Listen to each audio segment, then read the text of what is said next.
One of the things that stood out to me on the rewatch was that 49ers rush defense and how they have been ran on over the last couple of weeks. Man, oh man! Listen, I ain't no Sid Gilman here. I can't figure out the answer why. But how do you counter that? And why haven't teams been doing that to those guys forever? And then what happened in the second half? And actually, Tim Ryan talked to us yesterday about it. It came down to sometimes just time of possession. Yeah, the Lions didn't have the ball that long in the second half to do that. And that was the second thing that I noticed in the second half when I'm watching the 49er comeback. Is the Detroit Lions just constantly shooting themselves in the foot. I mean, obviously, everybody's going to look at the Josh Reynolds drop on fourth down, but they had a lot of drops. Jameson Williams had a chance for a touchdown and went right between his hands when the 49ers cut the lead to 27-24. So there was a few plays that the Lions did not take advantage of, but hey, that's football, and if you don't make the plays, you're sending your ass back home to 8 Mile. That's why we play the games, and that's how you perform in your biggest moments. Like, for example, Brock Purdy, I was reading Peter King's column. If you isolate, they say be at your best when your best is needed. If you isolate the two biggest moments in his season or career, so trailing Green Bay, 7 minutes to go, and then the second half of Detroit, if you just isolate those two moments, which is winning time or losing time, he went 19 of 23 and rushing and passing 284 yards he created, and he didn't turn it over. That's him in crunch time versus you telling me the Lions biffing all these crunch time things. I mean, that's what it comes down to. Jared Goff, we love the kid. He's a NorCal guy. He was missing throws. And whether it was selling it over the head or whether it was some of his wide receivers dropping passes also, the bottom line is you got to make the plays. And we could talk about whether or not the 49ers got lucky. Yeah, there was definitely some lucky breaks, but they took advantage of those opportunities, which is what you have to do at the NFL level. You always got to get lucky in every look. As I was just saying to my good friend Brooks Conrad. You guys remember Brooks Conrad, the Braves second baseman in 2010? Guy just started kicking balls all over the greater Atlanta region, dude. Right. And that Giants is like, what? You're going to give that to us? So, I mean, he can go through any number of championship runs. Luck plays a gigantic role in life and in football and in Super Bowls, man. So I mean, that's why they always say it's better to be lucky than to be good. Yes, it is. And luckily for 49er fans, Brandon Ayuk had a ladybug land on his shoe before the game, and next thing you know, he's catching balls off of a dude's face mask and putting down one of the most legendary moments in 49er playoff history. I got to tell you, man, though, my morning was made 2 minutes before our show started when we were just sitting down going over our intense pre-show prep. And I was saying to Marcus, I said, God, the NFL Films, he sent this thing to the Cooler of Content thread we have. NFL Films with their mic'd up. They have those parabolic mics that can hear everything. By the way, that's kind of scary, by the way. To live in a world where a parabolic mic can pick up everything you say. See, I was going to say, there's literally like you can't sneeze without these microphones picking you up. Think about some of the things you've said about your colleagues in the hallways here or in the bathroom when you see some guy that you'd be like, this blanking guy. And then that's the parabolic mic picking that up, you know what I mean? Inside KNBR. And then they start running those NFL film sounds. You hear Marcus going, this blanking guy, man, this guy's wearing me out. Yeah, I can't believe young Tony went to Las Vegas this week. What is he doing? Exactly. It's kind of stuff you pick up. But anyway, those parabolic mics pick up everything. And they caught George Kittle saying in the second quarter, I can't wait till after the game when I'm going to say they had us in the first half, I'm not going to lie. And I was like, okay, that's kind of amazing. He made that call in the second quarter. And then he walked over to Brock Purdy and he said, after the game, we win this thing. I'm going to say they had us in the first half. I'm not going to lie. I'm like, damn, he's doubling down. And then as the game was ending, he was like, I can't wait to get up there and say they had us in the first half. I'm not going to lie. So I was telling Waterboy here, I said, that Kittle thing was great. That was really funny. I can't believe he called it. And Marcus is like, well, yeah, dude, you know the meme, right? And I was like, wait, what? And he goes, dude, the meme. And I said, no. And listen, I try to pride myself on being on Twitter a lot. Knowing your meme culture, yeah. I've seen them all. I did not know that this was a 2014 high school football meme from some kid in Texas who gave one of the great post-game interviews in high school football history. One of the best post-game interviews I've ever seen by a high schooler, Murph. Hilarious, where he's just standing with this local TV reporter in the end zone after a big win, and he's got all positive energy, and he's talking about how he goes, we started slow, but that's okay. That's okay. It's going to happen in life. He said, and then he says, they had us in the first half, I'm not going to lie. And Waterboy's like, there it is. That was a meme. And that was connecting the dots because that meme pops up almost anytime there's a big second half comeback. We actually have the sound. We can go side by side. But see, I know we were planning for the Cooler of Content. But you say, well, that's the other thing. We should probably, we as a show should probably not hold Cooler of Content away from the 607 crowd. No, give it to the early crowd. Yeah, but I mean, this is I'm on social media a lot, but So you're like, that? I've never seen it. Yeah, you can't get them all, Murph. It's all right. I can't get them all, You can't get them Marcus. all. Can't get them all. You're not Ash Ketchum. You can't catch them all. Can't get them all. This was it, though. So young Tony's back. He's got it. All right, well, at first we started slow. We started real slow. And, that's all right. That's okay, because sometimes in life you're going to start slow. That's okay. We told ourselves, hey, we're going to start slow. We're going to keep going fast. We're going to start slow, but we're always going to finish fast. No matter what the score was, we're going to finish hard. We're going to finish fast. Yeah, they had us the first half. I'm not going to lie. They had us. We weren't defeated, but they had us. But it took guts. It took an attitude. That's all it takes. That's all it takes to be successful is an attitude. They had us in the first half, Murph. Not going to lie. This kid is the man. His name is Apollos Hester, I think was his name. I think we got that name first right. half, not gonna lie. There it is. But There it is. hey, here we are now. So when he Let's said go, that, faithful. like, We're back, baby. Strahan had no idea. Strahan was like me. He didn't know the meme. Oh, no. See, as soon as Kittle said it to me, the light bulb went off in my head. I was like, oh, this is the meme. I immediately got the clip, sent it over to the cooler of content, and now here we are live on 50,000 Told watts. you, my day has been made already. It's a good start to the day. And also, you know what? This is like, we never do this. But if a guy's going to call in at 6 a.m. and just like get on the board, I'm going to put him on. Why am I going to put him on? Oh, first segment. Why not? Usually we're just like stretching out, sipping our coffee here, but Chris in San Jose is chiming in right out of the gate. So, Chris, good morning. Way to be a 608 caller, bro. How are you, man? Yeah, what's up, Chris? Morning, Murphy and Mac. This is my first time calling. I can't help myself. I still am thinking about the game. I was at the game, and that first half was horrible. So my buddies and I, we got off our seats. We wanted to change up the juju, try to get some particles. Sure enough, we see Steve Young where we wouldn't expect a Steve Young over at the Toyota Gate F. And I holler at my friends on, man, hey, there's Steve Young. They doubted me. They're drunk fools. So one of them goes up to him, confirms it is Steve Young. He immediately drops down to his knees, bows at him 3 times, saying, you're my favorite player. We're not worthy. All this and that. And then one of us hollered at Steve, hey, Steve, how about a selfie to change up the juju? He obliged. We surrounded him. We were acting like little teenage fanboys. And I kept on saying, man, this is going to change up the juju. This is going to change up the juju. Sure enough, Brock Purdy challenges inner Steve Young, rushes for 49 yards in the second half, and a huge historic comeback victory. You know what I'm saying? Chris, it was amazing. That's an awesome call because, dude, everybody finds their particles or their magic or their energy or their mysticism in some form. You found it in your form of a chance encounter with Steve Young and bowing down to him, and then Purdy looked like Steve Young, bro. You did it. You played your part, brother. And just to double up, here's some extra bonus coverage. So after we see Steve, we're walking back to our seats, and then who do we see waiting? I think she was waiting to buy pork buns. Was Brock Purdy's mom. So then my buddy takes a picture with Brock Purdy's mom. My buddy is like, hey, we're going to need Brock to turn this around, go to Super Bowl.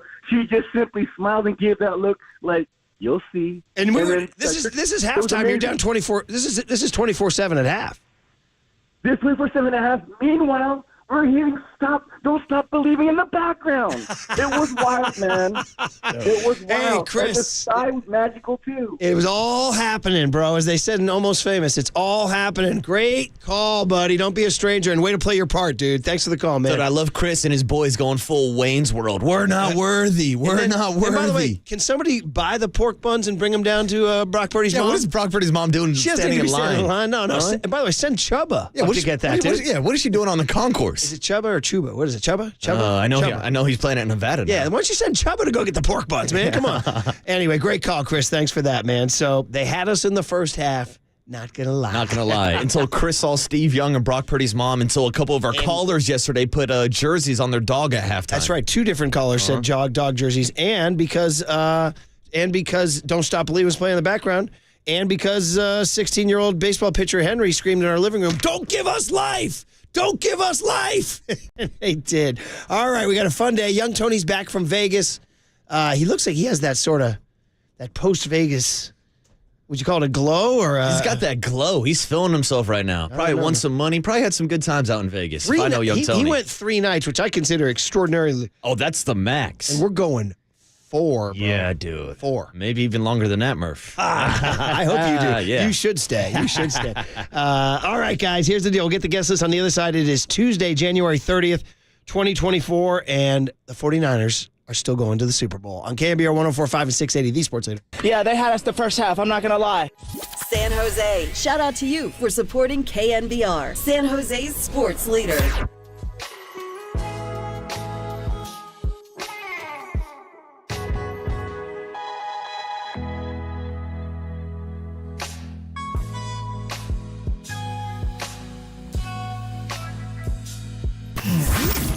Here's what's trending now. Trending now. On KNBR.com. Kirk Morrison stopped by the Pop and Lunch Show yesterday to talk about the 49ers and Chiefs squaring off in the Super Bowl in the Raiders' home stadium. To hear that podcast and more, check out what's trending now on KNBR.com and the all-new KNBR app.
And now, time for the Protect Your Assets with David Hollander Business and Technology Report.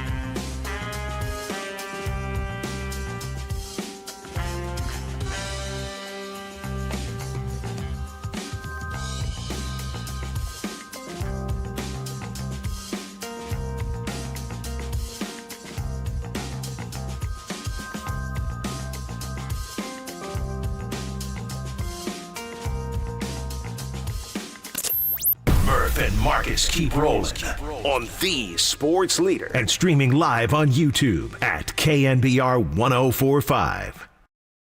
I mean, I always think when you go through stuff like this, it hardens you and prepares you for any situation. I mean, you want to be able to go through tons of games and be able to win games any way possible. And I always feel we're capable of winning a game any way possible, but it just hasn't gone that way this year totally. We've been able to win a bunch of games pretty easily where that fourth quarter isn't so stressful, and the ones that we lost, usually you could see that happening earlier before that too. So to get in some games like this, it's just good experience for our players and to go through it and to make sure to see how important it is to go through all four quarters, win or lose that. You're never out of it.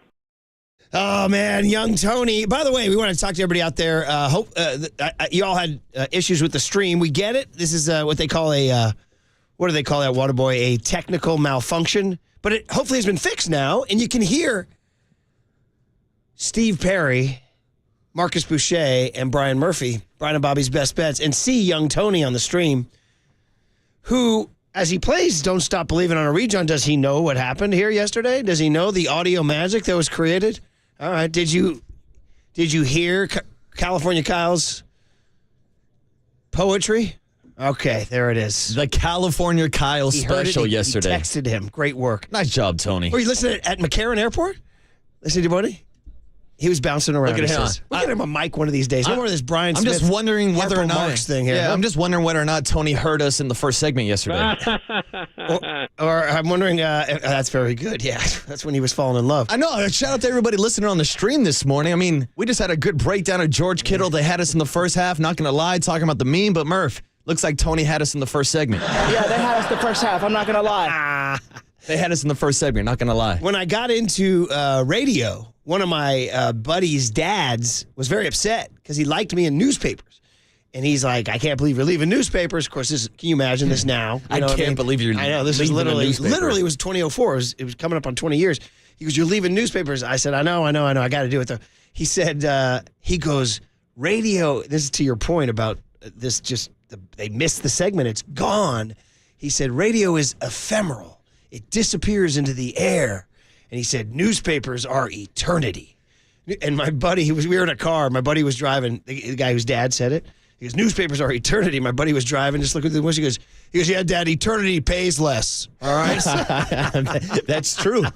But Murph, now it's different because we podcast all 4 hours of the Murphy Marcus show. That is correct, because back then he was right. If you said something or if you missed a first segment, poof. They had us in the first segment, not going to lie. That's it. It poofs off into the air, and you never get it. But now you can relive it. Yeah, they had us the first half. I'm not going to lie. And as you point out, through the miracle of KNBR.com, you can get those segments. Well, I was going to say, they can go back and watch the live stream version of the first segment, but we also had problems with the camera on the live stream during the first segment. Hey, man. As we say to the kids all the time on the youth sporting fields, adapt, improvise, and overcome. Next pitch, Murph. Next pitch. And it's not how you start, it's how you finish. That's what that young man from Texas told us. Apollos Hester, who's now my favorite guy. I can't believe that thing's 10 years old. It was from 2014. Is it that old? Yes. Like, I know it's been around forever, but how about George Kittle going into his bag, having a 10-year-old meme ready to go during the game? He had his stuff going. So anyway, so we're back. And so I'll say to the streamers, good morning. We're back here, and young Tony's back too. So guys, starting the process, I got to tell you this. I'm hesitant to even give this oxygen because, like, part of me is like, don't even talk about it. Don't frickin' stoop to their levels. But I'll tell you a little story, Marcus, about my morning. Ooh, story time. I got in my car, standard morning. Couldn't be more standard. Shower, brush teeth, get coffee, walk outdoor, get in car. Just standard, right? Tuesday, dude. A Tuesday in January. Can't get more ordinary, right? Except for the fact that we're going to Vegas. Yeah. We'll be at the Luxor, despite Lamont's protestations. I get in my car. So I listen to, I'll give you guys a little peek into behind the curtain. Ooh. There's 3, 1, 2, 3. I like this behind the music look at Brian Murphy. 4 different shows I steal from before I get to work. You a thief. One is Channel 82, Sirius XM, Mad Dog Sports. And it used to be the morning mashup with, but now it's DA show with Babchick. Listen. Right? And then 81 is a replay of ESPN Sports Center. okay, where I can get sometimes just like sports highlights, even audio. It works. I can hear something like Embiid scored 76. Is it just generic Sports Center or is it Scott Van Pelt Sports No, Center? it's the morning Sports Center. Oh, okay. And I frequently I get good NFL recaps from like the reporter who was at the stadium the night before. So I'll steal from them.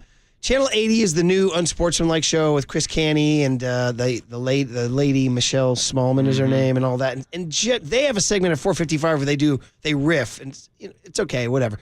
And then the other one is the one that's on our show, the Maggie and Perloff thing on CBS Sports Radio. So, dude, all by way of saying, I get in the car, I turn on the engine, and DA and Babchick are, dude, you ready? You ready? I mean, crushing. I mean, can I just say this? Whizzing all over, and I mean all over Brock Purdy. And I'm like, wait a minute. What's today? Tuesday, January 30th?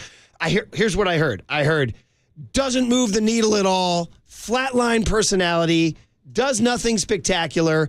Outside of San Francisco, nobody cares. Nobody wants this in the Super Bowl. What does he do? The only quarterback I'd take over him in the playoffs is Flacco. I'm like driving down the hill from our house going, what day is this? Is this after the... Dude. Is this after the Christmas Day game? I go over to Maggie and Perloff. They're having the exact same debate. Oh, no. I heard this. Played terrible against Green Bay. Played terrible against Detroit for most of the game. Ready for this? I go to Peter King's column on Football Morning in America. He says he's in the urinal at Levi Stadium at halftime, and a press box writer says to him, who's the week one starter for the Niners in 2024, Brock Purdy or Kirk Cousins? Bro. Well, I mean, I walked into a hailstorm of Purdy hate today, not 2 weeks ago, not after the Ravens game, today. he played terrible in the 2 games that he led comeback victories in the fourth quarter to advance his team to the Super Bowl in his second season as a starter. Yes. Like, let's go through all of the bad arguments, all the bad takes, the whole, like, complaining about there's no storylines around this guy. We're literally talking about a guy that's Mr. Irrelevant, a guy that went on and became the first ever quarterback pick with the last pick of the draft to even throw a pass in the NFL, let alone start a game, start a playoff I'll pause you game. right there. One of the guys said, the Mr. Irrelevant thing gets old real fast. That's what I It gets old real fast. Yeah, that Tom Brady story got old real fast, one of those right? things they said, Kurt Warner was an underdog, but he had a way better personality than Brock Purdy. Oh, that's it. We're judging on personality now. Yes, uh-huh. If you want personality, go hang out with Taylor Swift and Travis Kelce. They took a call from a guy, and I can't, like I said, I'm hesitant to bring this even oxygen, but I'm just letting you know what's out there, man. Just letting you know what's out there on the streets. They took a call from a guy who said, you ever seen that painting with the farmer and the pitchfork? And they're like, yeah, American Gothic. By the way, side note, one of the cooler things that's happened to me in the last few years of my life, when we took the spring trip to Chicago last year with the family, we went to the art. I saw the freaking American Gothic. I was like, this is damn cool. Nice. That's freaking cool. That's the American Gothic. Anyway. You just didn't know you were looking at a photo of Brock Purdy. That's the problem, Murph. Exactly. you had no idea. So that's what the guy said. He goes, he's that farmer with the pitchfork. What's wrong with that? He was literally the farmer who was on the corn picker during his bye week in Arizona or I am just Iowa. here to wherever tell the hell you he guys, was. I was shocked. And these were multiple shows, not just one dude. And they took multiple calls. But again, too. like, even if I want to dive deep into this take real quick, like, what did they expect? Like, Jared Goff was going to be like some big, like, quote machine and be like a movie star moving the needle?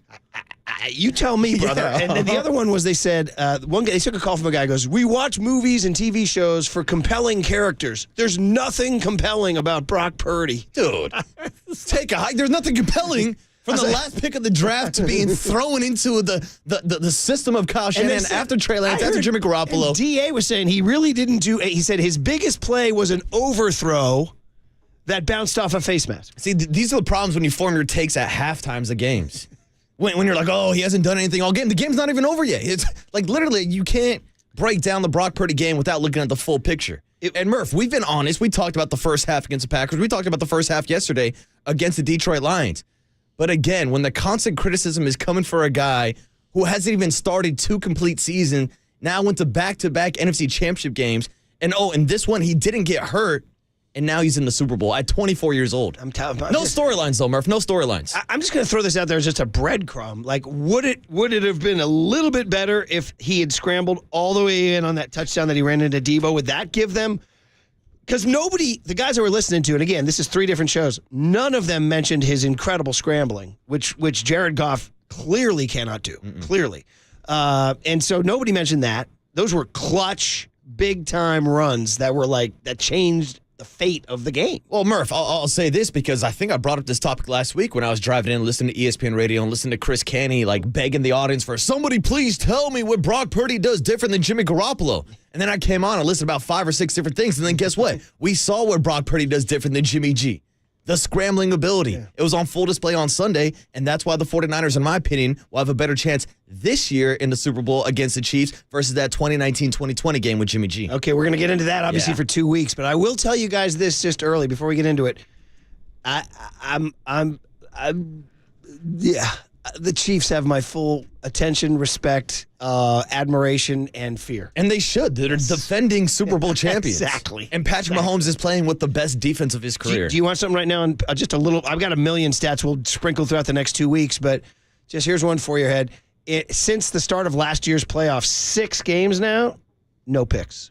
6 games in no picks. All right, dude. Well, no picks, and then how about even last week against the Ravens? I think it wasn't until the 4th quarter where he was sacked in the first time of the entire postseason. I mean, and he's one of these guys who doesn't. We're talking about the young kid from Texas. It doesn't matter how you start; it's how you finish. Because they had a bad regular season. Yeah, and he's like, doesn't matter. How do you finish? All right, guest list on a Tuesday, January 30th.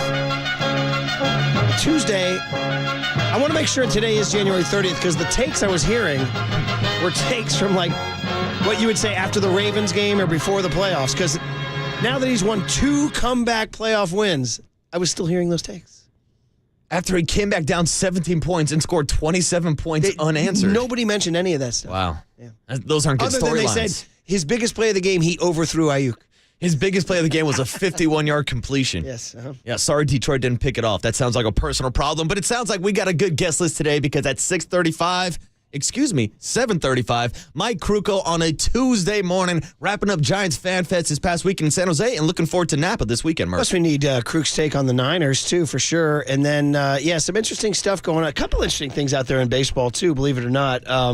DeSclafani got traded again. Did you see that? Disco's on the move again. Guy, he just got shipped from Seattle to Minnesota.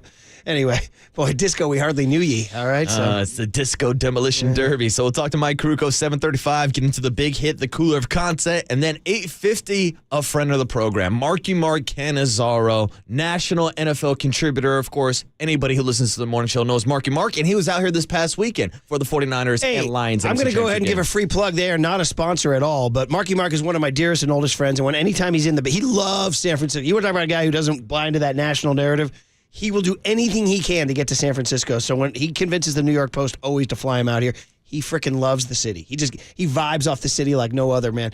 So I will always go see him. So I drove in, and now that I remember the San Francisco Italian Athletic Club where Marcus likes to drink. Whoa, you talking Italians? I said, why don't we use the club? And we met at the bar at the Italian Athletic Club for a drink Saturday evening.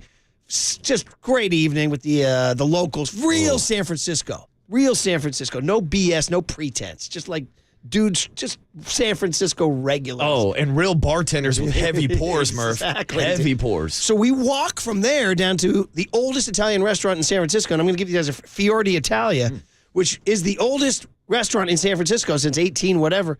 Let me tell you what, had a phenomenal night there. The vibes were thick.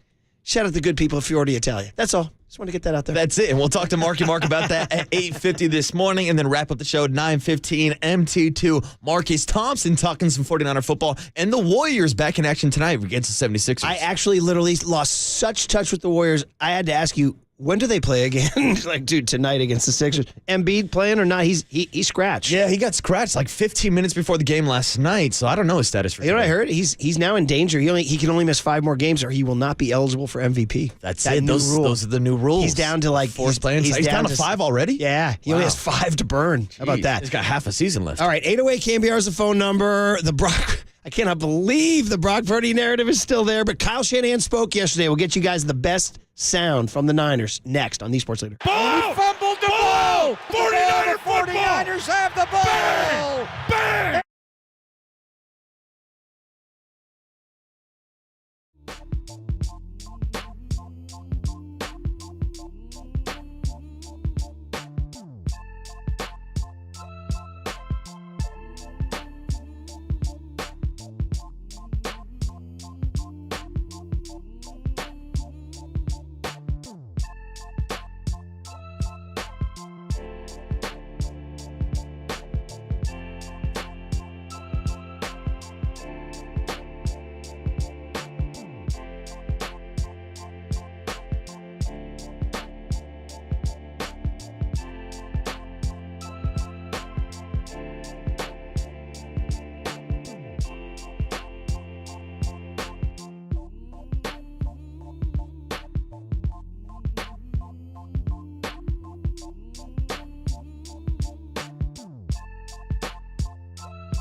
faithful Murph and Marcus keep your morning moving. Streaming live at twitch.tv/thesportsleader.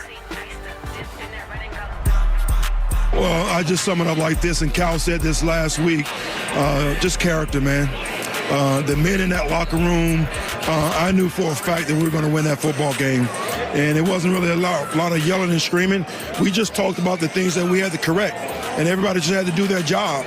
And starting up front, the D-line took control. We started playing a little bit more man-to-man, which has allowed our linebackers to get downhill.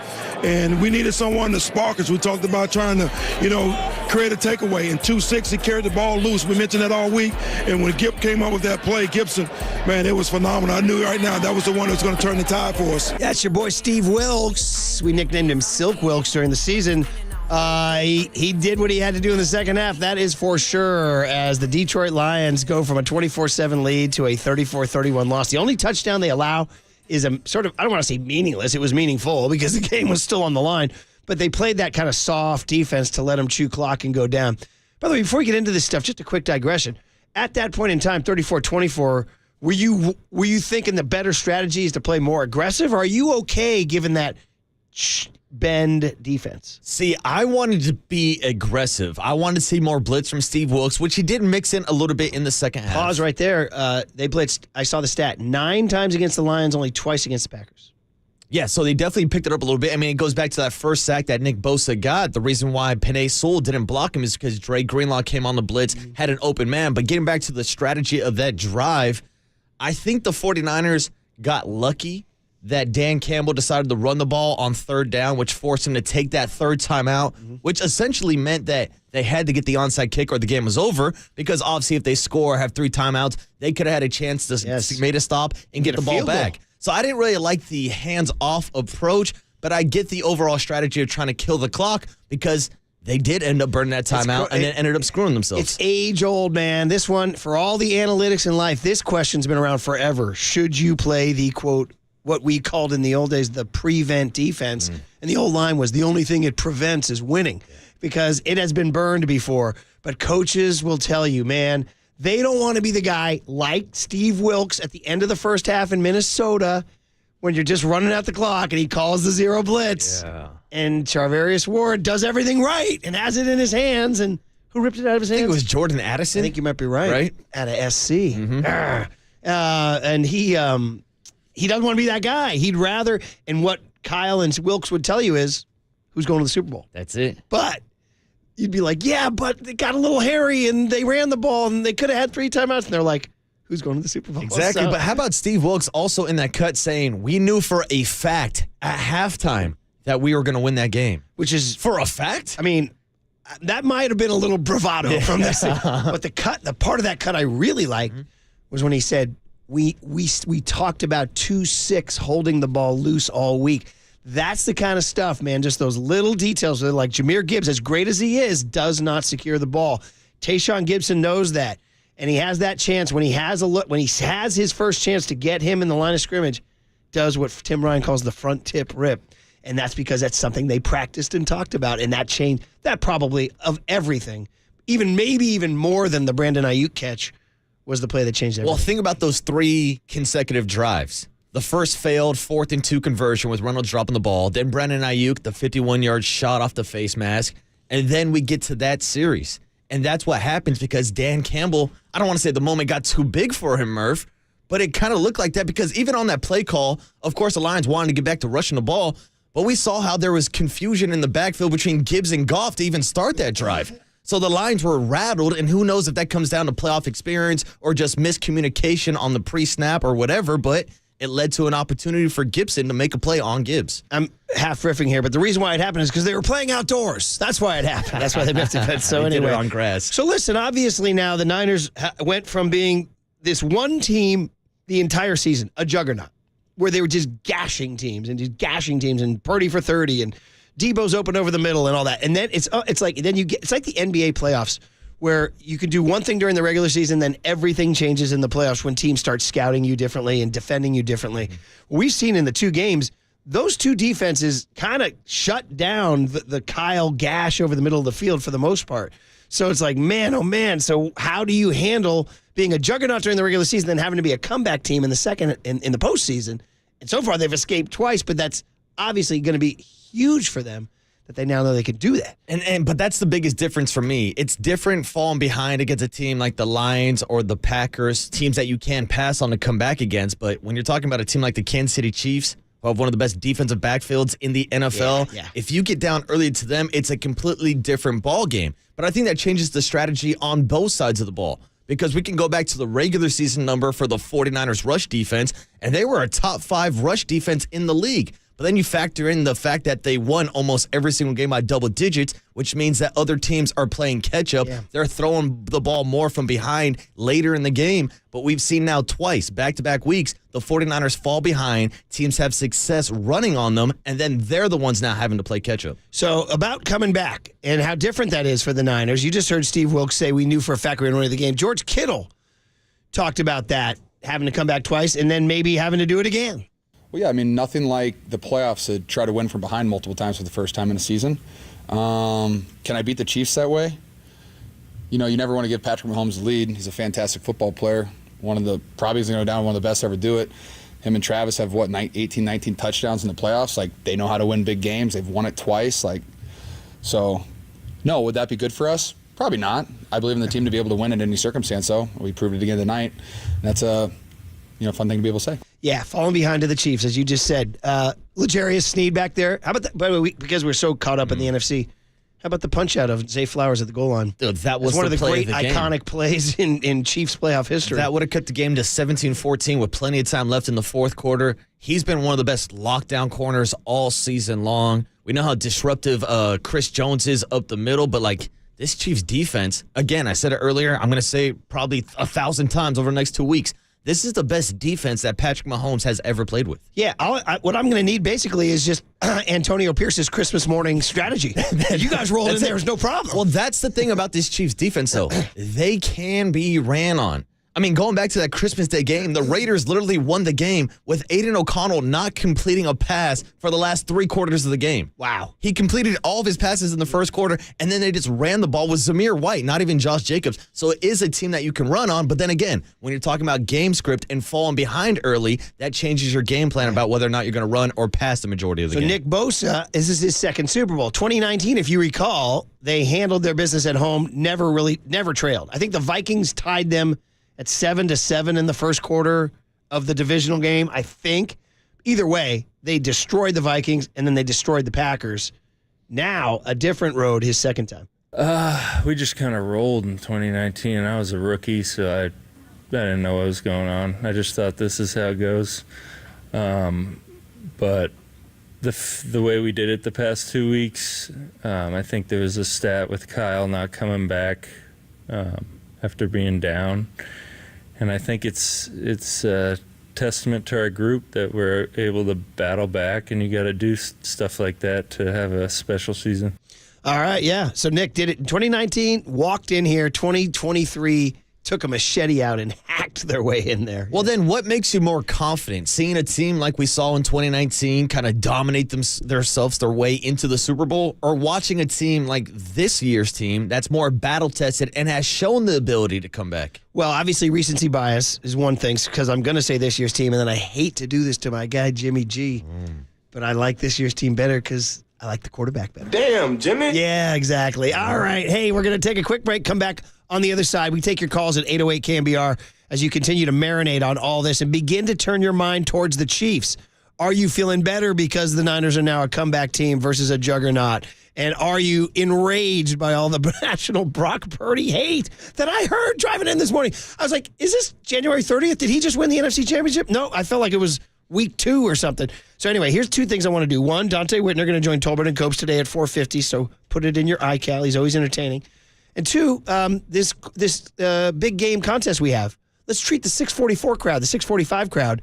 Enter the contest. It's sending you guys to Fontainebleau, Las Vegas, the newest luxury resort and casino on the Vegas Strip. We want to send you there for the big game weekend. One winner scores a trip for 2 to Las Vegas, including airfare, 2-night stay at the Fontainebleau, Las Vegas, $150 credit to spend at one of its 36 restaurants and bars, and 2 tickets to the Fontainebleau, Las Vegas big game viewing party at Blue Live Theater. How do you do it?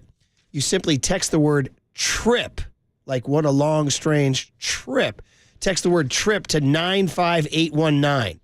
95819. Text the word trip, and you are entered. And then we'll do it again tomorrow. 95819. Text the word trip.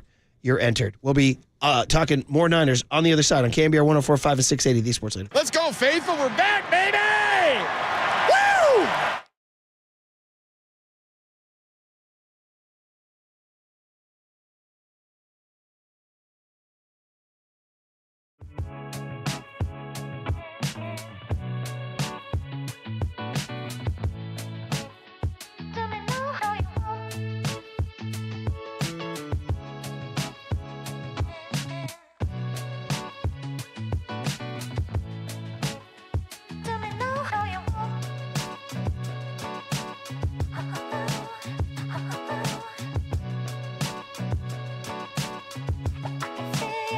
Oh, you know what time it is. You know what time it is. Come on, baby. Kick that Daisy French onion and ranch dip. Daisy sour cream making that French onion and ranch dip. Come on, baby. Eat that Daisy. Game-changing flavor. Chips, wings, pizza. Dip it in. Start planning. Start planning. Maybe watch the Pro Bowl with the Daisy dip with your Daisy Dukes on. No MSG, no junk. Just real simple taste. Daisy brand French onion and ranch dip. Tastes so amazing, so addictive, you can't stop eating it. From the Chilton Auto Body Traffic Desk.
time for KNBR's Opening Bell Report. Sponsored by Protect Your Assets with David Hollander. Concerned inflation will ruin your dream retirement? Learn more. Listen to David's show every Saturday morning or call 1-866-PROTECT.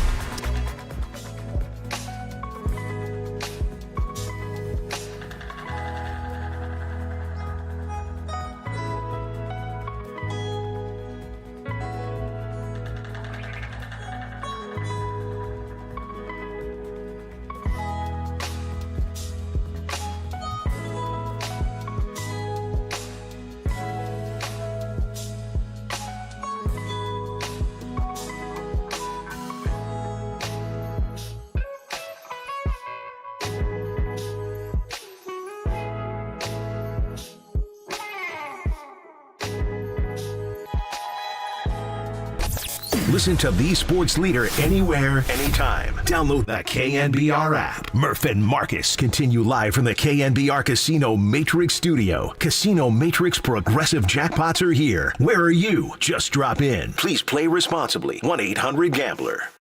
He's definitely not Mr. Irrelevant anymore, but of course he didn't put to bed all of the criticism. Those criticisms are going to stand until he wins the Super Bowl. But I will say this, in my mind, Brock Purdy did quiet a lot of my criticisms, and here's why.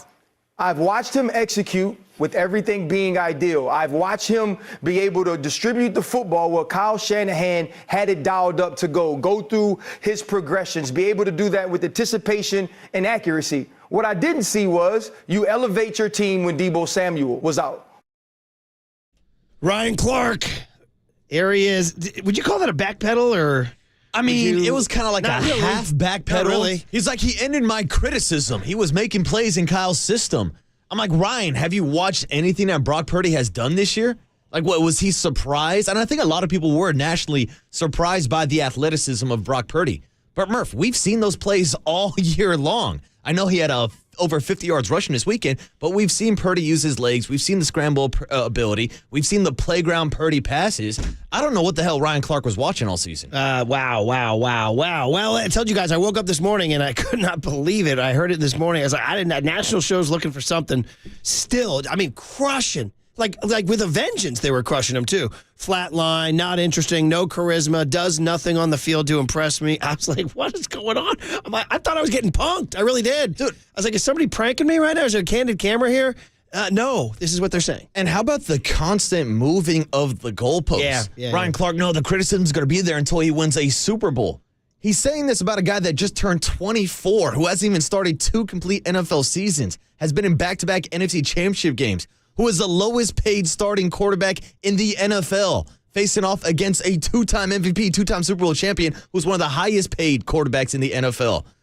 But the goalpost is being moved for Brock Purdy once again after a season where he finished top 5 in the MVP voting. I told you guys, Peter King isolated it. If you look at just simply the John Wooden be at your best when your best is needed, take the 2 moments from each game, 7 minutes to go in the Green Bay game and the second half of Detroit. Those were the times they were losing late, right? In those times, he went 19 of 23, rushed and passed for 284 yards, and did not turn it over once. I mean, that's just outstanding. I don't know what to tell you. What more do you want from your quarterback? Hey, guys, 707 says, Grumpy from Sassoon says, even if the Niners win the Super Bowl, haters are going to hate on Brock Purdy. Let them all rant. Don't let them bring you down, young Tony. It's not worth your energy. Enjoy the day and bask in the glory of the moment. Ooh, listen to that. That's a fantastic text. That's like a Stuart Smiley. But there's also Smiley, some I'm truth good in enough. there. And they like, yes. I think there's some truth because we've been talking about your vision for the last couple of weeks. Yes. Murph, I've had my own kind of sort of a vision of watching the 49ers win the Super Bowl, but then watching Christian McCaffrey get the MVP trophy, and then people are going to criticize Brock Purdy for CMC carrying the offense, and it's going to be the Steph Curry criticism all over again. Oh, he wasn't the Finals MVP. Oh, he's not the Super Bowl MVP. Like, you know those criticisms are going to be there if that scenario does play out. So there are quarterbacks who've won a Super Bowl who do not get respect. Trent Dilfer is the number one guy. He gets no respect for winning the 2000 Super Bowl. The other one's Brad Johnson, the Tampa Bay Bucks. Zilch. Those were both dominant defenses. The 2000 Ravens and the 2002 Bucks were dominant. Another guy who doesn't get a ton of credit is Nick Foles in 2017. Even though he probably deserves so much credit, he outgunned Brady in a shootout. Correct. Right? Where do you put Joe Flacco on that list? You think he gets credit for the Ravens Super Bowl? I put Flacco ahead of him, and he'd be, as you start to, like those three, Flacco's be like the next level up. Because I think, he won MVP. I think Flacco has finally earned grudging respect, don't you think? Oh, and that postseason, too, Flacco didn't throw a single interception on the topic of being a game manager. So you can win a Super Bowl and still get dissed. Yeah. I'm just here to tell you guys that. All right. So, all right. Out to the phones. 808 KNBR is the phone number. Nate is checking in from the Silver State of Nevada. Nate, good morning. How are you, man? Good. If I was any happier, I'd be pregnant. Okay. All right, buddy. Good to hear, Nate. That'd be a hell of a thing, too, Nate. All right, yes. Yeah, I just want to say I love living in Nevada right now because all the Raiders fans are freaking out because got the Chiefs and the Niners in their home house. It's great. I know. I'm telling you, Nate, this is, listen, I got to tread lightly because I got a Raider guy sitting about 2 feet from me here. But they're saying for Raider, and Logan Webb is the face of this, right? Didn't he say Chiefs, Niners in my stadium is like the nightmare of nightmares? Dude, Logan Webb tweeted out the other day, this is the most disappointing Super Bowl of all time. And, of course, Giants fans who are Niner fans also got into his replies, but I will give Logan credit. He also tweeted out, bang, bang, Niner game this week. Okay. Well, he's got to, right? Come on. Now we got to, even Alex Smith, and thanks, Nate, for the call. Alex Smith, who was born and raised in San Diego, started wearing Giants hats around. So, and here's the thing. If you're asking someone who is a member of the Raider Nation, who I would have rooting allegiance for in this game. Now, it's different because obviously I cover the 49ers. I've been working at the station here for 6 years. But Murph, any real Raider fan will tell you they hate the Chiefs more than the 49ers. Okay, that's actually an interesting point because I'm not totally sure on that, but you're here to tell me that. See, so that's the difference to me. And I don't want to call out anybody from the Raider Nation. No, call them out. But if you hate the 49ers more than your division rival, more than a team that just tied you in Super Bowl victories, more than a team that has a chance to raise the Lombardi Trophy in your own home stadium, I think you're kind of a casual fan. You're more caught up with your buddies in the smack talk between the 49ers and the Ravens. That's not really a real rivalry. It is because of geography when the two teams are still on the Bay, but the Raiders are not on the Bay anymore. You don't got to tell me that. There's a much, much bigger rivalry and a much higher pecking order of who you should hate, and it should be the Kansas City Chiefs. The 49ers, who are they? They were in diapers when I was winning Super Bowls. The Lamar Hunt is the communist. We're taking him down. Yeah, like true Raider hates the Chiefs. Like, right? Even if you ask Al Davis, he'll tell you straight up he hates would. Lamar Hunt and the Chiefs way more than the 49ers. Yeah. Not even close. Bunch of pinkos in Kansas City. Hey, you're listening to KNBR AM and KNBR FM San Francisco, the sports leader at Cumulus Media Station. Bill is in Tracy, California. Bill, good morning. You're on KNBR, man. How are you? What's up, Bill? Good morning, guys. How you guys doing this morning? Good, man. We're going to Vegas. We'll go. Yeah. Wheels up Monday after the show, buddy. Hey, Murph, I agree with you. I mean, I listen to Maggie and Pearl up in the morning, too, and, Maggie's one of the most negative Nancy's on Purdy. But my thing is, guys, if you go back, you look at Purdy in college, watch how he plays. He plays the same style. He played in a shootout against Jalen Hurts in Alabama. He's won everywhere he went. He's beaten Dak Prescott twice. He beat Jalen Hurts. And every time, and then they give him the crap about MVP. But when Prescott lost and Hurts lost, they were still on the MVP talking because, they're good. And it's just like, the national narrative is that everybody missed on him and they don't want to admit it. And this guy is good.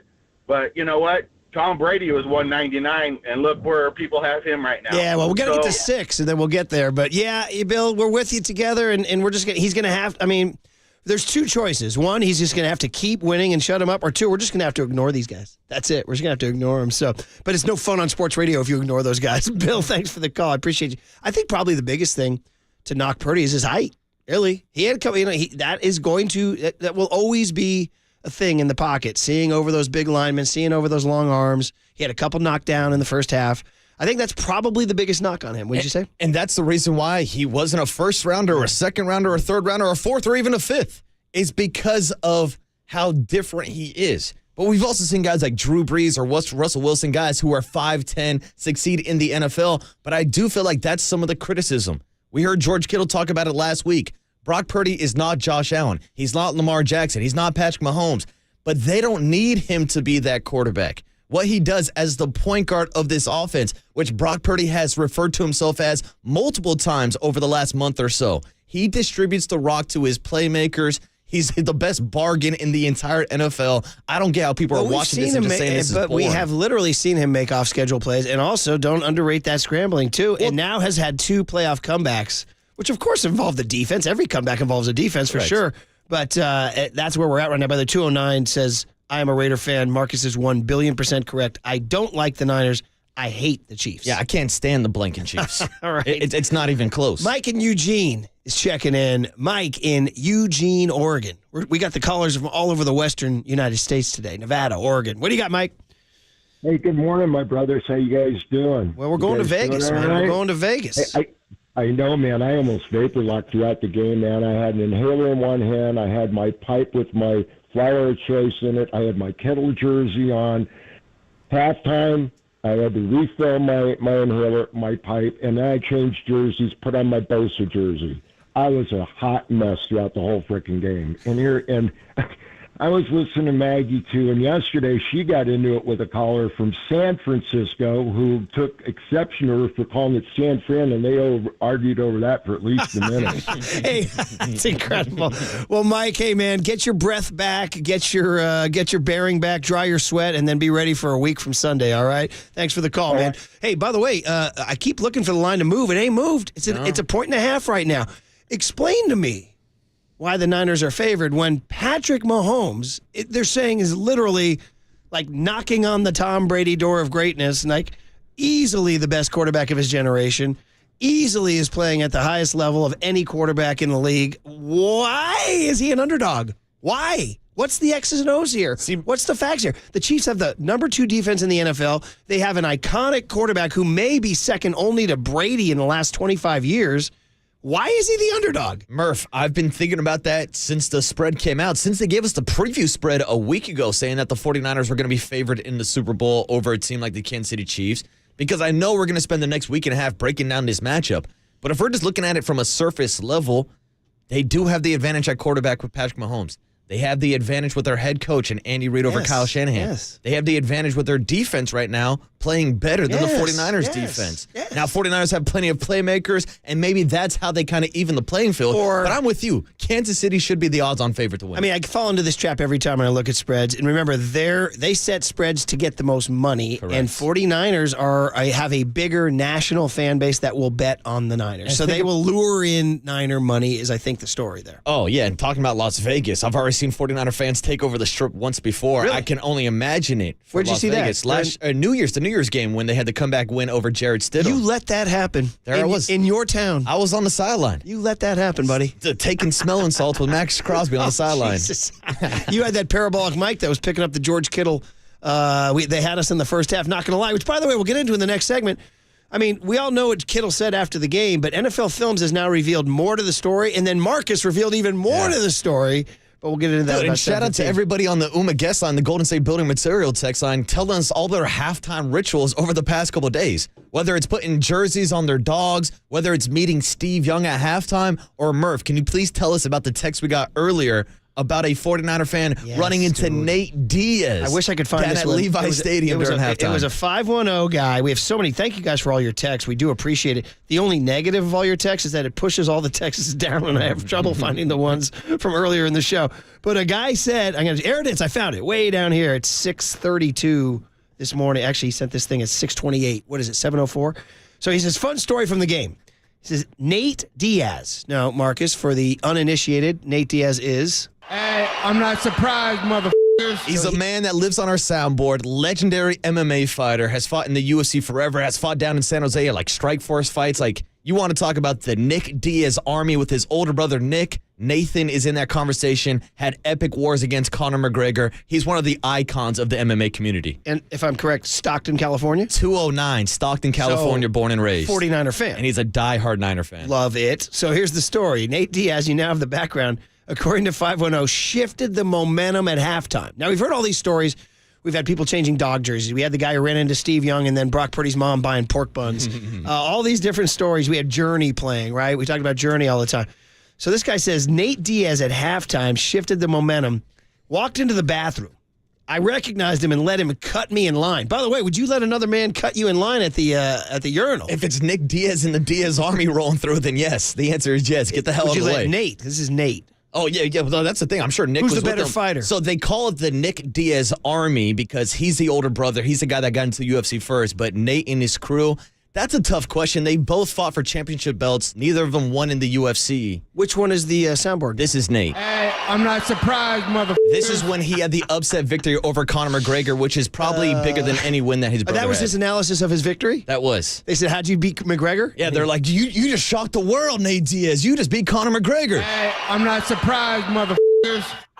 Legendary. And that's why I put it on my board. I can't One hear of my that. favorite I sounds. cannot hear that bite enough. Anyway, Nate Diaz shifted the momentum. I let him cut me in the bathroom line at halftime, and he said as he was walking in, "Are you ready?" And he yelled this to the bathroom. This is a true story, according to 510. Hey, if you're a Lions fan, hold your blank and D, or else I'm beating your A. Go Niners. Okay? That's what he said. I Quote, love this if you're a story. Lions fan, hold your blank and D, or else I'm beating your A. Go Niners. Hold your D, meaning like don't go, like let me go ahead of you, I guess. Yeah, get the hell out of the way He unless says you want to it catch his hands. changed the entire vibe of the stadium, is what he said. Dude, I love this. So yet another moment in time where the energy in the universe shifted, all right? Let's go to Steve and Hayward, who's checking in. Steve, good morning. How are you? Guys, what's happening? Hey, on OptaStats, they've got Brock Purdy in the last 30 years. No quarterback in a half, whether it's post or regular season, has ever done what he's done.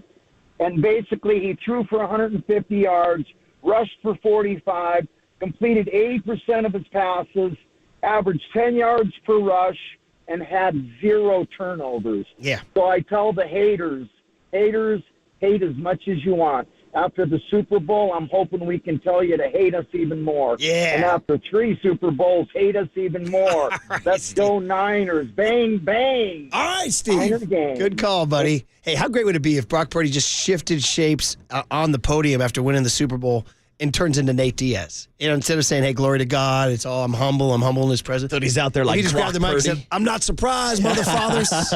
What'd you expect? That would be incredible. That'd be all time. Paul in Sacramento is checking in from the other side, the silver and black Ooh, side. from the dark side. Paul, good morning. How are you, man? Hey, what's up, fellas? What's up, Paul? Hey, so here's my take. I'm a diehard East Bay Raider fan. I don't really see the NFL. You know that's not even a home field for the Raiders, so I have no issue about the Niners coming in because the NFL has created basically there are more visiting fans that come to the Raider games now, and that's kind of what the whole plan was about Vegas. So for me, that's not that big of a deal. But the big thing is the Niners got to beat the Chiefs. I'm all in on the Chiefs, on the Niners. As a Raider fan, but no big deal about them playing in, quote, our home field because it's not even a home field anymore. Man. Well, I mean, I'm just talking truth, right? I mean, I think you are, Paul. I think you are. Have the Raiders fans ever dominated that place yet? I mean, no, they have. Dude, that's got to be hard for you guys. I mean, it's turned into a tourist destination. People There go to you Las go. Vegas just to watch NFL games now. Damn, guys. Yep, that's it. Hey, but go ahead. real quick, and I'll be out. But hey, Purdy's got to start somewhere. So here's Super Bowl number 1. What round was Tom Brady taken in? 6th. And what number overall? 199. I'm out. Nice mic drop, Paul. He led me like a witness on the stand. I was like, Your Honor, I rest my case. Got him. 408 says, well, see, I don't want to get into this. Some people suggest that because Purdy is openly religious or has faith, that some people don't like that. I don't see that. No, I don't see that at all. Multiple texters have said that that's why. I don't see that. We've been hearing athletes praising the big man forever. I was going to say Steph Curry's a great example of that. Yeah, just millions of them. Yeah, but then again, people criticize Steph until he won a Finals MVP. 408 says, stop trying to make the Niners an underdog. They were the 1 seed. The Chiefs are a 3 seed. All right. And Chiefs that are defending Super Bowl champions. I'm just watching what's out there, too. All right, guys. Well, listen, that was all fun. What was even more fun was when I discovered George Kittle's secret sauce, and that was the NFL Films Parabolic Mics Pick Up Everything. I was saying earlier in the show, I don't want to live in a world where NFL Films Parabolic Mics pick up everything I say. Sometimes you just want to say stuff on the side that doesn't need to be heard, you know what I mean? You're like, damn, this kid, Young Tony, man, he's wearing me out, man. Oh, they picked it up on the parabolic mics. I'm like, you see California Kyle driving in a Fiat this morning? It's like, he heard that? I'll be like, hey, man, I'm going to talk to Coach after the show about getting Young Tony out of here, man. Someone's picked up on the parabolic mics. Yeah, careful. So be careful, guys. There could be a parabolic mic picking up what you had to say, but in this case, they picked up a great George Kittle story, which we'll tell you guys on the other side on KNBR 104.5 and 680, the Sports Leader. What round was Tom Brady taken in? 6th. And what number overall? 199. I'm out. Gilroy, shout out to you for supporting KNBR, Gilroy's sports leader.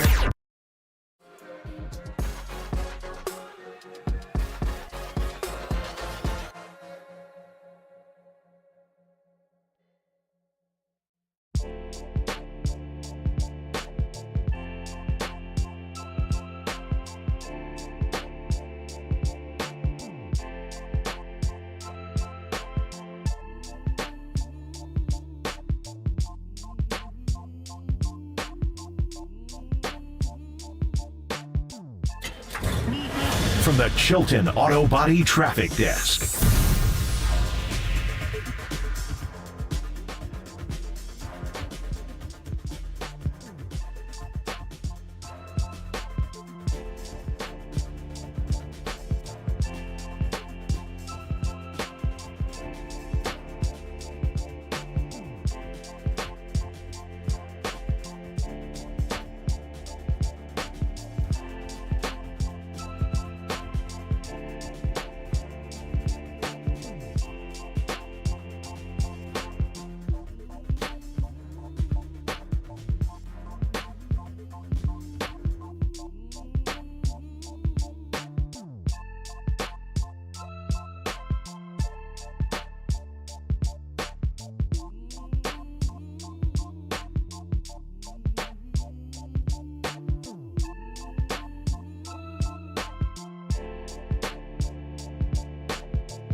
Now, time for the Protect Your Assets with David Hollander Business and Technology Report.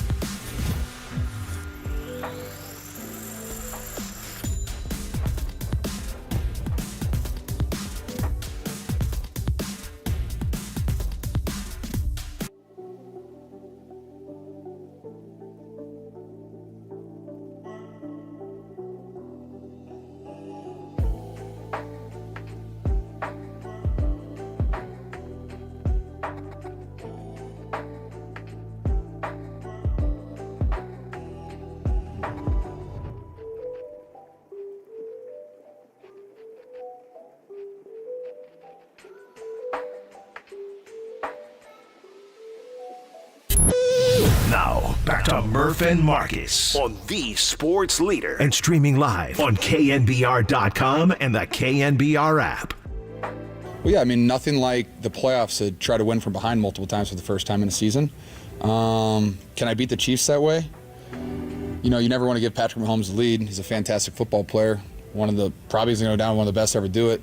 Him and Travis have, 18, 19 touchdowns in the playoffs. Like, they know how to win big games. They've won it twice. So, no, would that be good for us? Probably not. I believe in the team to be able to win in any circumstance, though. We proved it again tonight. And that's a fun thing to be able to say. Kittle was great after the game. We're seeing him wearing a T-shirt with his wife's name on it, with pictures of his wife. He's like, yeah, it's my wife. I was doing a thing. By the way, speaking of which, we'll have to get into at some point. I know this will drive listeners crazy. The Taylor Swift travel story.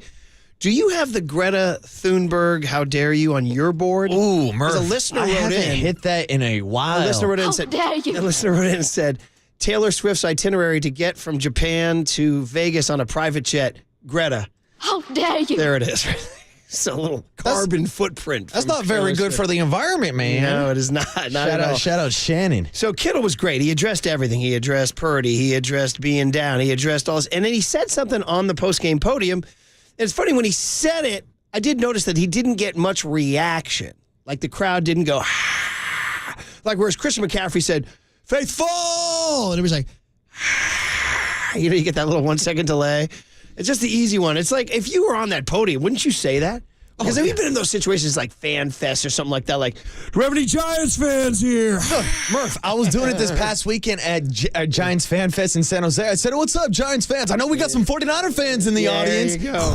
There you go. And people start going crazy. Yeah. Who's got the Niners? Because you're just trying to warm up the audience, right? Yeah. Christian McCaffrey this weekend, Stanford kid, 49ers. That's the deal. One time a buddy of mine saw the band The Cars, the legendary band The Cars, one of the greatest bands of the last 50 years. And he goes, man, they were terrible in concert. I said, yeah. He goes, Rick Ocasek, the front man. He goes, the guy has no charisma, nothing. He goes, he didn't give us any banter. He goes, he was down in Arizona. He goes, no Hello Phoenix, no Who Likes Beer, nothing. I was like, no banter. I mean, that's what you do after a song. You're like, hey, who likes beer? So Kittle said, they had us in the first half, I'm not going to lie. And Strahan kind of paused, and the audience kind of paused. And I was like, okay, cool, whatever. Do you have that original from the podium where he said they had us in the first? Yeah, here it is. Had us in the first half, not going to lie. But, see? And here we are now. No reaction. Let's go, Faithful. We're back, baby. Now he has to do that to get the reaction. So then Marcus sends to the Cooler of Content. We have a Cooler of Content thread. Marcus sends this NFL Films clip where the parabolic mics picked him up on the sidelines. Turns out he was saying that as early as the second quarter. On the bench, he was saying, do we have it? Do we have the NFL Films thing? So this is him on the sidelines. He's talking to, I forget who he's talking to the first one, maybe an O-lineman. Later he's talking to Purdy. And he says, I'm going to say this after the game. I'm going to say this after the game. You're like, really? You're calling it? Yeah, 24/7 he was calling it, Murph. So here it is, Young Tone. Say something good up there? I said they had us in the first half, not going to lie. They had us in the first half, not going to lie. But, and here we are now. And I called that. I called that in the second quarter. I said, I can't wait at the end of the game. I'm going to be able to say this to the entire world. Called it. And then we did it. I can't wait at the end of the game. I'm going to say, hey, they had us in the first half, not going to lie. I can't wait till after the game and I get to say, you know what, they had us in the first half. Keep singing it, have fun, encourage you guys, right? You're the guy. Speak that into existence. So that was incredible. So the start of that, he's talking to his family after the game. He goes, I called it in the second quarter. And then in the middle of that, it cuts to him talking to the O-line and then talking to Purdy. And by the way, then giving Purdy some love, saying, you're the guy, encourage the guys. And so then after the game, he said, speak it into existence. Yeah, and I love that Kittle, of course, is trying to keep it light in the second quarter of a game when you're down 24-7. It reminded me a little bit last year in the NFC Championship game where Kittle went up to Brock on the sideline and said, hey, Brock, are you ambidextrous? Can you throw with your left arm? And, like, he's trying to crack a joke. I mean, this happens in baseball all the time when, like, a pitcher's in his own head. And sometimes the best thing that happens is when a catcher comes out and just cracks the jokes and makes you laugh. It makes you relax. And I think that's what Kittle was doing in this instant. And he's right. He did speak it into existence because they did come back in the second half. So we come in this morning, and I said, hey, Marcus, that NFL film thing was great. He goes, well, you know the meme, right? Mm-hmm.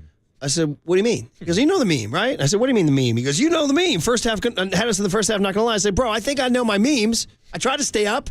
I'm on social media a lot, way too much. And I'm like, I don't know. He goes, dude, you got to look it up. He goes, go look it up. So you got to type in, they had us in the first half, I'm not going to lie. And it turns out, and some of you kids know this already, that in 2014, a kid in a high school football game in Texas did a local hit with a local TV reporter after a high school football game.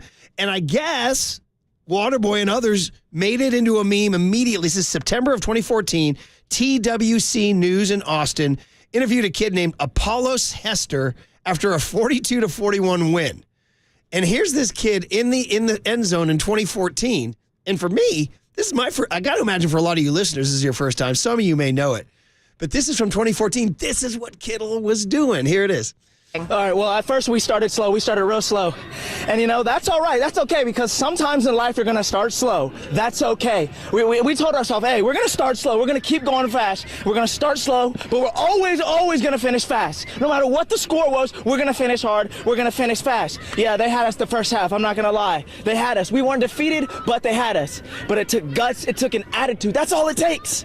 That's all it takes to be successful is an attitude. This kid is the best. Apollos Hester. I wonder what he's doing now. It's 10 years later. He should be showing up at halftime at Levi Stadium to give this team a speech. I need him in my life. So it got over 10 million views on YouTube when it came out. Deadspin did stuff. Chicago Tribune did stuff. And I guess it has been a gift for a long time. Oh, yeah. I would say it's like in the meme Hall of Fame for like sports and football. But nobody's put that out. I didn't see anybody on my feed putting it out Sunday night. Interesting, because when Kittle said it at the podium, even before I saw the behind-the-scenes stuff, it clicked with me immediately. Like, oh, look at Kittle going to his bag, pulling out a meme from like 10 years ago when I was still in college. Have you heard it from other sports figures through the years? Like Curry or Brady or... See, I don't know if I've heard it referred to by athletes, but you definitely see the meme pop up whenever there is a big second-half comeback in any sport, really. People will use that meme or the GIF. Of it saying, they had us in the first half. Yeah, they had us the first half. I'm not going to lie. Yeah, 530 says, he says it's a very popular GIF. All right, well, hey, for those of us like me who didn't know, our day has been made. All right, so that was even better. The more you know, Murph, that was very, very good. All right, hey, before we get to Mike Krukow, just a little bit more as we turn our attention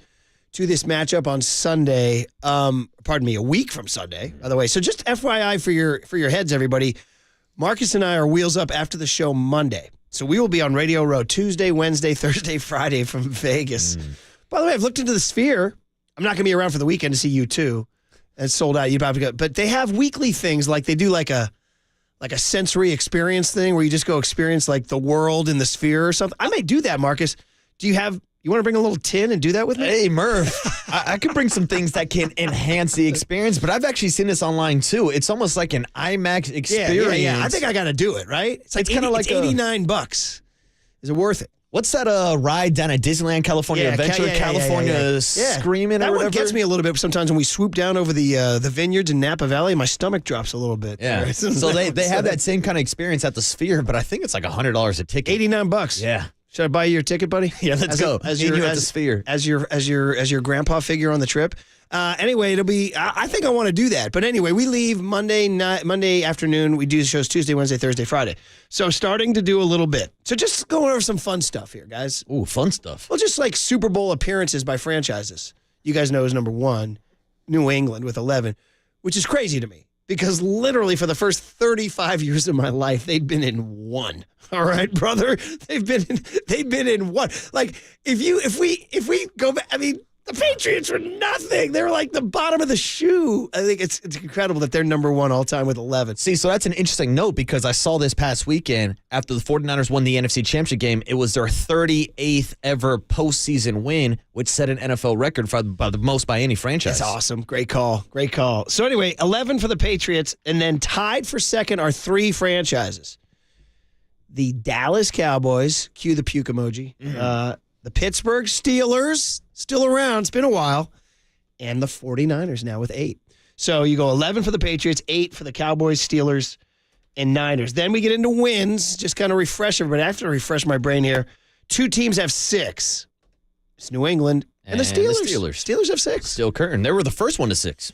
And then they won again with Jerome Bettis and them over the Seahawks, right? Mm-hmm. So, and then what was and then Roethlisberger got 2.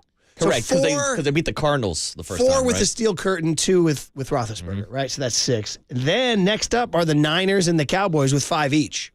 So the Niners, by winning, would join the Patriots and the Steelers with 6. Then you go down, you know who's next with 4? It's kind of surprising to me, actually. Freaking New York Giants. Ooh, Giants are up to 4, That huh? pisses me off, by the way.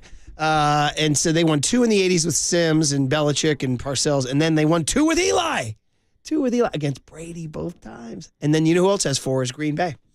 Green Bay won 2 with Bart Starr, and then 1 with Favre and 1 with Rodgers. I'm still waiting to get to us. And then with 3, it's not, dude. It's kind of, you guys are sharing it with your hated Chiefs. You got and the Broncos have 3. Dude. During my lifetime, the Chiefs and the Broncos have caught the Raiders in Super Bowl victories. Team of the decades. And then Washington has 3, actually. The Joe Gibbs 3 in the 80s. So anyway, that was it. And then in terms of Super Bowl coaches, Belichick with 9 appearances leads all. By the way, unemployed Bill Belichick with 9. Dude, Belichick, is he going to get a job? No. I don't think so. By the way, I thought I saw Sunday night that Ben Johnson was hired in Washington. Then I Googled it again yesterday. They said Ben Johnson, and nobody's saying it's official. Huh. So they said Seattle's still in play for him. I'm sorry, I talked about him as the Commanders guy yesterday. I think that's the heavy lean, isn't it? I mean, we saw Bob Myers on the sideline, and we know that he's working now with the Washington Commanders. Yeah, I thought that would be an easy layup for them. Don Shula with 6. Yeah, young Tony, look up Don Shula, buddy. And then go to a steakhouse in Miami. And then you know who's 3rd?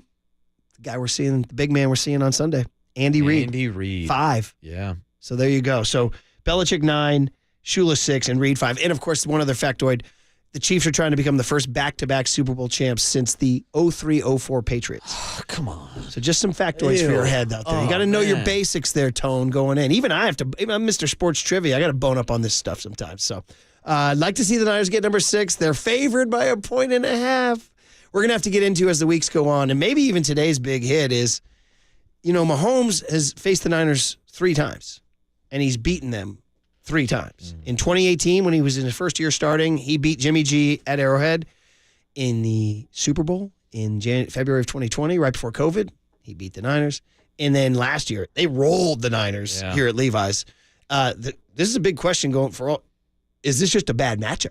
Yeah. Everything in life comes down to matchups. But one thing I do want to dive into this matchup, I believe that game last year against the Chiefs was the first weekend of Christian McCaffrey on the 49ers. But he came in on like a Friday, didn't know the full playbook. So that's obviously going to be a new wrinkle to that matchup.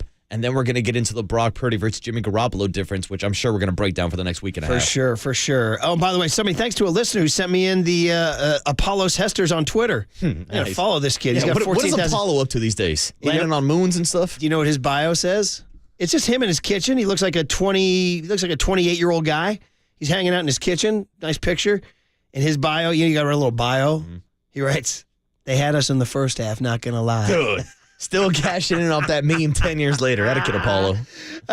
His last tweet was in 2020, and it was, "Today is a great day to have a great day." That was during the middle of the pandemic, too. All right, guys. Mike Krukow will do a little hit, Fan Fest, get his take on the Niners, and then, of course, on to the big hit, which is all about the Chiefs and the Niners. And Kyle Shanahan's first words in his press conference, all the things he addressed on Monday after the game. Next on KNBR 104.5 and 680, the Sports Leader. Yeah, they had us the first half. I'm not going to lie.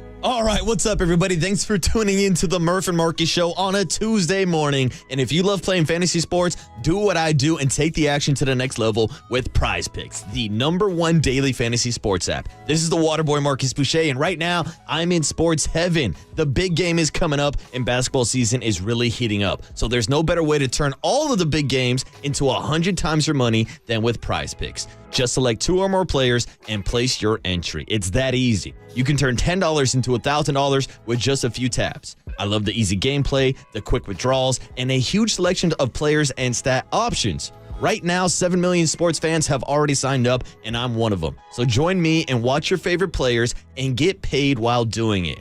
Right now, Prize Picks will match your first deposit of up to $100. Just download the Prize Pick app and use the code word LEADER. That's code LEADER. Prize Picks. Pick more, pick less. It's that easy.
There's no question we've got the best in the booth. That's why Murph and Marcus catch up with Kruk right now. On KNBR 104.5 FM and 680 AM.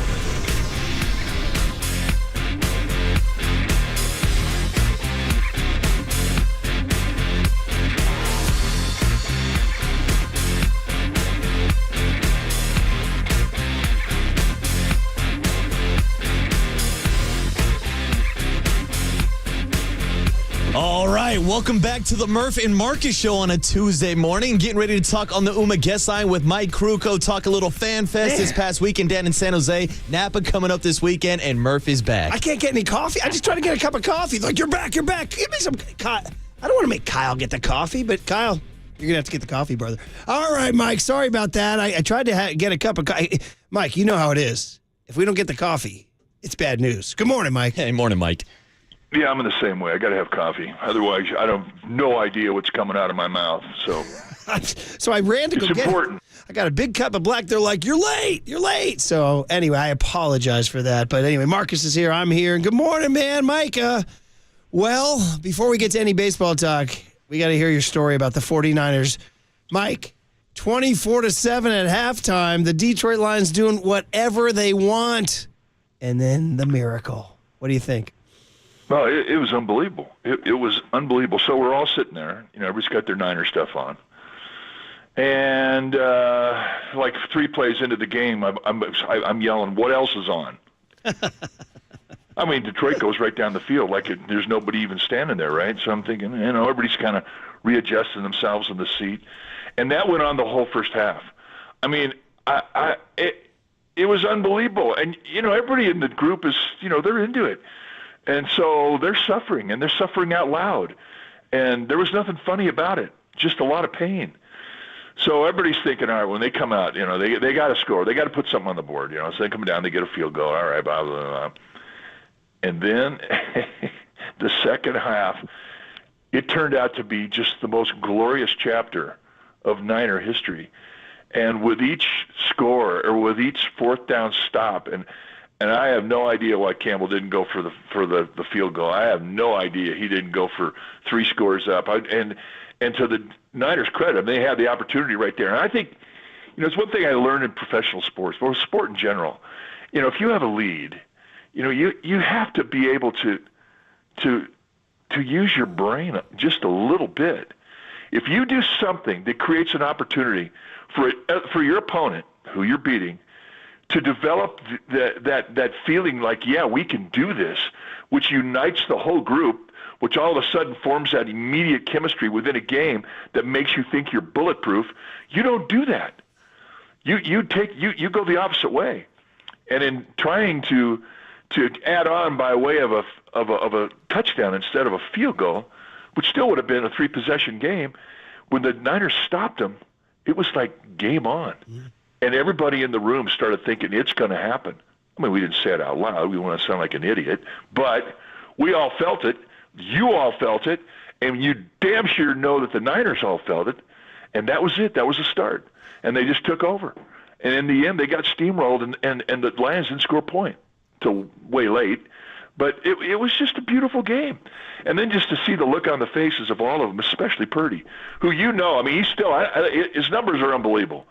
But he's still the guy that if he doesn't win, I mean, they're all going to go, well, who else we got? I mean, it's just the way the position is. It's just the way it is.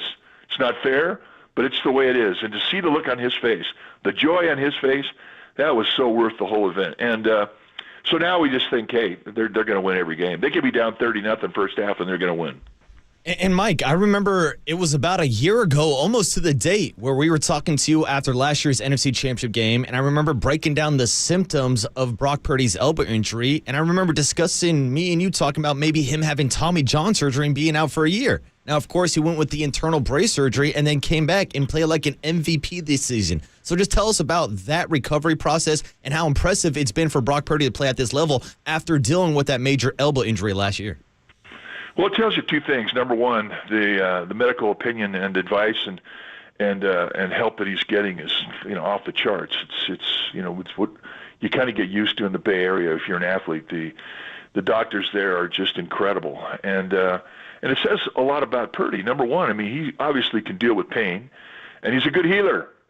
And the other thing too about football, it's a little different. You're throwing a lot, I mean, but you don't quite have the arm speed that you have in baseball, simply because baseball is 5 to 5.25 ounces in weight, and a football is about twice that or more. And it doesn't take that much out of your arm. Now, look, that's easy for me to say. I haven't had a partial tear in my elbow, and look, but the rehab is doable. You can come back quicker in football than you can in baseball. And to Purdy's credit, I mean, he put in the work, and thank God he is back, because here we are going to the Super Bowl. Thank you. Mike, just staying on this comeback thing for just a second, comparing it to baseball, I mean, trying to think of the analogy of what it would be to come from 24-7 down in football is what that is in baseball. It's almost like coming from like 5 or 6 runs down, maybe, or something like that in a playoff game. You don't see it that much. But I was talking about like momentum swings. You were talking about Campbell going for it. Is that like getting out of a jam? Like bases loaded, nobody out, and then you get out of a jam? Does the dugout? I mean, you've told dugouts get energized, right? And then that energy changes. Totally, and it can happen in one pitch. We always talk about the momentum monkey that sits on your dugout with you when you're going good, but that little booger boy, he's out of there. The first sniff of momentum going the other way, the momentum monkey jumps across the field in the other dugout. He leaves you. But it's indicative of the mindset of the team. When you get to the playoffs, everybody's brain is working the same time. It's one big brain. And when you start to lose, especially in a do or die situation, a one game and out situation, you have to have everybody stay on board. And if you're losing, especially big, guys mentally start to think about the off season. They do. They leave the boat, and then when you bring them all back because of something that you did, it could be a little thing in baseball. Like you got a 6-run lead, and all of a sudden you got you're up to bat, and you got your best hitter up there hitting, and all of a sudden their opposing pitcher for no reason throws one right through your helmet. Didn't need to. You got a 6-run lead, but all of a sudden everybody's brain comes back together, and all of a sudden you got a 26-man resolve, and all of a sudden that distraction of being down big in the game is gone. Now all of a sudden you just want to do one thing, and you want to kick that opponent's ass. And guess what? It's self-inflicted for the team that did it. So you have to avoid those things. You really do. And the old saying in baseball is, don't wake a sleeping dog. And that's exactly what Campbell did. He provided a fourth down situation defensively that if they stopped him, the game would change. And that's exactly what happened. And that, to me, I mean, I'll take it to my grave. That's the difference in the game. That move right there, that defensive stance right there, when they should have kicked a field goal, when they should have taken advantage of a 3-possession advantage, and they didn't. They got greedy. And the Niners defense, they made them pay for it. And Mike, I'm not sure if you saw George Kittle's comments last week when he was asked about the use of analytics in football. And he brought up the fact that it's not really recognized to use momentum as part of analytics. Now, I'd love to get your breakdown of how that translates to baseball. And is there a problem with the use of analytics and not recognizing momentum in some of these big moments? Well, I mean, analytics are great. They really are. They give you a different perspective, and they give you a percentage, and you take a look at that percentage. Well, I mean, I'm sitting here right now in a 2-0 count. I've got a 75% chance to get a fastball middle away. I'm going to look middle away. All right. Well, analytics can give you that advantage. But you've all, I know you guys have both read Joan Ryan's book about chemistry, and I think she did a beautiful job of proving it. It is the game. It is the essence of the game, especially a championship game, especially a do or die game. If you don't have that, I don't think you can win. And there's no algorithm that can truthfully define that. It's the same thing when you get an algorithm that says throw this guy sliders. Well, okay, throw this guy sliders, but what that algorithm does not include is what it's like to throw 7 sliders in a row. Physically, if you throw 7 sliders in a row, you're going to get 3 good ones, you're going to get 2 pretty good ones, and you're going to get 2 hangers. That's just the fact. Your arm just doesn't come back to throw that many great sliders in a row. Well, the algorithm says throw this guy sliders, can't hit it. Well, he can hit a hanger. He can hit a mistake in the strike zone up off a lazy hanger. Well, that's the thing that it does. It's not necessarily taken into consideration when they're putting the algorithm in there. So that point you make about chemistry within a game not being defined or being able to statistically prove it, I mean, that's the essence of the game. That's exactly what happened in that moment when that defensive team stopped on the 4th down. A team that had all the momentum in the world, and they turned it around. And you can't prove that with statistics. There's nothing that's written that really describes that. And I think George Kittle's point is spot on. And anybody who ever played the game will tell you there's a lot of things like that, which is what really pisses off a lot of guys that played the game for a long time. There's a lot of things like that that are not taken into consideration.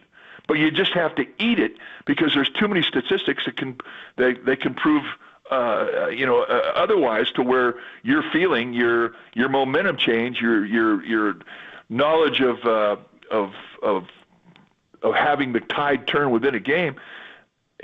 So you just have to remain silent, and you get steamrolled. Well, thankfully, I think that's coming back into baseball. I think you're going to see more and more old school gut feeling come back in and be respected, because for over 10 years, for almost 15 years, it's been gone.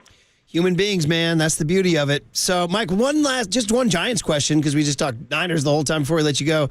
Just your thought, and I know you want to get into the mud and get into it, but the Robbie Ray headline on Saturday morning in the Chronicle was pretty, first of all, it's pretty funny, I thought, when he said Robbie Ray excited to join Giants rotation, but, quote, couple of bats wouldn't hurt, unquote. I mean, it's kind of just like, it's kind of funny, right? You know, I mean, it's like deadpan comedy when you say, a couple of bats wouldn't hurt, you know?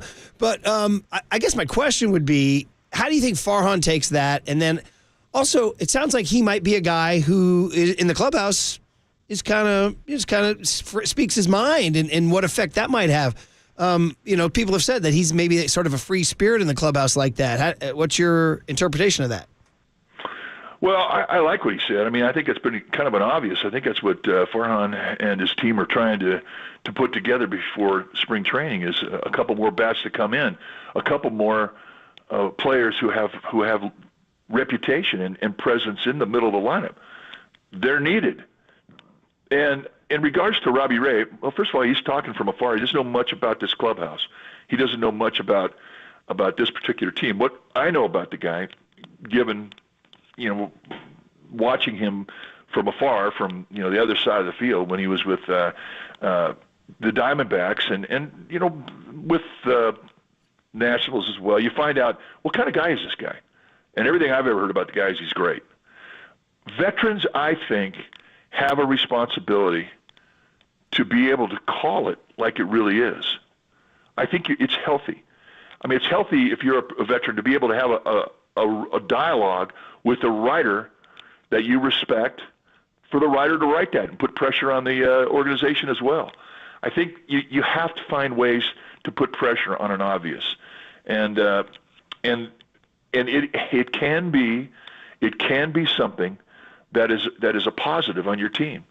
And I think everybody who's looking at this Giants team right now, they're not counting on this team. If this team right now opened up the season, they're I think they're ranked in the bottom third of Major League Baseball, just in expectation. And that all can change. Just you bring a bat or two or three, and I fully expect that to happen. Look, I've gone out and said I'd quit if they don't. Again, we said we don't want that, so we're going to make sure that happens. So anyway, Mike, listen, Marcus is at FanFest in San Jose. We'll talk to you about that on Thursday and get ready for FanFest at Napa this Saturday. So we'll promote that. But we want to tell you thanks for the hit, and we'll talk to you Thursday. Had a bit. Mike Krukow, and we want to remind you that this is brought to you by NorCal Honda. Honda is value. Get a great deal now at your NorCal Honda dealers. What was, just while we have you for a minute, what was the biggest takeaway from FanFest? Kyle Harrison is who the people want to see. Like, there was a great showing, and shout out to Austin Slater, Tristan Beck, Taylor Rogers, Casey Schmidt, everybody who came out. Oh, how was Casey? Casey was actually phenomenal. He closed out the show. He was the last guy who came on stage with me and Copes. But Kyle Harrison, the place was packed wall to wall. He was great on the mic, and I'm looking forward to seeing him on the bump this year. Yeah, and did anybody yell out, "Couple of bats wouldn't hurt"? No, I don't think Robbie Ray wasn't in the crowd. Hey, I want to make sure to get this out here for Saturday so you guys know. KNBR Giants Fan Fest continues Saturday in Napa at the Oxbow Gardens. The Oxbow Gardens in Napa. This is where I could take a digression into a Woody Allen comedy bit, but I won't. I won't discuss the Oxbow incident. Anyway, on Saturday, February 3rd from 10 a.m. to 1 p.m., it's free, right? Waterboy is free. Oh, it's free. Free People just $99. walking up. Walk in. Including Lions fans. Free show. Yeah, we had Lions fans front rows. We ran them out by about halfway through the fan fest. So. You got the skipper, Bobby Melvin, up there. You're going to have Patty Bailey, Patrick Bailey, Patty Batts, Mikey Conforto, who may be your three-hitter, Tyro Estrada, who's had a pretty good year last year. Formerly third base coach, now bench coach Mark Kahlberg, and third base coach and Giants legend Matt Williams. Oh, you got Matty and Melvin and Patty Bailey, and that's pretty good. Yeah, sounds like a fun fan fest. And yeah, by the way, I got to give some love to not only Ryan Christensen, but Pat the Bat Burrow, who's a Bellarmine College prep legend. He was down there in San Jose last weekend, too. Yes, he was. And so listen, the Burrow, Williams, Melville thing, we got to remember that's going to be a good thing this year in the dugout. And Brian Price, too. Shout out Tam High. And what Kruk just said about his feeling of momentum shifting back towards old school baseball, that's kind of the feeling I got with Pat the Bat and Ryan Christensen last Saturday also. Give me some dirt dogs who spit tobacco in the dugout, baby. And once again, we want to thank Mike Krukow, who is brought to you by NorCal Honda. Honda is value. Get a great deal now at your NorCal Honda dealers. Okay, the big hit. Kyle spoke yesterday. We turn our attention to the Kansas City Chiefs. What are your early vibes, everybody? 808 KNBR, line them up. I was just on an ESPN.com thread, and here's where they're asking their experts here, and here's how it goes. Aaron Schatz, NFL analyst, Chiefs. Dan Graciano, NFL national reporter, Chiefs. Dan Orlovsky, NFL analyst, Chiefs. Field Yates, NFL analyst, Chiefs. Chiefs. Jordan Reed, NFL draft analyst, Chiefs. Lindsey Thury, NFL national reporter, Chiefs. Marcus Spears, NFL analyst, Chiefs. Matt Miller, NFL draft analyst, Chiefs. You guys getting a vibe here? Wow, and the Chiefs are the underdogs, Murph. That's interesting. On KNBR 104.5 and 680 Sports Leader. Oh, hell yes.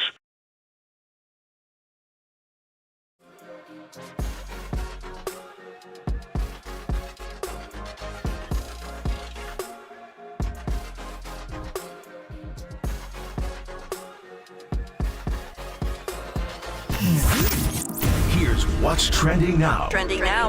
On KNBR.com.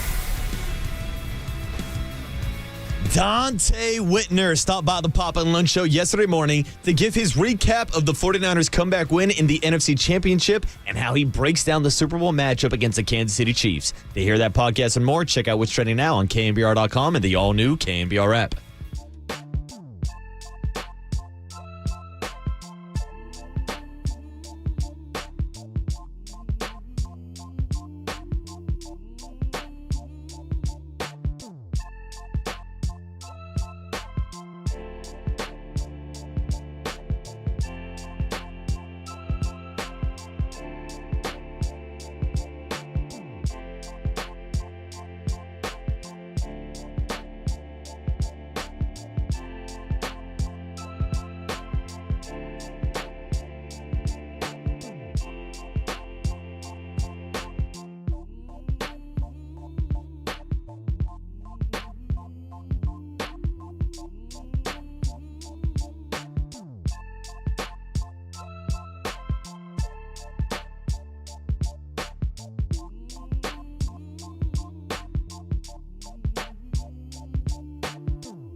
This is the Big Hit. Sponsored by Benjamin Moore Paints. Experience the Benjamin Moore retail difference at their independently owned authorized retailers today or at benjaminmoore.com. On KNBR 104.5 FM and 680 AM. The sports leader. From the Baltimore 19, shotgun Mahomes, pump and throw to the end zone. Handled by Kelsey for the touchdown. Jackson looking. Jackson, middle, end zone, intercepted. And it's Bush with the pick. Goes down in the end zone. Mahomes takes a knee. And that is it. The Kansas City Chiefs are going back to the Super Bowl for the fourth time in the last 5 years. You gotta fight for your right to party! Believe it, baby, we're going to Las Vegas. Vegas, Nevada, to go get us another one. Purdy out of the shotgun, drops a couple of steps, going to take a deep shot to Brandon Ayuk. It's deflected. Oh, he caught it! Caught! Ayuk caught it out of the air. A flag is also down. Goff, hands off, awkward handoff to Gibbs. Ball! And he fumbled the ball. He got hit. He fumbled the ball. The 49ers have the ball. Bang! Bang! Eric Armstead recovers the fumble. You don't have to get complicated. Look at Trent Williams. T-Rock. I'm so happy for him. Brandon Ayuk's going to his first Super Bowl. Come on. Christian McCaffrey's going to his first Super Bowl.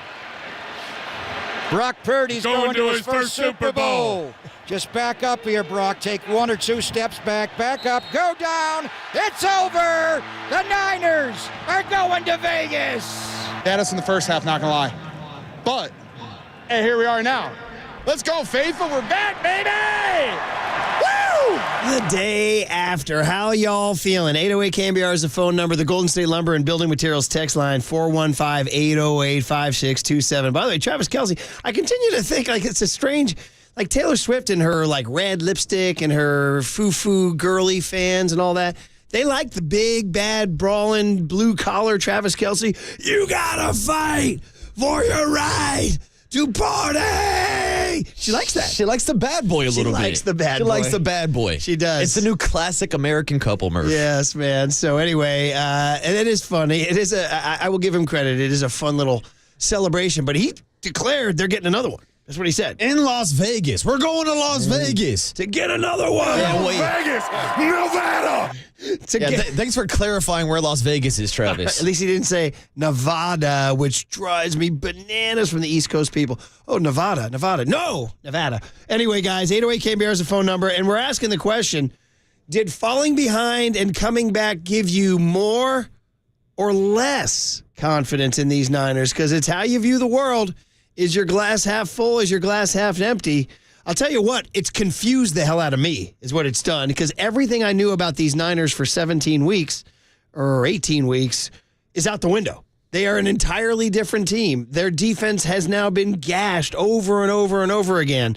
Their offense can't spring loose over the middle of the field.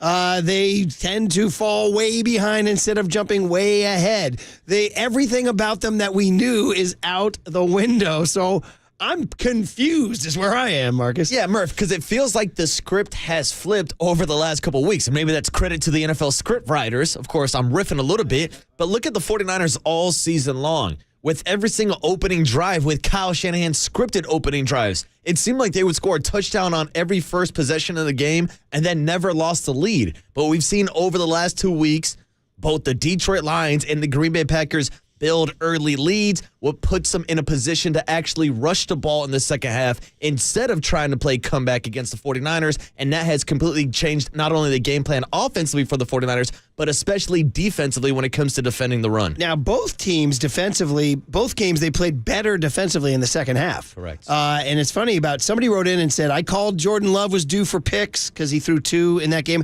This guy, because I pointed out Mahomes has not thrown a pick in his last 6 postseason games. This texter said, you know what that means? That means he's due. He's right? due, Murph. He's due. But anyway, Kyle Shanahan talked about these last 2 games that were just, against every narrative ever, not just how the 49ers played in 2023, but Kyle Shanahan can't come back. He can't, except for he did 2 times in a row.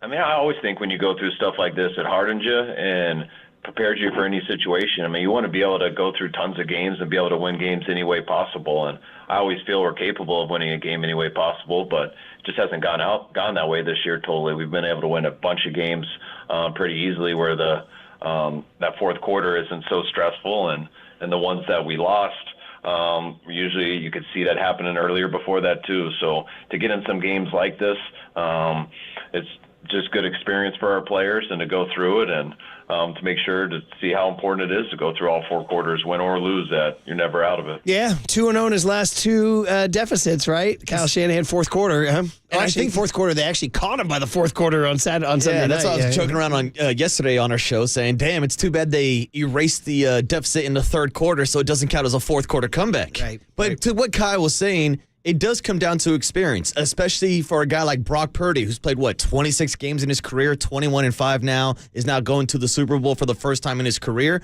But now we've seen him in these big-time moments in the playoff twice. and it doesn't look like he's going to melt under pressure. I mean, we saw Jordan Love have an opportunity to lead his team for a game-winning drive. What did he do? He threw an interception, lost a game. We saw Josh Allen and the Buffalo Bills. They lost. We saw Lamar Jackson, the MVP of the 2023 season, melt down and throw an interception in a triple coverage last week against the Kansas City Chiefs. So we could talk about Brock Purdy's poor play in the first half of each playoff game, but we definitely have to acknowledge the fantastic play in the fourth quarter in the 2 comeback victories. Can't wait to see what the Niners do to this Steve Spagnuolo defense, which is so good. And, the Niners, we haven't seen them carve like we're used to seeing them carve. I mean, the comeback was fueled by 2 interesting developments that were not Kyle Shanahan designs. One was the legendary Ayuk catch, which is just, one of the great moments. It's one of those things where you're just either going to make a play or you're not. And he did. And then Dan Campbell giving them the ball. Mm-hmm. Like, those are 2 things that happened that weren't Kyle's scheme plays. Well, even the Jahmyr Gibbs fumble on the and then, of course, the Gibbs fumble. Which, by the way, thank you for pointing that out. That, to me, actually was the biggest of them all. And this gets an interesting comment from Steve Wilks, who came under heavy fire in both games, but yet here he is going to the Super Bowl.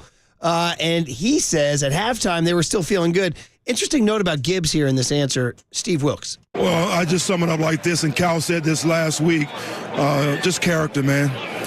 The men in that locker room, I knew for a fact that we were going to win that football game. And it wasn't really a lot of yelling and screaming. We just talked about the things that we had to correct. And everybody just had to do their job. And starting up front, the D-line took control. We started playing a little bit more man-to-man, which has allowed our linebackers to get down the hill. And we needed someone to spark us. We talked about trying to, create a takeaway. In 2-6, he carried the ball loose. We mentioned that all week.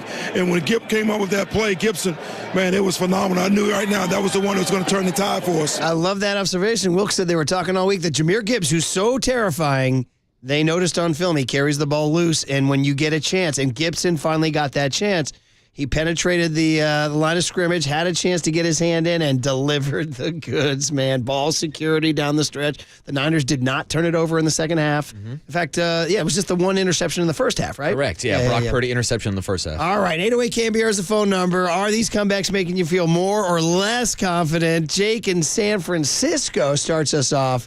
Jake in the city. How are you, Jake? Good morning. Hey, doing good, boys. Hey, for anybody over the age of 45, dogs barking. Check this out. We got the mailman coming early. What's going on? The dogs are hyped to get on 50,000 watts. Yeah.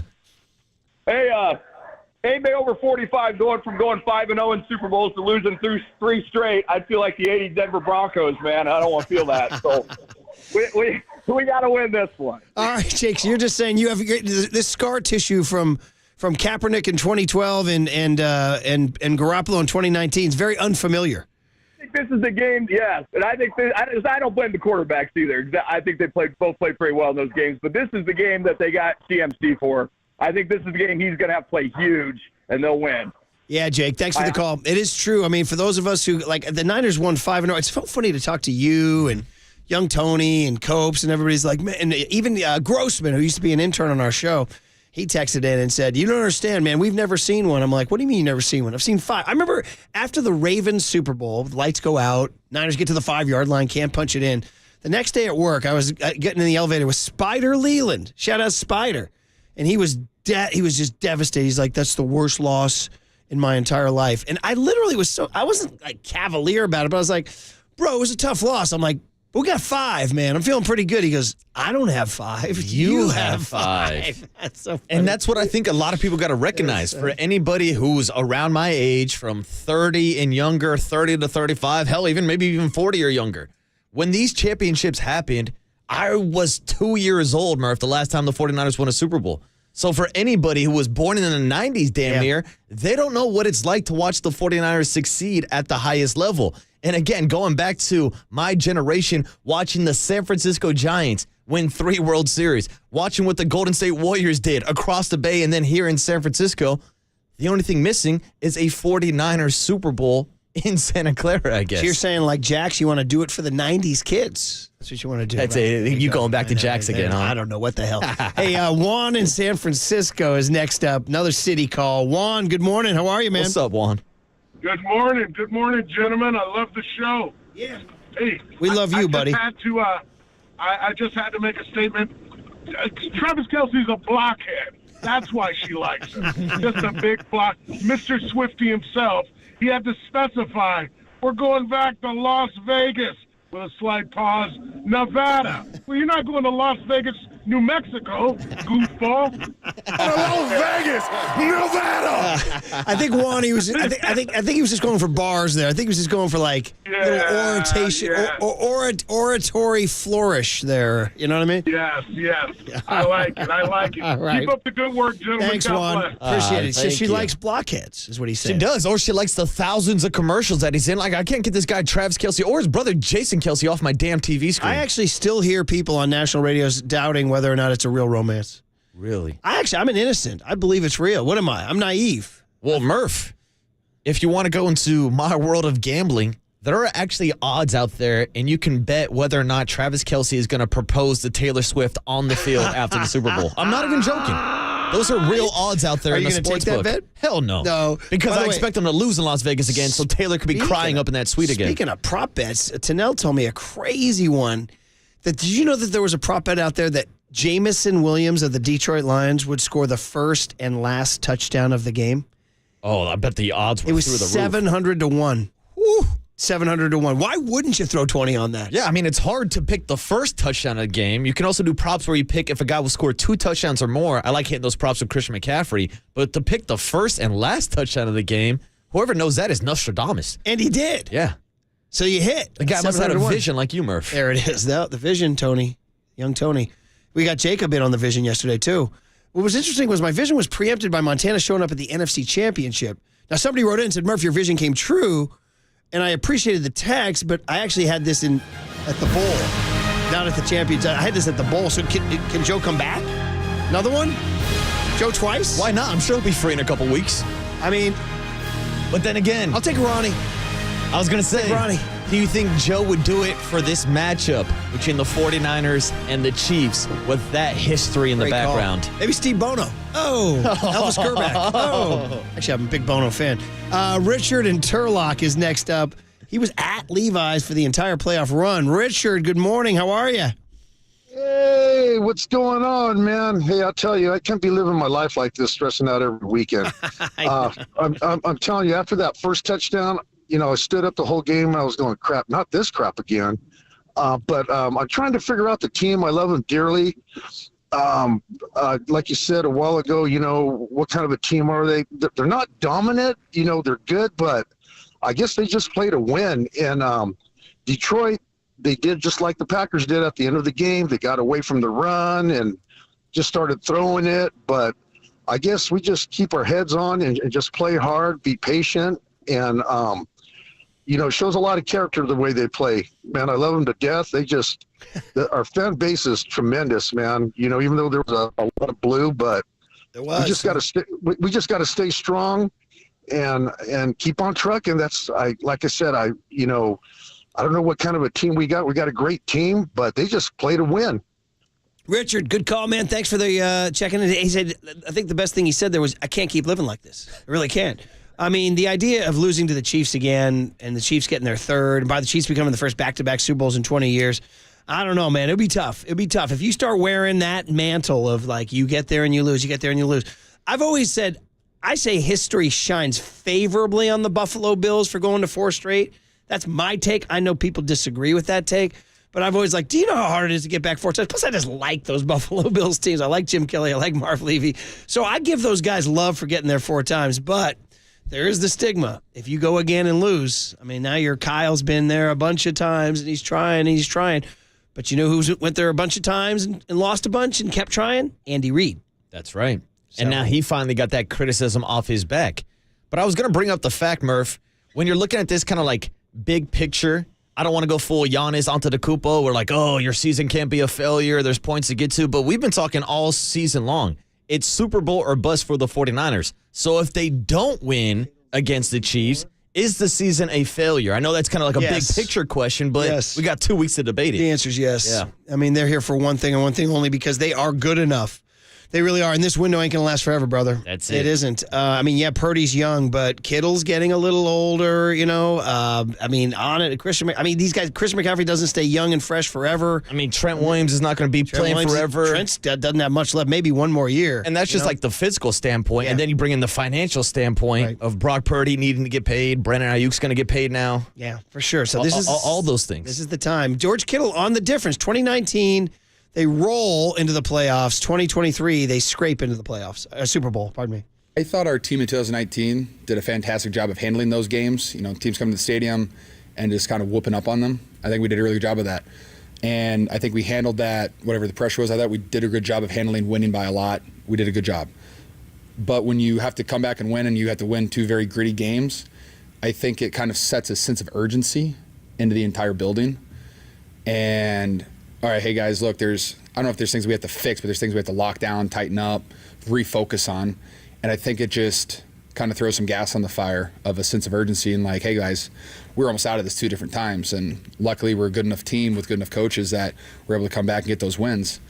But let's try not to do that again. Yeah, right. So it's the old Tiger Woods. Hey, we've done this before. Let's do it again. True. And Purdy stays. It's funny. I was listening to those national shows. We opened the show by talking about this. I drove in this morning. I listened to 4 different national shows to steal stuff. All of them were dumping on Purdy. It was unbelievable. And they're like, oh, flat line, no personality, boring. One guy compared him to the farmer in American Gothic. How about that? Where that came from, I had no idea. And what's wrong with the farmer from American Gothic? I know. He's a little salty. He looks a little salty, doesn't he? Doesn't look like he'd be the life of the party, that guy. Yeah, but then again, don't you want your leaders, your quarterbacks, your ace to be in kind of a stoic mindset anyways? Well, that's what I'm saying. Purdy's a cool customer. And in that NFL Films clip we have, Purdy walks over to him and says, hey, man, keep encouraging the guys. You're the guy. And Purdy's just like, yep. And they love him for it. Reed in Concord out in the East Bay. Reed, good morning. How are you, man? What's up, Reed? Good morning, guys. Yeah. So my take is this is Kyle Shanahan. It's not his revenge bowl against Andy Reid and the Chiefs. It's his redemption bowl because this is going to be his 3rd time in the big game. And, we all know how the first 2 times went. But the big difference this time is he has a babyface assassin who's pretty resilient. And, they can't just run all over the opponents like they did in 2019 with Mostert. They have to actually throw the ball to win these games. And so I think with this kind of new strategy and the arsenal that they have with Purdy and the weapons around him, I think there's definitely a good chance to not repeat what happened in 2019 by overthrowing Emmanuel Sanders for a touchdown to try to win the game.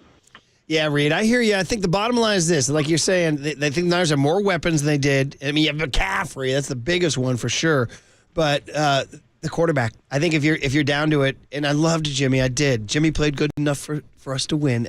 You have that? Mm-hmm. Oh, you got it. Right Jimmy there. played good enough for us to win. Yeah. And when you look back on that quote, and thanks, Reed, thanks for the call. Appreciate you, man. You look back on that quote, it's definitely Kyle speaking through clenched teeth, right? Mm-hmm. Jimmy played good enough for us to win. Yeah, but getting back to what Reed was just saying on the Uma guest line, was him talking about the approach against the Kansas City Chiefs and how with Brock Purdy this year, we've seen how he's taken the Kyle Shanahan system to the next level. We talk about Purdy for 30 all the time and the upgrades that he brings to his offense over someone like Jimmy Garoppolo.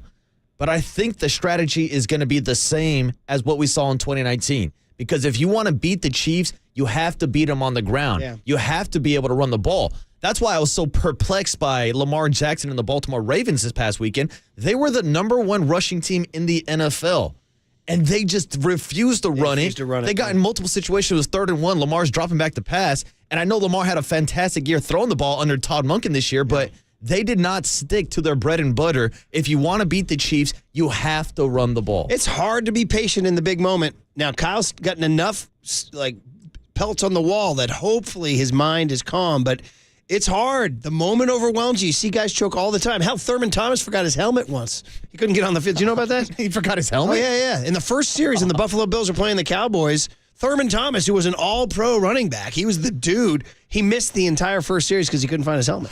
That's a terrible So this is what happens in this. This is what happens, man. Failing to prepare is preparing to fail. Yes, exactly. And you fail to run the ball, too. Yeah. Bill is in Fairfield, California. Bill, good morning. You're on KNBR, man. How are you?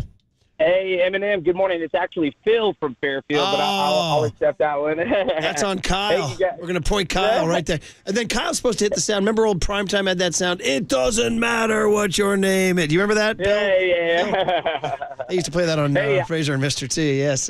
So anyway, Phil, what's up, man? Right, this is the summer of George, man. So this is hey, what poetic justice, right? I feel like Bart Scott when the Jets beat whoever they beat. To get in, and Bart Scott comes in and says, for all the non-believers, and backs up against the wall. Niners did it. And I just want to leave you with this. Murph, you've been talking about for the past 2 weeks, you've had your vision of Joe giving the Lombardi trophy. But I want to flip the script. What if it's actually Steve handing the trophy over to Shanahan to get that monkey off of his back? You know what? I'll take that, Phil. I will take that. I'm going to go ahead and put that in my vision bank there, buddy. Thanks for the call. And do you know why I'm taking it? Because Stefan just checked in, our great buddy. What's up, bro? You haven't talked about me in a while, bro. Our buddy from Vegas. Heard you coming to Vegas, bro. Stefan, for people who don't know, is one of our great friends of the program. He's the guy who has the seats right by the visiting on deck circle at AT&T. Always puts his cowboy boot up on the bricks. He's quite a character, and he's always been around our show forever. He moved to Vegas a few years ago, and he just texted in and said, bro, Joe's not going to the game, bro. Caesar's hired him to be the viewing party, bro. So the vision is out the vision's out the window. Uh-oh. So I'm taking Phil and Fairfield's vision, and I'm putting Steve Young. I'll take it. I'll take 8. I'll take 42. Murph, I need a second half adjustment for your vision. There it is. That's what I need. I need Journey to play and change everything. Yeah. And then Joe in Vacaville to close out the big hit. Joe in Vacaville, what's up, brother? Hey, good morning, Murph and Marcus. Hey, enjoy your show. Hey, I just have real quick. I know you guys. Thank you for taking my call. So I had some good and bad stories about the game on Sunday. All right, let's go. Good thing is that we came back. Our team was resilient. Faithful was strong and loud.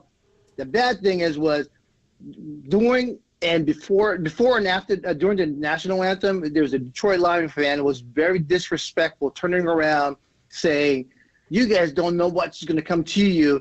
F you this, F you that," throughout the game. Whoa. Yep. Yeah. No. And then after the national anthem was done, I'm a 26-year Air Force veteran, right? Yeah.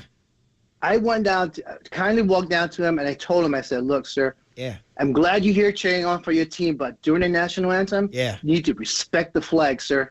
100%. I walked back to my seat. This guy continued heckling us all throughout the game, first half. Second half came. You know what happened, right? At the end of the game, he was walking out. He looked at me. I looked at him. I said, "Respect the flag, dude." Oh, hey, now. And I could see in his mouth, yeah. He worded out. He said, "I'm sorry." Whoa, Joe, you won. You got the game and you got his respect. I love it. Joe. Yes, sir. Good call, brother. Good call. Hey, man. And last thing, go ahead. Murph, Go ahead. Instead of request for 6, let's get the 6, buddy. Okay. Go Niners. All right, Joe. Thanks for the call. Yeah, thank you, Joe. Thank you for your service, too. So I was a kid in the Little League All-Star game, and during the national anthem, I guess I was fidgeting around. I didn't know this. I was just standing on the baseline. After the game, my dad grabs me by the ear. Not literally, but metaphorically. Oh, I was going to say, my mom used to grab me literally by my ear all the time. And he said, "Hey, I don't even care what happened in that game. During the national anthem, you were fidgeting around like you had something in your pants. You don't do that. You stand there and you respect it." Ever since that time. So when I coach all our Little League All-Star teams in Mill Valley, you ready for this? We practice the anthem. And I've made it a competition that we beat the other team in the anthem. And the kids have bought all in. How do you beat the other team? We are stones cold. We think about the game. We shut our eyes. We have our hat over our heart. We do not move. We do not fidget. We do not look around. We use it as mental prep and thinking about what got you here. And, dude, I'm telling you, it's incredible. The kids, we practice it. So I bring the speaker out. We play the anthem. They come out, and we stand. And then, dude, as the seasons go on, the anthem ends. They go, "Coach, we won the anthem. We won the anthem. Let's go." So I hear you, Joe in Vacaville. That's exactly what I'm talking about, baby. You got to win the anthem, buddy. Hell yeah. You guys lead the league in anthems. We do win the anthem. We do. And it's big. It's part of pregame prep and respect. I've been in so many Little League All-Star games. They play the anthem so much that it's been like dozens of them. And I just think about it. I think about my grandparents who came from Italy and my great-grandparents who came from Ireland to get to this point in this moment, use that time. Don't be a D. Don't be a D. That's what I got. I got you. That's all I got. I got you. All right, buddy. All right, guys. Here's the deal. So, a guy says, so you guys are saying no kneeling. 808 KNBR. Easy. I knew this convo was going to get out. Let's take a break and get to the cooler content, huh? Actually, I mean, do we want to go down that route? I'm not going into that. No, we don't, Murph. No. Can you imagine if we made that the big hit today? I'm laughing too hard. Let's get out of here, man. Cooler content on the other side on KNBR 104.5 and 680, the sports leader. Redwood City. Shout out to you for supporting KNBR. Redwood City sports leader.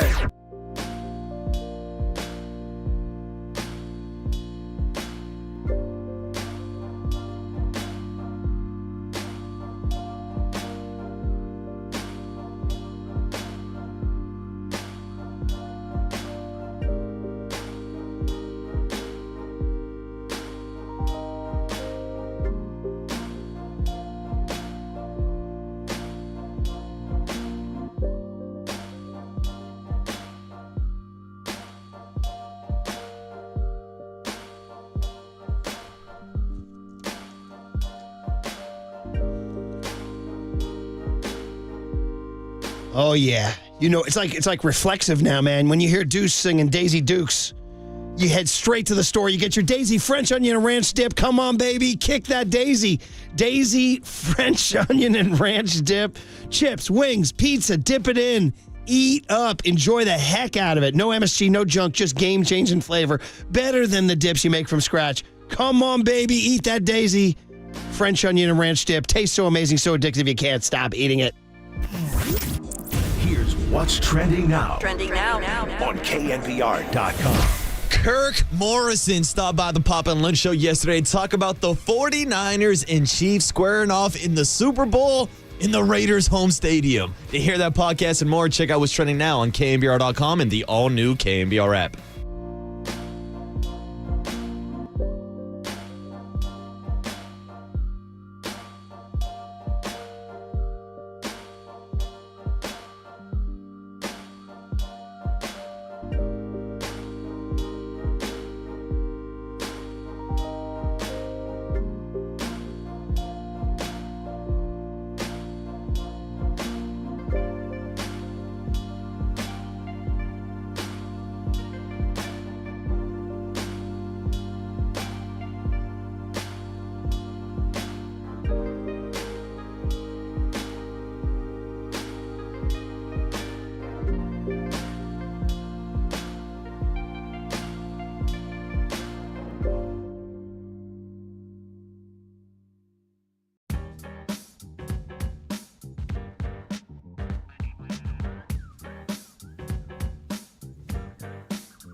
And now, time for the Protect Your Assets with David Hollander Business and Technology Report.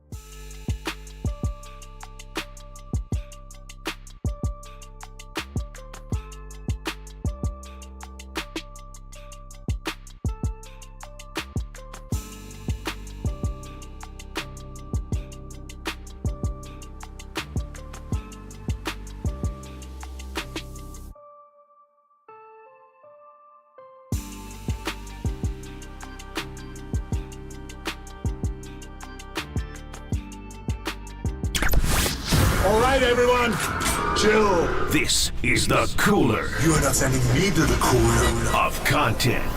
Sponsored by Mancini Sleep World. Sleep better, live better. Visit sleepworld.com. And by Marin Health. Marin Health Medical Center and Marin Health Medical Network world-class care. Closer than you think. On the Sports Leader. All right, cooler of content. Always the best stuff out there. It's all Niners. All Niners. So, did you guys see the Brandon Ayuk in bed post? So is this on Twitter or Insta or TikTok? What was it? I think it was Instagram. I saw it going around on Twitter. But yeah, Murph, Brandon Ayuk is just like us. He wakes up, lays in bed, and turns on SportsCenter to see if he made the top 10 list or not. He didn't. The catch, the fluke to Ayuk, the immaculate reception, the Detroit deflection, the ricochet relay, as Tim Ryan called it, was not the number one play, which is absurd. Brandon Ayuk's lying in bed, filming himself. He sees himself as number 2. He whips out his phone and says, man, and then he waits to see what's number 1, which is Lamar Jackson catching his own tipped pass. Correct, which I know that was a play that kind of broke the internet over the weekend, but shouldn't we also point out that that's probably a pass that should have been interception? It's a pass that Lamar shouldn't have thrown, and it's a play that really shouldn't be praised as much as it is. You need a little visual here. Ayuk's lying in bed with his TV on in his bedroom up in the corner. A nice view of the bay, by the way. Yeah, he's got a nice view of the hills. He's got a look at a view of the Milpitas Hills kind of thing. What do you got here? Number 2. Who they gonna have at 1 there? Let me see this. Man, get the simple, quick. So we used to have this sound from Nnamdi Asomugha. You remember your guy Nnamdi? Oh, come out to Nnamdi Island, Murph. That was my boy. He was a Raider. Now he's like a film director. But when he was at Cal, they were really good, and they almost made the Rose Bowl. But Mac Brown from Texas campaigned for Texas, and it was like a CFP committee chose Texas. And Nnamdi, we had this sound from him when he found out at his locker room. He goes, they told him, they go, you're not going to the Rose Bowl, Texas. He goes, what the?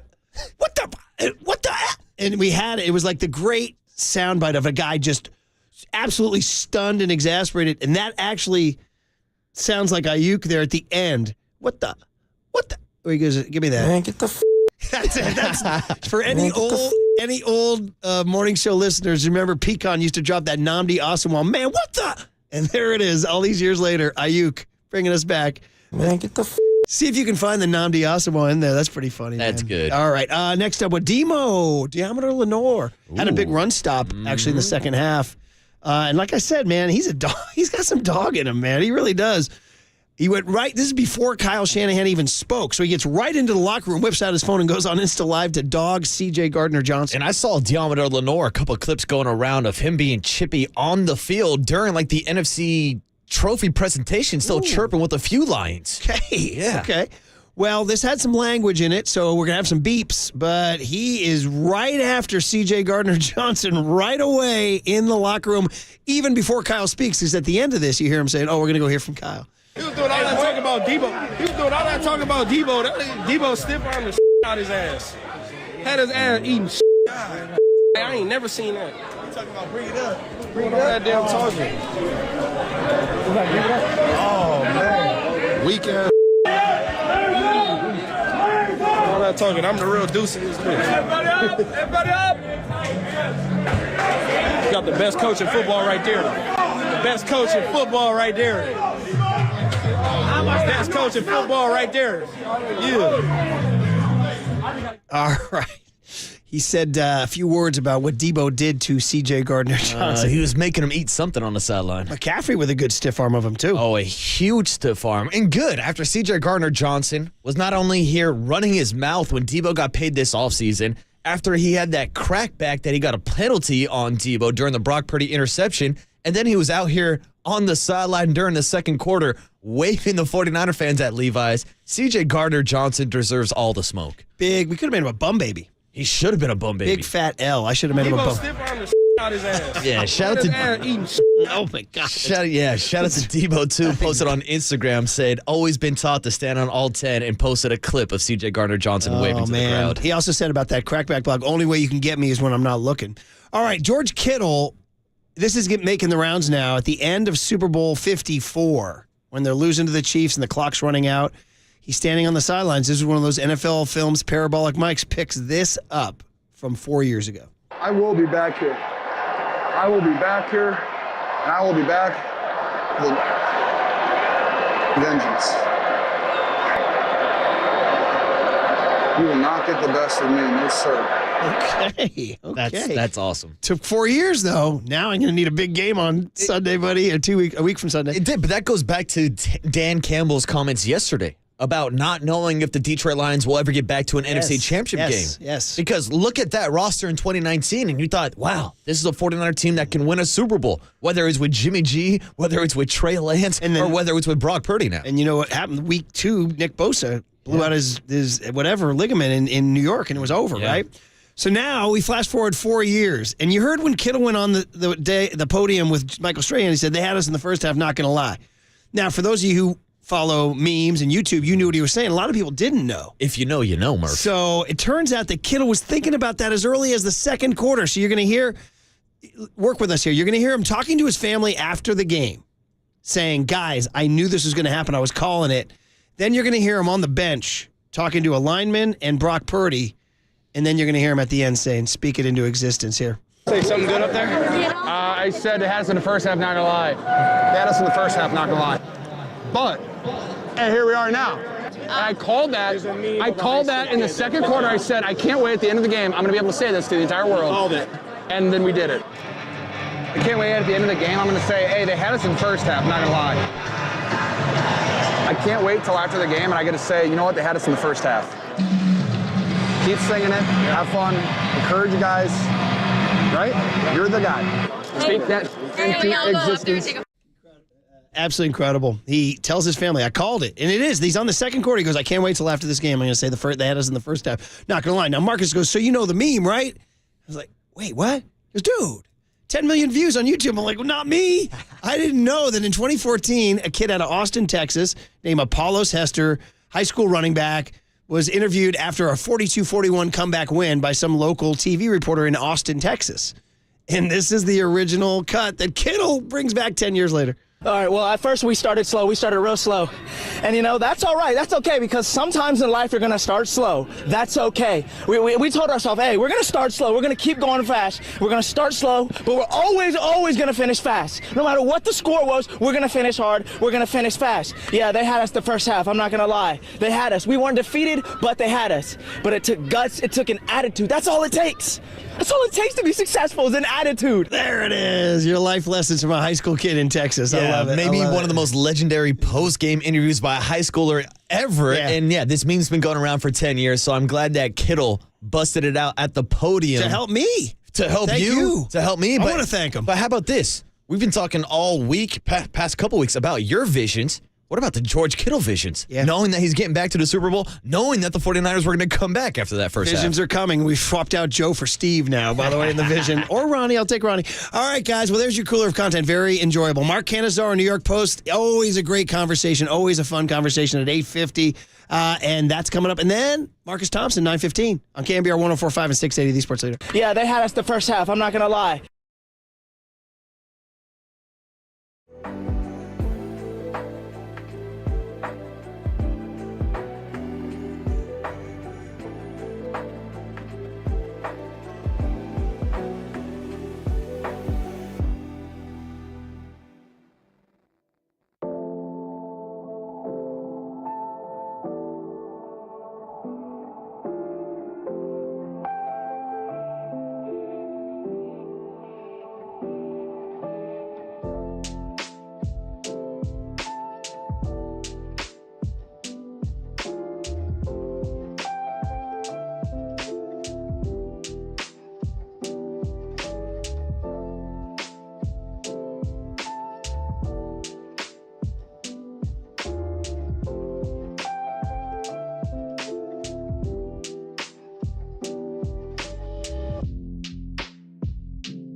is KNBR, and this is Murph and Marcus on KNBR 104.5 and 680. The sports leader.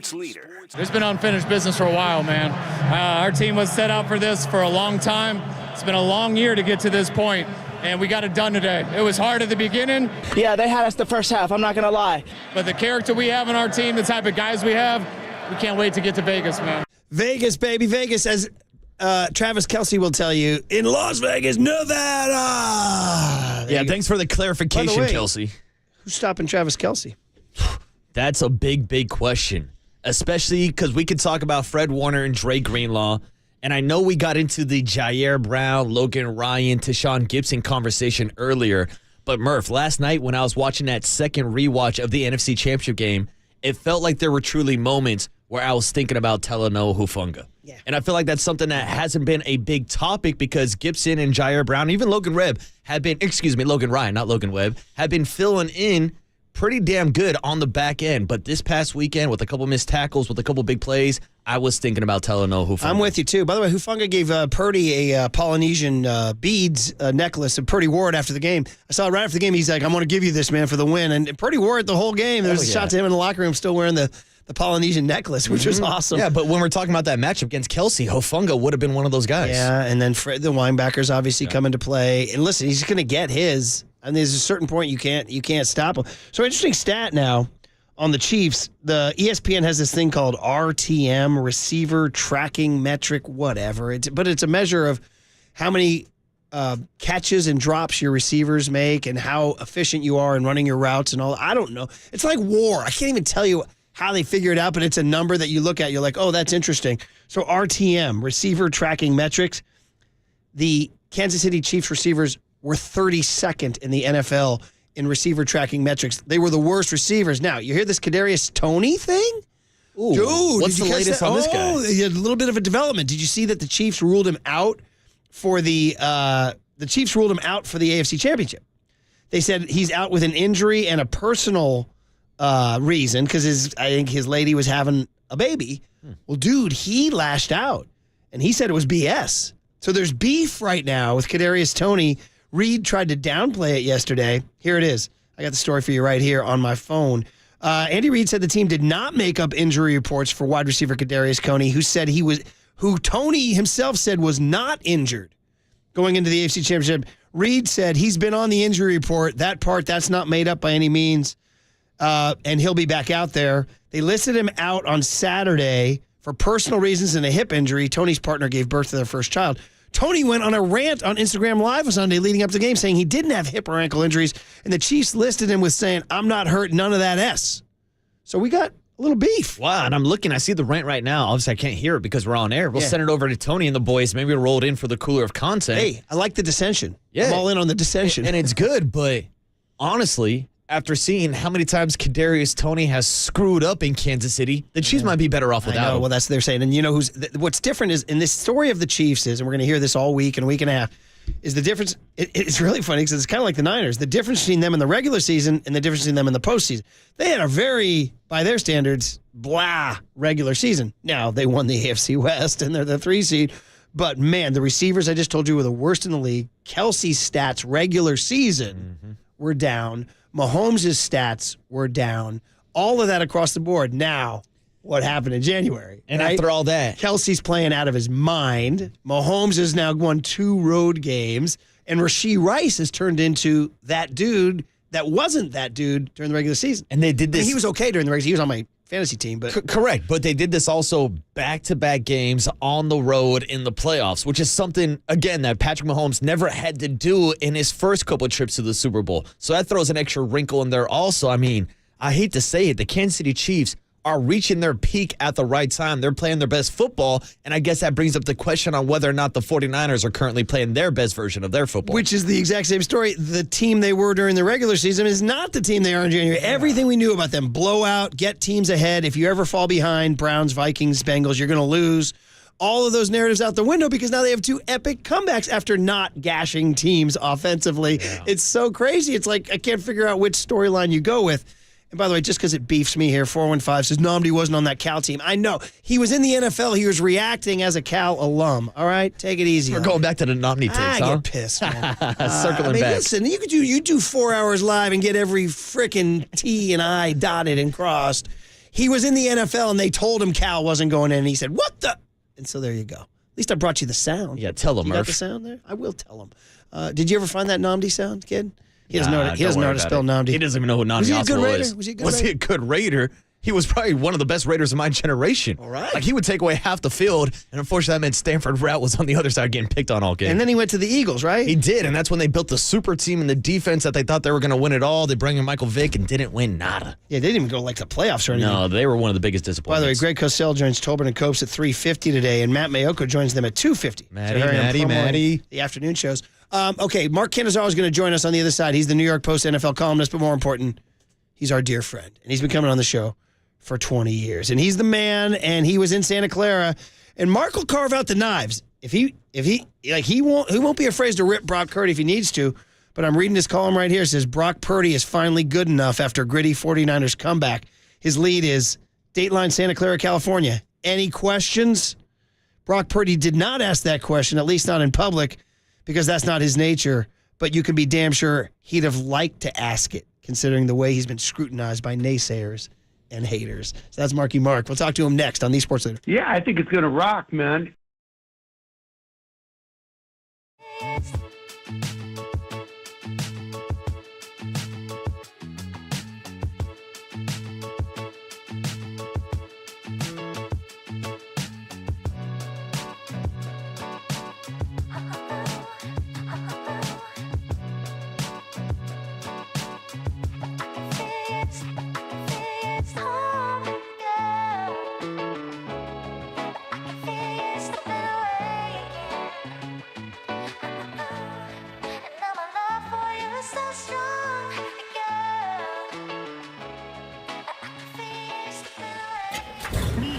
From the Chilton Auto Body Traffic Desk.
Listen to the sports leader anywhere, anytime. Download the KNBR app. Murph and Marcus continue live from the KNBR Casino Matrix Studio. Casino Matrix Progressive Jackpots are here. Where are you? Just drop in. Please play responsibly. 1-800-GAMBLER.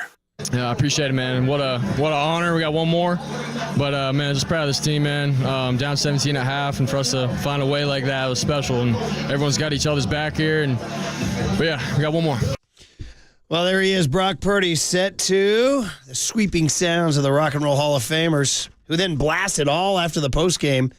And there in the stadium was one of the greats.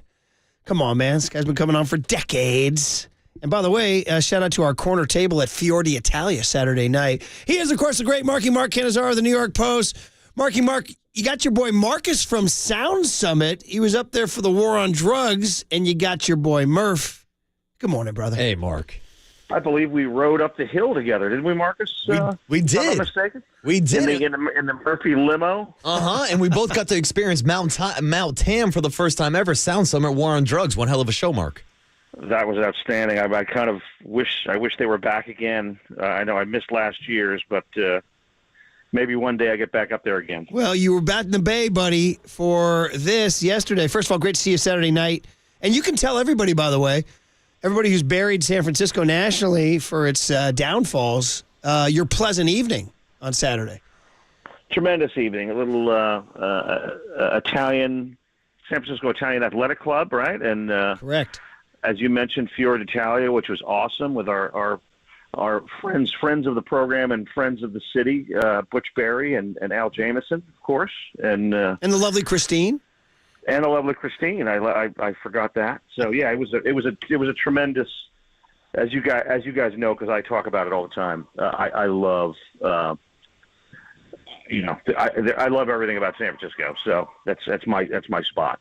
Yeah, and Mark, you came to San Francisco for a great football game this past weekend. But before we dive into the football game, I got to get your breakdown on the halftime show because I know your love of music. What'd you think of Journey and the boys kind of giving the 49ers some momentum into that second half with the Don't Stop Believing? Well, I've come to expect that, obviously, from your Giants days, right? So, but yeah, I mean, listen, I have got what do they call it? What's the word for that? Kind of your secret pleasure, or whatever you want to call it. Guilty pleasure. Yes. Guilty pleasure. That's what it is. Yeah. I have a guilty pleasure appreciation and enjoyment of Journey. Actually, it's hard whenever Journey comes on the radio, I can't turn it off. So there you go, buddy. Well, that's and I know how inspirational it is for you guys out there. On Friday we had Jonathan Cain and Neil Schoen on the show. Rock and Roll Hall of Famers, and then all of a sudden, and after the game, they were blasting it all over the place, Faithfully and Light and Don't Stop Believing, man. So, dude, here's the deal. I got in my car this morning, and I always listen to a bunch of different national shows on my way in to steal stuff, and, dude, they were just crushing Brock Purdy. I don't even know why. It was just like, he's boring, he's a flat line. Oh, dude, it was the DA and Babchick on SiriusXM, Maggie and Perloff on CBS Sports Radio, the unsportsmanlike, whatever. They were all talking. The big argument was he's boring. He's a flatliner. He didn't do anything spectacular. His best play was an accident off a face mask. I just couldn't believe what I was hearing. Now, I didn't want to give it oxygen, but I just couldn't believe it was still out there. Now, you've been around the NFL a long time, brother, and you've covered a lot of these championship games, and you were there. What's your take? Well, I'm stunned it's still out there. I thought it largely would have subsided by after what took place the other night. I mean, yeah, did he get a break on the ball that went off the face mask to Ayuk? Of course he did, but that stuff happens in all games. I mean, games, they turn on a dime like that, and you could feel the momentum, just turning even prior to that, but that was obviously the linchpin of the game. But does that make him lucky to have won an NFC Championship game? No. I mean, the guy, look at his numbers. What is 13 out of 16, ran for 50 yards in the second half. I mean, I don't say he single-handedly won that game, but he was, if you can't say that he didn't engineer that comeback, then I don't know what the Perloffs and Maggies and whomever was gas bagging this morning were. I don't know what they're looking at. I agree with you. I mean, and the thing is, Mark, too, I think he unveiled something that most people hadn't seen, which was the legs. Those were the two of the most critical plays of the game were those 21-yard scrambles. Totally. And you know what's weird? I actually asked Shanahan after the game about that, how eye-opening that was. And you know how, I mean, you guys have, I believe you have him on the show every week, right? Yeah, he's on the afternoon show. We have John Lynch, but we've had him on a bunch. Yeah. But I mean, he's, to me from afar, he seems to always exude that too cool for school vibe. You know what I mean? Mm-hmm. And he kind of passed it off like, no, he's been doing that all the time. I'm like thinking, and then later Purdy came into the interview room and he was like, well, I hadn't really done that in the pros. I did it in college a little bit, but you guys hadn't seen that kind of, production with the legs from him. I mean, so I don't know. I do believe those 2 runs were his longest runs of the season. He's showing quick bursts, but nothing like the 21-yard runs, no. Yeah. You know what he does do? He's got really, really good pocket awareness and escapability without, making those big, long gainers. He does. I mean, listen, remember early in the game, he got smashed on that one, I believe he hit Debo across the middle, and he got absolutely just face planted, on a hit and completed the pass. So he does a really good job of that and kind of escaping the rush. But he hadn't shown, Lamar Jackson type of running like that, to my knowledge, in his career. Yeah, and Mark, it's interesting because some of the criticism that's still going on about Brock even this week is how he did not perform well in the first half, not just this past weekend, but also in the previous week against the Green Bay Packers. Now, there's been criticism about him and Kyle Shanahan all season long and whether or not they can complete the comeback victory. Well, they've done it back-to-back weeks, so my question is, Mark, should 49er fans feel more confident seeing this team be battle-tested and complete those comeback victories, or should they be concerned about what happened in the first half of both of those games? No, I wouldn't say, those are 2 obviously completely different games. Purdy really struggled early in obviously in the Packers game. I thought the 24-7 deficit in the first half the other day was much more a product of the defense just getting manhandled by Detroit. So I don't look at, I don't feel like Purdy struggled mightily in the first half against Detroit, like he did in the Green Bay game. But I think that Shanahan actually addressed it, and I thought it was a pretty good answer. I think when you have to go through that kind of adversity, I think it can help them more than anything, than if maybe say they'd mowed through these, 2 teams, 35-10 or something like that, because they kind of know they have that in them, when facing something like that. So if that, occurs, next, week from Sunday against Kansas City, they kind of know, they got that in the back pocket because they've done it twice. One more on Purdy before I want to shift over to the other one, and that's Dan Campbell, which is just kind of a fun thing to talk with. I know you wrote about him. But it's the weapons argument, and you address it in your piece. We're talking to Mark Canizaro of the New York Post, and, of course, you are listening to KNBR AM and KNBR FM San Francisco, the sports leader, a Cumulus media station. Mark, of course, true friend of the program. And so you wrote, the knock on Purdy has always been that he's a product of the talent around him. And you went through McCaffrey, Debo, Kittle, and Ayuk. And then you wrote, but this train doesn't run without Purdy.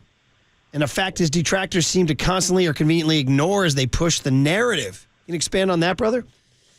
Well, I just part of what you just talked about earlier on about he's not as dynamic personality and stuff like that. I think that's part of the reason why people don't. I don't know. There's just something. He doesn't really have an it factor other than when he's got the football in his hands, and he's throwing the football. So maybe that's the issue there. I mean, did we take down Patrick Mahomes when he had Travis Kelce and when he had obviously this year he's had less talent around him, but than he's had in the past. But this guy's had great talent around him as well. And where that came from, to be honest with you, is when you speak to the other offensive skill position guys in the locker room, that's the first thing they say is this thing doesn't work without him. I mean, I thought there was maybe some sort of innocuous report out there somewhere last week about teammates, in the Niners locker room that didn't believe in Purdy. It was our buddy Mikey Silver. He wrote that. Oh, that was Silver. Okay, I didn't even know that. Okay. He kind of, it was by Silver standards, it was weird because he just kind of hinted at it. It was sort of a nefarious seed to plant on the eve of the game. Yeah. I mean, unless these guys are completely lying through their teeth, in terms of the Niners, guys going on the record, I mean, these guys are worshiping, this guy. And the other thing that's weird to me is why exactly is everybody in such a hurry to take down a guy who is like, aren't we supposed to love underdogs, right? I mean, why is everybody want to take a dude down who was like the last guy picked in the draft? The last guy picked in the 7th round of the NFL draft has a minuscule chance of A, making a team, B, just hang on to a roster spot, and it's almost zero chance that you're going to become a franchise starting quarterback, and yet people still want to kill the guy. It's funny you bizarre. say that. So I actually heard DA, and again, you called it gas bagging. I get it. But Damon Amendola on Sirius he actually said, we should like this story. It should be an amazing story. He's the last pick in the draft. He's the ultimate underdog. And yet this guy has no it factor that grabs us at all. He's like the guy. Yeah. And so he actually laid it out like you'd think on paper you'd love it, but there's zero it factor here. I was like, damn, this is listen. I'm sorry to interrupt, but once next week comes and the Super Bowl hype train is rolling, and everybody's piled around the podiums and stuff like that. I mean, Brock Purdy's going to give nobody anything. You know what I'm saying? He is going to. I mean, he comes off as milquetoast as you can possibly be. Mm-hmm. Should that mean he should be criticized for how good of a quarterback he is? He's like a very humble, religious guy who is not, I don't know what he's like behind closed doors with it, with the guys on his team or his best buddies or whatever. But, he comes off as a pretty straightforward, somewhat boring guy. And I'm not saying that to attack him, but, that shouldn't have anything to do with the way people are assessing how he is as a quarterback, I know, right, exactly. Yeah, and Mark, that's going to be one of the biggest storylines heading up to the Super Bowl is the change of quarterback for the 49ers from moving on from Jimmy G to Brock Purdy. But I actually wanted to ask you about the storyline that I'm focused on, and that's the arrival of Christian McCaffrey, who obviously did not play last time the 49ers played the Chiefs in the Super Bowl. And if there's one area that you can kind of expose on this Chiefs defense, it is running the ball. So how much of an X factor would Christian McCaffrey be in that matchup against the Chiefs? I think he could be the MVP of the game. I mean, I for everything you just said, and he's got to, I know he banged up I want to say he's banged up his shoulder I don't know what he banged up something. He landed on his head, before that third touchdown to Elijah Mitchell. Oh, he had a stinger. That's right. So, I mean, fortunately he got, two, I know the guys are off, I believe, until tomorrow or Thursday, I think Shanahan said, and they're not going to go very hard, I'm sure in practice. So, both him and Debo are going to have a chance to kind of, get a little healthier. But yeah, you're right. Listen, he's the one X factor. He's the actual, key X factor that was not on the team when they lost 4 years ago. And you're right. Well, I don't want to say Kansas City's that vulnerable anywhere because I have massive respect for Steve Spagnuolo and what he's done on that. And quite frankly, Kansas City's defense is playing better than Mahomes on the offense. So that's going to be a fascinating matchup. But I do think that it's very possible, that McCaffrey, who just does everything, as you guys know, you watch it every week. He's got to be, other than Mahomes, obviously, he's probably the best favorite to be MVP in that game. Hey, just because I know you guys, for the strap hangers, Mark, that's what they say. Marcus, the New York Post writes for the strap hangers. Those who read the Subway, the strap hangers and the bar stools. Okay, I love that. That's the Post's theme, right? And that is the fun, debatable bar stool arguments. And even though it's fading a little bit 2 days later, but just wanted to get your quick take on Dan Campbell because you've been around a lot of football, man. You talk to Parcells and you guys talk football and you talk to Belichick and you talk football. Marky Mark's been around. He covered those old New York Giants teams. So, given what you know about football and everything. I mean, there's two ways to look at it, like everything. Oh, the hero, go home with your shield or on it. Dan Campbell went home on his shield. There's honor in that. Or, bro, you got to manage the situation. Playoffs are different than the regular season, and you blew it. Where are you? Well, I am in.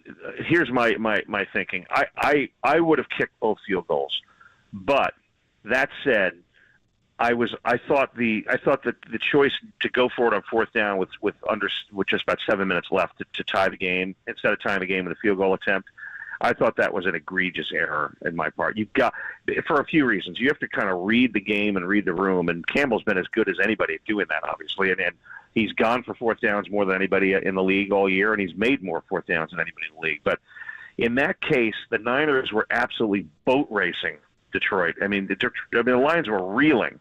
And that was a chance to kind of stop the bleeding and kind of reset a little bit, get that game tied. I get it. It's not an automatic field goal. Everything was going to be 46 yards. But the chances are, Badgley's going to make that field goal. And I felt like Campbell needed to get that thing. He needed to just kind of reset and just kind of, get that game tied. Get it tied. I get it. I understand you're on the road, and I get he's aggressive. I understood what he was doing the first time. He was trying to not put the game out of reach, but certainly go for a kill shot, even though I still think I would have kicked a field goal because that's going to put you up 3 scores. But it was early enough there. So, but the second one really, really bothered me. I thought he kind of let his emotions get the best of him there, and I don't think he read the game as well as he could have in that scenario because his team was reeling and they needed to stop the bleeding. I think the 49ers had scored 17 straight points at that point, and he needed to just stop the bleeding and reset. And now we're tied, 7 minutes go. All right, now let's trust our defense and let's go. And instead, he put himself behind the 8 ball by not making that, and the Niners were able to bleed it out. Yeah, and that's why he has the nickname Dan Gamble, because he does like to take those chances. But, Mark, I just want to ask you like an X's and O's question, going back to that first 4th and 2 attempt, even backing up a play when it was 3rd and 4. And the decision by him and Ben Johnson to hand the ball off to Amon-Ra St. Brown, and then in a 4th and 2 situation to pass the ball with Jared Goff when the Detroit Lions were dominating the trenches by running the ball all over the 49ers in the first half. That's a great point, Marcus, and that's another thing I feel like he got away from in the second half. They were gashing the Niners in the run. A lot of those kind of like slant trap block stuff. I mean, the 49ers couldn't stop it. I mean, Montgomery was just like tumbling ahead for 7 and 8 yards, right? And obviously Gibbs was really good other than the fumble. But, that if you're going to go for that 4th down, just keep banging it, I mean, just keep – you don't need to – I think, these coaches, even the best of them, and Johnson's going to be a head coach probably in the next couple of weeks, they outthink themselves sometimes, and I think that was a classic case of them outthinking themselves. All right, man. Great stuff. Ken, I'm so psyched to see you in Vegas, buddy. But before we do that, hey, you mentioned Spagnuolo, and I looked. He was with Big Blue in 07-08. Is he in your role? Is he one of your dudes? Are you a Spags guy? I am. I actually texted him after his game and congratulated him. I mean, he's, the one thing that bums me out a little bit, and I get it, it's an age thing, and we're seeing it obviously more with, with Belichick not even getting a sniff, but I mean, this guy's done as well as anybody as a defensive coordinator, and yet, and I get it, he's had a couple goes at it, to be a head coach, and it didn't work out in St. Louis, but he's not even on the outside of the conversation for the these coordinators. Everybody wants to go young, 30-something. McVay started that run, obviously, and he's been great. But yeah, I mean, it bums me out because I know Spags desperately would like to be a head coach again and give it another go, and I just don't. I don't know what's going to happen. Hey, listen, maybe he shuts out the Niners, or somehow, but all those jobs are going to be done by then. Seahawks probably, coach Steve Spagnuolo. No, dude, he's won 3 Super Bowls as a D coordinator, and he can't get a sniff. Yeah, and I believe this would be a record 4th as a coordinator if he wins this week. Wow. Not that I should speak that language here over the KNBR love waves here, but Hey, you're going to get another chance next week, brother. So save it. Right. And Mark, we were we were talking about this earlier today, and whether or not this is the best defense that Patrick Mahomes has played with in his NFL career. And just at this point of the season, are the Kansas City Chiefs reaching their peak and playing their best football of the season? Well, I mean, there's no question this is their best defense. That's not even. I think that's an absolute, fact. I don't know that they played their peak offensively, but maybe they could get Kadarius Toney back in there. He'll make it all right. A little bit of beef going on there, but that's pretty good stuff. We saw that act here in New York for a while, and that didn't last very long before Dayball just drop-kicked him out of here. I anticipate some New York Post bomb jobs on Tony next week from Vegas, buddy. I can't imagine he's making the trip. Hey, I'd listen. be stunned if he's making the trip. I'm an old... Oh, that'll be an interesting angle. It's been a while for me now. I'm going to trust you to make our dinner reservations and all that, buddy, because I've lost track with New Vegas. I'm an old Vegas guy. I've already got dinner reservations. Those were done months ago, so you're locked in, baby. This is why he's Marky Mark. All right, buddy. I land on Monday. Okay, Marcus and I land on Monday. I'm getting there Wednesday, so I'll give you. We'll Oh, talk you're a little before then. later. Okay. Yeah, we'll do a little exploring, a little exploring before you get there. A little spelunking. Maybe a little radio row on Thursday. Oh yeah. Don't be a stranger, brother. All right, man. I won't. That was great. All right, it was man. great Saturday. Great hit. Thanks, bud. Yeah, thanks, Mark. I'll bring refreshments. All right, Mark Cannizzaro. Marky Mark, the legend. Come on, man. That's when we know it's official when he's got the dinner reservations locked in. I was going to say, it's a good time if Marky Mark's in town. Okay. By the way, do we get a Fox News chime? Ooh, you need a chime, Murph? I got you. Adam Schefter has spoken, and so it will be. The Kansas City Chiefs will wear red. The San Francisco 49ers will wear white. Ooh, are they going to go white jerseys, white pants, Murph? Good question. Super Bowl 54, it was the same thing, but in that Super Bowl, they wore the white pants, didn't they? Ooh, I like the white they wore pants. the gold pants in that one. My bad. I'm a fan of the white pants. The white on whites. I am too, but I'm wondering for a bowl. I'd like to kind of go tradition. Like Joe won with the gold pants, so I'm going to go with the gold pants. All right. Everybody's talking about my gold pants. All right, guys. You got your gold pants on. Thank you very much. Marcus Thompson next on the Sports Leader. Curl-offs and Maggie's and whomever was gas bagging this morning I don't know what they're looking at. San Francisco, shout out to you for supporting KNBR, San Francisco's sports leader.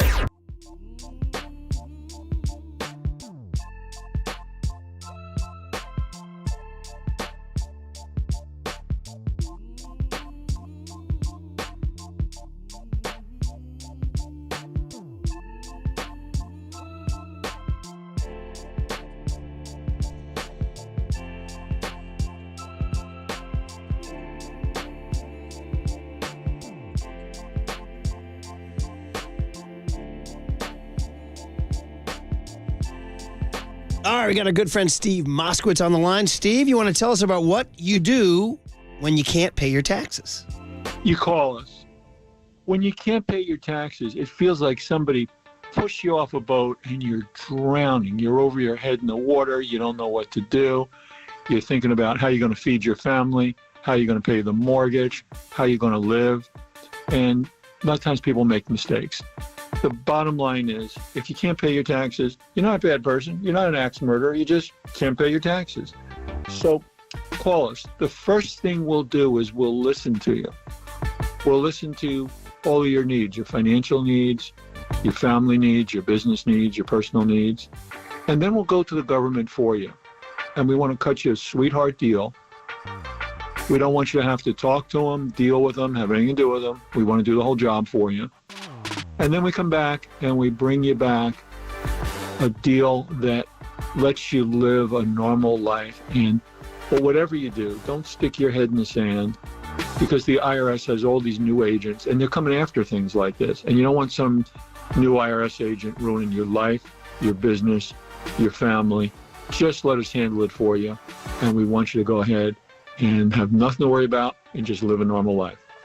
Love it, Steve. And so what you want to do is get more information and call him. Call Steve at 1-888-TAX-DEAL, 1-888-TAX-DEAL, or go online to MoskowitzLLP.com. Here's what's trending now. Trending now. On KNBR.com. Dante Whitner stopped by the Pop and Lunch Show yesterday morning to give his recap of the 49ers' comeback win in the NFC Championship and how he breaks down the Super Bowl matchup against the Kansas City Chiefs. To hear that podcast and more, check out what's trending now on KNBR.com and the all-new KNBR app.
And now, time for the Protect Your Assets with David Hollander Business and Technology Report.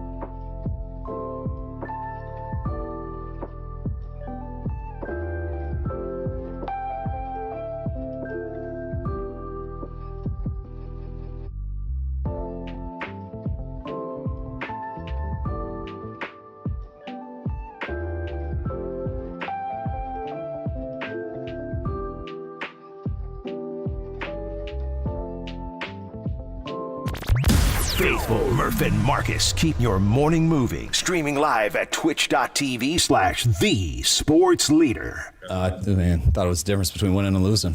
He made some big plays with his legs, getting out of the pocket, moving the chains in some first downs, getting some explosives. He competed his ass off today, and it wasn't easy for any of us, but he kept grinding and was unbelievable there in the second half. There it is, set to Journey, who stayed faithful down 24/7, maybe only Journey and Brock Purdy and Kyle Shanahan, because they win the game. And Brock Purdy, that 21-yard scramble for the ages, is the lead to Marcus Thompson's column in The Athletic. So, Marcus, it is great to have you. You got Murph, you got Marcus Boucher, and we got you, brother. How are you, man? What's up, Marcus? What's going on, fellas? I'm ready for Vegas. I know, I'm not right? ready yet, but I'm about to be ready. Okay, well, then we'll see you there. We're wheels up on Monday. What's your itinerary? Monday? You going Monday? Y'all crazy. That's a week in Vegas? Yeah. That's too long. 4 That's nights. too long. 4 nights. We're not staying for the game. We fly home. Yeah, I got to stay for the game, so I'm going to go on Wednesday. Okay, that sounds pretty good. So we'll get you on Radio Row in person. So how are you in Vegas? I mean, Wemby called it a dystopia. How about you? I like Vegas. I like the variety of opportunities in Vegas, the plethora of entertainment. I mostly like that there are options that I can do with my family, my 16-year-old daughter. So Vegas is cool by me, man. As long as I'm in the house by, say midnight, we good. There you go. And Marcus, earlier this summer, actually summer of last year, we were down in Henderson at the Raiders training camp watching the 49ers and Raiders square off in their practices, and we were talking about maybe the season starting in Las Vegas and now ending in Las Vegas. What's been the biggest difference between the team you saw in the preseason versus the team you see going to the Super Bowl next week? They actually look more vulnerable now, right? Like, we've seen them be like a monster this entire year. And, in the preseason, the jarring thing was the names, right? Just the sheer star power. I mean, I remember looking around thinking, like, yo, this team is loaded, right? Just from the roster construction. So for most of the year, say for that, that 3-game span where, they had injuries and they lost, it felt like this was inevitable, that they were going to be here, that this was their Super Bowl year. And oddly enough, they get here, and now it's like, yeah, they can lose, actually. They're beatable. They're vulnerable. So it's kind of weird that they've made it here, but I feel less confident in their chance of winning the Super Bowl than I did all year. Oh, man. So because, this Chiefs opposition thing is crazy, right? They're going up against what's now NFL royalty. Their third time in 4 years. Mahomes has a bad regular season. Kelsey has a bad regular season. They turn it around, and now they're playing their best. Is it daunting that it's the Chiefs? Is that just send a shiver down the Niners' spine 4 years ago, the memories? It should actually perk them up, right? They get a chance to right a pass wrong. How many times do you get a chance to make up for a pass wrong? Normally, the scar is still there. You just got to live with it. But now they get to put some healing salve on that wound, because what's better than beating Patrick Mahomes for a Super Bowl, right? And then if you lose, you can say you lost twice to the greatest quarterback of all time. So, it's not that bad. I mean, you didn't lose to Trent Dilfer or nothing, so you good. I feel like this is poetic justice. But maybe, Murph, that's the writer in me who's already looking for the parallels, right? I love it. You know what I'm saying? That's how I feel anyway. Yeah, and Marcus, I know everybody loves to focus on the quarterbacks, and I'm sure we're going to talk plenty of Mahomes versus Purdy over the next couple weeks, but really my number one concern is Isaiah Pacheco and the Kansas City Chiefs rushing attack after we've seen this 49ers front seven struggle these past 2 weekends. Yeah, I feel you, right? It's very clear that the run game is a vulnerability of the 49ers defense, but yeah, I'm not worried about that. They figured that out, right? They figured it out against Aaron Jones. They figured it out against Gibbs and I can't even remember the other running back name, Montgomery. Yep. So I think they'll figure out Pacheco. It may not be pretty, and also like the Chiefs don't like running the ball. So as difficult as it might be to stop their run, Andy Reid's going to do it for you. What's terrifying is that defense. I think it's the most underrated defense in the league because of Pat Mahomes and Travis Kelce and Jason Kelce and Taylor Swift. Nobody's paying attention to how good this defense is. And they get to the quarterback. They cause discomforts. They got incredible corners. Their secondary is great. So to me, that's the biggest concern. It's going to be an elite offense against an elite defense. And one of the reasons the 49ers are vulnerable is that we do see these moments and we forget, like, Brock Purdy is really young. Yes. Like, he is young, dude. Like, he a gangster, right? Like, he got heart. Like, that dude has some heart, man. He does not fold, but he does deal with, being young. He's 23, one of the youngest players to play in the Super Bowl. He hasn't even played 2 full seasons. So, like, I worry about that in that scenario. How does he handle the moment? How does he handle the pressure? And he's going up against an elite defense, and he's going up against a defensive coordinator who basically wakes up and eats blitzes for breakfast. So Brock's going to have to be on his game. To me, that's the bigger concern because Fred Warner, Dre Greenlaw, I think they'll figure out Pacheco eventually. It's going to be a very, very big moment for this kid. It really, I don't know if he knows what's coming. Either way, right? Either way, I think it is. And, I think he'll respond. I could see him going out there and not having a great Super Bowl, but that's kind of part of the development. I think we kind of lose sight because the 49ers are so, like, senior in where they are as a franchise that this dude is growing and he's building, right? Like you have this stuff. So you have bad playoff games, you have comebacks. Like, he hasn't experienced the whole gamut. So to me, I feel like either way, it's all good. Like, you got your guy, so you straight. Talking to Marcus Thompson of The Athletic, man. What are the other angles? There's going to be a million angles we go into it, right? But Kyle Shanahan. So we went, literally, Marcus, we're having this conversation 2.5 weeks ago. Man, he can't come back. He cannot come back. Give me the stat. Any stat you want. Oh, and whatever for fourth quarter. Dude, 2 weeks in a row now. He's a fourth quarter comeback against Green Bay, specifically a second half comeback down 17 against Detroit. And now he goes to a Super Bowl, 28-3 Atlanta. 2019 blows a 20-10 lead. It's like, where are you on the Kyle angle? Like, how bubbly is that? How much does he need this for his legacy? And how much did he change his legacy the last 2 weeks? Yeah, I do feel like of all the people involved, like, Kyle's name is on the line more than anybody. Some of these, like, McCaffrey's great, right? Like, that's not changing. Brock Purdy's, like I said, 23. The rest of these players got, they got names, but they aren't, like, ringing out. Kyle Shanahan's got to be Andy Reid. Like, he's going up against an all-time great. He's the wizard, right? He's already got a tree. You know what I'm saying? Like, he's already got a tree. He had to beat LaFleur. And, he's got Mike McDaniel, right? He's got Sean McVay. Like, now it's time for him to win. The only thing left for him to do is win a Super Bowl, and he's got to do it against a coach that's known for being a straight problem when he's got time to prepare, right? Bye-week Andy. So last time Andy got him, right? Andy in the fourth quarter that the 49ers couldn't stop the Chiefs, and the 49ers couldn't score on the Chiefs. So I do feel like this is redemption time for Kyle Shanahan. He's got to bring his A game. Part of the reason they've had to come back was because he wasn't on his A game, and he had to pull it out, towards the end of the second half. He's got to be on his A game against a great quarterback and against a great coach. And Marcus, I've been making those comparisons for a couple of years now, it feels like, of the similarities between Andy Reid's career and Kyle Shanahan's career. because we know Andy got ran out of Philadelphia and didn't win until he got to Kansas City. And there was even criticizing about the game that he blew with Alex Smith against the Colts in the playoffs before Patrick Mahomes took over. Now, we saw Kyle complete the comeback this past weekend and last week against the Green Bay Packers also. But you're right. He's got to beat Andy Reid to get over the hump.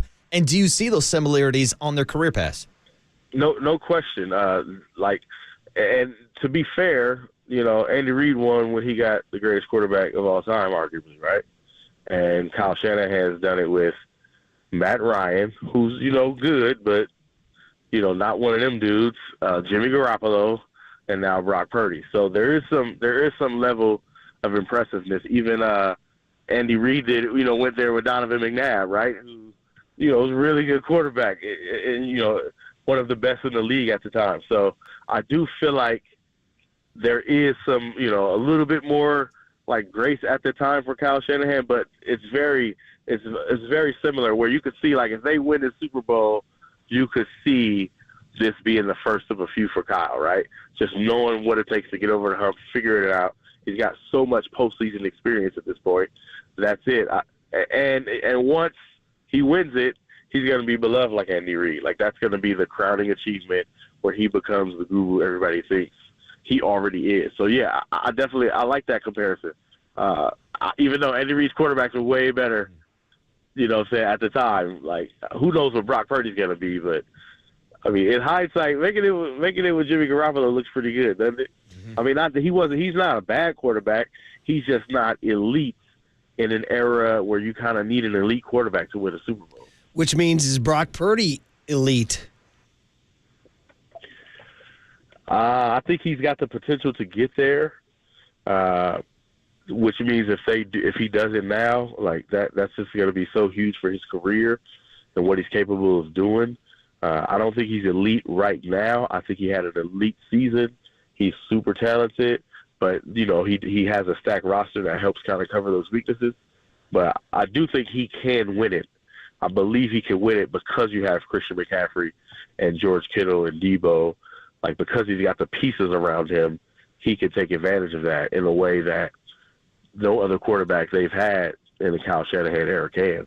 Yeah, and it's interesting seeing the criticism surrounding Brock Purdy, whether it's guys calling him a game manager or a system quarterback. Like, Marcus, I'm not even joking. Earlier this morning, I walked out into our bullpen and I saw on ESPN's First Take, they were asking a question, is Patrick Mahomes the greatest game manager of all time? Which kind of made me chuckle, but there is a point to all quarterbacks playing in a system. Like, I don't think Patrick Mahomes would be this version of Patrick Mahomes if he did not have Andy Reid. So how much of Patrick Mahomes' success is attributed to the Andy Reid system? I mean, it should be a lot. The idea of separating those two is crazy, but it's just all part of, like, how bad sports discourse has become, driven in this social media society where you got a limited number of characters to grab the most attention. Don't get me started on the fall of society based on Twitter and Instagram, but I do feel like throughout the history of sports, and especially football, the coach and the star are always linked. They're always a package deal. Bill Walsh and Joe Montana, that's what I was raised on. Nobody was knocking Joe Montana because they had Bill Walsh, and nobody was slighting Bill Walsh because he had Joe Montana. It's a package deal. You need a great coach, you need a great quarterback. That's how it works. You need in the NBA, you need a great coach, you need a great star. Like, it's not different. So this is a very new modern discourse, and it's kind of ridiculous. So I just kind of not listen to it, realizing that they're just scrolling up, yelling while they scroll up, so it doesn't matter. I think Phil Jackson had some good players. I think he had a couple. He's all right? He won 11 rings with some top-shelf players. Steve Kerr's got some good players down at Chase Center. Good players, man. Hey, on the way always that way. Where are you with Taylor Swift, like, coverage / hype / backlash to the backlash? Like, technically, I got no problem with it. To me, I want more Taylor. She's as big as Michael Jackson, and, like, you know what I mean? Yes. It's like, she's the biggest pop star in the world. Why not? I want more Taylor Swift. Turn it up. Let's get inside. You know what? I want to see Taylor, like, on a show talking about what she's learned about football over the last year. I want a song from Taylor. Like, throw Taylor out there. You feel me? Like, throw her at the halftime or something. Like, let's get more Taylor. Let's get more women. I mean, it's not. First off, I'd rather see Taylor than Jason Kelsey without a shirt. Let's start there. This is all true. It's not like it's not like we're looking at something that's not easy to look at, right? You know, so give me more Taylor. I love it. Diversify the whole thing. Plus, Taylor is like a GOAT. What are we talking about? This is crazy. Yeah, and Marcus, we saw during the regular season, ESPN had the Manning cast. Should the Super Bowl have the Taylor Swift cast? Oh, jeez. I didn't know. Hey, I wouldn't be on it, but I think it's a great idea. My daughter would be on it. Like, you know, people be. I mean, look, football is family, man. Football is inclusive. Like, yeah, go ahead. Like, I mean, look at Juice's wife, right? She blew up off of this. Like, that's great. I don't know why this is a bad thing. This is great. This is good for football. It's good for the you know, the warm, mushy feelings that we're supposed to get out of this stuff. Like, why not actually take advantage of it when we can? We all know it's just a corporation, right? It's just like a money machine. But parts of this is about some of this stuff. So, yes, let's welcome in Swifties. Let's welcome in beauty, music, and all that into the NFL. It's perfectly fine. It's like really 45 seconds in every game anyway, so it's not like we're losing anything. And also, people spend time on social media doing nothing. I'm not listening to these people complain when all they do is waste their time anyway. I love it. Shut up. I love the take. I'm with you 100%, man. Why not? It's fun. It's different. It's, you know, she just made like $10 billion on a tour. Somebody said I saw a stat that they figured out monetarily that she's added $300 million to NFL revenue this year. I have no idea how they figured that out. But dude, she's raising wrote that. state economies. Like, she's literally like, she's changing like voter populations, right? Like, I mean, Taylor Swift is pretty big, like bigger than the NFL, by the way. So I don't see anything wrong with it. I think it's all cute. It's all fun. I mean, I'm not a Swiftie, but I feel like, why not let them in? They in here, right? If I gotta pull up to a Taylor Swift concert, I'll be pissed off if they like, hey, sports fans, better stay over here in the corner. I'm like, nah, man, I'm in here. What you talking about? Like, we in this Eras tour. Let's go. Like, Beyonce, same thing. Like, why would we do that to them? I can't wait for her ode to Steve Spagnuolo in our next album. So that'll be it, man. The Spags. It was you, Spags, all along. All right, man. It's going to be Andy Reid dropping a verse on the next album. Did you see he pointed at her from the championship podium and she pointed back? Like, I got you. I got you. I'm telling you. All right, man. All right, Marcus. We'll see you in Vegas, buddy. All right, have a good one, fellas. Can't wait. Marcus Thompson, that was fun. Hey, you guys next on KNBR. 808 KNBR is the phone number. 415-808-5627 is the text line to react to the Canizaro interview and the Marcus Thompson interview next on The Sports Leader.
Listen to the sports leader anywhere, anytime. Download the KNBR app. Murph and Marcus continue live from the KNBR Casino Matrix Studio. Casino Matrix Progressive Jackpots are here. Where are you? Just drop in. Please play responsibly. 1-800-GAMBLER. Dude, she's Somebody wrote raising that. state economies. Like, she's literally, like, she's changing, like, voter populations, right? Like, I mean, Taylor Swift is pretty big.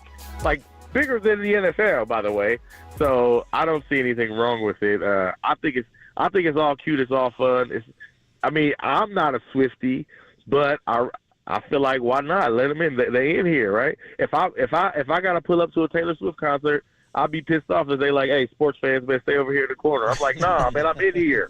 What you talking about? Like, we in this Eras tour. Let's go. Fun rejoin, young Tony. That's good. I like that. Hey, it's a talking point for sure. I don't care what you all say out there, and I know some do. It's just like literally the biggest pop star in the world is a Kansas City Chiefs like fanatic, right? So it's like, and she's at these games, and Travis Kelce, by the way, shooting his shot just on his podcast, and her saying, okay. And then there are those who think it's fake, it's for marketing, and so all that. I don't know. Am I a romantic, Marcus, when I think I don't think it's fake? Murph, you just want to believe in an American love story. Romeo, what is it?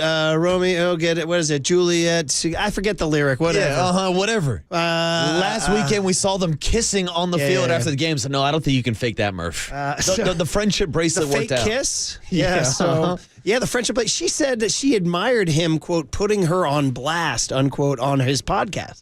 I didn't think he really put her on blast, but when he said, I had a friendship bracelet for her and she never responded. I guess that is.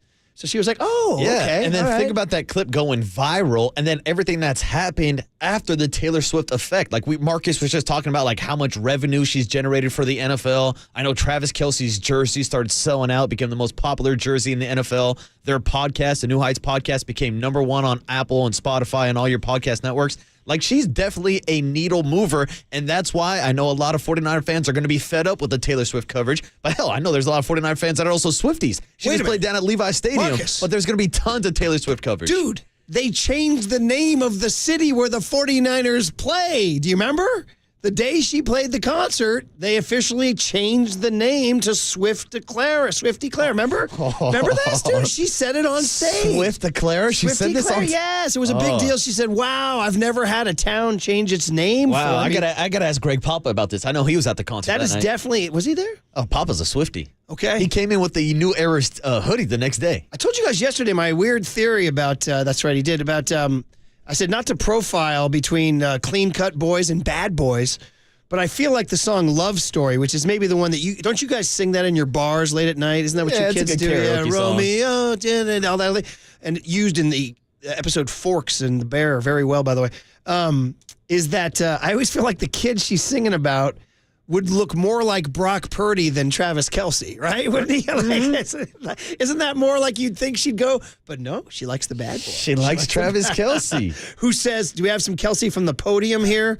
Young Tone, let us know. She likes guys who knows when state Las Vegas is in, Murph. Yeah, dude. When it was called, July 19th, the mayor of Santa Clara changed the name to Swiftie Clara, and she mentioned that on stage. She goes, I've had a lot of great things happen to me. I've never had a city change its name for me. This is amazing. She said that on stage. Damn, she should be repping the Niners then. So is that called ownage? Like not only does she think the Chiefs are going to win, but she's like, yeah, by the way, I own your town. Oh, no. I am your town. No, this is like Joe Burrow and the Bengals taking over Burrowhead. There it is. Now we got Swiftie Clara taking over the 408. Swiftie Clara. If you want beef, take it up with the Santa Clara mayor. She's the one who did it.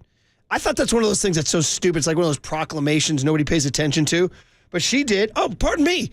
It was 2 days, July 28 and 29. Santa Clara Mayor Lisa Gilmore said, by virtue of the authority vested in me as mayor, and on behalf of the Santa Clara City Council, I do hereby proclaim Taylor Swift as honorary mayor for the period of Friday 28th. Honorary mayor. Listen to this. Taylor Swift was the mayor of my county. We're not done. For the period of Friday, July 28, 2023 to Saturday, July 29, 2023. And the name of the city shall be changed for ceremonial purposes only to Swiftie Clara. Oh, Murph. Dude, she's not my mayor.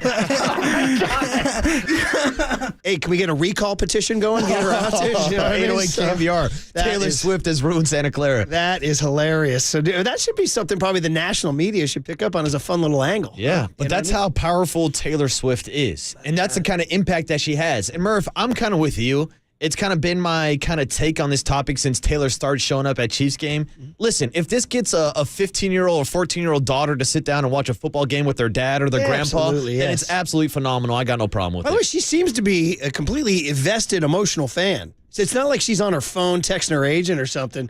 She's like dialed in on every play. Oh, she's dropping F-bombs live in the booth. I'm like, this is not a good message for the kids, Murph. And I think there was a history because she's from Pennsylvania, and there was a history where she had connected herself to the Eagles in the past, right? That is right. Isn't that and right? then, of course, going from the Eagles to the Chiefs after the Chiefs beat the Eagles in the Super Bowl. I know there were some Philly fans that were mad about that one. Okay, by the way, here's something I'm fed up with while we're kind of doing silly stuff this segment here. The script. The script, right? So I have a 16-year-old who's on TikTok every day, and he jokes about the script, and he jokes about the script, and it's gotten to the point I finally said the other day, I said, bro, I don't think you're joking. I think your generation truly partially believes that there's a script. Like, they talk about it so much. I'm like, he's like, no, it's a joke. I'm like, really? He's like, well, the colors on the scheme. Dude, they were talking about the colors of the logo, which turned out not to be true. Incorrect. It was supposed to be Ravens. The script was wrong. And look, we riff on the script all the time. I mean, George Kittle was riffing about the script a couple of weeks ago after the 49ers lost. I think it was after the Ravens game or one of the comebacks a couple of weeks ago. Dude, the script is talked about a lot. So, well, here's the thing, Murph. If there is a script, then the Swift fix is in.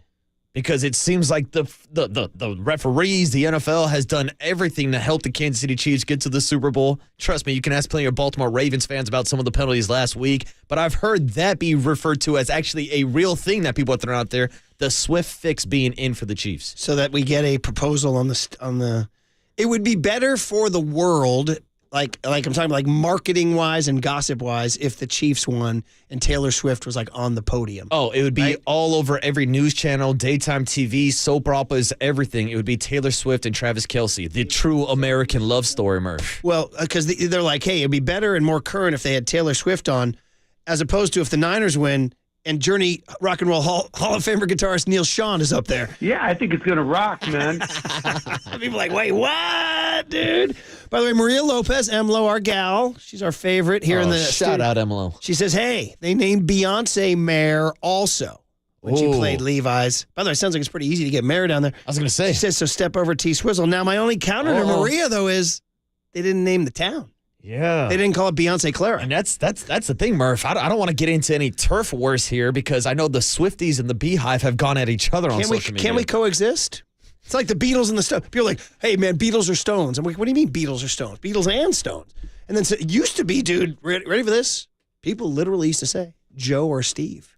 And there were people who said Steve over Joe. Wow. I was like, bro, first of all, you got to chill. Now you're picking between your favorite kids. And number two, yes, Joe got hurt and it was time for Steve. So the answer was Joe and Steve. There were people in camps. Oh, I'm a Steve guy. Oh, I'm a Joe. Well, first of all, let's be real here. Come on now. Don't get me started. Anyway, It's Joe and Steve, and it's Stones and Beatles, and it's Beyonce and Swift. Simple as that. I like hard tacos. I like soft tacos. I like both. Raiders and Niners. That's going to get the text line going. Kings and Warriors. A's and Giants, huh? Yeah.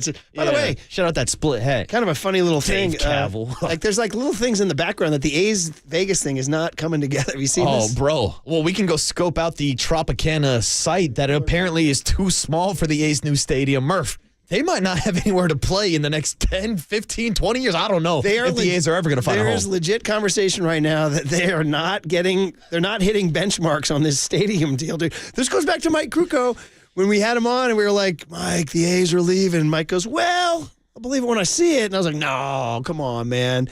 And then there's no drawings, there's no plan, and then they try to go down to Vegas and this happens. Let's give it up one more time for Mary Beth and John Fisher, please. The Las Vegas A's. We like the sound of that, right, Vegas? Yeah? Yes? Are we alive back there, Las Vegas? How we feeling? Okay. Oh, that nervous laugh is something else. Vegas, Nevada. Thank you. And there's Kelsey topping it off. All right, guys. Are we alive, Las Vegas? Well, there you go. There's a silly segment. We got away from X's and O's. That was kind of fun. Yeah. Dennis Brown joins Papa and Lund at 12:30 this afternoon. And speaking of Papa and Lund, they're in. Are they here, there, everywhere? Speaking of the Beatles? Okay, They might be in Swifty Clara. Who knows? Or not Beyonce Clara, though. All right. Ooh. So, shots fired, right? Yeah, right. Shots fired. All right. We'll hand it over next on KNBR 104.5 and 680, the Sports Leader. Are we alive back there, Las Vegas? How we feeling? Okay. From the Chilton Auto Body Traffic Desk.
Listen to the sports leader anywhere, anytime. Download the KNBR app. Murph and Marcus continue live from the KNBR Casino Matrix Studio. Casino Matrix Progressive Jackpots are here. Where are you? Just drop in. Please play responsibly. 1-800-GAMBLER.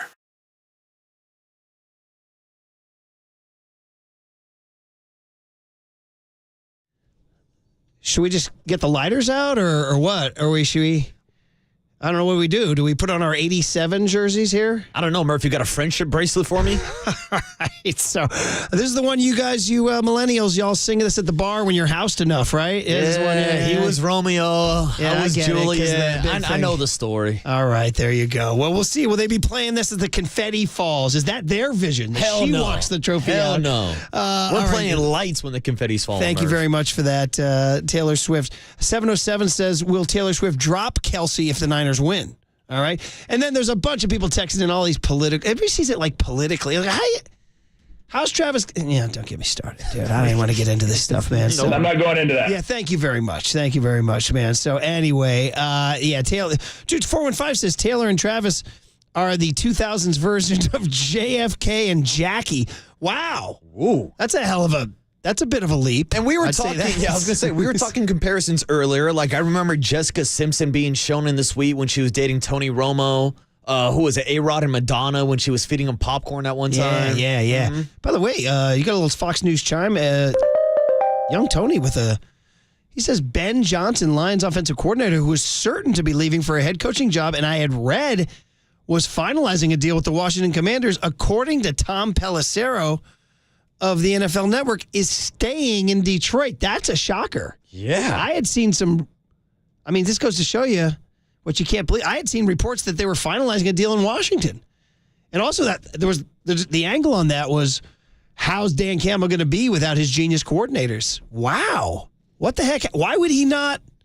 Wow. We have to get to the bottom of that story. Oh, I'm guessing he's just buying into the Dan Campbell No way. culture. You got a chance to become an NFL head coach. You take it. I mean, you're right. There's only 32 of these jobs, but he's deciding to stick with Jared Goff, Jahmyr Gibbs, Amon-Ra St. Brown, Sam Laporta. There's a lot of young talent on that offense, but still, these opportunities don't come knocking too often. This is very weird. And it's either interesting. he's making either something weird happen or he's making a bad decision. And you never know how quickly these things can change. Remember a couple years ago after Brady won the Super Bowl and everybody thought Byron Leftwich was going to be a head coach? And he decided to stay for one more year as offensive coordinator for Brady, and then he never got offered the opportunity ever again. Or what about your guy, Josh McDaniels? Come on. There you go. We went 57.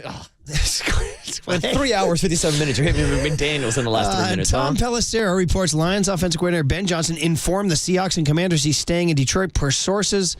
Johnson's only 37. This is Pelissero reporting will be a hot head coaching candidate again. Will he?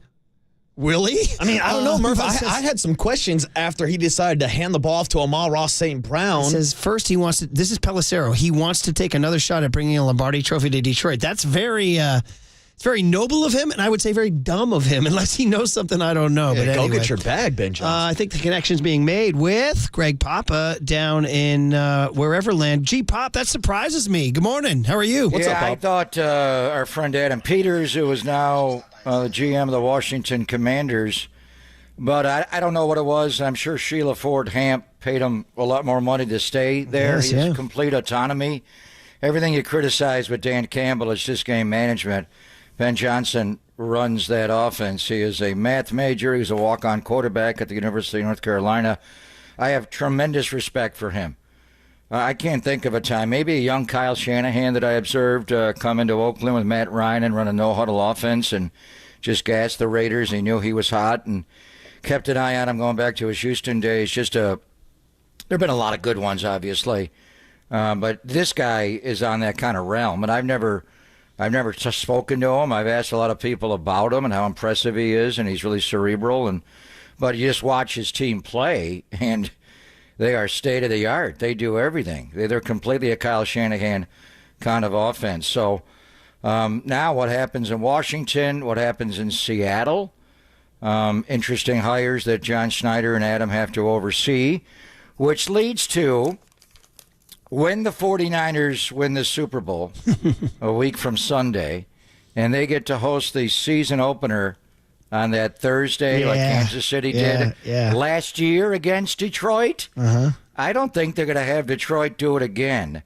But outside of the NFC West, the teams that are coming to Levi's next year, Bears, Lions, would they do it for a second straight year? New England, the Jets. Well, here's your answer, maybe either way. To Dallas? Kansas City is coming. So if the Chiefs win on February 11th, do we go to Arrow? No, because it'll be a home game for them. And then you got Dallas as well. You got Dallas. So there should be like a law against Dallas getting that game after yet another flop in the playoffs. I think you go rematch NFC Championship game. So, but then you would have Detroit do it as the road team 2 straight years, Boucher? Yeah, why not?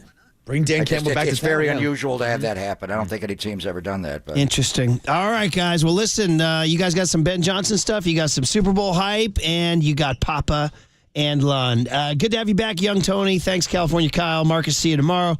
When it's time for a change, think Speedy Oil Change and Auto Service, your trusted oil change, tune-up, and brake experts. You are listening to KNBR AM and KNBR FM San Francisco, the sports leader, a Cumulus Media station. Las Vegas, Nevada. Had us in the first half, not gonna lie. But, hey, here we are now. Let's go, Faithful. We're back, baby! Woo!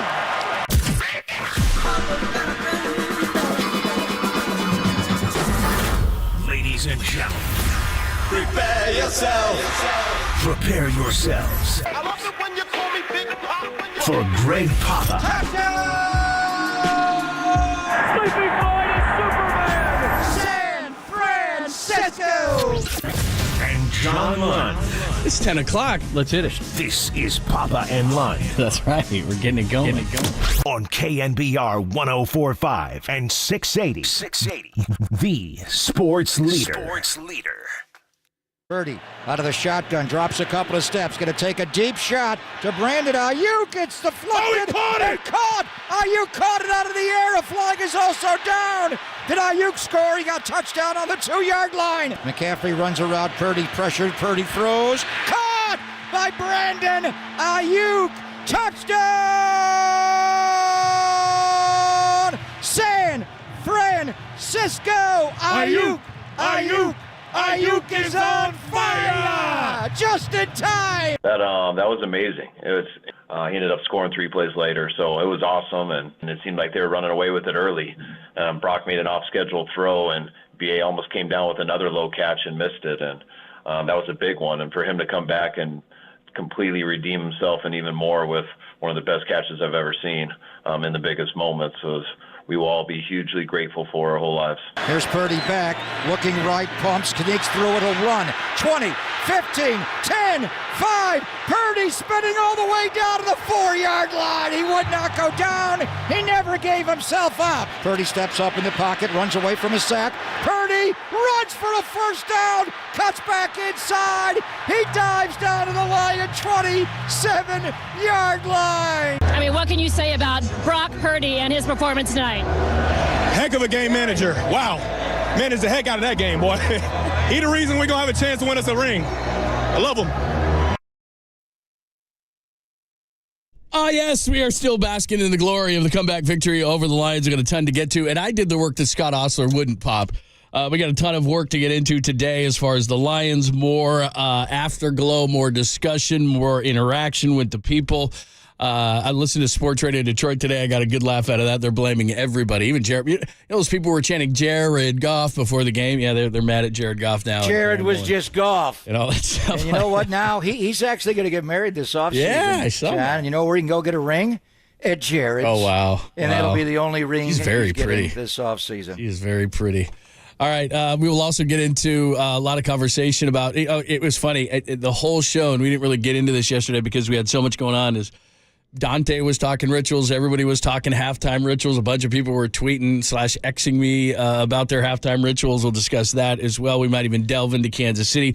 The Warriors are back on the court against the 76ers as we inch ever so close to the NBA trade deadline. And a big headline came out yesterday where the Warriors actually moved Klay Thompson. So we have a ton to get to. A great guest list as always. Ask Papa. Everything is open. The Golden State Lumber and Building Materials text line is open. You can hit us there. 415-808-5627. Get the party started on YouTube and Twitch as well. But I got to say, when you go to YouTube and Twitch today, move back a little bit. I got to see that shirt. You got your Miami Super Bowl I know. shirt. I love it. Down. I haven't worn this. I love it. I haven't worn this since the events painful, of right? Groundhog's Yeah, Day 2020 and 2-3 Chip Jet Wasp. And I did it last night. I went down that red hole to start watching the Chiefs aggressively, and man, I'm not there yet. I'm not just happy. not there But yet. anyway, I haven't worn this because they lost, but we are going back to the Super Bowl and got the hat on as well. Which side is it? This one. Actually got a little black stain on it, but it's okay. Where is it? What's that? That was a long time ago. Throwing it Right down? in the front. Right in the front. Yeah. See that? So 5 years ago, we'll figure it out. We'll get into Kansas City, and it's just Andy Reid. Such respect for him and the quarterback, obviously. And I think you got to deal with Travis. I would put Charvarius Ward on him. The guy doesn't run routes. He just finds openings. He slips and slides, and he's like Antonio Gates. I mean, Gates throughout. You're moving fast. You're moving awful fast. We have 2 weeks for this. John, they're already on it. Trust me, they're doing. I know they want to they get are. done. I'm not. No, I'm still basking not. in the glow. No, I'm not. I moved on. We got to beat Kansas City, and they're back on the practice field on Thursday. We'll do a football hour, see what the schedule is, but. No, you got to go beat Kansas City, and it takes all your brain power. What's Andy Reid's record coming off a bye week? He hardly ever loses, and this one's a Super Bowl bye week. He did lose a Super Bowl in the pandemic year when they couldn't block the Tampa Bay front, but we'll get into it. I know. I just have great respect for what they do and the white face masks and everything. They're a great franchise going back to 65 toss power trap and what they're doing with Mahomes. But anyway.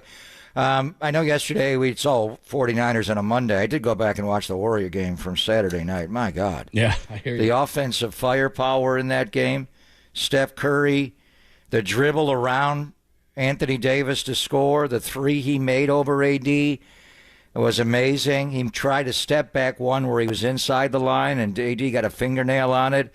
The three over Vanderbilt with Draymond with that splattering screen. What a play. And then the screen that Steph set to pop Clay over on the flare off the pass by Draymond to force the second overtime. Just highest level offensive basketball. And those three guys, and Clay started really slowly, but it was Steph, Clay, and Dre. And now you finally found a threesome to play with Andrew Wiggins and Jonathan Kuminga. Are you kidding me? Those two guys can't play together?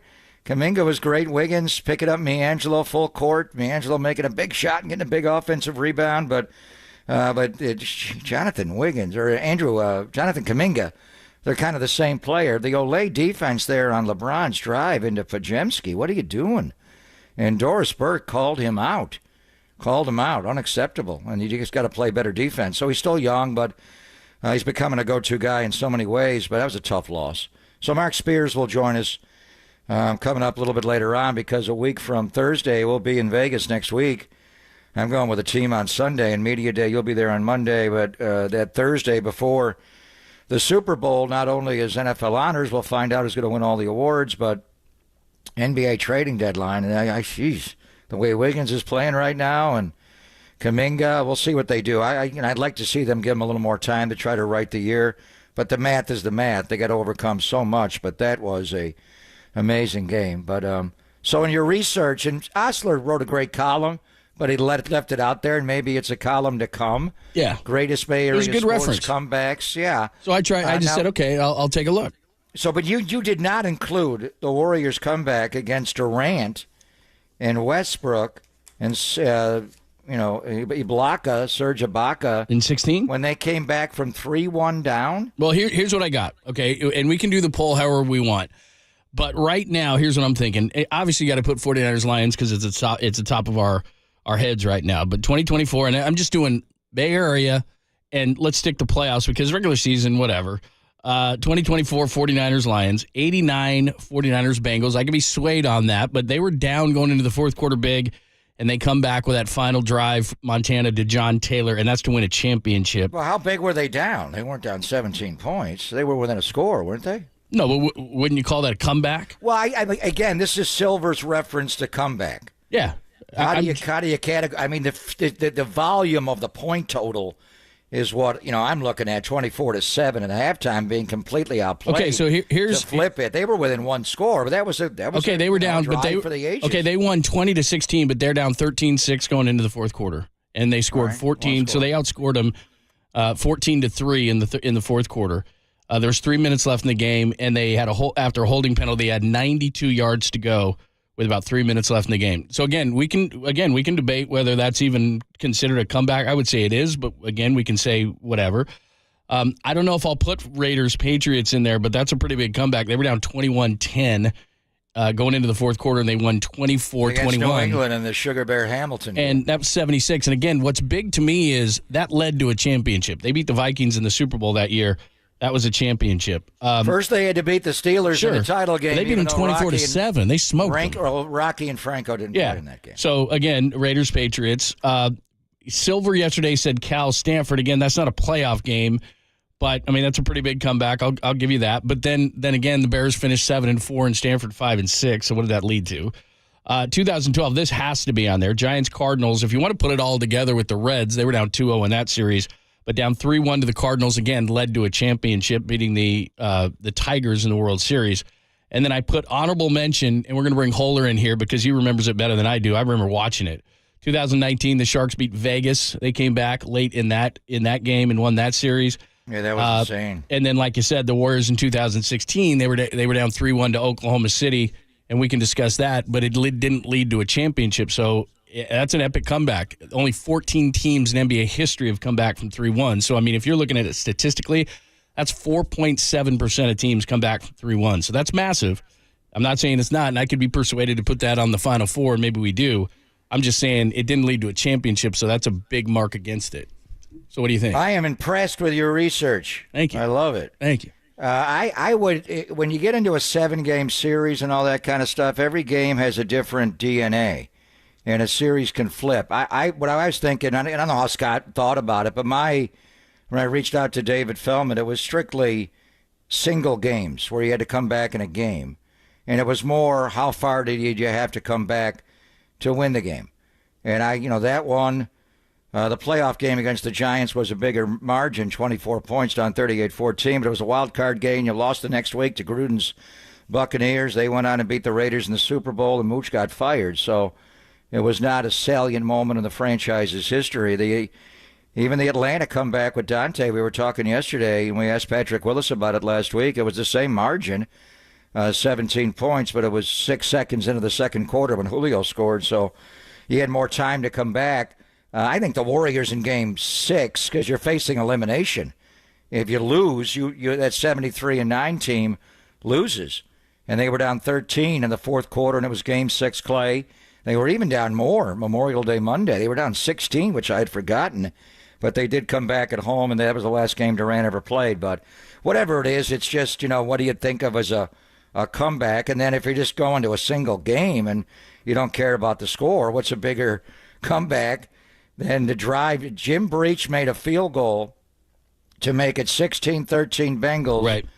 With how much time left, John? 4 minutes and 20 seconds to go in the game? Yeah. 4:20. So after they went 92 yards after a holding call. Yeah. Yeah, they put them back. And they scored with 34 seconds to go, and they won the Super Bowl, and that was Coach Walsh's last play call when he lined John Taylor up at tight end left there, and it was an amazing, amazing game. And the referee in that game, John, was Jerry Oh, Seaman.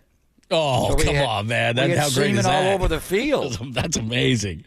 All right, we didn't have the linebacker Jeff Seaman playing for the Vikings. That would have been amazing. We had Jerry Seaman, Gordon Wells. We had Jerry Bergman was the linesman. Wow, what a game. Okay, so here's what we're debating, and hit us up on the text line because we need a fourth. I think we have three of them. The Golden State Lumber and Building Materials text line is wide open, 415-808-5627, 415-808-KNBR. I think we have three. Obviously, we're putting 49ers Lions on the greatest comeback list. I think 49ers Bengals deserves to be there from 89. I think Giants Cardinals 2012, because those two, we don't know what's going to happen with 49ers Lions, but 49ers Bengals and Giants Cardinals led to championships. So do we put 76 Raiders versus the Patriots? Raiders won the Super Bowl that year. Do we put the Warriors 2016 coming back from the 3-1 deficit, although it didn't make I would just pick Game 6. Just Game 6. That was one game. I was at that Chesapeake Energy Arena with Bob Myers, and I was watching with Wilbon and those guys, and I thought they were going to lose. And so you think the Warriors comeback should be the fourth? 2016 Warriors? That was Game 6 Clay. Now, they didn't win a championship ultimately. Yeah, I mean, that was the one I thought. We're trying to make the best poll ever, and that probably gets that probably gets a fair amount of votes. A lot of people probably don't remember Raiders Patriots in '76. I did lead to a championship, but that would probably get our lowest amount of votes. That was the Sugar Bear Hamilton rough on Snake. That was a huge. Call. Yeah. So, all right, tell us what we should do for the fourth. I think the three we have are right. What would be the fourth one as well? We'll bring in Holder here for a minute. He was wearing a Sharks hat today, and I went, 2019 Sharks. Let me ask you a question. If you're going to go with the win over the Bengals and Joe to John Taylor, why don't we include the Joe drive to Dwight Clark in the catch? I mean, that one was a comeback, right? Yeah. They were down as they drove the length of the field. That has to be. But then there's 3 49er ones on there. Yeah. Okay, do we put that one instead of the Bengal one? So since they've gone to X, are we still limited to 4? Yeah, damn, this is really hard. I'm only going to put, we're either got to put the Taylor, the Montana Taylor or the catch one. Is the catch one going to just... Whenever you say Taylor this week, John, I'm thinking of one person. Otis Taylor? The Swifties. I used to think Otis Taylor, Super Bowl 4, high-stepping down the sideline was epic. He's not in the Hall of Fame. Are you kidding me? All right, so now I'm all screwed up because you're right. But if the catch goes in, here's where I'm conflicted on the catch. If we put the catch in there, is it going to be so overwhelmingly popular as a comeback that nothing else will get a vote? Why don't we just do Niner comebacks and do Sunday? Oh man, 81, really screwed up. 88, and the NFC Championship game in 12. Just do those 4. But the NFC Championship game, they didn't win a Super Bowl, and we don't know how this one's going to turn out because they got one more game to go, and they got to deal with Mahomes. So do whatever you want, brother. I'm sorry. Sorry to bother you. Sorry to bother you. I'm already on. No, Viva we're not doing Las Vegas. That game is so old. Who'd they play that game? I forget. Oh, man. Was it Tobin Road? Who quarterbacked for Detroit? I'm on. All right, fine. I'm moving on here. And tell us what I want to do all of them. I like talking about all of them, but you are right. I mean, you are right. You got to kind of put the catch in there, but I think it's going to dominate. I think it's going to be like. I think what we're getting tripped up on is the term comeback, and I just went with girth, size. Excuse me? In 17, John, 17 points they were down, and I wouldn't even do it by series. Things flip. I mean, you get Draymond Green gets suspended and against Cleveland or nothing unforeseen. I'll put the Warriors on there. People like talking about the Warriors. I just think that's for Game 6 Clay. I mean, to me that's what we'll do. The most impressive win of that. And you know what? I'll just make an executive decision that I think the catch would win by a landslide. So I'm throwing that out. It's just not fair. It's just not. It would win by a landslide. Which catch? The first one, the original. The B.A. Ricochet. No. Oh, I got to tell you what they're calling it in Detroit. I listen to Detroit Sports Radio. The Ayuk fluke. Oh no, much worse. What? It's amazing. I'll just tell you this. Kindle should be Kindle Fire. It's amazing that two fan bases can watch the same game and come to such different conclusions. What are they calling it there? I'll tell you next. We'll do that next. We'll get a poll. We'll make an executive decision. It's Papa and Lund on a Tuesday, still basking only here on the Sports Leader. Now you finally found a threesome Jerry Seaman. Santa Rosa. Shout out to you for supporting KNBR, Santa Rosa's sports leader.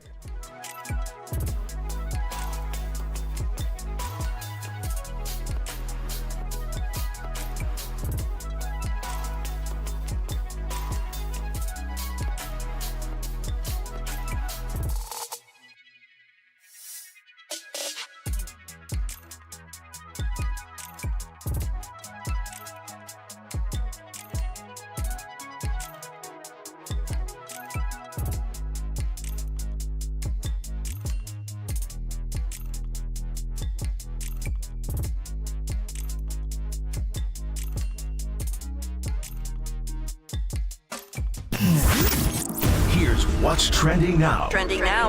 On KNBR.com. ESPN NFL analyst Dan Orlovsky. He joined us, Papa and Lund, yesterday to break down Brock Purdy's performance in the NFC title game, win over the Lions, that podcast and more. Trending right now on KNBR.com, the KNBR app.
Laser Eye Center of Silicon Valley, it is life-changing. I can tell you from personal experience.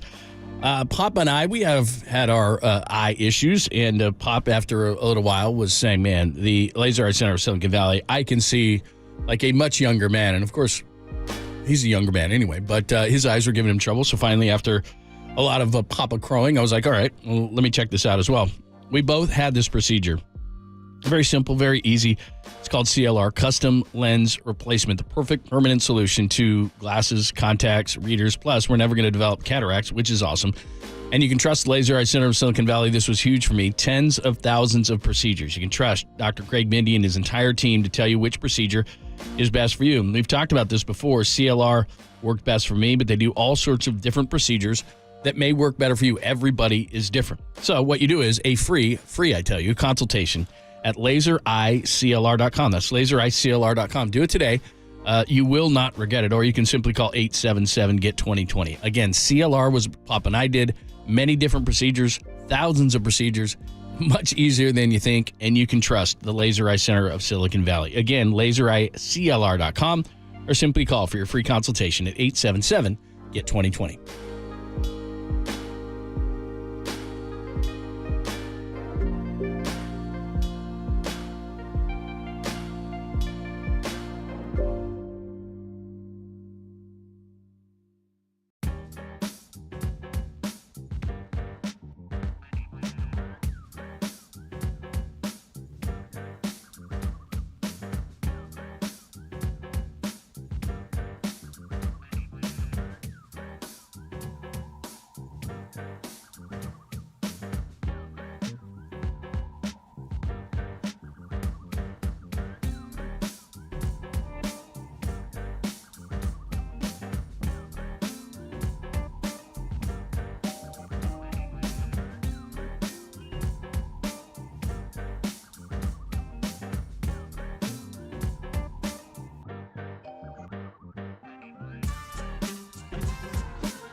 Faithful, filter out the noise and kick it with KNBR on the gram for everything 49ers. Follow the sports leader on Instagram at KNBR. You don't have to get complicated. Look at Trent Williams, T-Rock. I'm so happy for him. Brandon Ayuk's going to his first Super Bowl. Come on. Christian McCaffrey's going to his first Super Bowl.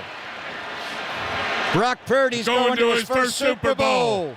Just back up here, Brock. Take one or two steps back up, go down. It's over. The Niners are going to Vegas. We have a vet group. We have a very good foundation of players that Kyle and John have brought in here since the start.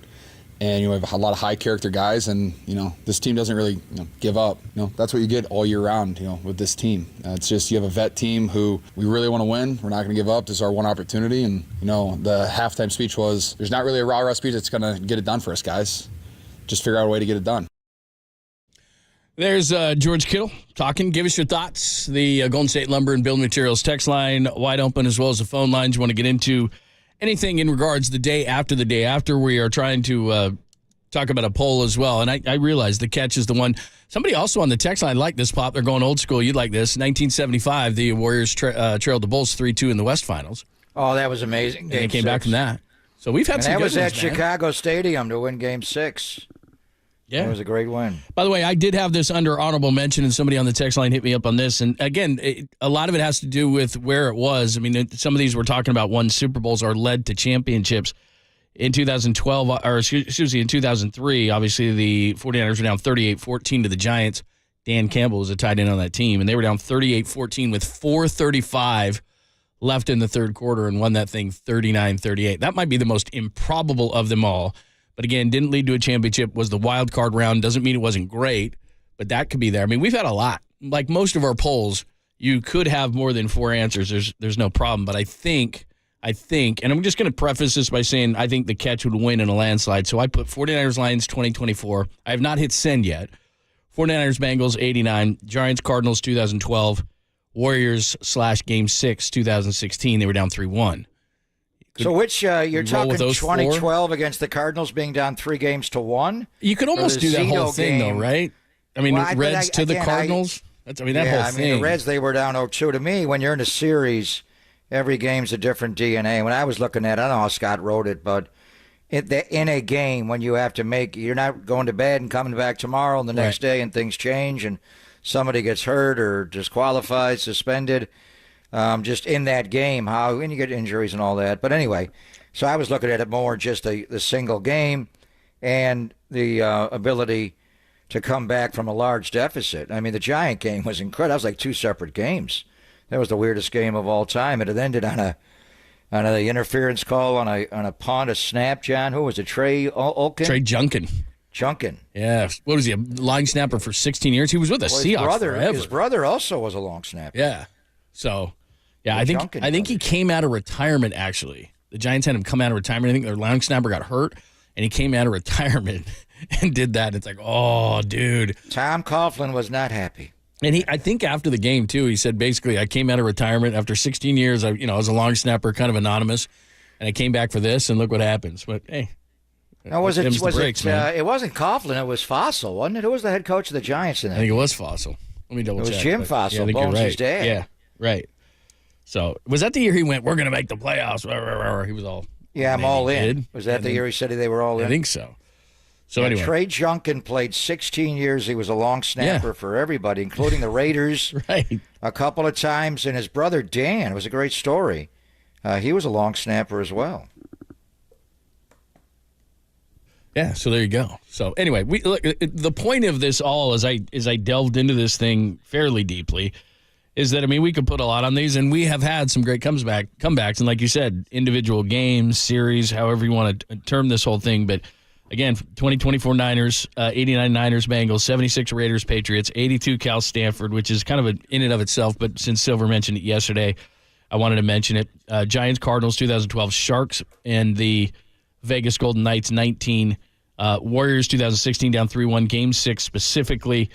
Somebody mentioned, obviously, the Giants and the 49ers in 2003, the 39-38. Somebody mentioned on the text line 3-2 down to the Bulls in 75. They ended up winning a championship, Rick Barry. And by the way, I just wanted to mention this, and it really doesn't fit in anything, but as I was looking back at comebacks, and we're not going to put it on there, but just to mention the A's, they have the 3rd biggest comeback as far as a deficit is concerned, 13 games. Remember 2012, and we were at that game. Josh Hamilton drops the ball in the sun. They came back from 13 games on June 30th, which is the 3rd biggest comeback of all time behind the 78 Yankees and the 95 Mariners as far as being games back at any point during a Major League season. So that doesn't 78 fit. Yankees were 14 and a half out on July 19th. Fired Billy and hired Bob Lemon.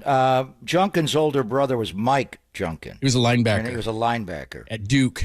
I got my Junkins mixed up. Yeah. I remember Trey. See, I have no knowledge of just about anything in life, but if you tell me, like, Mike Junkin, he was the 5th overall pick of some draft by the Browns, and he went to Duke. Like, that's my brain. Like, I have nothing else. Deep into the junk, John. Just a fact.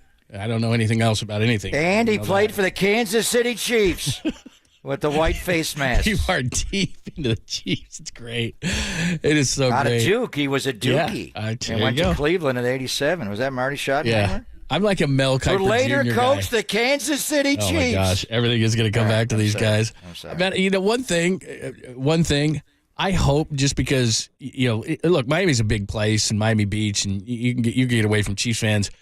But I just remember, and Vegas to me is going to be a little bit like New Orleans in that you're kind of compacted into one area.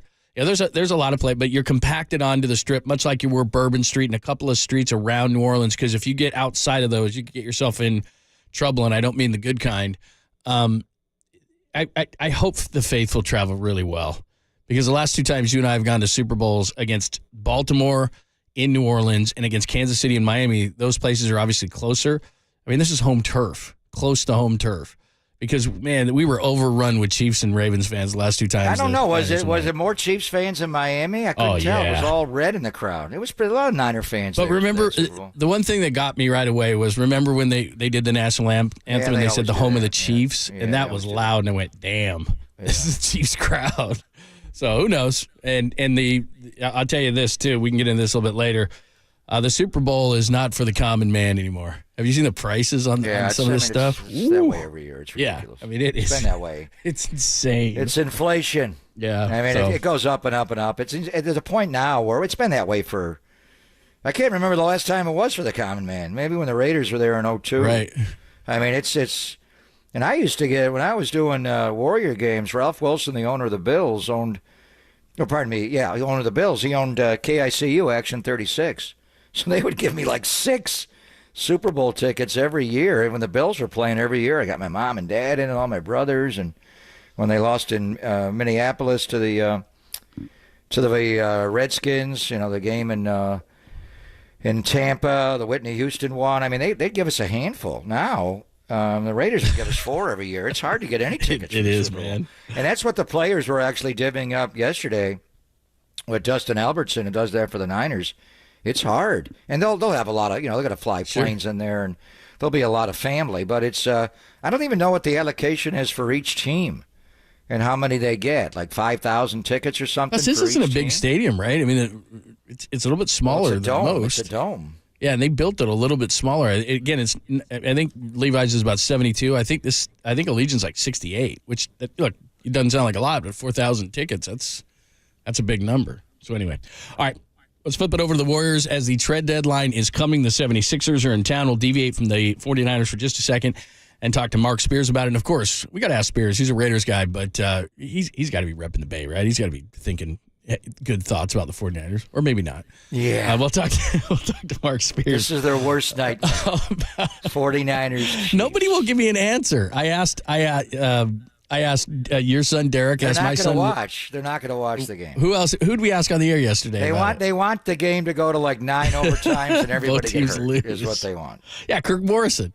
Like, you ask a Raiders fan what would be worse, and they can't even answer. It's unbelievable. That should be a poll later in the week. Exactly. All right. Just for Raider Nation. Let's get to Mark Spears. Get into some Warriors talk. We'll do it next on the Sports Leader.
Dub Nation, his work is global, but on the sports leader, his focus is local. Here's senior NBA writer from Anscape.com, Mark Spears with Papa and Lund on KNBR 104.5 and 680 and KNBR.com. Curry comes free. Curry, wide open three.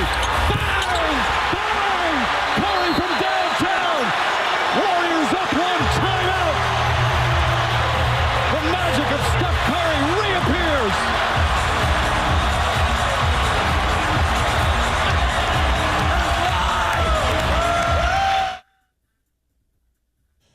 There you go. There's Mike Breen on the call. The Warriors lose late, though, to the Lakers. We are coming up on the NBA trade deadline. The 76ers are in town. There's reports that maybe the Warriors would consider moving Klay Thompson. Let's get into all of it with Mark Spears, of course, Anscaped and ESPN. Make sure you're following him as well on social media, and he joins us courtesy of the Uma guest line. What's happening?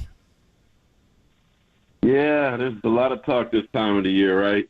Yeah. And probably about 95% of it is nothing.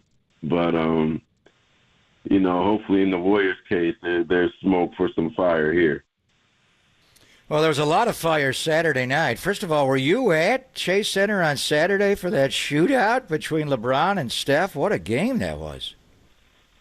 No. I mean, unfortunately, I didn't mean to bring this to you guys. My father passed away on Friday. Oh, my God. I'm so sorry. So he's been fighting the ALS battle for 6 years, and he's in a better place. So I'm still in New Orleans now, and we're going to have a beautiful service for him on Friday. Wow. But to answer your question, though, I did watch the game, and I'm like, the Warriors can't catch a break, man. Like they can't catch a break. They're just it's amazing to me how at the end of there's just so many heartbreaking losses for them at the end of games. And I don't know if it's coaching, I don't know if it's personnel, but it just also seems to be just some horrible luck involved in this. And I'm just watching that end of that game and watching the Rook take that shot. I'm like, no, like, what are you doing? Run out some clock. Give it to Steph. And you saw what happened, but it seemed like every time they're in one of these close games, it's a nail biter, heartbreak.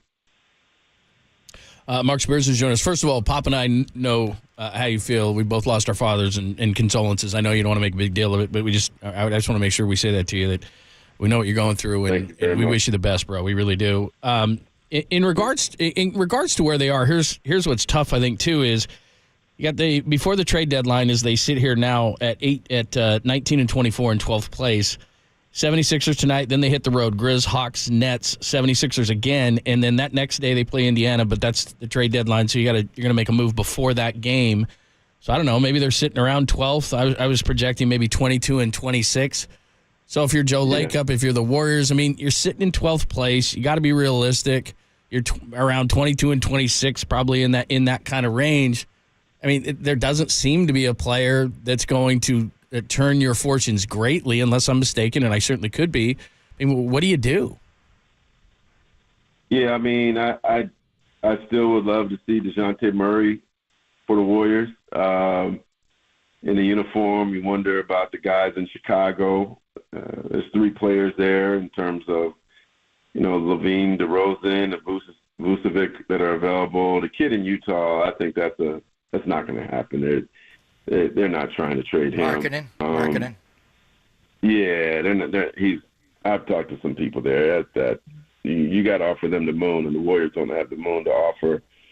But I do think, to me, because of Chris Paul's expiring contract, because of Wiggins, because of some of the young players, I can't see the Warriors just not doing anything, but I see them doing something like last minute, like a buzzer deal, because right now they're one of the few teams that have something to trade. I know, the Athletic had a great story about it seeming not that great right now, but you can't give Steph a chance to be in it. And I think the Warriors, when you look at last season, when you see the Lakers use the play-in and the Miami Heat use the play-in for the Lakers to get to the West Finals, for the Heat to get to the NBA Finals, like, just get to the party and figure out the rest later. And if you look at the West, it's, I mean, the Warriors are only like 2.5 games out of the 10th spot, right? Utah's going to go, I don't know if they're going to continue up high.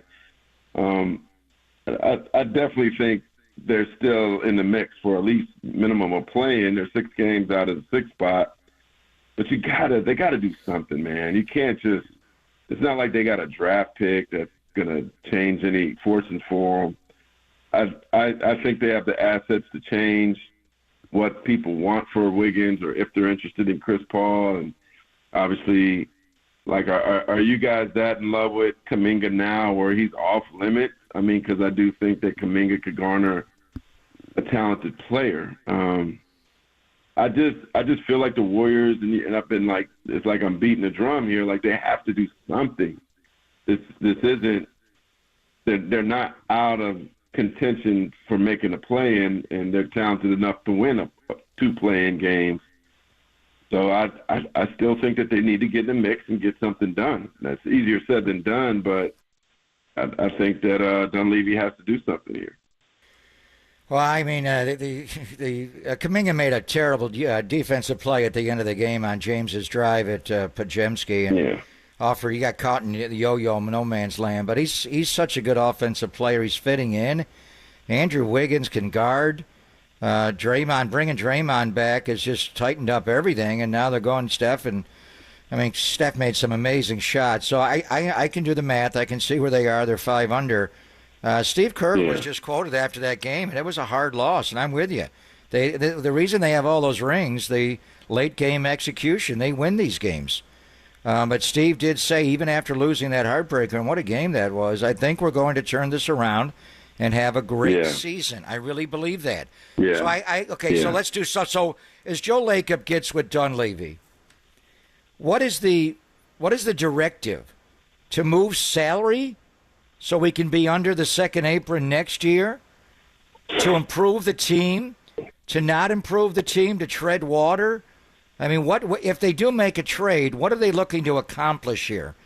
Move salary, Mark? Oh, well, I think what they're looking to accomplish is giving them this reliable number 2 scorer.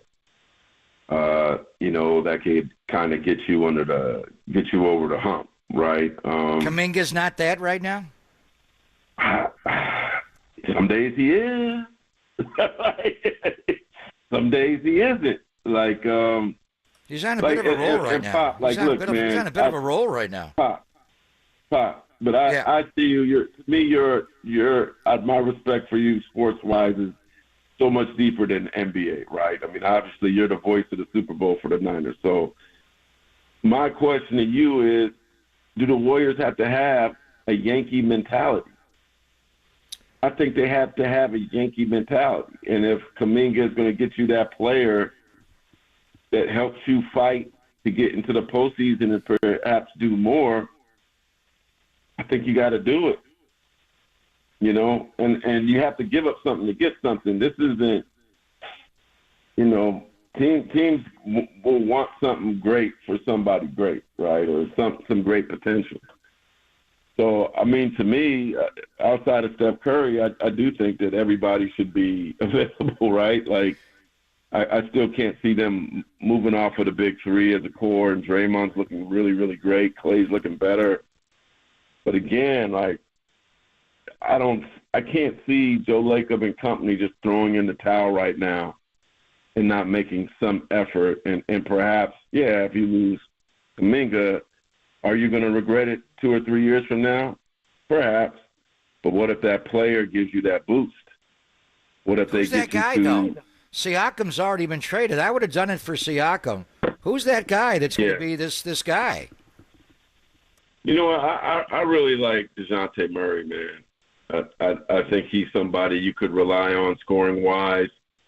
Another guy that's intriguing to me is, but it's a lot of money. to add in is Jeremy Grant from the Blazers. You know, perhaps the Blazers are interested in doing that, but that's taking a lot of money back. I mean, you could do him for Chris Paul straight up or do him for Wiggins. And that's a guy that can score with his eyes closed. I just think they need to add another scorer. Keldon Johnson of the Spurs, I think he could be a steal of a pickup. He's somebody that quietly, you know, I wonder if the Spurs think like, hey, if we get Wiggins, we could, you know, maybe get him right for the future alongside Wembanyama, right? So maybe there is something to be done that doesn't have to include an all-star, but maybe an all-star caliber player. I just like, yeah, you're right. I mean, I do think that if they could have made the deal with the Raptors, that would have been fantastic. But there still are other players out there, and there still are some expiring. You know, I'm looking at the Nets. Like, are the Nets willing to do something? They got some players. I just think there's things to be had there. Maybe they're not the sexiest things, but if they could bring you a guy that just could give you 18 to 20 a game consistently, I think it's worth making a move. The great Mark Spears has joined us, Pop and Lund, here on the Sports Hitter again. Just a couple of weeks, or just over a week until the NBA trade deadline. It's one thing for us to speculate about it on the radio or however people are listening, but do you think that the Warriors have this same mindset of let's be aggressive at the deadline and make this thing better? I think they need to, because Steph Curry said something a couple weeks ago. Right. That they need to make some move, right? They need to make a change. And then I also wonder, like, you see Terry go to Miami. Like, Terry could have been a nice pickup for the Warriors too. I knew he was available. They got to do something, man. I just think if the trade deadline goes by, and you guys could tell me what you think, if they don't do anything, there's going to be a collective groan in the Bay Area, and basically kind of feel like, I guess we're just going to roll the dice with what we have, right? Like, or could this be if this team doesn't at least get to the play-in, I think it's a major disappointment for this franchise with all the money that they're spending. And obviously you can't predict Draymond Green's situation, what happened there, because that can probably contribute to like 5 to 8 losses, right? I mean, they should get better the rest of the way. They should, assuming they stay healthy. But I really worry that if they don't bring Steph some help with all the inconsistent scores on the team, that all it's going to do is just run him down. Because I can see the way that they're defending him now, putting length on him. He can't breathe. There's no one else to, like, consistently take the weight off of him. It's not going to get better for him. It's going to get worse. So I do think that they're in a dire need to do something, and not doing anything, to me, could make for a really sad season. Yeah, and they wind up the homestand tonight on TNT. We'll see if Joel Embiid plays tonight. Didn't play the last game against Denver in the showdown game. And you see how close he is to not being eligible for MVP. Right. Right? The 65 games. Yeah, 65 games, yeah.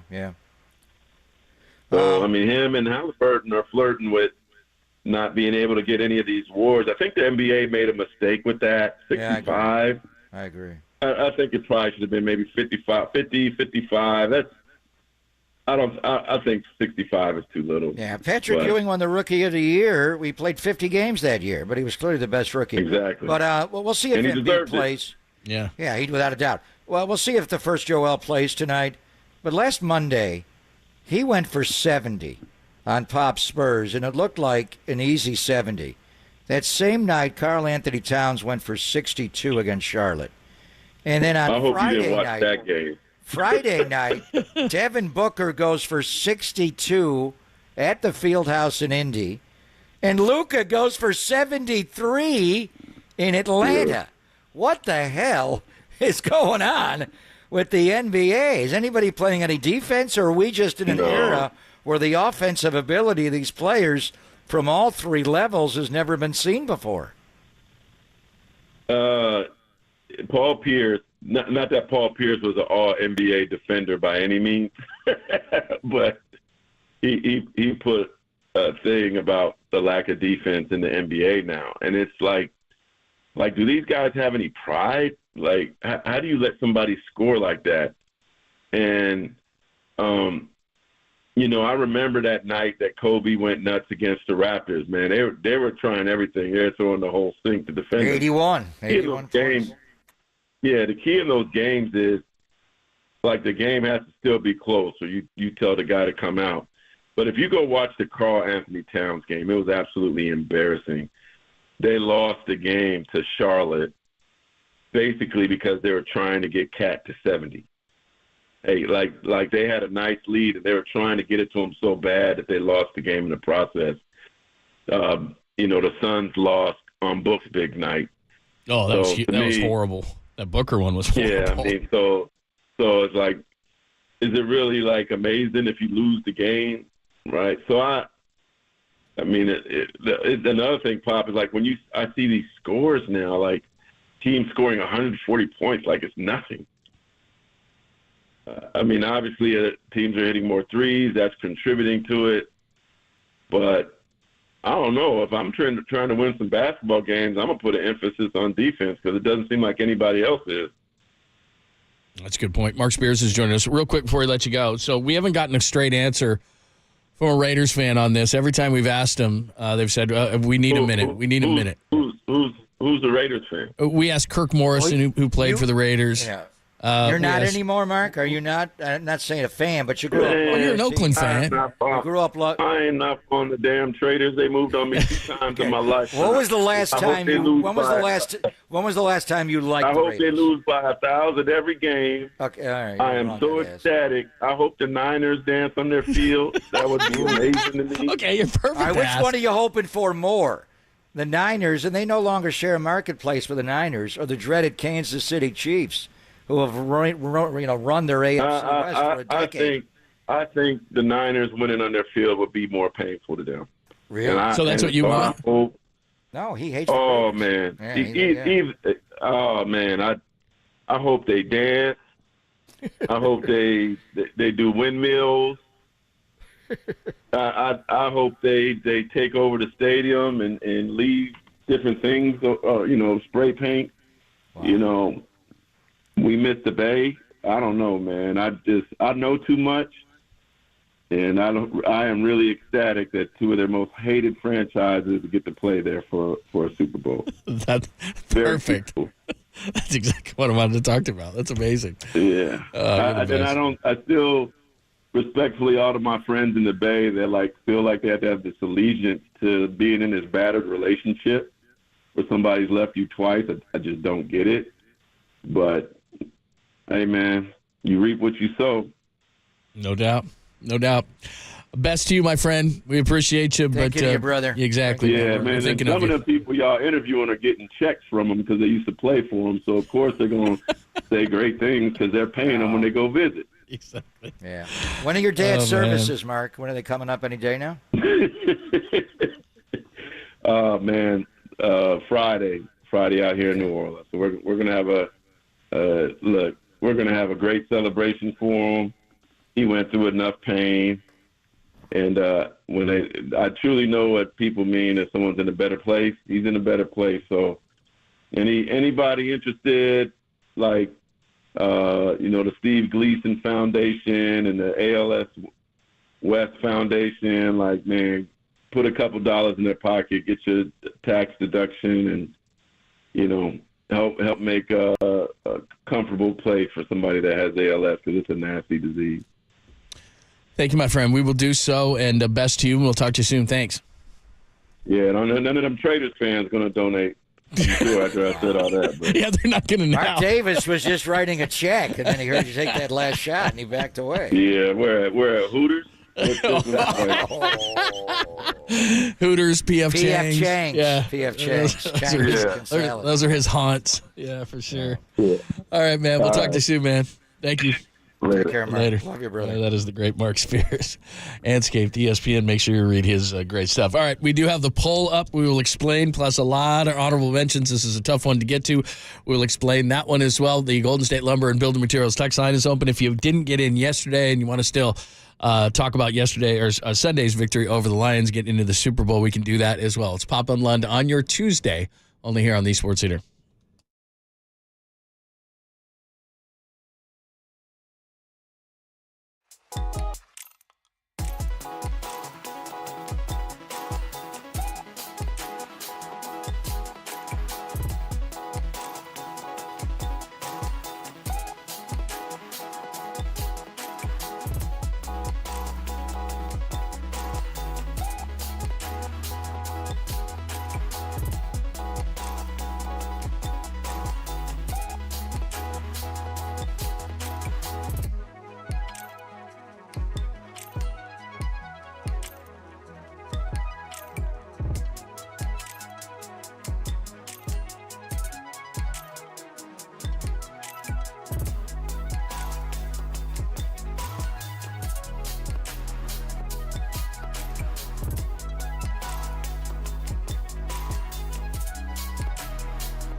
And I'm Greg Papa, and I better get a lot of sleep before we go to Vegas on Sunday night. Not planning to sleep much there, and I'll get quality sleep, the best sleep of my life, because I have a Sleep Number smart bed. Sleep Number beds give you proven quality sleep. They allow you to adjust to your perfect firmness and support to sleep comfortably every single night. So take your sleep to the next level this year. Sleep Number smart beds automatically respond and adjust to your movements to help keep you asleep all night long. If you don't have a Sleep Number bed, take advantage right now. Save 40% on the Sleep Number Special Edition Smart Bed plus free home delivery when you add an adjustable base. It ends, actually, it's coming up this week, so make sure you get that only at Sleep Number stores or at sleepnumber.com. Sleep Number, the official sleep and wellness partner of the National Football League.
Listen to the sports leader anywhere, anytime. Download the all-new KNBR app. Now back to Papa and Lund live from the KNBR Casino Matrix Studio. Casino Matrix Progressive Jackpots are here. Where are you? Just drop in. Please play responsibly. 1-800-GAMBLER.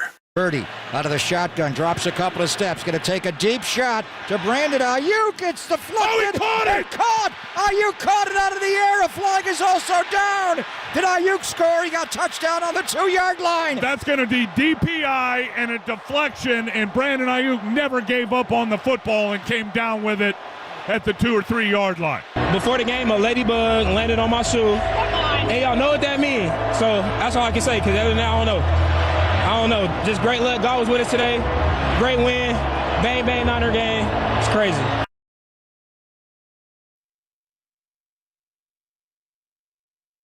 Levi's ladybug lob.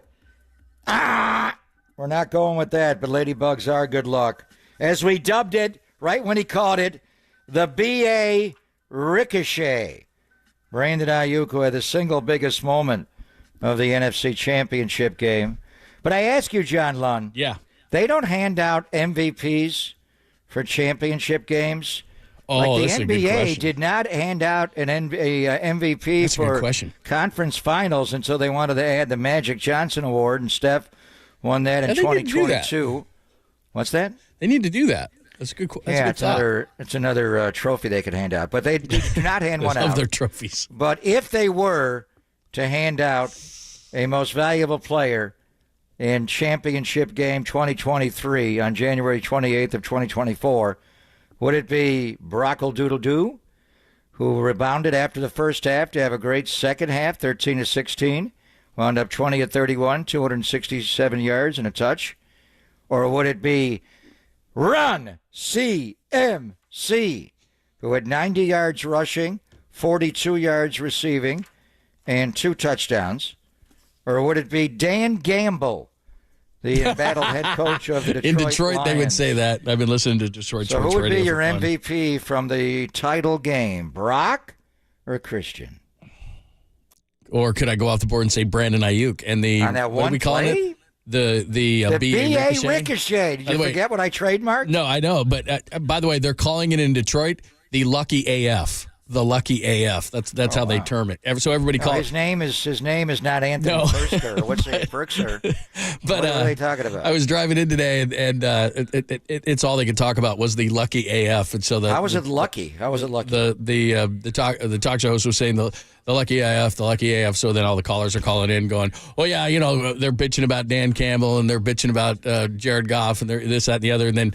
Inevitably, they would get to what they're calling the Lucky AF. So anyway, that's what they're calling it. We're not calling it that, but they're calling it that. Yeah, awards probably go to the quarterback far too often. Brock would probably win it, but man, you'd have to consider. McCaffrey was 2 touchdowns. He was. That run, he took it down to the goal line and landed on his head. I mean, he was outstanding the entire game. That was after the Better in Brock second run, half. right? I mean, man. Yeah, Brock ran on 3rd and 4. Would you say the MVP was Brock's legs or Brock's arm? Let's just break it. Let's break it real his down. heart, Let's his break it down by soul. appendages. I'm not chopping him into little pieces. It would be both. It was his Yeah, whole let's body. chop him into pieces. It would be his brain because he's big brain Brock. Yes. He sees it. But I don't know, honestly. Would you vote McCaffrey for MVP of that game, or would it be Brock? Man, he was so good in the second half, and maybe we did, maybe we didn't. I was trying to look back on yesterday's show. And by the way, you can hit things up if you didn't get into us yesterday. Golden State Lumber and Building Materials text line and the phone line, same number to get through, whether you want to text or call. 415-808-5627, 415-808-KNBR. Answer any of the questions, and we will get to the poll in a second because I have erected it. But I don't know if we talked enough about Brock yesterday because there were so many things to discuss. And you and I have talked about this all year, and ever since he's been a starter, the kind of respect he's getting or not getting on a national level. And what's interesting here is, and it'll flip if they don't beat Kansas City and if he doesn't play well against the Chiefs, it's not like you cement a guy in a specific position. In other words, he's the greatest or he's not, or he's elite or he's not, or, these talk shows love to do this kind of stuff. But at least for the time being, until the Super Bowl, people are actually respecting Brock on a national level because the one thing they said he could not do was come back. Well, he did it against Green Bay, and they kind of begrudgingly said, well, he kind of came back. what the hell can you say about this? And what the hell can you say about what he has to prove? I mean, every single time they've asked him, okay, do this, and then they move the cheese. Do this, then they move the cheese. Well, what else can't he do? I mean, he's 13 of 16 and the runs. What he's, and I don't mean the runs as in you ate some bad food. The Persian trots. Yeah, the 13 of 16 plus the big runs he had in that game. I just don't know what else you could say about the guy in a negative sense. Well, he's got one more game to play. Yeah. How many people watch the game Sunday? Almost 60 million. Yeah. How many are going to watch the game a week from Sunday? Like a third of our nation or half of our nation, whatever it is. So I mean, Jimmy got run out of town here by a lot of people because he missed Emmanuel Sanders on a post route, which is a tough one to hit, and he did it against. He wasn't the primary defender, but Charvarius Ward was running with him on that play. The irony. So I mean, Brock played great. McCaffrey. I honestly, and this has been the season-long debate for who's the MVP of the team. I always felt it was Christian. The quarterback's got to make so many decisions, so people were split on that. I think if you were asked the guys in the room who the MVP is of the entire season, it would be Christian. But Brock's the quarterback. So I don't know. But who would you vote for the MVP of that game? Just for reference sake, the catch game, because they always said, Dwight calls it the catch, and we all do, and Joe wanted to say, why isn't it the throw? So in that NFC Championship game, January the 10th of 82, after the 81 year, you know what kind of numbers Dwight Clark put up in that game? 8 catches, 120 yards, not just the second touchdown to give him the lead, but he had a 20-yard pass earlier in the game to give him a 14-10 lead. He had 2 touchdowns in that game at 120 yards receiving. Wow, and a 38-yard long. Joe, as we often reference when it does not go perfectly, like the Green Bay game, threw 3 interceptions in that game. 3. Did throw 3 touchdown passes. Freddie Solomon got 1 and Dwight got 2. So I don't even know, people that watch that game, who would you give the MVP to? Joe, the quarterback, and he got the MVP the next week in the Super Bowl or 2 weeks later, or to Dwight. So amazing numbers from that game. But this one, I honestly don't know how I would vote. MVP of the 2023 title game, would it be Brock or would it be Christian? Yeah, and that's a great reference back to the catch, because if you think about it just now, looking back and don't look at the stats, you'd say in a game like that, Joe would be the MVP. But if you threw 3 picks, well, damn, dude, if you didn't throw the 3 picks, they wouldn't have needed the catch. It depends on how you look at it. So, I mean, the guy who's remembered for that game, if you think of the game, it's the catch. And I guess it's just the way that it's termed, but everybody remembers Dwight's catch more than Joe's throw. And as you said, that was a hell of a throw, moving right, 2 tall Joneses in your face, a D.D. Lewis. I mean, that's a hell of a tough throw to put it where he put it. The outstretched arms of Everson Walls there, but everybody remembers Dwight. So, in retrospect, I would say Dwight's the MVP of that game because Joe threw all those interceptions. Now, when it came to the Super Bowl, Joe didn't throw any interceptions. But for that game, that's probably what I would think. And this is what's going to be fun in 20 years or X amount of years from this game is I still think that the Ayuk catch is going to be remembered more than any other thing from that game. To be a ricochet? To be a ricochet. Probably, because it flipped the game and it was such a huge play. I go back and watch the NFC title game of January of 82, the 81 season, just about once a year. I saw something Saturday night, NFL Films replayed it, which I had never seen before.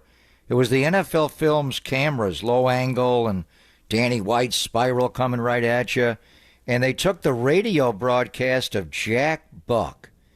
Jack Buck was so good on football. We remember Jack for his baseball work, obviously, with the Cardinals. And when Jack got a national gig on CBS, he was older, and he wasn't as sharp as he was. And, he missed, save, foul, save. He had some missed calls in that epic Braves-Twins World Series in 91. But Jack on football was just, the way he called everything, counters and just all over the technical aspect of the game, John. It was so much fun to watch that back from a different angle with the NFL Films and the way they just make it all come alive so beautifully with the sideline cameras and then the calls of Jack Buck. I'd never seen it that way. It was amazing. I have never heard that. I've heard Vin's call. We've heard the local calls, but I've never That's the heard whole Jack game. Buck. Yeah, you got to watch the. I mean, That Jack sounds did cool. Monday Night Football, and he did it with Hank Stram. Kansas City Chiefs, 65 toss power trap, and Hank would always say, "I think they're going to run left here, Jack." They do. You got a pretty good Jack Buck, man. It was so good. That is not bad. He did it every time I looked at do. him. I think they're going to roll the quarterback right here, Jack. They do. So good. Oh, we got to get that. Jack That's Buck amazing. was so good. Yeah. Harlan does Monday Night Football, and Harlan, we saw him on Sunday, and he'll be at the Super Bowl. I want to hear Harlan's call of the BA Ricochet. Oh, man. Can we find that? Yeah, we got to find that. That'd be good. By the way, the scariest guy in all of Las Vegas, we got to get him on before the Super Bowl, is our guy Will from the UK. That He's guy. already texted me. I'm afraid of him. Me too. It was okay when we got together in Arizona because I didn't have to go to the game. Right. I got to call the game. I don't want to go near Will Gavin this week. Yeah, you got to be afraid. Where are we Papa smoking and and drinking, T-Rock. Papa and T-Rock? He's so Dude, good, stay that guy. away from me, would you? Dude, I told you, after the media party last year in Arizona, I steered clear of that guy. He would text me every night, "What are you doing tonight?" I'm like, no response. I went Jimmy Garoppolo on him. I'm locking Radio myself in my silence. hotel room in Hendo and never leaving. Oh, man, tremendous. All right, we will. I've had the poll up for a little while. We'll give you an update on the poll, and it's our favorite kind. It is really, really close when it comes to greatest comeback in Bay Area sports history, and there's a lot of honorable mentions, so we'll set that whole thing up. We'll do it next. And again, if you didn't get in yesterday and you want to talk anything about the NFC Championship game, moments, MVPs, anything, certain plays before we go, all nuclear in on the Chiefs. Golden State Lumber and Building Materials text line is wide open, and the phone line is the same thing. You can get us at 415-808-5627, 415-808-KNBR. We'll line them up, talk to them, and we'll talk about the poll and unveil it officially next, only here on the Sports Leader. Sunnyvale, shout out to you for supporting KNBR, Sunnyvale's sports leader.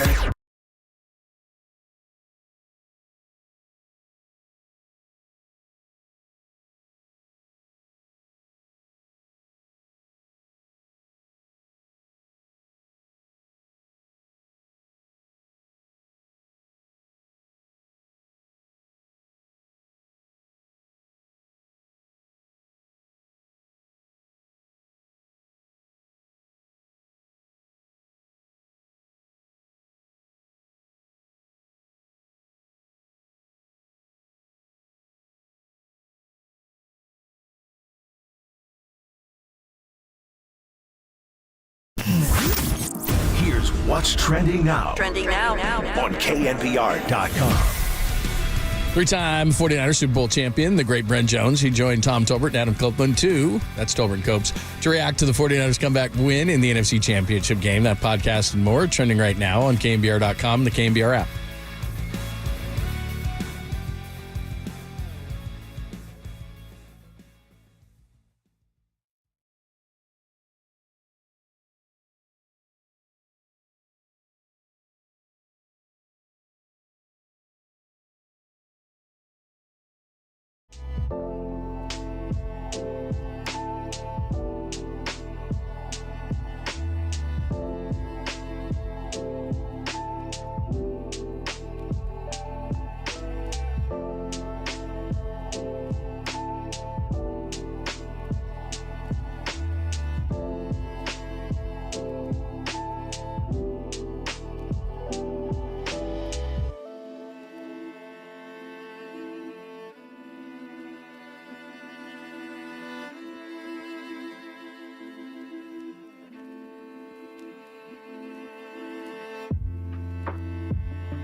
Listen to the sports leader anywhere, anytime. Download the all-new KNBR app. Now back to Papa and Lund live from the KNBR Casino Matrix Studio. Casino Matrix Progressive Jackpots are here. Where are you? Just drop in. Please play responsibly. 1-800-GAMBLER.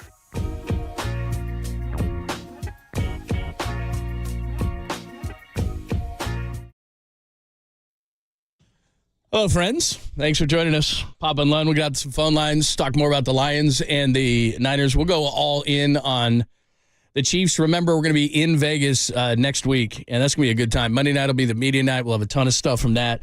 We'll do not only all the shows, but tons of different podcasts and video and streams and everything else. So make sure you're watching and listening to all the social media streams with KNBR and KNBR.com. Real quick, two things. Derek, your son, who's a Raiders fan, did finally come to the conclusion that he'd rather see the Chiefs win the Super Bowl rather than the 49ers. Wow. That's so we my finally have an son answer. talking. That's your son. He's loyal to his dad. Just saying. Why is that? That came from your loins. Just letting you know. Just letting you know. So there you go. Okay. And what's his told me theory that. on that? Can we get Derek in here? Can you tell Derek? He was trying to say the theory to me, but I was walking back in the studio and I didn't really hear it. He realizes that the Raiders and 49ers no longer cohabitate in the Bay Area. So what's the let me see his, let me hear his theory. The 49ers. What's the okay, issue with here the he is. Hey, hang on. He just walked into the studio. Let's hear his theory, and then I'll give you an update on the poll. Then we'll hit the lines. Yeah, you were telling me your theory, but I didn't hear it because I was walking away back in the studio. What is your theory that you'd rather have the Chiefs win the Super Bowl? Do we have him? I see him in there. Hang on. We have it? He could walk in here, too. It's going to be worse if the Niners win because Greg will burn the stadium to the ground. Oh, the That's his Vegas logic. Stadium? That's his logic. I wouldn't do that. Look at the smile I on think her Debo face. Samuel might. Look at the smile on his face. Do we have any former Raiders on the Niners? I don't think we do we? That doesn't happen anymore. John Really. Feliciano. Oh, there you go. Nice now, he call is there. a dirty scoundrel. He is. You don't want to get into it. That guy he would hang with Villapiano Yep. and the Twos and You're right. Lyle Is that the only one? Alzado. That guy scares me. I don't like going up to Feliciano. Feliciano, drafted by the Raiders. He is a scoundrel. He went to Miami, didn't he? Is he a Miami guy, Feliciano? He's a South Beach scoundrel. He's Okay, nasty. good call How right well there. is he playing at right guard? Yeah. Is he going to get Chris Jones a little bit on a week from That Sunday? dude's scary. Yeah, he's tough. All right, the big poll we told you, and I said other than the catch, this is what I did, and there's a ton of honorable mentions, but other than the catch, because I think that would run away with the whole thing, and this is close. What is the greatest playoff comeback in Bay Area sports history? 49ers and Lions, which right now, that's not number one, but it's 49ers, Lions, 49ers, Bengals, Cardinals, Giants, 2012, Warriors, down 3-1 / Game 6, 2016. So what we've got, and there's a ton of honorable mentions, which I'll get into in a second. But right now, this is our favorite kind of poll. It's close. Giants, Cardinals, 2012 has 28% of the vote. 49ers, Lions has 27% of the vote. 49ers, Bengals, Montana Taylor has 20% of the vote. And the Warriors, Game 6, down 3-1, 26% of the vote. So this thing is like neck and neck. Right. Neck and neck and neck. You know, I just like forgotten this. until I heard you say the Giants. Every single time we do I one know. of these polls, no matter what it Giants. is, the Giants But win. it's close. And then, again, honorable mention, a lot of honorable mention here because a bunch of people on the text line are saying, well, what about this and what about this? And I totally understand because there's a ton of these when it comes to our history. But, again, an ode to 2003 Giants 49ers coming back from 38-14. Patriots Raiders 76, and the Raiders ended up winning the Super Bowl. Mike Silver suggested yesterday Cal Stanford 82. 2012 Sharks and Golden Knights. And somebody on the text line. That was amazing. That was a great game. And how quickly did they come back in that game? Was that going to the third period? Yeah. Where's Holler? I mean, bring Holler in here because I told Holler we might bring him in today, and then somebody suggested Bulls Warriors in 75 because the Warriors they were down didn't 3-2. win anything, obviously, and that makes up the Sharks for the face plant on Figueroa when they lost to the L.A. Kings, and I think that was the decisive game when they coughed up that lead. But that comeback against Vegas That was great. epic. Yeah, that was. They ended up winning 5-4. We're going to get Holler in there. Tim's talking to him right now. We'll bring Holler in here, and he'll give us the details on that. So anyway, that is the poll. It is very, very close. So continue to vote on that. Let's jump out the lines, and let's start out with Doctor. Doctor leads us off. Welcome, Doctor. Rivers? Dr. Rivers, Glenn? He needs a break from Milwaukee Denver. already. He came up just a little bit short. Yeah. Hi, Doctor. What's going on? Do we have Doctor Julius, going once, doctor? going twice? Yes. Oh, Can hey, you hear me? there you go. Yeah, we can hear you. Go right ahead. Yeah. Like Okay, all I wanna doctors, say- you're fashionably late. I'm sitting in the waiting room for you for an hour. Sports Whose doctor. time is sports more doctor. valuable, Oh, the mine or sports yours, doctor. All right, Doc? man. Your No, he's quiet on very both valuable. Your time, always your time, always All the right, patient. all right. And We've I got want plenty of to, time. I want to associate football games with the Detroit Lions. Yeah. The Detroit Lions and the 49ers goes all the way back 67 years ago, 1957, November 3rd, when our famous Y.A. Tittle going to R.C. Owens with the alley-oop. Was And that I'm the first associating that- alley-oop was against the Lions? Yeah, I it didn't was know that. it was November 3rd, of course, and they Wow. came from behind to win that game. But like a month later, they lost in the Western Conference Championships, 31-27 against the Lions. But nonetheless, I want to associate that with the Purdy, Brock Purdy, Brandon Ayuk wow. catch from the alley-oop of 1957. Wow. I called this one with Ayuk the alley-oop. Oh! Yes, the alley-oop. That's stupendous. Oh, is it? Now That's taking, stupendous. Is that taking away the I don't BA know. Do ricochet? you like Against the the BA ricochet, Oh, Doctor? no. Or the alley-oop? Alley-oop is pretty good. The alley-oop. Against the Lions. Oh, my God, that's so good. 67 years ago. Okay. You weren't Sports at that doctor, game. very You good. listening on the radio? Where were you? I'm 75 Well, you don't sound like now, it. You so I sound- was 8 years of age when I Were you saw listening to Bob Y.A. Tittle Fouts, to the alley. Dan Stan call that game? That's right, and I like Dan. I like Bob Fouts. I like Okay. Lon Simmons. I Were like you whatever. Are you at the going to give Doctor 57 credit game? for this one or no? Were you at the 57 game, Doctor? The epic collapse to Tobin Road? No, I was watching it. You watched that on television. TV? Was that on live They TV? had TVs. Wow. Yeah, it was. Those funny little boxes that we used to have in 1957. But that was the first year John Brody became. He was a rookie that year, and I think the following year he took over, and they sent Tittle to New York. All right, let's not bury the lead. Thank you so much for the call. So, Okay. thank you, appreciate it. Okay, Alley-oop, by the way, wow. Doctor, thank you for listening. You're never going to get credit for alley-oop either. So, alley-oop or the BA ricochet now? Now we've got a competitor. I don't know. I didn't know the Look how tie-in. conflicted you are. I can see in your How face. long? Put the doctor back. How long did it take him to come up with alley-oop on that call? I mean, what was the? And why is it called that? Why is it called the alley-oop? Yeah. Why? I mean, where was the? What's the reason they call it that? And that's more of a basketball play than anything. But it was R.C. Owens, who was a delightful man who hung around the team for years. He went up and high-pointed the ball there. Why do they call it that? And I don't know, John. Alley-oop is pretty good. Pretty good. So is that taking the lead now? I don't you have know. to think about it. That could be a poll. B.A. Ricochet Or alley-oop. alley-oop. Alley-oop. Wow. Those are clearly the two now, right? I don't know. If There may Sarge's be going to more text out you there. and We say, didn't "Can know. you get Ladybug and alley-oop?" No. That is too good. And that's a Niner and R.C. Owens and the great Y.A. Alley-oop. Tittle. That's pretty good, man. Wow, too good. That's pretty good.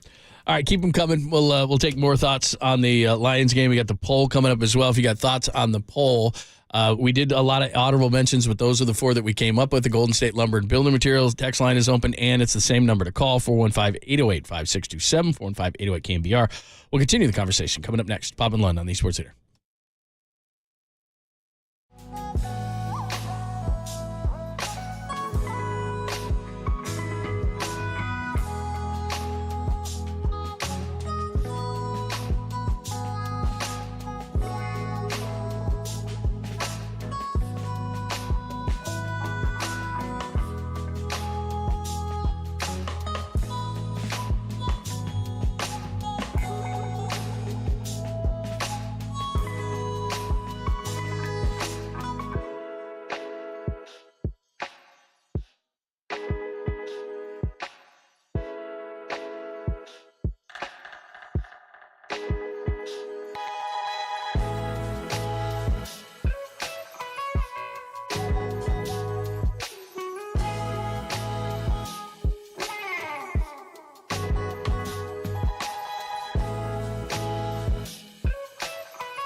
Wherever you are around the globe, stream your faithful home of 49ers football 24/7, 365 on KNBR.com. This is the sports leader. Yeah, I mean, obviously to have an explosive play like that was huge in that moment. We needed it to get down the field pretty quick, and we were still down, I think, 2 touchdowns. So in that moment, it was like, all right, here's a shot, here's an opportunity for BA. It was single high safety, didn't get back or anything. He sort of stayed flat-footed, and in our offense, in that play, it's like, all right, you can expect your receiver to get on top and trust him. And so the corner did a good job with actually staying on top and then tipped it up. BA did a great job with just tracking the ball all the way and then making a huge play for us, man. So he's a baller. That was clutch on his part. What's happening? Thanks for joining us. Obviously, Brock Purdy leading us back on a Tuesday. Your thoughts as we continue to talk about the big victory over the Lions. We have the greatest sports comeback in Bay Area playoff history. You can vote on that. We got it up on Twitter and X. KNBR has retweeted it as well, so make sure you hit us up. Golden State Lumber and Building Materials text line as well as the phone line. Same number, 415-808-5627. If you want to hit us up, 415-808-KNBR. And, of course, we're on YouTube and Twitch as well. We have a conundrum on our hands all of a sudden because Doctor called in and gave you the Ayuk. What is it? The alley-oop. The alley-oop. Because against the Detroit Lions, November the 3rd of 1957, the famous Y.A. Tittle, the late great, what a man he was, R.C. Owens, and that was at Kezar, and they beat the Lions 35-31.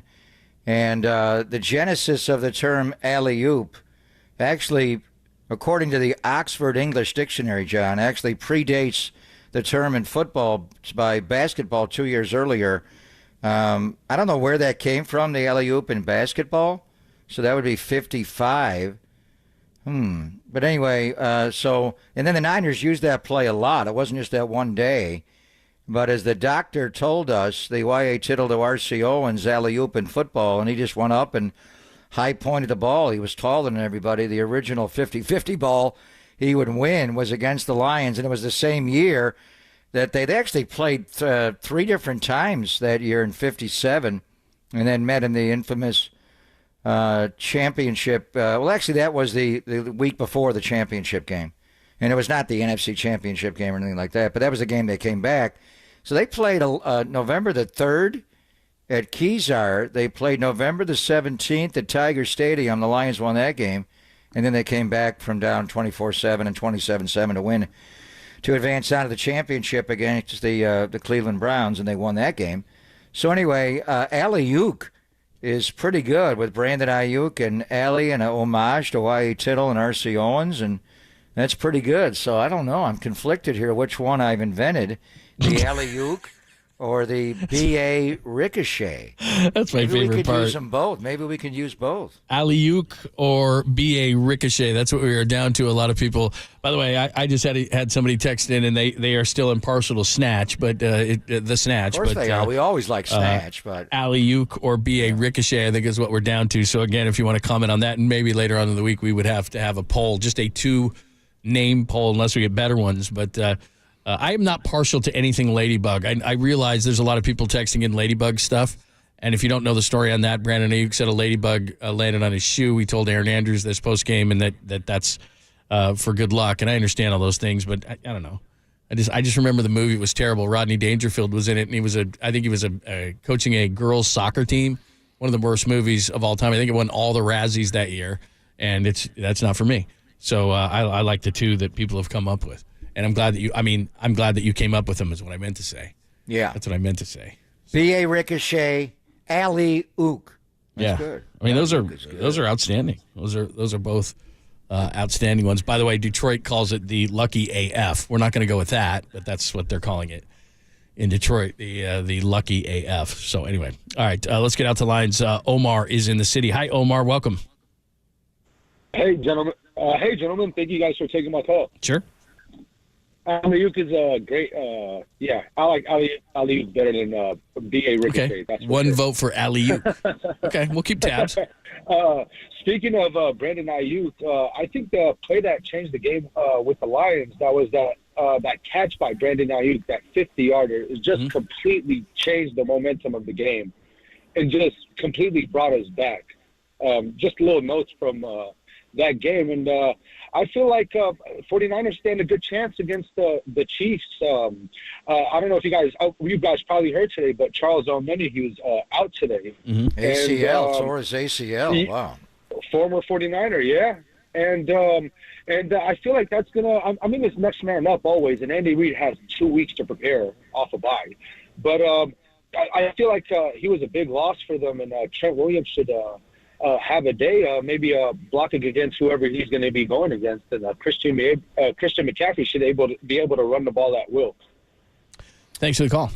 Well, I was watching. I saw the injury live, but I watched the entire, an AFC Championship game back, and it was on a zone read involving Lamar that Omenihu just planted his foot the classic way you tear an ACL. And Charles Omenihu was a Niner for a couple of years, probably best known for the game against Seattle last year, wild card weekend. He came up with a huge strip sack of Geno Smith that Nick Bosa dove on, and spent a lot of time with him that next week. He got into an issue off the field with domestic violence, and he wound up playing in the Philadelphia game, but that game got sideways in a hurry, and I think that was partly the reason why the Niners decided to let him go.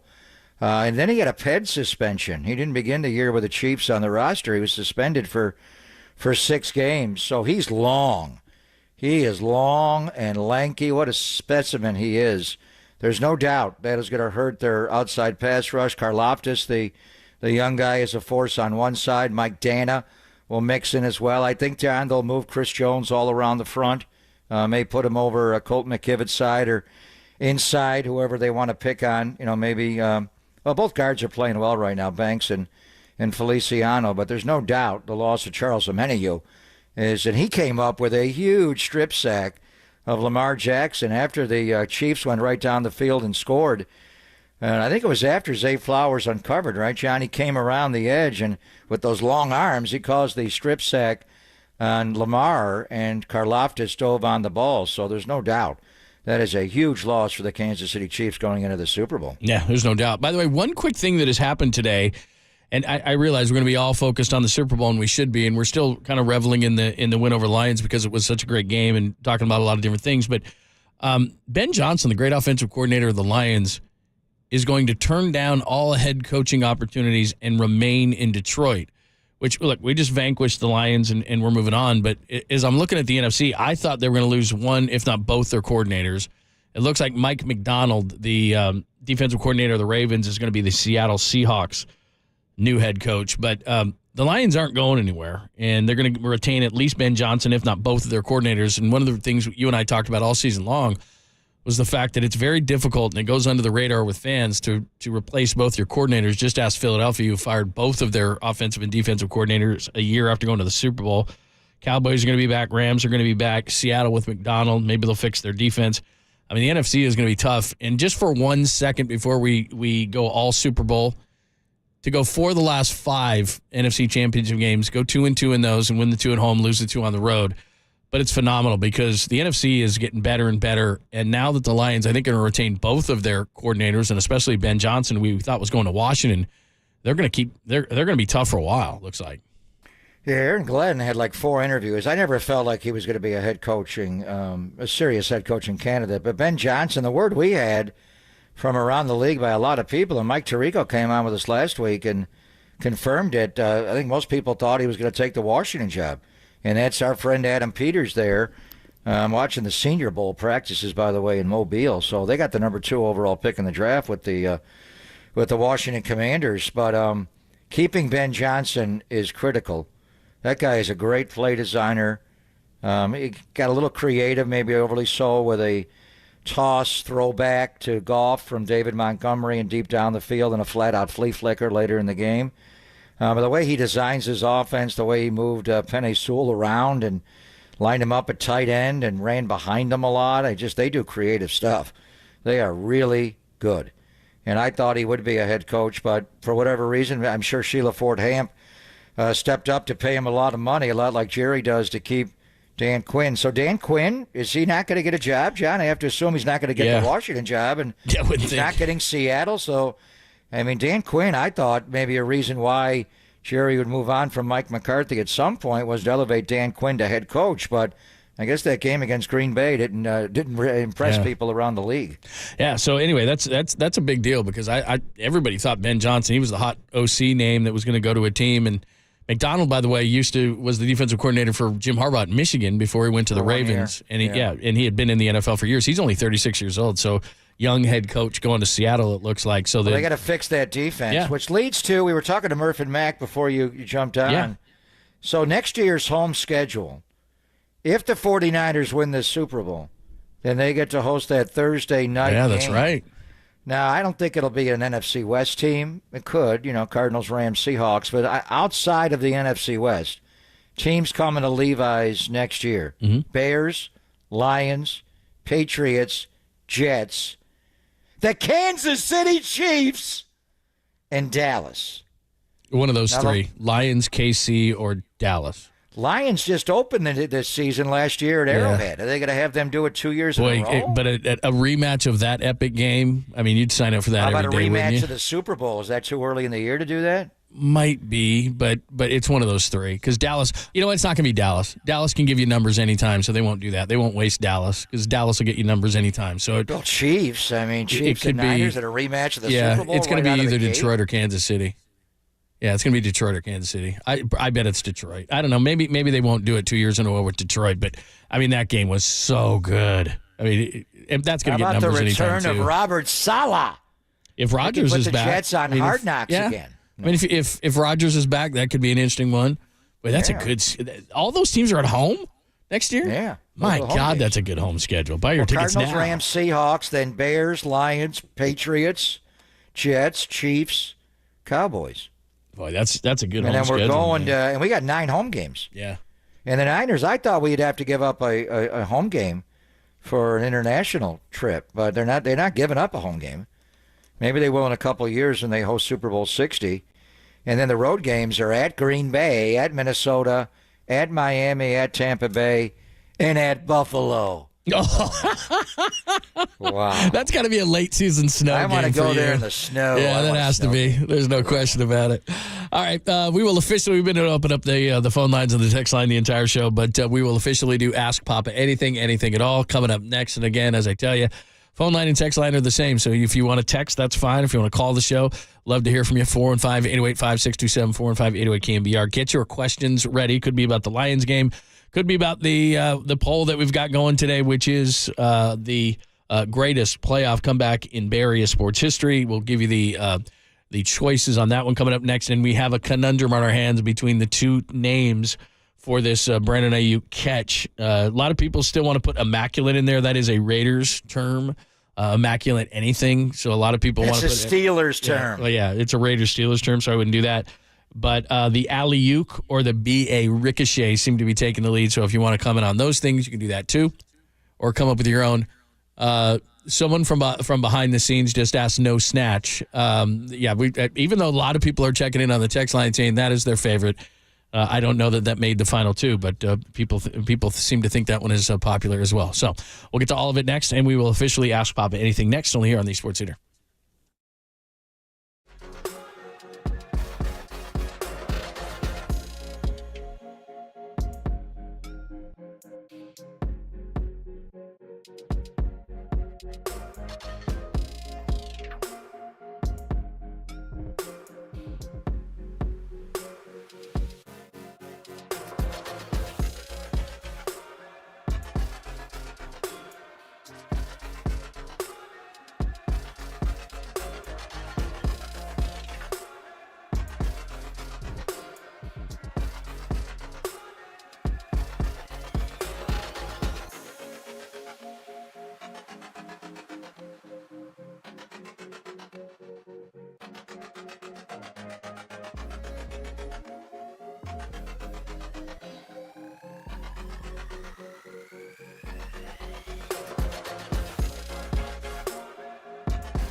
And I'm Greg Papa, always on KNBR. And there is something about Sunday and playoff football. You take a morning walk to the store for burgers and beers. You tidy up the house.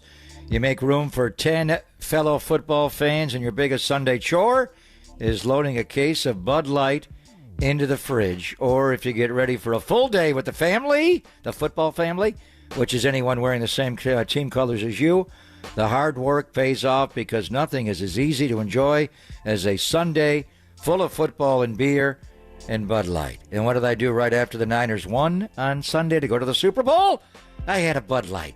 It's easy to get excited for game day because when you got your beers and your buddies and your family, nothing is hard until the other team scores a touchdown. So enjoy your Bud Light throughout the football playoffs. Bud Light, easy to Sunday, easy to enjoy.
All right, it is officially Ask Papa anything at all, and you can use the text line or the phone lines, and it's the same number. That's convenient. Golden State Lumber and Building Materials text line or the phone lines, wide open at 415-808-5627, 415-808-KNBR. We're on YouTube and Twitch, and Walter is monitoring that, so if you got something good to say there, we will make sure to read the best ones. Let's start out in Palo Alto. That's Ivan. Hi, Ivan. Welcome.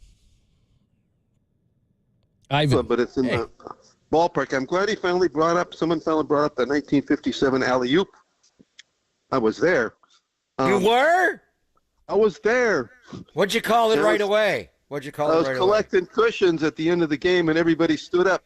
And why was it about in midfield, maybe further out? And the difference between that play and the alley-oop was we didn't know it at the time. It was a planned play. So there were two Detroit Lions, Jim David and somebody else, right there with RC. And three people went in the air, and RC pulled it down because he was taller than they were. And there were only a few seconds left in the game, so that basically ended the game. The alley-oop was a phenomenal play. It wasn't planned to happen the way it did, though. So I'd have trouble voting between the two because one is the emotion of the moment, one's historical, but they were both phenomenal moments for the 49ers. So you don't like one over the other? You like the BA Ricochet or the alley-oop? Sounds like you're an alley-oop guy. I'm going to go with an alley-oop because it just happened. Yeah. And the emotion of it. And there's a historical perspective like you're pointing out. So that's a good point. Ivan, thanks for the call. We appreciate it. That opens you up at 415-808. That's amazing. This wasn't technically an alley-oop, though. It was a different type of play. It was a vertical go route down the field, a post route. So the BA Ricochet, but I get you. I knew all about the original alley-oop. I just didn't know it was against the Lions in that year. But that is extraordinary. And Y.A. Tittle, what a great player. That may have been the worst trade the Niners ever made, trading Charles Haley, but trading Y.A. Tittle to the Giants and having become an MVP and a Hall of Famer. But they had John Brody on the roster, though, so they would often just stack, great quarterbacks, whether it's get Earl Morrall or get John Brody, and created a lot of controversy long before they went to get Steve Young behind Joe. Again, the poll is open today as well. Other than the catch, because I think that would win in a landslide, greatest playoff comeback in Bay Area sports history. Right now, 49ers Lions, of course, is leading at 28%. 49ers Bengals, Joe to John Taylor, 24%. Giants Cardinals 2012, the 3-1 comeback, 25%. And the Warriors 2016 down 3-1, specifically Game 6 is 23%. So it's anybody's game at this point. Lots of honorable mentions. Giants Niners 2003, Pats Raiders 76, 82, Cal Stanford 2019, Golden Knights and Sharks. And if we want details, Huller is standing by. And somebody suggested 75 Warriors and Bulls. The Warriors were down 3-2 in the Western Conference Finals. So any of those, you can go off the board with any of those as well. Let's go to Steve. Hi, Steve. Welcome. You guys got it? Yeah. Oh, we just lost Steve. We got the wrong guy. Is this Dave? This is Dave. Hi, Dave. What do you got? Hello? Hi, Dave. Are you Dave? Yeah, I'm Dave. What's How do going you know on? I was Dave? I have psychic powers. Oh. What's on your mind? I was just trying to find out when the 49ers leave for Las Vegas so we can bring a Sunday. What are you going to do? You're going to the airport? Yeah, go to the airport. Okay. I remember that when we went to Miami, and it's you come off of Bill Walsh Way where the buses come out, and you take that left, and there were thousands of people there to greet us going to the airport that day, and that was the day Kobe Bryant died. Oh, that was so surreal. I remember getting on the plane, and we were just taxiing to pull away, and I don't know. Back then, I kind of wanted to read and watch the Chiefs on the plane. I don't know. I didn't have Wi-Fi access, but right when we were pulling away, somebody said to me, they came down the aisle and said, Kobe Bryant died. And honestly, I didn't know what that meant. I'm like, who's Kobe Bryant? Like, what?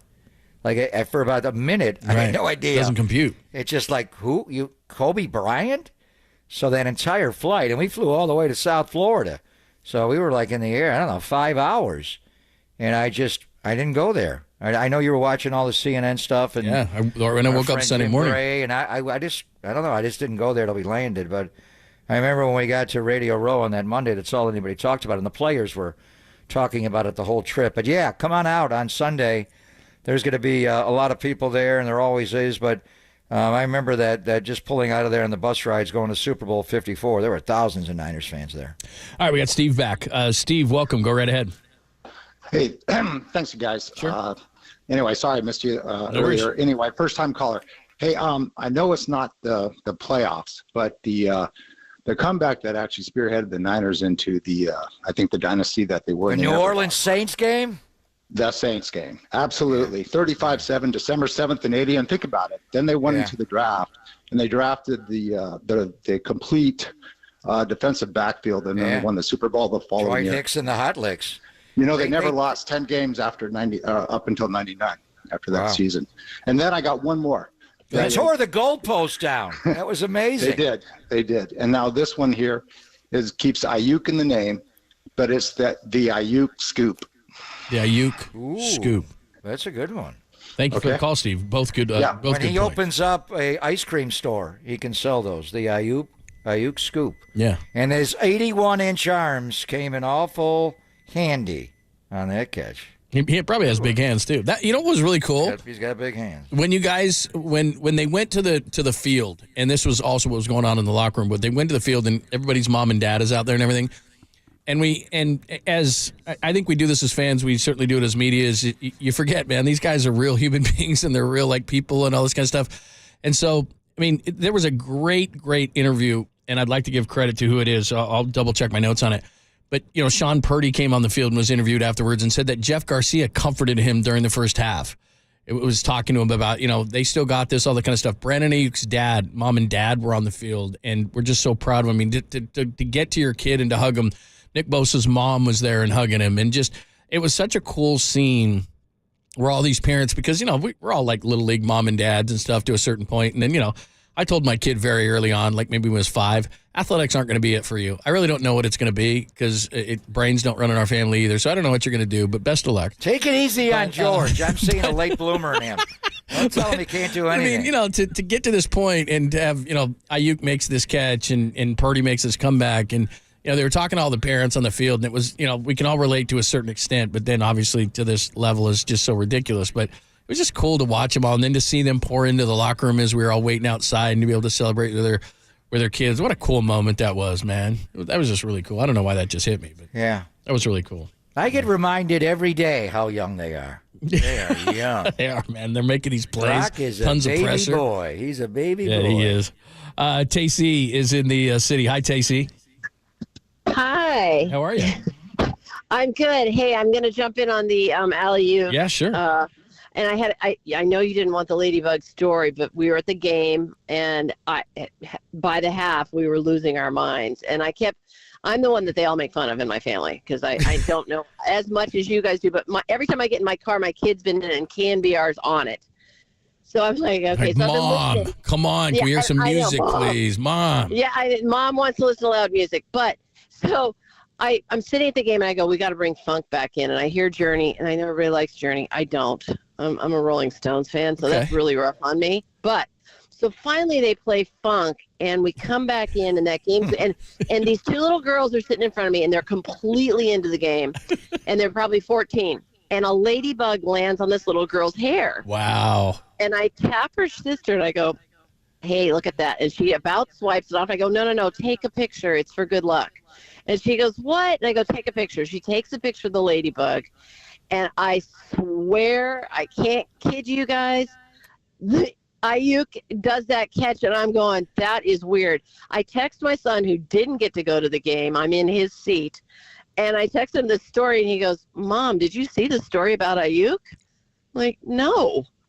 The ladybug is real, guys. Wow. The same ladybug that went on a shoe? Do you think it came over to you? I'm figuring there were more than one, but I want to let loose a whole batch Wow. of There's got to be, when teams win championships, there's all these weird kind of things with it. I wonder if somehow they'll incorporate that thing in there. But let me ask you this, because we may have buried the lead here. So how many tickets do you get per game, or your family? Or these are your son's tickets? Let's delve into that for a second.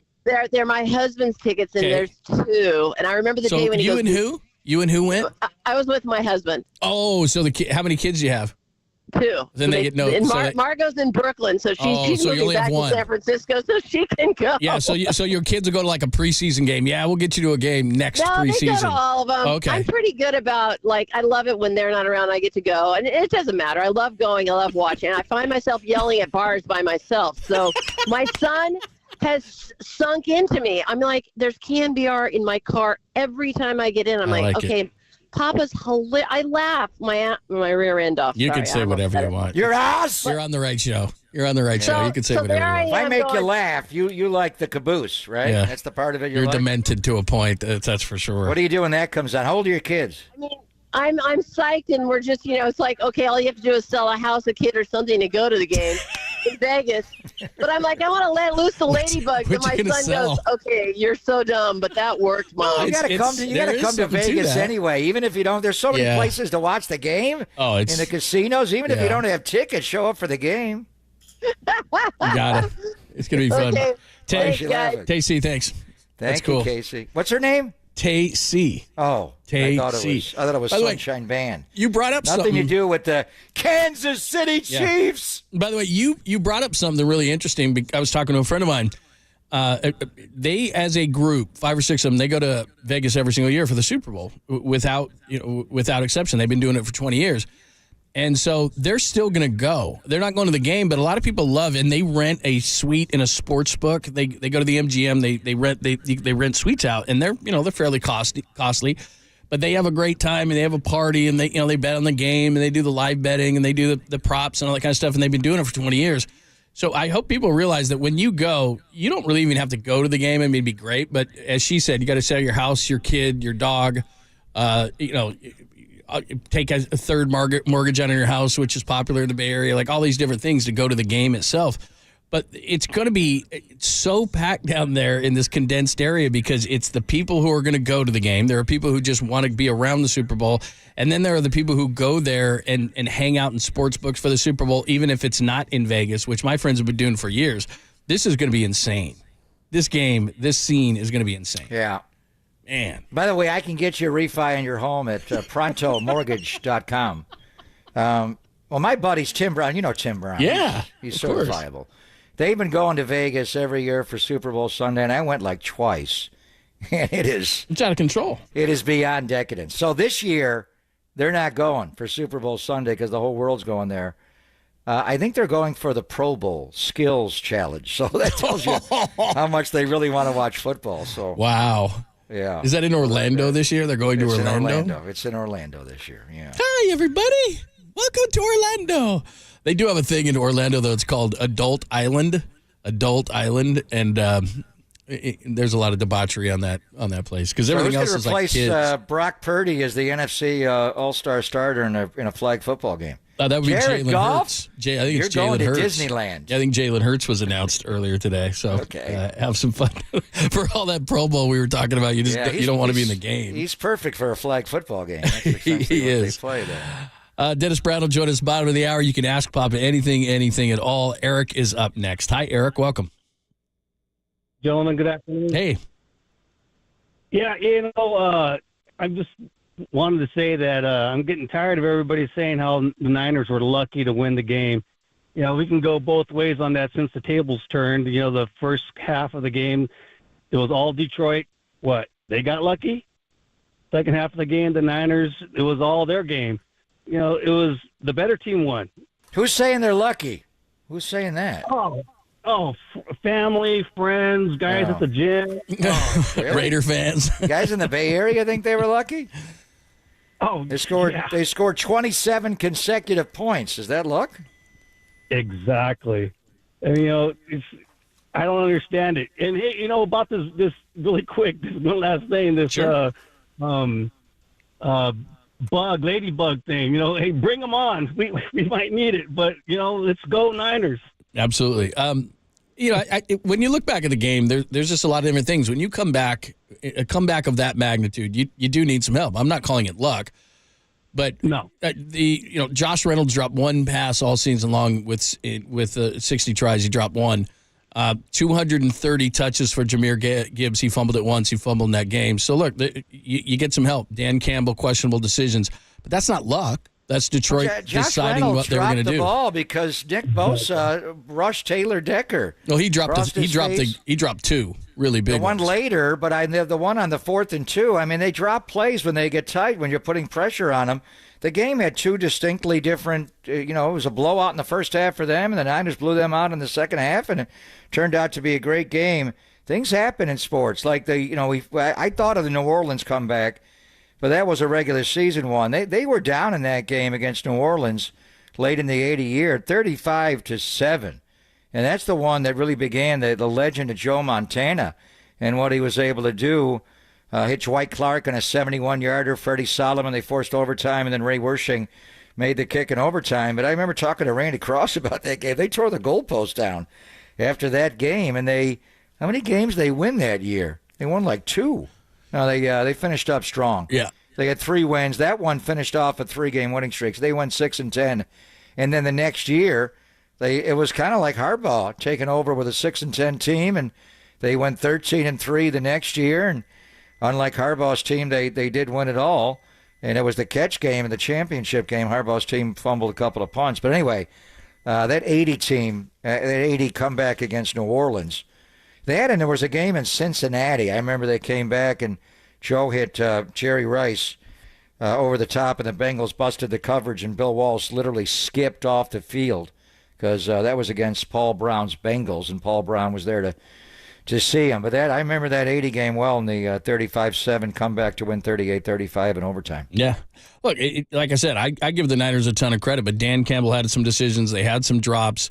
They ran the ball 8 times in the second half. When you come back to that magnitude, you get help. I mean, the Packers game, they missed a big field goal. There was plays in that game that obviously helped the 49ers. That's the way the game is played. That's not luck. That's football.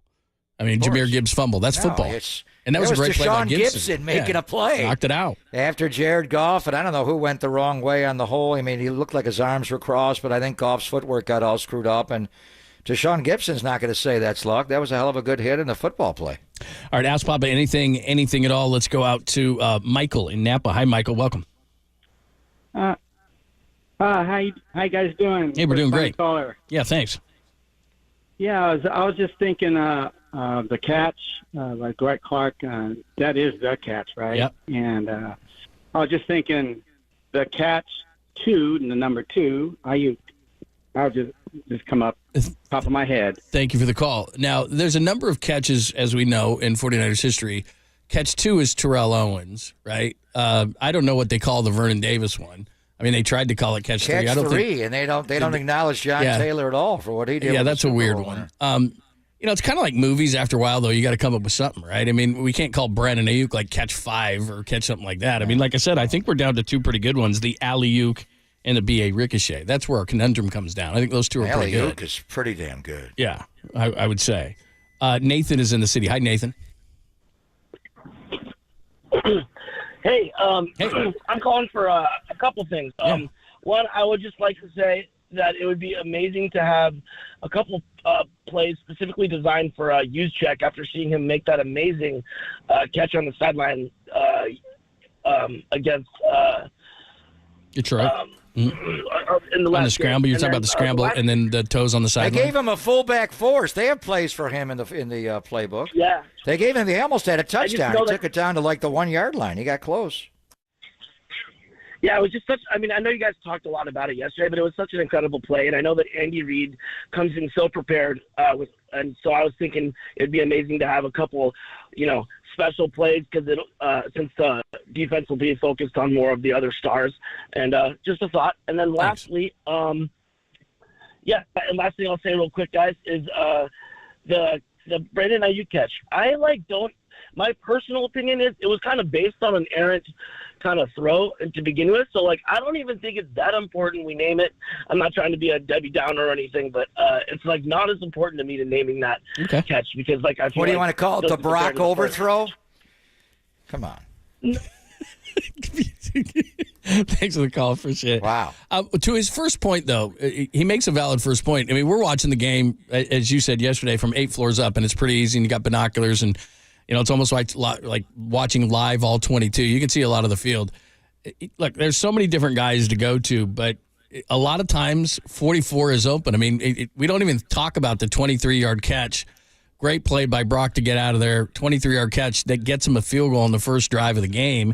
Would have liked to have gotten a touchdown, but Kyle Juszczyk is open a lot. It's just, look, you got to have time to find him. First play of the game in Philadelphia, they completely dropped him. He would have had a touchdown, and Brock never looked his way. You see it a lot. I mean, in practice, he's open. Last week, I think I yelled, they won't even throw you the ball in practice when you're open. He's wide open, and they won't throw him the ball. A lot of times defenses just say, if you're going to throw it to him, you're going to get us on a big play. I mean, that's what happens. They threw Rathman the ball. Yeah. Rathman had some big catch years. Get the ball to 70-plus years one year. I think it was 73 catches one year. Yeah, I'd love to see him get him the ball, but there's a million guys you can get the ball to. But when he's wide open. I don't think there's many. They do give him fullback fours. They allow him to go under center and play quarterback and do that. But I don't know if there's, Spider 2Y banana, Spider 3Y banana. He did catch a touchdown where he was the primary out in the right flat. But beyond that, I don't know if he's the outlet of all outlets. Like, dude, when we're in really tough spots, we'll throw it to you.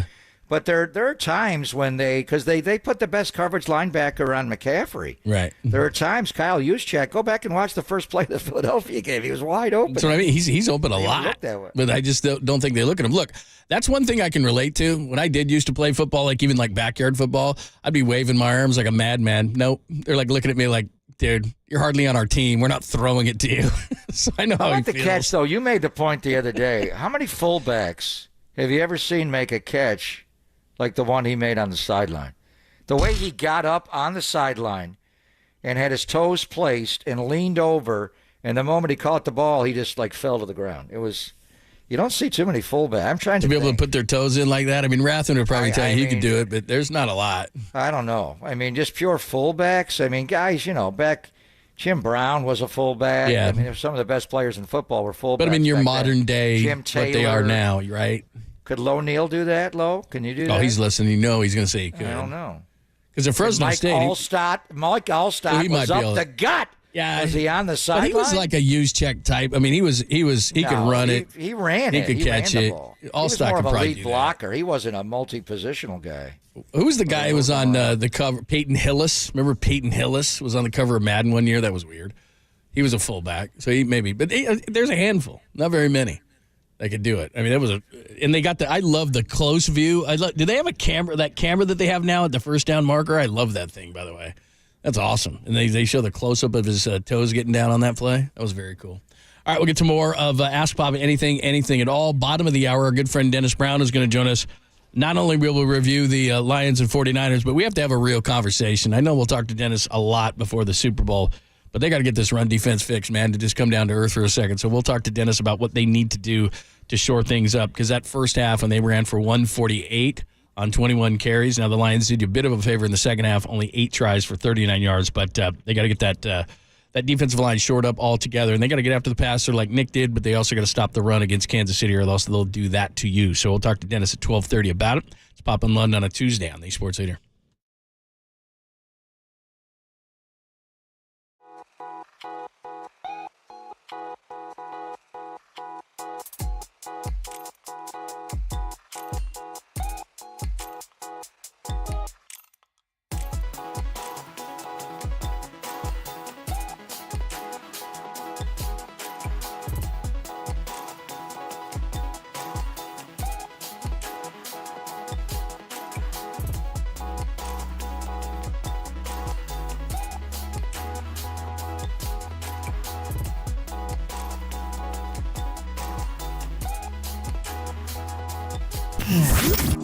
Here's what's trending now. Trending now.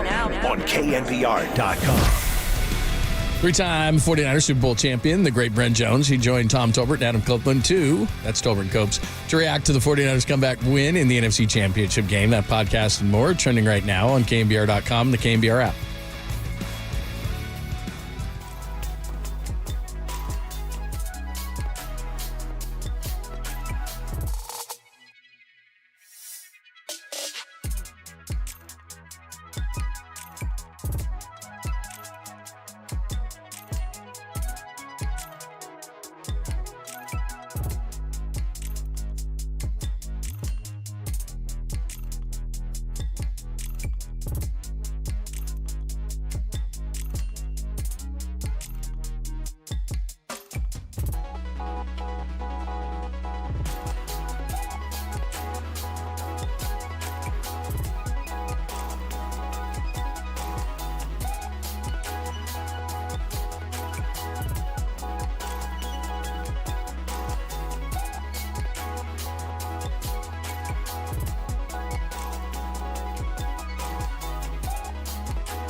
It is time to get some help. You need it, I need it, and Steve Moskowitz has the answers. Of course, he is the founder and tax attorney at Moskowitz LLP. And today, Steve, we're talking about what do you do if you haven't filed your taxes yet?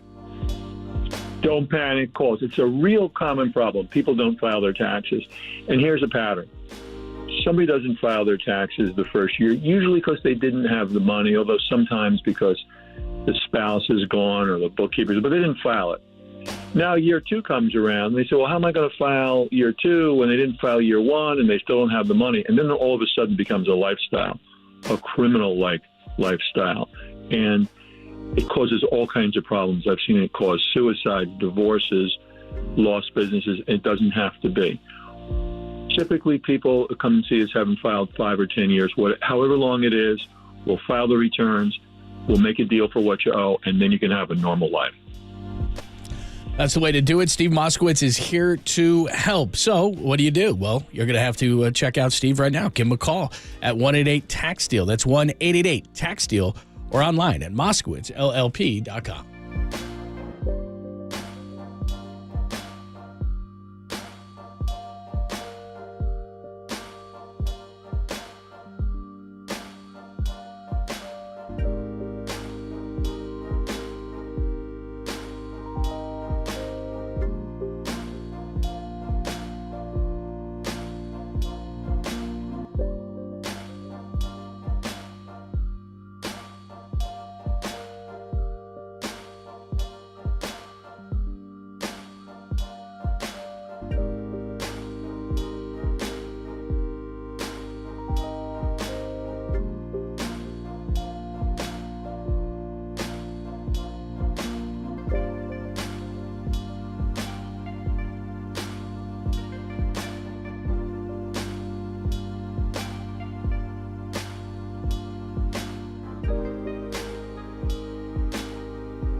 And now, time for the Protect Your Assets with David Hollander Business and Technology Report.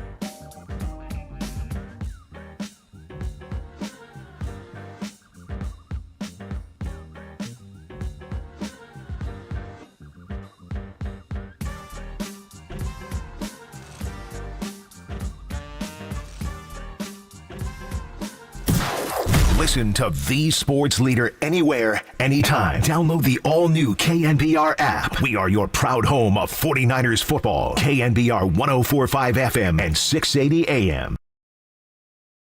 That was big. I felt like I scored. I was looking to the sideline after the first catch, feeling like that was a touchdown. But Kyle was like, nah. Hank was like, nah.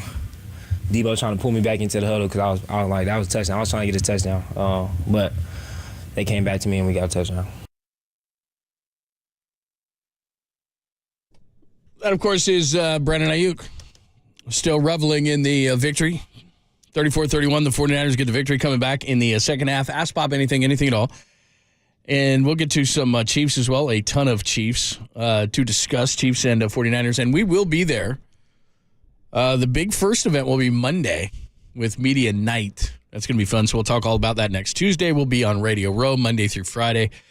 And the game and everything will be right here on the Sports Leader, so make sure that you tune in. The whole crew is going down, by the way. We were just talking about combinations and what everything's going to do.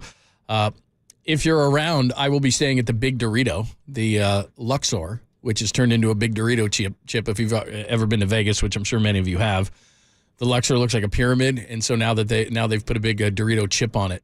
Wonder what that's going to cost them. Millions during Super Bowl week to have your hotel. Don't eat those in your bed, Johnny. You wake up with an orange pillow. You do, absolutely. Yeah. So should be a good time. Listen for not only a lot of NFL talk, but we always have a lot of fun when we take the show on the road to these kind of places. And you are at the top of the list as far as the fun is concerned. So it's going to be good. I am getting inundated with ticket requests. So I'm sending them all on to you, John. Good luck. Yeah. Unbelievable. This is not a cheap one. Everybody's excited. Yeah, it's cool, man. Excited. Hey, look, even if you don't go to the game, I would go. I mean, I'd go down there. I'd experience it. I think it's incredible. It's fun. You can stay in my hotel rooms. I'm going to have at least 2, maybe 3. I have heard of that. I don't know where the hell I'm staying. I'll sublet my floor. You know, I can sublet floor? my floor. I mean, I don't know. We can fit probably your room. Yeah, I could probably. Yeah. I could probably fit a couple of air mattresses on there. Well, didn't you one year in New Orleans bunk up with a friend of ours? And there was a wardrobe malfunction that almost got everybody. It's a great, yeah. I just didn't remember him putting that in my shirt pocket, and I took that thing right through custom, and oh boy, that wouldn't have been good. But anyway, that is a story for another day. Anyway, is Nevada a dry state, by the way? As in what? Marijuana, is it legal? No. It's illegal there? Yeah, one of the first. In fact, seriously, Vegas? The first legal weed shop I ever went to was about, 3:30 in the morning. I'm trying to think of the name of the place. It was about 3:30 in the morning. We got the bright idea after being overserved. Wasn't our fault. And we went, hey, weed's legal here, man. Let's go to a shop. And I turned the corner to this shop, not driving, walking. And there must have been 100 people in line. It was one of the first legal weed shops in America. And about 3:30 in the morning, everybody had the same bright idea. Let's go get some weed, man. It's legal. So I waited in this line of 100 So there was people. a weed shop there, but it's illegal? No, it is legal. It's legal. And so what everybody was doing was legal in Nevada? Yeah, legal in Nevada. Yeah, 100%. I thought you said it wasn't. No, it's legal. And so there was this liquor store across the street, and if you're with 2 people, then one person would run and get some more booze, and everyone's standing in line drinking while they're at 3:30 in the morning waiting for this thing. It's much more efficient. I'll say this: it's much more efficient nowadays. The line was moving pretty slow, but nowadays, moving pretty quickly. So, for those who like to do those kind of things, let's go out to the lines. Shaquille. You don't run across many Shaquilles. Shaquille O'Neal's, Shaq Barrett that's about the end of the list, isn't it? Shaquille is in Shaq Leonard. Yeah. Hey, by the way, there you go. One of our favorite places, Pop, Dixon. Shaquille is from Dixon. He joins us courtesy of Yummy cider in Dixon. Love the Dixon cider. Yes. Hi, Shaquille. Welcome. Hi, guys. Welcome, and I love your show. I'm a first-time caller. Thank you. Just wanted to point out that last week, everybody's talking about Dan Campbell and him being aggressive. Go back and listen to Kyle Shanahan's press conference prior to the game, where Kyle calls out trying to steal a possession where it could go either way. And Kyle was 100% when you being aggressive on offense and you're trying to steal a possession. It's not 100%. It is an opportunity for our defense, and I think he called it and was right 100%. That's all I wanted to say, guys. Thank you for your call. Thank you, Shaquille. Yeah, I mean, they're just different philosophies in valuing possessions. I mean, if the stat is what's the biggest stat in football, it's plus minus and turnovers, and Kyle equates, although technically it's not a turnover, it's a turnover on downs. So if you because you're a little reckless and aggressive, you give the other team the ball after a 4th down, Kyle considers that a turnover, and one thing he does not want to do is turn the ball over, and he wants to turn over the other team. So the Niners go for it on 4th down, the fewest of any team in football. One thing I'm looking at, John, is Andy Reid And Andy's he's got to be the oldest coach now in the NFL with Belichick. Yeah, you're right. And Pete Carroll, it's age 65. And I've seen Andy evolve over the years, and he's so progressive, just bringing in Chris Alt, studying the pistol, bringing in Brad Childress when he had Tyreek, and he hired the former head coach in the NFL to be a spread game coordinator. I'm like, what's that? College. And it's all the Tyreek Hill jet sweep stuff that he brought into the NFL. But anyway, where's Andy on that aggressiveness on fourth down? You watch the championship game from Baltimore, and right away on that first series, 4th and 2, they go for it. And he hits, and it was a hell of a play to Travis Kelce. Now he's got Mahomes, and you put Mahomes in an empty set shotgun, he's just so hard to deal with because he's going to pick out. It's going to be man coverage when they go empty, and you blitz him, he's going to run away from it. And I think Mahomes may have changed that thought. But how aggressive is Andy Reid on fourth downs? I'm looking right now. Hang on. Just got a pop-up window in here. Please go away. They're middle of the pack. They were 10 for 20. 10 for 20 this year. So the Lions were 21 of 40. 21 of 40. Yeah, they were going number one. in. But when they did it on 4th and 3 and less, they were like 20 out of 25. So a lot of it is their guys are hard to cover one-on-one. And when you're in a third 3 yards and less situation, you got to play that man. And you get into, pick routes and rub routes, and it's hard to cover. And when you have a supreme talent, Detroit has guys that can uncover Laporta and St. Brown, the back, out of the backfield. If you line him up, he's tough to cover. I mean, Kelce to me is the guy. And Rashee Rice is a really good player. In the back, Pacheco is a good player, but I think they got to really tilt the coverage to just take. I mean, how do you do it, though, John? You got to take Travis Kelce away. Yeah, and he has been so good. He was hurt early in the year, and he just wasn't playing that well, but, man, he was amazing in the AFC Championship. Made a great catch on third down, the fourth down catch on 4th and 2, the back shoulder catch for their first touchdown against Kyle Hamilton. How do you cover? It was a hell of a throw, too. All right, let's talk to Dennis Brown. He knows all about playing defense in Super Bowls and winning Super Bowls. We're going to talk to him all about it.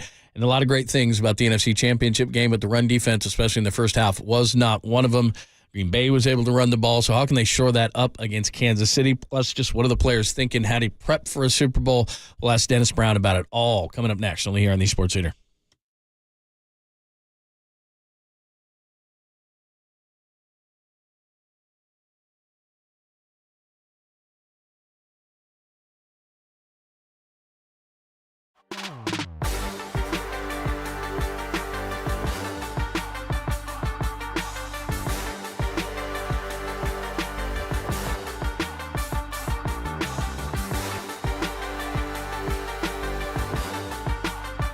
Hey, it's Greg Papa here. My hearing, not so good. My vision, incredible, because I had CLR custom lens replacement from Laser Eye Center of Silicon Valley a couple of summers ago, and Silicon Valley, and it's been a game changer for me, and it can be for you as well. Do you struggle with distance vision and need reading glasses or wear bifocals? CLR is your permanent solution to readers, glasses, contacts, and get this, you will never develop a cataract. So don't wait until you're older to see great. Do all the things you love to do with perfect vision now.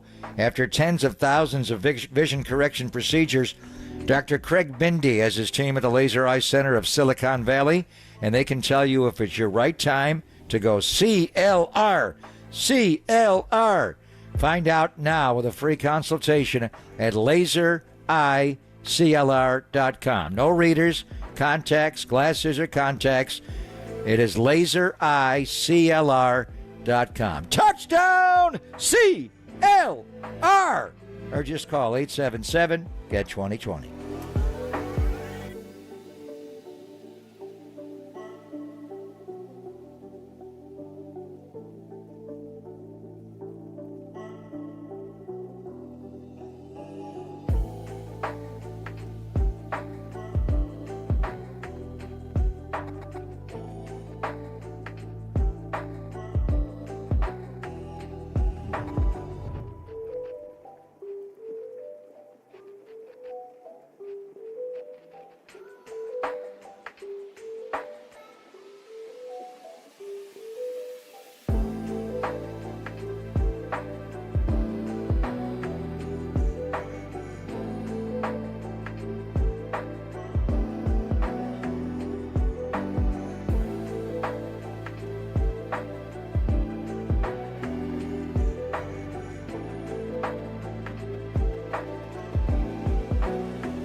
Dennis is going to join us momentarily. By the way, Inside the NFL, which is now on the CW. I didn't know that. Used to be on HBO years ago. And all I that. saw it for the first time ever last week. Ryan Clark. You got to watch this week. They did a slow-mo of Brandon Ayuk's catch, whatever we're going to call it, the BA ricochet or the alley-oop, whatever we're going to call it.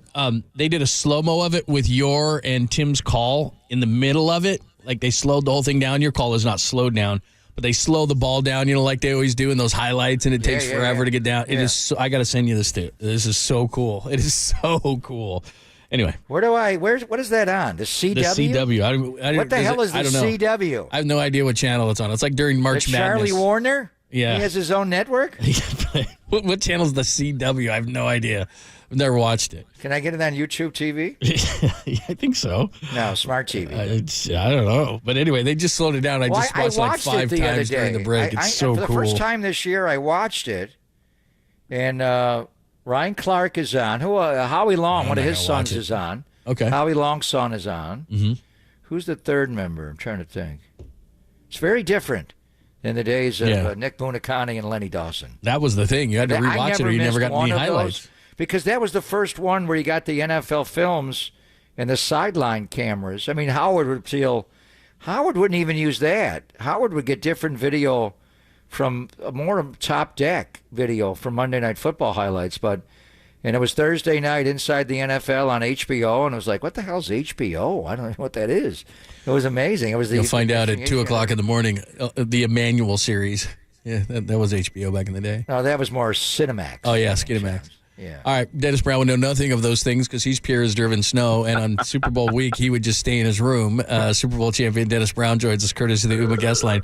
All right, so how would you, as a player, all right, now they're taking the teams many miles away from the strip for good reason. Both teams are like 25 miles away from the strip. Would you have been okay in Vegas for a Super Bowl as a player? Yeah, that's a good question. I mean, I mean, that was a different time in my life, but I would have been okay because, well, I guess it depends on how long you were there. I remember we were in Miami for like 2 weeks. 2 weeks? Oh my God! Yeah. When did you go there? Right after the championship game? We left right away, and here's the deal: we had a team hotel, right, and it was just players. Then we had a family hotel, and I can remember being there for 3 or 4 days, and then the family coming. And at that point, I was partied out. Yeah.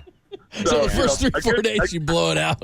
Then the family comes like, that's good. And then, the kids and the wife show up, and then you do some of that family stuff. Then you get locked down for the football game. But, I think, you're what? You said, 20 miles away from the strip. I mean, it's still Las Vegas, so. No, it's more like 40 miles away. It's not in Hendo. There's stuff you could do. I mean, if you wanted to get into trouble, you can, no matter where you are in Nevada. Yeah, it's still Vegas. So, it's going to be. Hey, are you guys there already or what? No. Kidding me? Oh, wait a minute. No, so you went literally. So you win the championship game over Dallas. They didn't used to be a week at home. You went 2 weeks before? Yeah, didn't you spend a week at the facility to get ready, then go on Sunday before the game? I can remember being there 3 or 4 days before the family showed up. So I don't know if it was probably on like Sunday or Monday. Something like that. But I remember, Dion renting everybody Ferraris to go drive around, and we went to Jose Canseco's party. We went to Madonna's party. Were they there together? Were they there together? Well, I don't know if they were together. That is awesome. They were together. Yeah, back in the day. Bad boy. Back in the day, I remember that you guys would go a little bit earlier than they do now, and like you said, you'd kind of get your blowout out, and then you'd be like, okay, we got to get focused. Then we got to get focused. We started getting focused when the wives and the kids showed up. So. That happened to Barrett Robbins in San Diego, and nobody was focused, and it went off the rails after that happened. Yeah, so sometimes you got to pull back a little bit, but it's a great time. Listen, it's a great time. I mean, other than the media day is kind of a hassle, but I mean it's a good time. I mean you've kind of done what you've kind of what the goal was, right? Now you're at the big game, and it's I think George Seifert was always about building that team togetherness type of thing. So it was kind of like a training camp. I mean you didn't have a roommate or anything, but you're in a hotel. you did football, all day long. But at night, he wanted us to kind of go out. The offensive line go out, the defensive line go out, and kind of build that back up and get ready for a big football game. So it's a good time. I mean, I can't imagine being in Vegas because there's so many distractions in Vegas. But still, it is the Super Bowl, and these guys are professionals. They're young men with a whole lot of money in their pocket, and you're in Las Vegas. So it's going to be fun for a lot of these guys, especially the younger guys. I mean, the older guys have been waiting for this. They fought for it. They've been denied, 2 seasons to be in this position. So, veterans take over. I remember Michael Carter was a guy that was kind of like, listen, we're going to have fun, but when it's time to lock down, we're going to lock down. And when we're at practice, we're going to practice. We're going to practice hard. So veterans take over, but it's a real fun time, guys. It's a great time.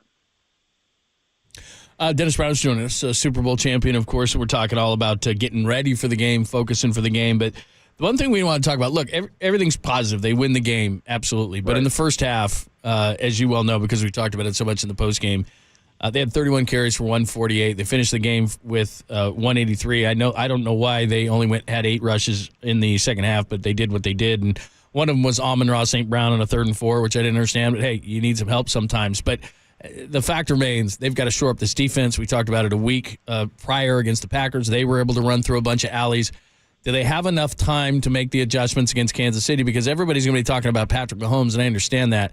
But they'll run the ball. Andy Reid will run the ball if you let him. And the way that they ran the ball in the first half was absolutely ridiculous. The defensive line looked like the offensive line for the Lions had flypaper on them or something. They stuck right to them. Yeah. Yeah, and that's 2 weeks in a row. And a lot of it's tackling. A lot of it is, I focus in the box. So, defensive linemen not disengaging. I think you saw more of that in the second half. But that first half, defensive linemen, all 4 of them, no matter who was in there, everybody was sticking to their offensive linemen, and then they were trying to look over or look to the side and try to make plays. And by that time, it was game over. I mean, you're to the second level. Both the ends, Nick Bosa and Chase Young, they both got to understand what a simple down block is. If a tight end or a receiver is going to line up close to the line of scrimmage, or if he goes in motion, it's going to be a wham block. He's coming down to get you to shorten up that edge. So, I mean, it's stuff that's easily – I mean, if you watch the tape, you can kind of see it. And I'm sure – I know that Kasarik, the defensive line coach, I know he's an intense guy, so I'm sure he's all over him about it. But for the last 2 weeks, it just looks like that, for the first half, at least, that defensive line, they just can't get off their blocks. I'm sure it's a great scheme. You're in that wide 9. The gaps are a whole lot bigger. But you got to make yourself big, and you got to be able to cover, be a true 2-gapper. But you got to get off blocks, and that was the key, getting off blocks. And Pacheco, with the Chiefs, I mean, he runs hard. I mean, and his legs are just grinding away, and he falls forward. He's not the biggest guy in the world, but he runs really hard. I'm really impressed when I watch him playing football games. So you got to sure that up. And we talked about it, John, before the game. You got to do something about the run. You have to stop the run. Because if Jared Goff can sit in the pocket, he can pick you apart. And you saw in the second half, with a little bit of pressure, what he's going to do. If he's got to reset his feet, the balls aren't going to be as accurate. But if he could sit in that pocket and throw the ball, which he did the first half of that football game, I mean, he was killing them. He was eating up that secondary. And St. Brown was really making some big plays. Then you come out in the second half and you flip the switch. Yeah. You figure it out. Defensive linemen get off their plays, get off their blocks. Jared Goff gets a little bit of pressure. He runs around a little bit. He makes some bad throws. Receivers drop the ball. And then all of a sudden, guess what? The Detroit Lions realize that we're a young football team. This is a veteran football team, and they come out and you don't give up and you keep playing. So, but yeah, there's a lot to fix. I mean, it's a win. And, we didn't talk about the negative stuff after the game, but there's a lot of stuff you can talk about. I mean, there's 30 minutes there you can talk about that has to be cleaned up because you're playing against a team. Mahomes, I mean, he'll throw from anywhere. He'll throw back foot. He'll throw jumping in the air. He'll throw underarm, underhanded, sidearm. So, he's a guy that you gotta be really disciplined against because he can come back and win a lot of football games. All right, so you mentioned, and I don't even know what they called it then. Was it Media Day? Well, I think it was on the Tuesday before the game. Now they have it on Monday night in the arena. But Deion Sanders was the biggest show in not only football but in sport at that time. So what was Media Day like with prime time and all the galaxy of stars that you guys had on that team when you went to the Super Bowl in Miami in January of '95 after the '94 year? Yeah, I mean, it was. I don't think it was as big as it is now. I don't think guys, certain guys, of course, the superstars, the Jerrys and the John Taylors and the Ricky Waters, all those guys kind of had their own little area that they did Media Day. But I think the rest of us just kind of hung out. We just kind of walked. We didn't have like the matching sweats and all that stuff on. We just kind of hung out, and there's a few local reporters that would talk to you, but it wasn't the big gala like it is now. When I see that, I think, a lot of players, you might get lost in that. I mean, if you're not that superstar guy, you kind of get lost in it. But when I was going through it, it was just kind of set up for, those superstars, and the rest of us just kind of mingled around, and, we talked to local guys, but it was something you had to do, but it was still kind of cool. I look back at it, it gives you an opportunity again to kind of build your resume, kind of work on your skill, talking to different reporters from different countries, from different cities, and just kind of talking football. So, it wasn't the big gala, but it was still, a big part of that week being at the Super Bowl. Super Bowl champion Dennis Brown joining us, Bob and Lund here on the Sports Leader. Taking a look back at the Lions and look ahead quickly to the Chiefs, which will have a couple of weeks to do. Of course, the game Sunday in Vegas, and we'll be with you starting next week from Radio Row. How long does it take? I mean, the euphoria of getting through the NFC, and maybe like this team is maybe similar to you in that they haven't won the Super Bowl, but they've been to 4 or 5. They've won 2 of these things. So I mean, they're not at the pinnacle of this thing. They know that they've got another game to play. They got to settle down. But how long until you go, man, that was a great accomplishment winning the NFC, especially in the fashion that they did, to then you turn the page and you get ready for the Super Bowl and you get back locked in. Yeah, and that goes back to leadership and the veterans on the team. And that week, I can remember in Miami, the practices were flawless, and that tone was set by a lot of the veterans. Jerry was still on the football team, and he had won 3 Super Bowls at that point. Steve was on the team, JT was on the team, so we had a lot of guys who had been in that position. Then there are young guys like me and ED, who have been, that we've always felt that we owe these guys who won 4 Super Bowls to bring a trophy home. So the mentality was about business, but the veterans set the tone, and it started in preparation and practice. So there wasn't much goofing around. There's a lot of partying going on, but when we got on the practice field and in the film room, it was very serious. I can remember sitting in the, I remember we had a lot of defensive linemen at that point that had came to the 49ers just to hopefully get the ring at the end of their season.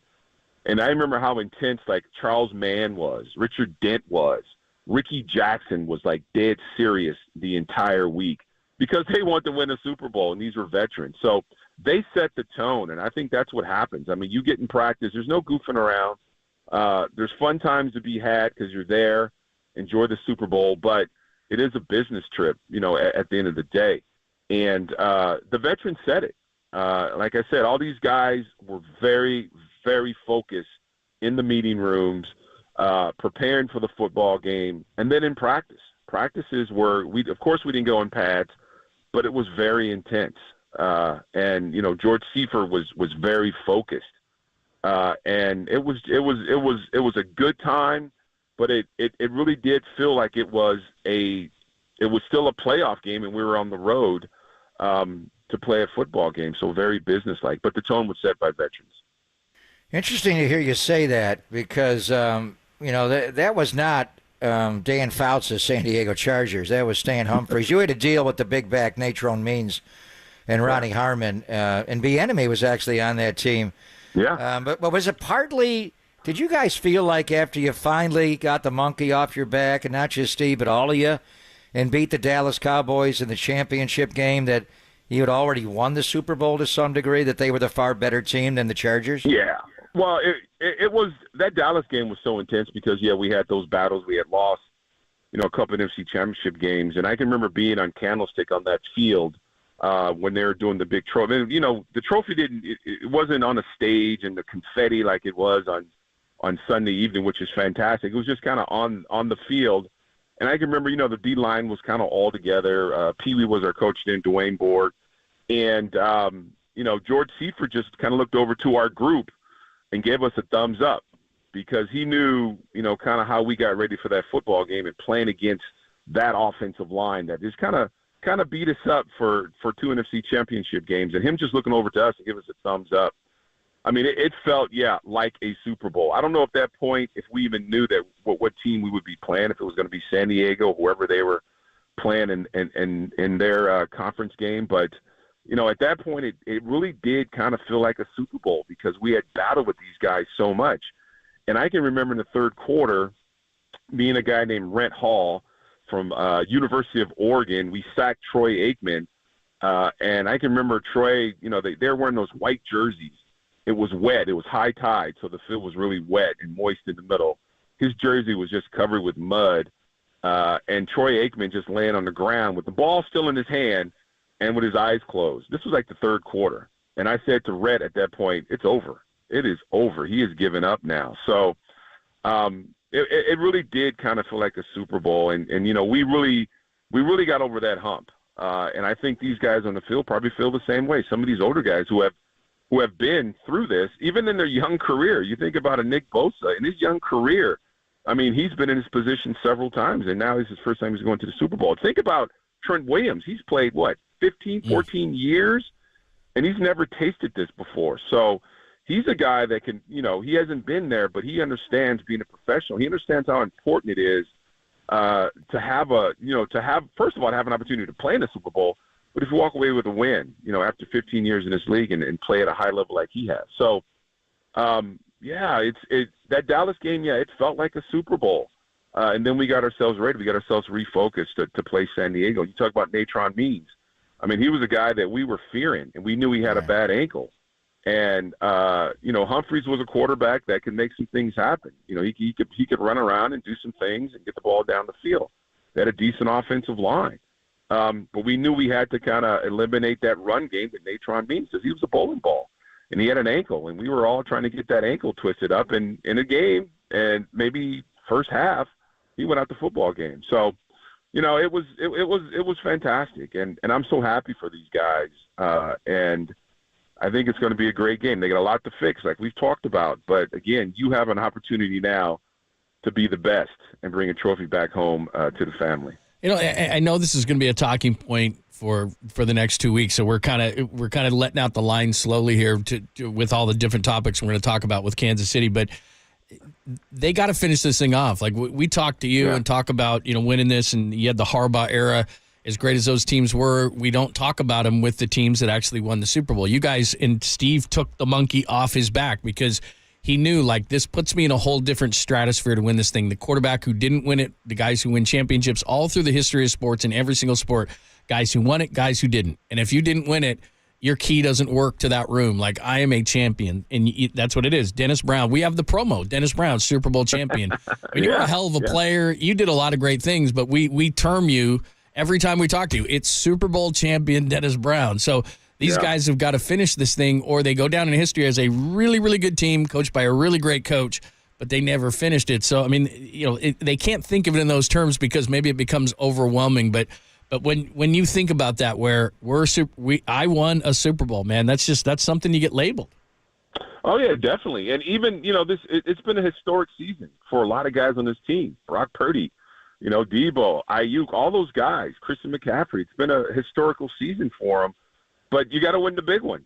No one ever says the runner-up in the Super Bowl, Brock Purdy. No one says that. So, you do have to win it. And that's how you get to be in that fraternity of guys. Because a lot of guys play in the NFL. Not a lot of guys have Super Bowl rings. So, it's something that, it takes a lot of hard work. It's hard to do. It's hard to get multiple ones. I'm in the alumni department with the 49ers, and I'm the only one with one ring. and they laugh at me. They go, all you got was one? You know? And so, I've seen it. I've seen guys come in and go, Dennis, one ring. Dude, Jesse Sapolo came in and just went, he laughed at you. Like, well, that dinky little ring, look at all these ones I got. Like, they do that. I've seen it. And that's what it's about. I mean, these guys put in extra hard work. Jesse's got 4 Super Bowl rings. He flaunts yeah, he does. And Eric Wright's got 4 Super Bowl rings. And they look at me. So, I'm bottom of the totem pole. I may not even get a trip to Vegas to go with the alumni department. They make me stay at home. I got to probably wash their cars while they're gone. Yeah, they're like, why is he even in here? He's got one ring. So, but that's that mentality, right? I mean, these guys have been walking around, for an entire year. Jerry's been walking around every week. He wears a different ring. That's how he's got it. So these guys have been walking around, and you see Joe Montana on the field. He's got 4 rings. You see Eric Wright all the time. Eric's got 4 of these suckers, So Tina Turner's got 4. My gosh. KT's there every day. Mike Wilson's got 4. Yeah. He's got 4 in his office. So if you come in to talk to KT, you're like, what are those? Well, those So are. What do they call you, Dennis One Ring? They didn't call me Dennis. They just say, they don't say that. Yeah. Brown One Ring. I'm telling you, I've seen it. Jesse comes in like, yeah, you only got 1. Oh, man. You got 1. And they're dead serious about it, too. Those guys are dead serious about it. But, but that's the mentality, right? I mean, you talk about those guys, they've got 4 rings. You would never talk about those guys if they lost 4 Super Bowls. So, yeah, Super Bowl is it. That is it. That is the light at the end of the tunnel. That is the goal. Can't use any more cliches, but that is it. That is what you have to get in the NFL. And like I said it with Trent Williams, I mean, he's, we always say he's the greatest tackle. He could be the greatest tackle ever played in his position. But if he doesn't have that Super Bowl ring, to him, that those 15 years, I mean, they meant a lot. But he would love to have that Super Bowl ring that he can walk around with and say, yes, I won a Super Bowl. So that's what everybody wants. Well said, man. We look forward to all the coverage, and we will. I think we're going to see you down there, 1 ring or not. But we'll talk to you soon. You're the best, and we always appreciate the insight. Thanks, man. Super Bowl champion. All right, man. Appreciate you. Yeah, you got you, man. Super Bowl champion, Dennis Brown. There you go. Great insight from him. All right, 1 o'clock hour on the way. We'll give you the foreplay, the 4 things you got to hear today. We'll do that coming up next. Great 1 o'clock hour for you. We'll do it all. It's Pop in London only here on the Sports Leader.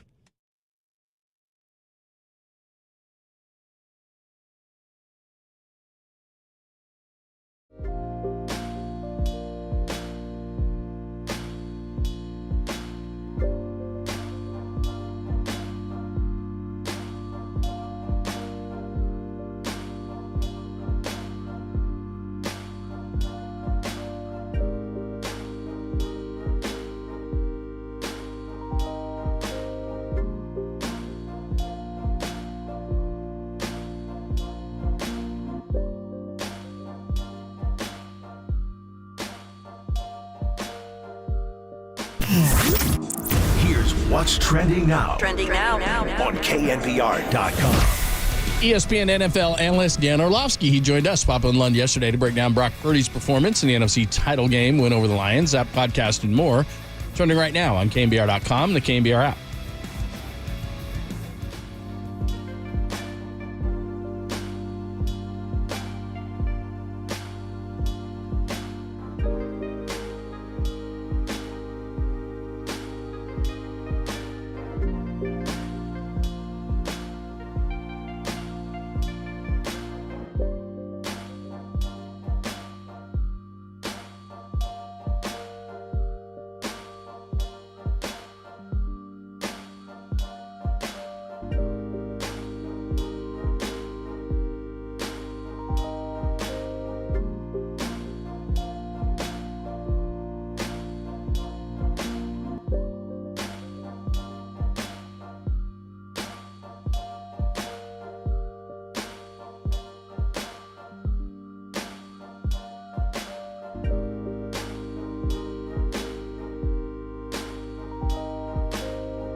Time for some foreplay with Papa and Lund. I'm Dirk Diggler. 4 chunks of audio that really get you going. I have a gift, and I am trying to not be selfish about it, but to use it. On KNBR 104.5 and 680, the sports leader. Hello, friends. Appreciate you hanging out today. You can always hit us up anytime. Golden State Lumber and Building Materials text line is the same number as the call-in line at 415-808-5627, 415-808-KNBR. YouTube and Twitch as well. We will be in Vegas next week for Radio Row. Should be a good time had by all, highlighted by Monday night and the media nights. We'll have a lot of great stuff for you on all the social media channels and here, KNBR and KNBR.com, so make sure you check all those things out. All right, foreplay time, the 4 things you need to hear today. And let's start with this because I was outside the locker room and I heard all the whooping and hollering and screaming and music and all this kind of stuff, but I did not hear the Kyle Shanahan speech. So here is what Kyle Shanahan said after the thrilling comeback in NFC Championship game at Levi's against the Lions. We've had a lot of good teams around here. All right, a lot of talented teams, just like this one. All right, but the character of this team these last 2 weeks, and we felt it through that whole game, and I can't thank everyone in this room enough, man. All right, hats off to all you guys. Hey, guys, honestly, guys, we started off in the third quarter, and we didn't get a touchdown, and we got a field goal. I was like, all right, this is going to be tough. All right, but we stopped them on 4th down. We went right down, got a touchdown. I think Gibb caused a fumble, which got that going.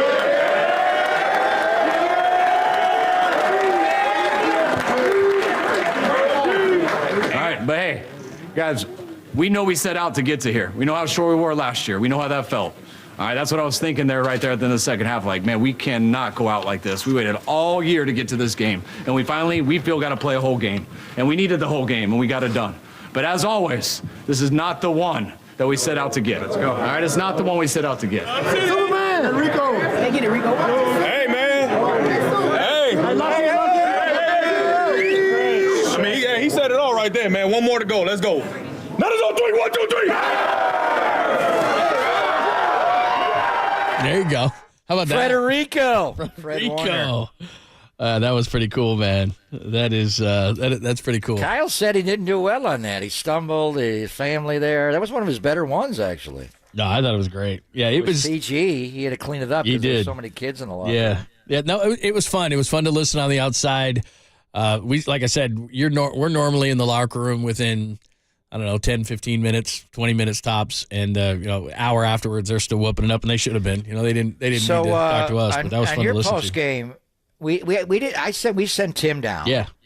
And last they won the Ellis, and when they won the NFC West, we had Tim do an interview after interview. I talked by myself for an hour, and Tim I never heard from him. Was he on your show? Yeah, he was. So. Because it took so long, and I still don't know if Tim was in there or not, because all of us were just standing out there, national media, local media, all that stuff. They just didn't open it up. And again, I'm not criticizing them. I'm simply saying they were enjoying themselves, and they should have been. He was in there. He's not media. He's a member of the coaching staff. So then when we started doing, they usually will text me when it's time, because I'll stay down there because I want to listen to all the press conferences. I go to the press room, listen to everybody. I go into the locker room for a little bit and try to talk to some people and listen up and all that stuff. So it's usually a while, but they quickly texted me and said, "Hey, Pop's by himself," and so run back here.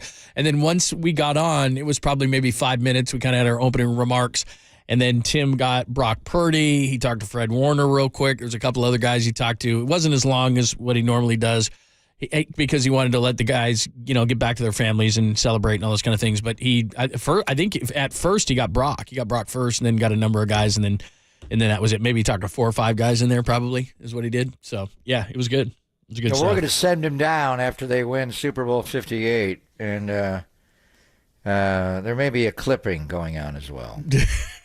That's going to be... George Kittle may do it. We'll see. He's kind of pulling back on that. I think he likes the long hair, but we'll see. Yeah. We'll see if they do it. Do you think if they do cut the hair, and if people don't know, Tim's been growing his hair since the 21... NFC Championship game, right? Is that correct? January of 22, so yeah. It's 2 years. Yeah, so it since that L.A. loss, he has not cut his hair, and it's quite long, as everybody can see. It's quite long. And so he wants to get rid of that stuff. His wife probably wants him to get rid of it more than any of it. He said he was going to do it. Now he's kind of backing off on it a little bit. I don't know. He likes it. Oh, is that right? We'll see. We'll see. Anyway. Let's win the game If first. he would do it that quickly, you think? like right in the locker room afterwards. What I was setting up was Kittle would do it. Give Kittle the scissors. They got to beat the Kansas City Chiefs. All right, let's get to this is pretty funny. So Brandon Ayuk yesterday, this was on Brandon Ayuk's Instagram. He's watching SportsCenter, and he's thinking, well, top 10 plays, I got to be number one. And he actually ended up being number two. There was some ball that was tipped by Kansas City against the Ravens, which was number one, and he was not happy about it. So we've cleaned it up for the because this is a family show after all. Here is Brandon Ayuk watching SportsCenter from his bed yesterday morning and finding out that he was not number one on SportsCenter's top 10. Number two? Who they gonna have at one there? Let me see this. Man, get the What was the play? What play was it? It wasn't even a great play. It was like Lamar Jackson went back, ball got tipped and intercepted. Oh, he caught his own pass? Or is that what it was? It was something, I don't know. But it wasn't even close. It wasn't even close. One where that was pretty cool, though. I've seen quarterbacks catch their own passes, but not like Lamar did, because most of them get batted and they're behind the line of scrimmage where the quarterback was. Lamar had to go run and get that ball, but he didn't make too many plays. Come on. In that game. But that was an amazing play. I've never seen a quarterback do it the way he did. Does that beat the B.A. Ricochet or whatever we call it? No, it's the alley-oop. Alley-oop. I think alley-oop you've is switched now, huh? We're going to have a poll on this clearly tomorrow between those two. And it's an homage to R.C. Holmes. Yeah, that is pretty good. I got to give it up. That is pretty good. So, anyway, Brandon was not happy with that. Maybe the most, well, at least the one that's getting more of the headlines, or most of the headlines, the most outspoken hater against Brock Purdy that led the parade was Ryan Clark, who basically last week said, geez, I've had to fake it this whole year and act like Brock Purdy was good, essentially is what he said last week. Here he is making up for his sins, saying that Brock Purdy has separated himself now as a quarterback in the NFL. Here's what he said. When you look at what Brock Purdy was able to do, Brock Purdy has separated himself from Dak Prescott. Brock Purdy has separated himself from Tua Tagovailoa. Brock Purdy has separated himself from guys like Kirk Cousins, from guys like Justin Herbert. He was asked in the most pressurized moment to be the best he could possibly be. And Brock Purdy won the football game. Down 17. We always ask our best players to show up in the most important times. We can't continue to knock the Josh Allens, knock the Lamar Jacksons, knock the Dak Prescotts, and not praise Brock Purdy for doing the very thing we ask all of them to do. Does this mean that he's in the top 3 of quarterback talents, that I believe he's an elite quarterback? No, but he better than all them. All right, so it's kind of a compliment. I'm getting dizzy. It's kind of a compliment. It's a swivel head. People need to be on YouTube and Twitch right now. You're going to make yourself dizzy. You're spinning around in your chair. And at least look at you. You got the headphones. Now, what if he doesn't? What if he doesn't play well in the Super Bowl? Oh, he'll be right back to where he was. It'll be Jimmy overthrowing Emmanuel Sanders. But here's my problem with those talking head shows. How do I know if he's telling the truth? He just said a week ago that he was faking it. Like, I don't know what you're talking about. Watching those shows is mute. Yeah. He's also the host on Inside the NFL. Oh, he is? CW, which Never I didn't mind. know. I'm not watching that, Dan. I'm not going back. But you did send me the video of the IU How play. cool is that? The slow-mo? So good. Oh, with the people got to see this thing. The slow-mo with the ball in the air and then your calls around that. I mean, it's good live. It is awesome in a slow-mo. Who is that? Pretty cool. Who's that guy? The alley-oop. I mean, how cool is that in slow-mo? That's amazing. All right, finally, this is a lot of fun. Two has been going at it with Chew, Chauncey Gardner Johnson, as you call him. And the Demo mouth Lenore. of the South? Yeah, for the real number 2. Now, who was that reporter we had on from New Orleans? Remember we called him C.J. Gardner Johnson, and he called him Chauncey Gardner Johnson. It was the guy we had from the Times. Times Picayune. Yeah, Mike Detillier. I love myself some Picayune. What is a Picayune? Bobby Hebert. They all have that is a great Cajun accent. Oakland Invaders. Here's Demo. So they went back, just to give it a little bit of context here, is obviously Debo and Chauncey Gardner Johnson went back and forth before this game. And now Demo is going back to his Insta Live, and he's got some words for CJ. He was doing all that talking about Debo. Debo stiff arm the out his ass. Had his ass eating I ain't never seen that. You talking about bring it up? Bring it up. Goddamn talking. Oh man, weak ass. All that talking. I'm the real deuce in this bitch. Everybody up! Everybody up! You got the best coach in football right there. The best coach in football right there. Best coach in football right there. Yeah. So there he is. He had his Insta Live going in the 49ers locker room, which obviously that's why you hear all the stuff in there. But didn't he say, I'm the real number 2? I'm the real deuce. No, he said, I'm the real deuce. So there you go. Debo stiff arm the out his ass. No, it was McCaffrey. Both Christian of them. McCaffrey just put him to the ground. He did, big time. Oh, my God. That was one of the best ones ever. That was good, man. That was better than Derrick Henry's. Who was that corner when he was in Buffalo? He was a Niner last year. 2 years ago when they came into the Josh Norman. It was Josh Norman. The one Derrick Henry. Oh, Derrick Henry annihilated him. But Christian McCaffrey's against Chauncey Gardner-Johnson he lifted him right off the ground and planted him. Look, that was amazing. Maybe this had nothing to do with it, but when we talk about experience, when Chauncey Gardner-Johnson started waving to the crowd at 20-7, the Lions are a young team. And when veteran players were like, I guess the game's over, I'll take the lead from Chauncey Gardner. Now, maybe it had nothing to do with it, but if you're a real veteran on a really good team, you wouldn't be waving in any crowd at 20-7 in the second quarter. You don't want to send that message to your team. CJ. You're sending that message to your young players that the game's over. That ain't good. So maybe it had nothing to do with it, but I don't know. From that point forward, 21-7, what the Niners outscore them at that point? Pretty good. 27-0. Yeah. For a while. Exactly. They got that late touchdown. So. Not good. But anyway, there you go. That is your foreplay, the 4 pieces of sound you need to hear. We'll reset all the big stories coming up next. We do got to slip in a little bit of Warriors because they're back on the court against the 76ers tonight. Joel Embiid may or may not play, and there's some word on Klay Thompson too. So we got to do that before we get back to some of the calls and the thoughts on the 49ers and Lions. Put a fork in that one, and we will start looking ahead to the Chiefs. And remember, we're going to be on Radio and Row next week. It's going to be a lot of fun. You do not want to miss it. It's Pop and Lund, only here on the Sports Leader.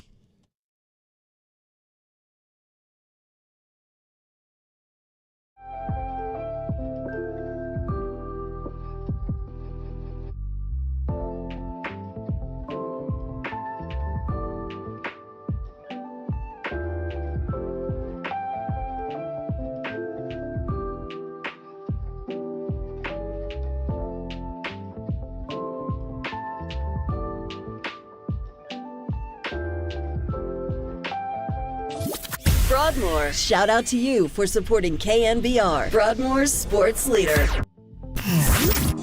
Here's what's trending now. Trending now. On KNBR.com. 3-time 49ers Super Bowl champion, the great Brent Jones. He joined Tom Tolbert and Adam Copeland, that's Tolbert and Copes, to react to the 49ers comeback win in the NFC Championship game. That podcast and more trending right now on KNBR.com, the KNBR app.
And now, time for the Protect Your Assets with David Hollander Business and Technology Report.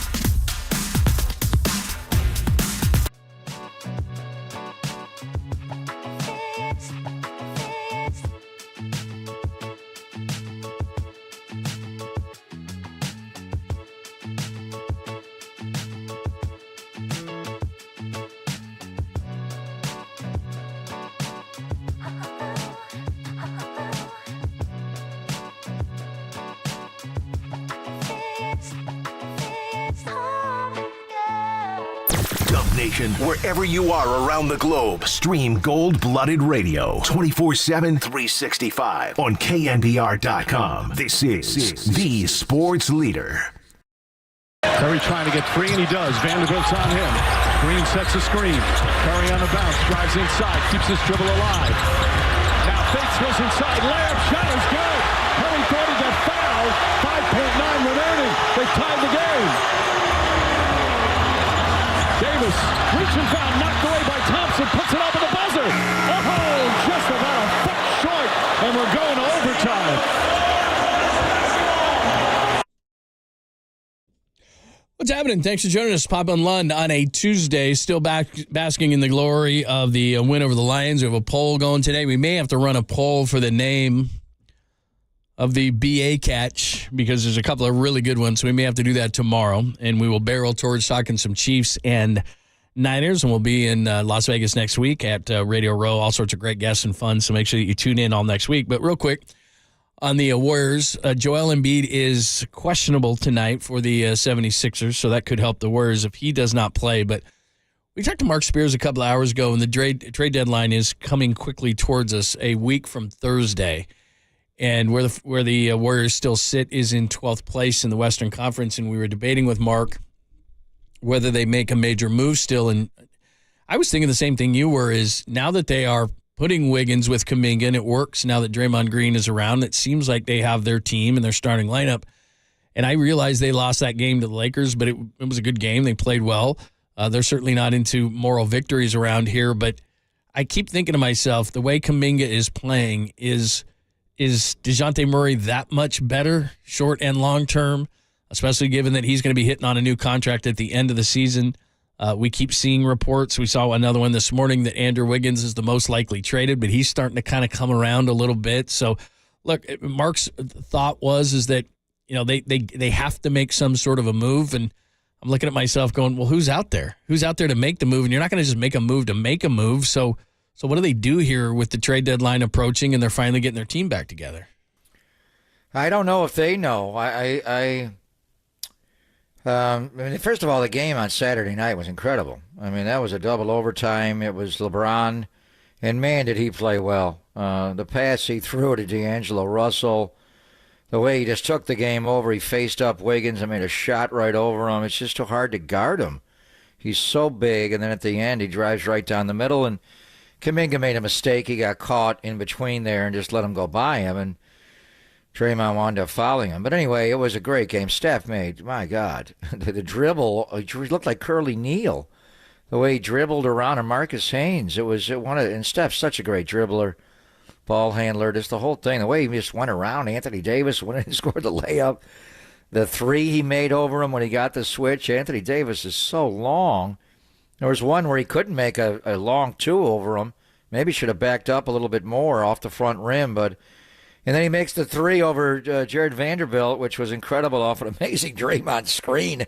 Just splattered him. And then Steph set an incredible screen for Klay Thompson on the flare screen when Klay had the dribble, escape dribble, and the three to force the second overtime. It was a wonderful offensive game. Wiggins, guarding D'Angelo, and wow, that's what they can be. Now, they got to guard better. Anybody in the NBA play defense anymore? And the Warriors were good in the half court, and getting Draymond back, he tightens everything up, but transition defense was terrible. They're older, so I don't know if they have the legs to get back. So I don't know. I mean, my thought is I think the mandate from ownership is going to be to move payroll. I think that's what they're going to do. I think they got to move payroll. Now, with an expiring contract in the offseason, do they have to do it now, John?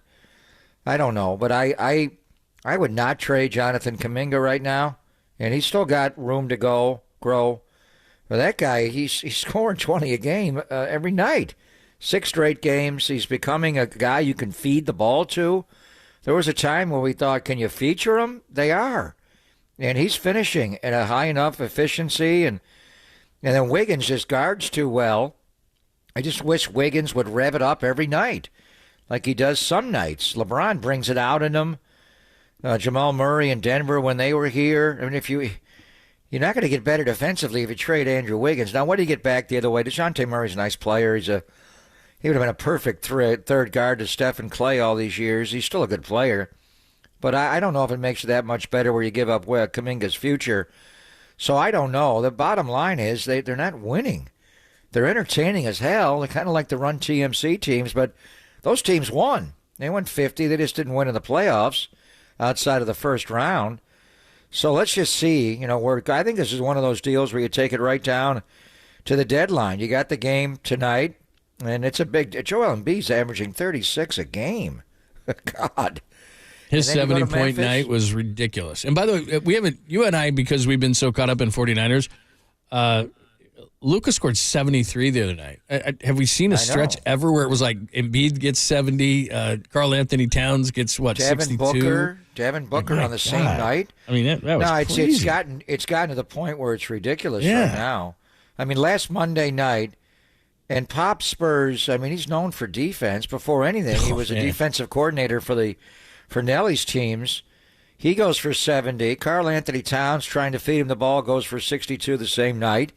And then Friday, Devin Booker, who's got a 70-point game on his resume, goes for 62 against the Pacers. And then Luka goes for 73.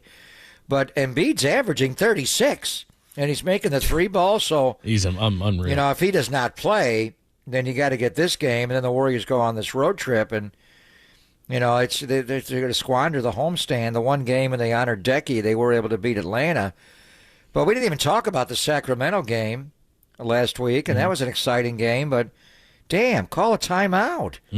After Clay got the rebound, he got across midcourt. What are you doing there? It was not a good flow to the court, and Steph takes a tough shot, and then. They had a good lead against the Lakers and lost it, went to overtime, and then you got Atlanta again. I think it's going to go right down to the end, but I would think you don't want to trade either one of those guys. But how do they shed salary? Does it help them right now to trade Chris Paul, or do you just do it, let his contract expire? I think you got to move salary. For a team that's 5 under, it's hard to have a payroll of $400 million. There's another report out on Clay. And look, I don't want to move Clay, and you and I have had this conversation before, but it came out again that he feels like he's still one of the elite wings in the league, and I don't know if it's his agent or somebody needs to go to him and say, look, the Warriors didn't just offer you 2 and 48 because they just pulled that number out of the air. I don't know that another team is going to offer you that. Now, if you want to go to San Antonio next year and mentor young players, or Detroit and mentor young players, you might be able to get a max deal or close to it. But you're not going to get it. I mean, the Lakers, you want to go down there? They got the mid-level exception. You interested in that?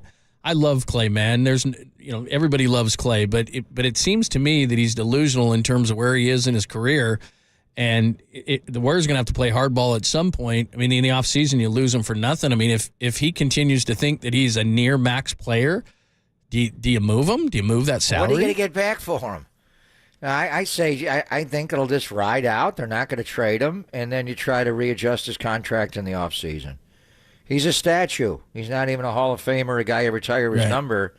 A statue of Klay Thompson in Game 6. Clay's going up outside of that building, so I don't think they'll do that. But the one would be Paul. Is it advantageous for them to move Paul now? I mean, his contract does expire. Do you need to do that? Yeah, but then what do you take him back? I mean, if it's to shed payroll, I get it, but he's got $30 million, but you got to take back that money, and are you trying to just shed payroll, or are you trying to get better? I mean, yeah, his makes a ton of sense to shed, but in terms of when he comes back, he could certainly help you, but if you're trying to get under now, I don't know what that does. The one guy, and I hate to even say it, is Kevon. I mean, he's not a lot of money, but like 7.5 he makes. Can you trade Kevon for an expiring contract? Would that shed some salary if you did it that way? Yeah, you could. I mean, I could see him doing that. What you're talking about here is, we're sitting here going back and forth on some of these big name guys and a bunch of money and DeJounte Murray coming back, this and that. And the reality is, you're right. They're probably going to move a guy like Kevon Looney to lessen some money. Yeah, and that's hard. How good was he in 2022? Scoring and rebounding. He was awesome. Larry Smith rebounding games. He's not going to get a statue, but he's one of the core guys. But the bottom line is they're going small, moving Draymond, starting the game with Draymond at 5 and going really small with Kuminga and Wiggins instead. Now Clay's got a guard. He's not playing small forward now. He's out on the floor. And then you've got Trace Jackson Davis. You got Saric playing against his former team tonight, the Sixers. So I wouldn't want to trade Kevon, but I'm just, who could you trade? And I think a team that's good would take Kevon Looney. He's not a heavy he could be guy, a piece. But he's a piece to a team that can win a championship and put you. I mean, would Mike Brown want him? Teams that know him, that are coaching staffs that are ready to win. But that would break my heart to trade Kevon. He's one of those guys you want to be here forever, but they can't all stay forever. And if they want to have another chapter in their career, and Kevon's young enough, he's got to move on. But I don't know, John. They are the worst record of a good team. They just keep losing all these close games. They're the opposite of what they've been, which was they'd come out and strangle you in the third quarter, unleash Rocco, and take the game. And it was time to win the game. They won the game. Now when it's time to win the game, they're not winning these games. They're losing too many. Sacramento on Thursday when they can't get a late game timeout, call a timeout. And then just, this game, there were a lot of scenarios. It was a great game. Wiggins played a good defensive game. Kuminga at the end he's got to go out and guard LeBron James. You're going to let him just freight train you all the way to the rim? Yeah, there's no doubt. Look, it's very much the opposite of the way you feel about the 49ers. When you watch the 49ers, you think they're going to find a way.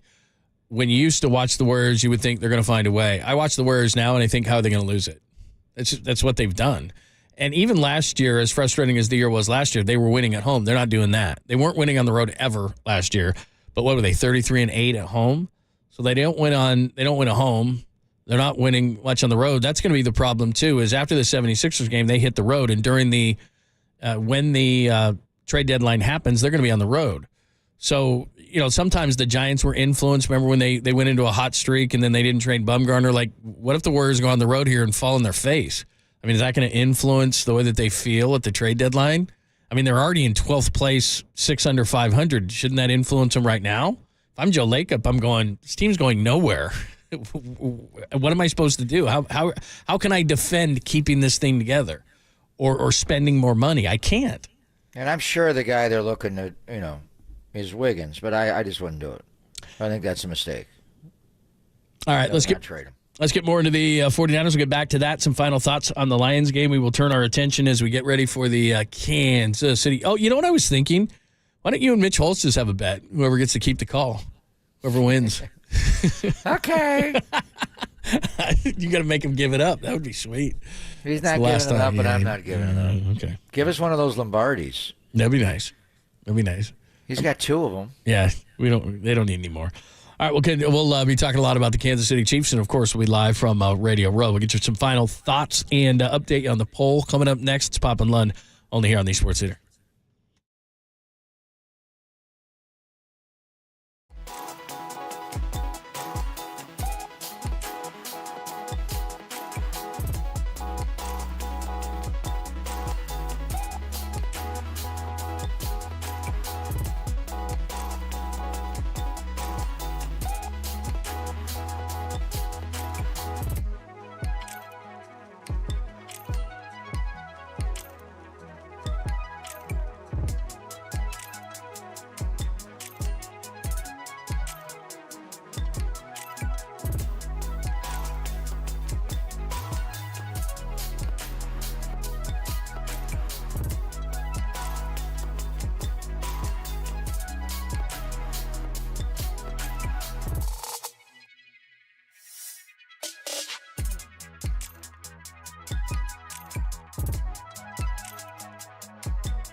Listen to the sports leader anywhere, anytime. Download the all-new KNBR app. Now back to Papa and Lund live from the KNBR Casino Matrix Studio. Casino Matrix Progressive Jackpots are here. Where are you? Just drop in. Please play responsibly. 1-800-GAMBLER.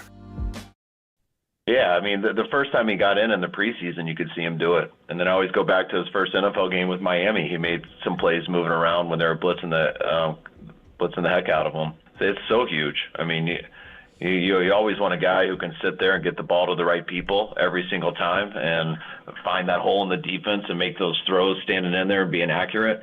But that's not always the case, and sometimes it's impossible to get to number 3 with how someone's beat and stuff like that. And when you do have a quarterback who's got a knack for when to do it, and he doesn't do it a ton and just give up on open plays, he's got a natural ability of when to give up on the play, when to make a guy miss, when to turn it off schedule, and no matter what happens, he gives you a chance. And everyone knows, everyone saw it, but those plays he made with his feet last night in the second half, that was a problem and for the defense. And they had some good coverages on, and he kept the chains moving and also found a way to get some explosives doing it too.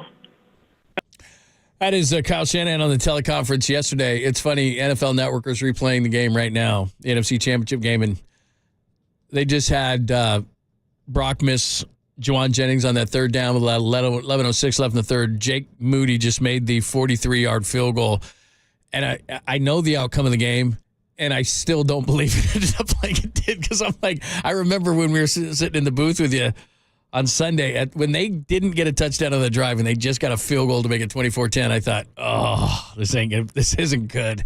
This is not good. So it's fun watching it back, knowing the outcome. I'm watching it with you. But it wasn't fun at that time. I can tell you that. Fun's not the word. It was anxiety-ridden. Yeah, that's exactly right. So what Kyle was talking about was Brock's running. And he referenced the game, that first preseason game he ever played against Green Bay.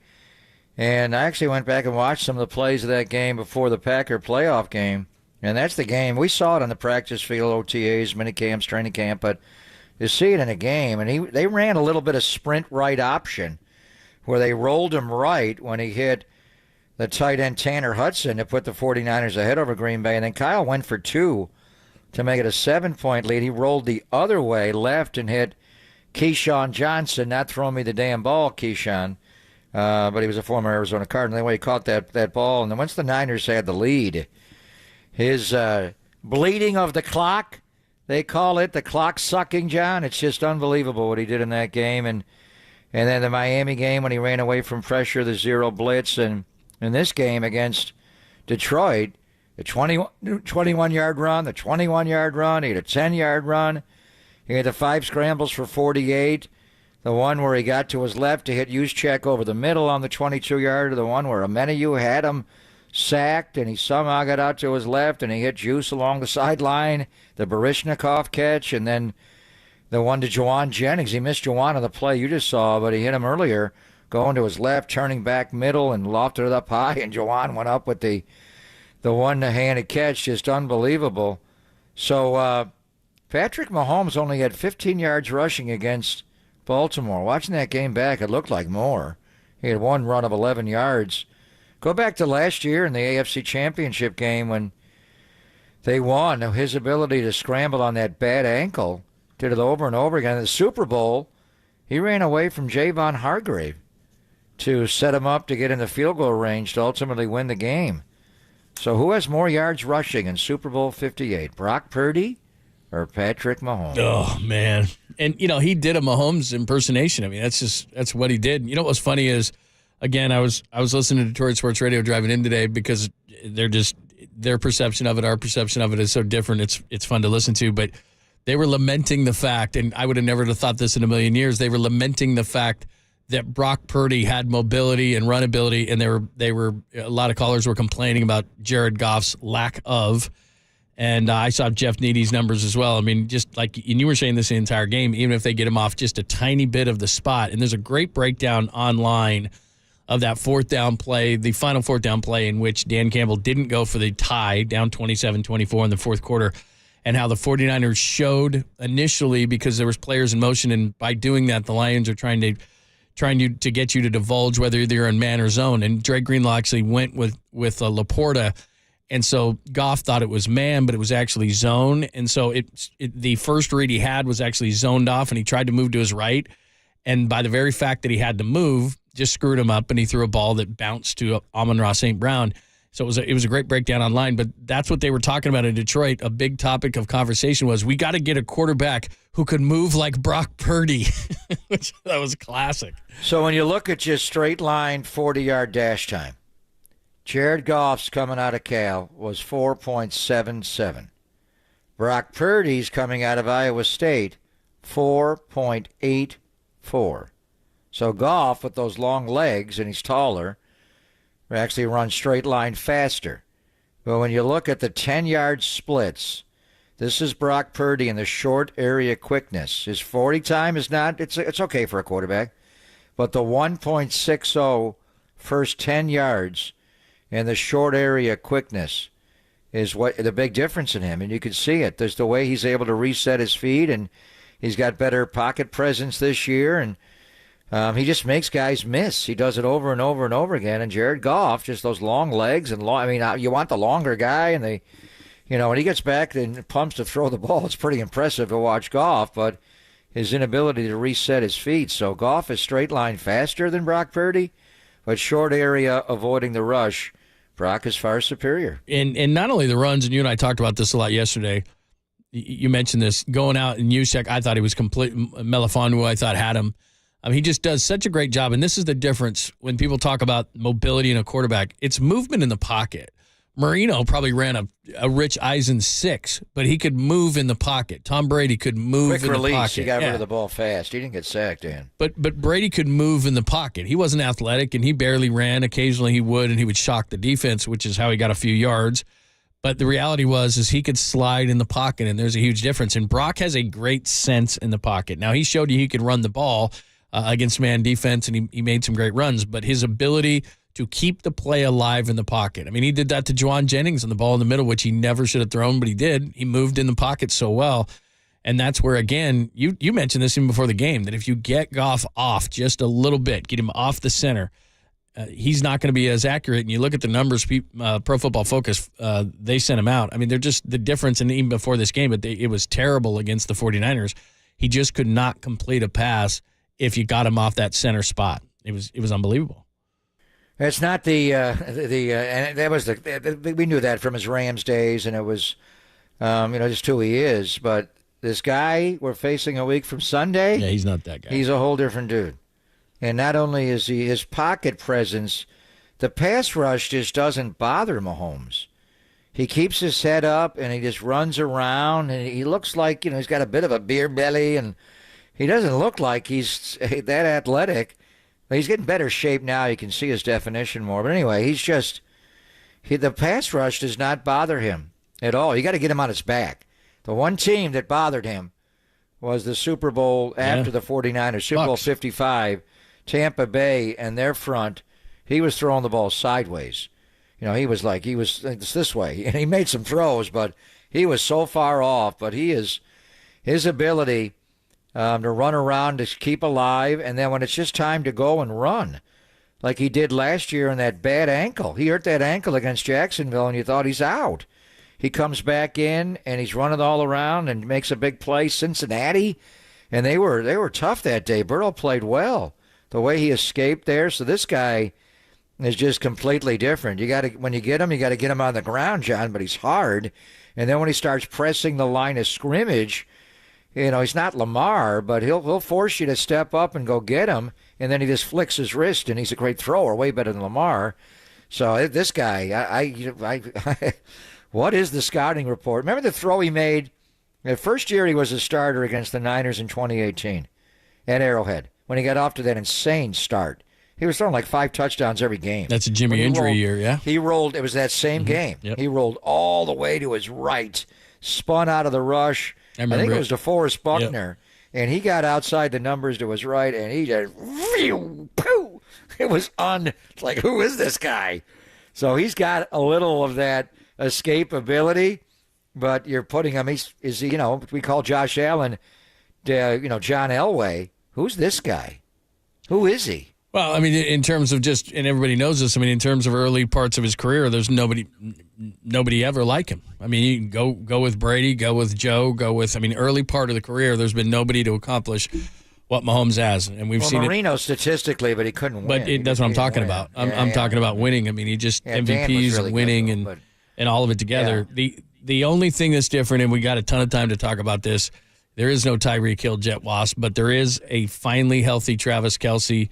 Rashee Rice is more of a guy that they throw around the line of scrimmage or behind. So, look, they've got opportunities. There are things to do. And I think maybe the biggest irony in this whole thing is the Niners have the offense, the Chiefs have the defense. Now, it's not that Patrick Mahomes can't generate offense.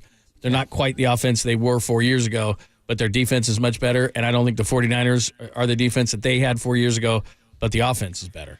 The difference is with Tyreek, they just run right by you and he'd bomb you. And in 3 plays, they'd go 80 yards, touchdown. Now, they just convert first down after first down after first down after first down after first down. Yeah, but they're not nearly the offense. They're not that offense. Yeah. So that's defense. They played keep away with the ball. Baltimore did not have the ball the entire first half. Did they even punt? I mean, Tommy Townsend, the guy's elite. I mean, Randall Cunningham, who had the skill set of him to be able to move around like he moves around and then throw the ball the way he throws the ball? Yeah, absolutely. All right, man, a few more minutes on everything. Remember the Golden State Lumber and Building Materials text line if you missed the show yesterday or today and you wanted to hit a little bit about the Lions.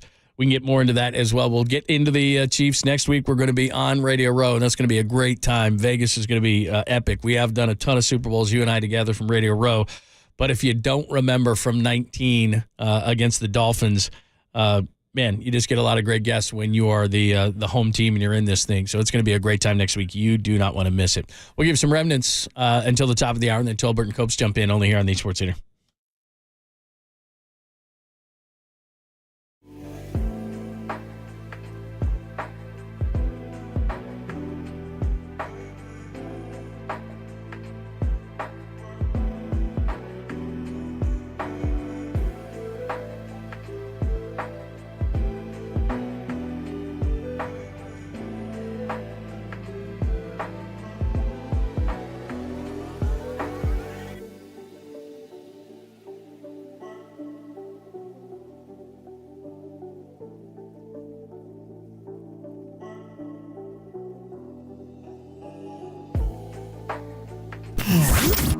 Here's what's trending now. Trending now. On KNBR.com. ESPN NFL analyst Dan Orlovsky, he joined us, Papa and Lund, yesterday to break down Brock Purdy's performance in the NFC title game, win over the Lions, that podcast and more. Trending right now on KNBR.com, the KNBR app.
Listen to the sports leader anywhere, anytime. Download the all-new KNBR app. Now back to Papa and Lund live from the KNBR Casino Matrix Studio. Casino Matrix Progressive Jackpots are here. Where are you? Just drop in. Please play responsibly. 1-800-GAMBLER. Every year we start, we know that's our goal. Every team usually talks that way. You always know when you have a true chance at that. And we feel we've had a chance really every year since 19. And so we always we try not to talk about it. Our biggest thing always we try to talk about is winning our games and our divisions so we can get in the tournament. And then we look to the next thing with the playoffs. And kind of one step at a time, we kind of hit all those goals this year. And we just hit our second to last one last night, and we got one left. We would have been disappointed if we didn't get to this point, and we're going to be disappointed if we don't finish the job in 2 weeks. So hopefully we'll end it the right way and take a few months off and do the same thing in training camp next year. That is Kyle Shanahan. I'm going to tell you how you can win a trip to Vegas during big game week. But, you're down there every week. You're around this team all the time. We heard in Kyle's speech, one more, but they wanted to obviously celebrate this. But, that's the expectation. We're all excited, and this is great and everything, but that is the expectation of what Kyle just said. They is part of this, and that was labeled that cut. Kyle Shanahan's moving on, and that's kind of the deal. Is he gave him that night, and we had fun, and we talked about it yesterday, but down there and with the 49ers, this is where they expected to be, and as euphoric as they are to get back to the Super Bowl, because it is difficult to do, now the focus has turned to the Super Bowl, and they want to finish this thing out. Well, that was the goal when they rolled out of Philadelphia on January 29th, and, Brock's elbow was a situation, and you had to deal with that, but you don't just snap your fingers and go back to the championship game. You got to get there, and then they had to battle. These two playoff games, when you go back to 2019 and when they just ran all over Minnesota, there was never a second where I thought they were going to lose the Viking game or the Packer game. Eric Kendricks had that one pick of Jimmy over the middle, and it was a tie game at 7. But beyond that, you just didn't think they were going to lose. There were moments where you, the Green Bay, you thought, wow. And then this game, jeez, how are they going to climb out of this canyon? So they did. And now they're on. He met the media yesterday at 3:30. He just put away the film on the tape on the Lion game, and they're already on to Kansas City. And players are looking. They're getting rehab. They got a couple of days off. They'll be back on Thursday. So they're going to practice Thursday, Friday, Saturday. By the time they come in on Thursday, they'll have the full game plan of the Chiefs. He'll tweak it next week, obviously. And then they fly on Sunday, and it's an off day, and then, back at it next week in Vegas. So the NFL Network is just replaying, as you were saying, John, the game from Sunday, NFC Championship game. And they just played the B.A. Ricochet, the alley-oop. One thing that's interesting, the play before, Kirby Joseph left the game with an injury, and there was a long delay. And right after that, the first play, it was a 1st and 10. They went deep, and Chauncey Gardner-Johnson took an underneath route, and they knew they had the one because the safety undercut it. They were talking about on that play. I just wonder, and Detroit did have a problem covering the deep ball, but Kirby Joseph, that young safety, he's a ball hawk. He had 4 picks as a rookie, he had 4 more this year. Chauncey Gardner was more of a nickelback, and, he came underneath. They influenced him. Did they purposely go deep on that play because Joseph was out and the mouth of the South was in the game? It appeared that way. Yeah, that's a good point. Hey, before we get out of here today, this is the text line to use, 95819, and you're going to want to text the word team to 95819. That's the text line to use. Don't use our normal text line, team to 95819. Now, why would you do that? Well, because you can win a trip during a big game week. Big game week to Fontainebleau, Las Vegas. It's the newest luxury resort, and it's on the Las Vegas Strip. And they'll get you there for big game weekend. So you're going to be there for big game weekend. You're going to score a trip for 2 to Las Vegas, including a 2-night stay at Fontainebleau, Las Vegas. $150 to spend at one of their 36 restaurants. Tickets to the Fontainebleau Las Vegas big game viewing party at the Blue Live Theater. So all you do is text the word team, and we'll do this every single day. On every single show. So 95819, there'll be a different text word for each show. 95819, and the word is team if you want to go to Las Vegas for the big game. Now, tickets are not included. Just want to make sure you know that. So if you want to do tickets, you're on your own. But we'll get you there. You get your hotel, and it's a luxury resort, Fontainebleau. So make sure you enter team to 95819. That's all. All right. It's the AFC NFC Championship game, Lamar Hunt. It's a big deal. I'll play with my Super Balls, and we'll see you in Vegas. Looking forward to it. Another day closer to Vegas. We're not going to 49ers this week, right? No, we're taking that off. Oh, you are? When are you going? Thursday, Friday, Saturday. I'll be down there. We just got to see what time they're practicing. That schedule's not out, and it's just out the first couple of days. So. All right, thanks as always. Great stuff from Mark Spears talking Warriors today. Dennis Brown telling you what it's like to be a Super Bowl champion. If you missed any of those, go to KNBR.com. Tremendous crew today. Just a tremendous crew. Much better than what Danny would be. I mean, there's no question. Why was Danny out? I don't know. Danny's been what's the deal? Fighting it? Yeah, maybe. Is he sick again? Because I know his voice was really? Drinking too much? Oh, okay, never mind. He was celebrating after the big win. Yeah. He's been questionable all week, which is Joel Embiid, by the way, questionable for the game tonight. Oh, he is? Okay. That's a big question, isn't it? Yeah. If he play, they're hard to beat. Yeah, they're pretty if hard he to don't beat. play, they got a chance. Yeah. By the way, the guy who texted in, John Lund, you were delusional. You're going to have to be a lot more specific. I mean, over 4 hours, I'm delusional on about everything I say, so I'm not sure what you mean. That's your psychiatrist. Yeah. By the way, this is the first time that I've seen you combo up an outfit on YouTube and because Twitch. I wanted to talk about it, and he's a member of the Yak Bros. It is Debo, it is Kittle, it is Brandon Ayuk. But I'm telling you know what that play reminded me of? What? When Kansas City went to 2-3 chip jet wasp, there was a long delay because they overturned the catch to Tyreek Hill over the middle, and it became a 3rd and 15. And Mahomes said to Bieniemy and Large Andy, let's run the wasp play. And then they wasped him. When Kirby Joseph left the field and they brought in Chauncey Gardner-Johnson, let's go deep on a post route, BA, and run the ricochet. The alley-oop. Tolbert and Cubs coming up right now on KNBR AM and FM San Francisco, the Sports Leader, Cumulus Media Station. Yummy cider in Dixon. Love the Dixon cider. Yes. Hi, Shaquille. Welcome.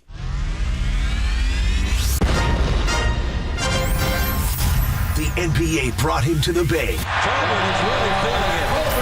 While his co-host was born and raised here. Adam, that is great co-host work right there. That is amazing. You're lucky to have Adam, Tommy. Oh, absolutely. It's time for Tolbert and Copes. Let him get it on. Tom Tolbert. Yeah, thank you.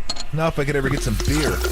And Adam Copeland. Adam Copeland has arrived! On KNBR 104.5 and 680, the Sports Leader.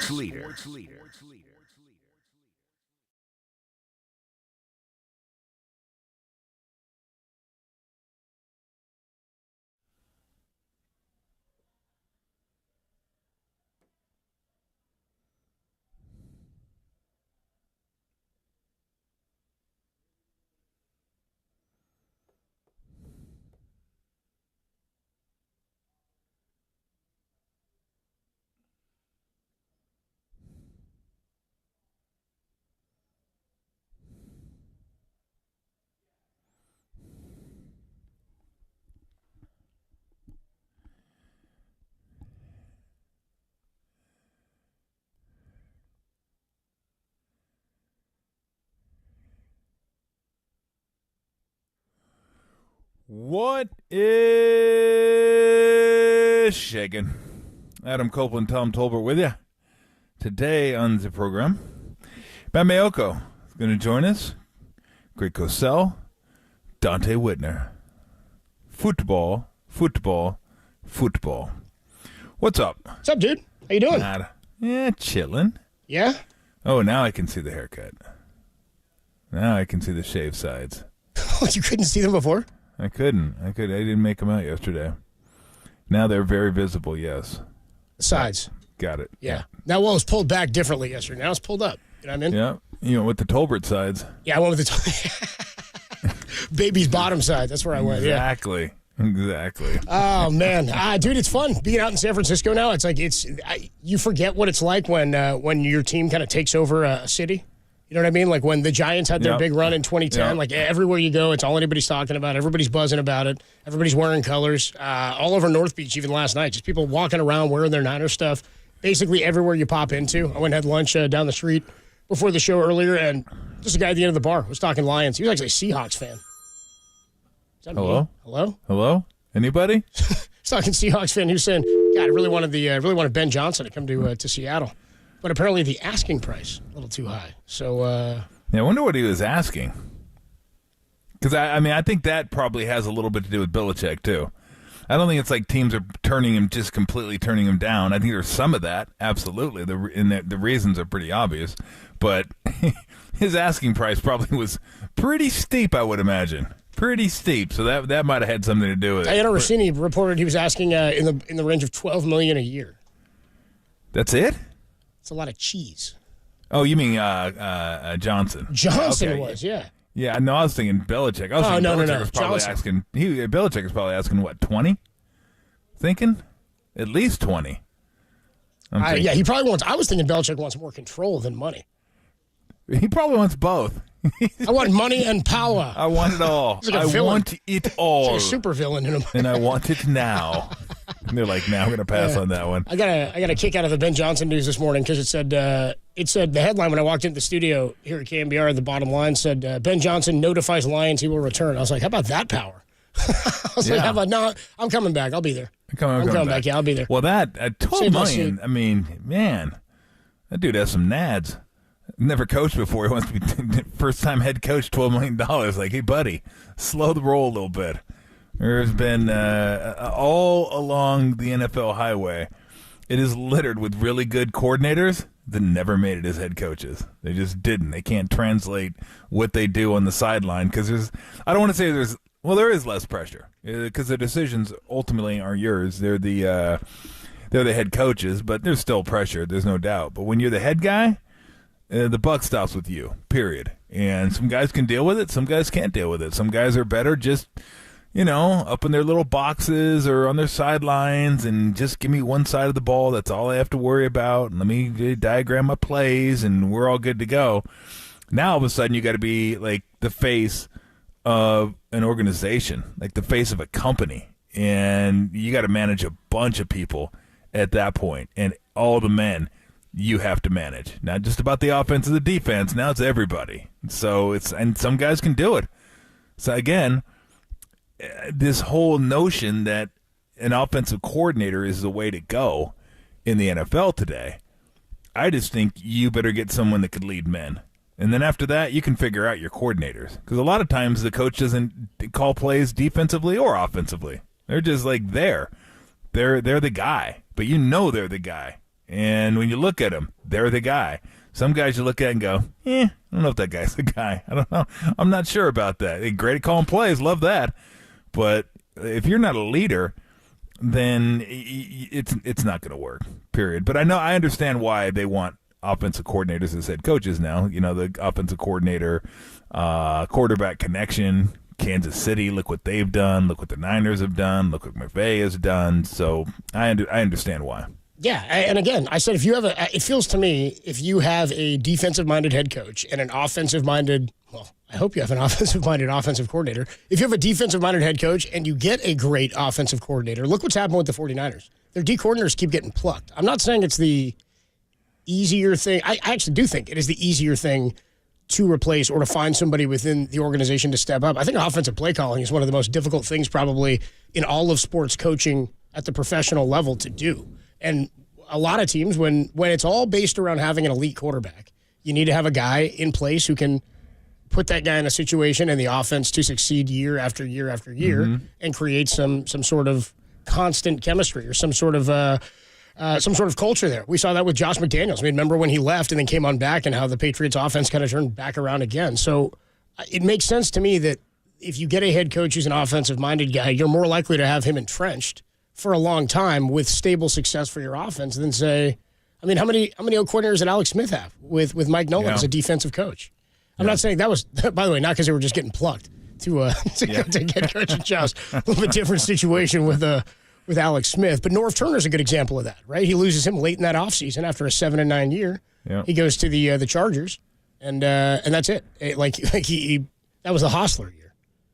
Little draw play to Moran Norris. That's right. And it's funny, too, because you even see it in basketball nowadays where they have a coach be like their defensive coach. They don't call them defensive and offensive coordinators, but that's something that's kind of recent. Way back in the day, like I said, it was just a head coach and 3 coaches. That was it. And the head coach kind of did everything. And the other guys helped out, but you didn't have one guy like a Ron Adams or a Mike Brown running your defense. And then, Steve's kind of the offensive guy. And Luke definitely was an offensive guy. Alvin Gentry was an offensive guy. So you bring in these guys, and, they have their specialties. Like Ron Adams kind of set the defensive tone when they first got there. So it's really changing in sports. I don't know if they have that. They probably have it in baseball now. I mean, hell, they should. Every staff has like 90 guys on it. It's amazing. They have more guys in 3/4 zips than they do in uniforms now. I mean, it's amazing. You're like looking down there going, when does it end? I mean, how many guys do you need? Like, I get it, but I just wonder if some of it isn't overkill. Like, do we really need this guy? What are you talking about? He's our knee and shake guy. He makes the shakes and he takes care of your knees. What are you talking about? Everybody's got to have one of those guys. I know of one offensive coordinator in baseball. Donnie Ecker. He was the Giants bench coach and coordinator. That's right. His first year, Gabe Kapler's first season, and he's now Bruce Bochy's bench coach and offensive coordinator. Yeah. It's wild. Which is wild. It really is. Yeah, the offensive-minded coaches, I think, are, and who knows, with Belichick. He wants all that control, and he's a defensive-minded guy. Who knows how much stability, if any, you would have with him as your head coach. Niners are looking pretty good with stability. They're losing coaches left and right. They're gaining picks left and right, and they're back in the Super Bowl. Does being battle-tested, we didn't talk much about this yesterday, and you can check in again, 415-808-KNBR, 808-5627. Does being battle-tested through this postseason bode well for the playoffs the 49ers in 2 weeks when they take on the Chiefs? 415-808-KNBR. We'll get your thoughts on that next. Kyle Shanahan spoke to reporters yesterday. We'll get you some of that as well. Tolbert and Copes, it's a Tuesday only here on the Sports Leader. Richmond, shout out to you for supporting KNBR, Richmond's sports leader.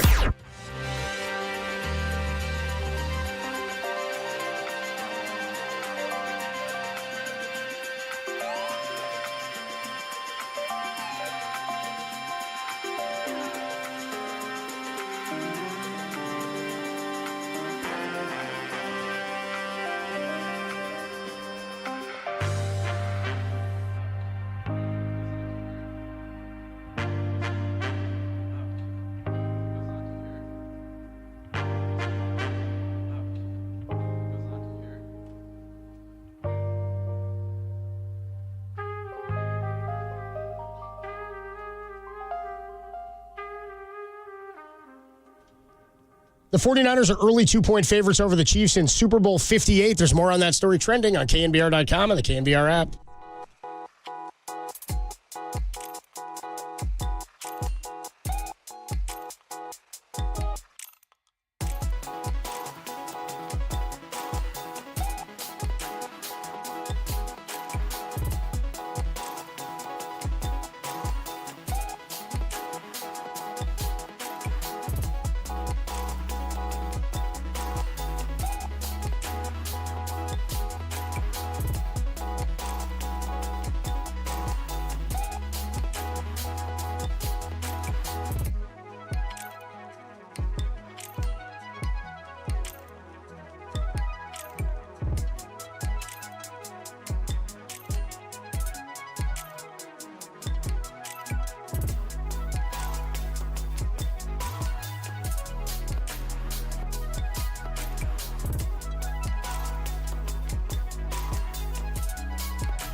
And now, time for the Protect Your Assets with David Hollander Business and Technology Report.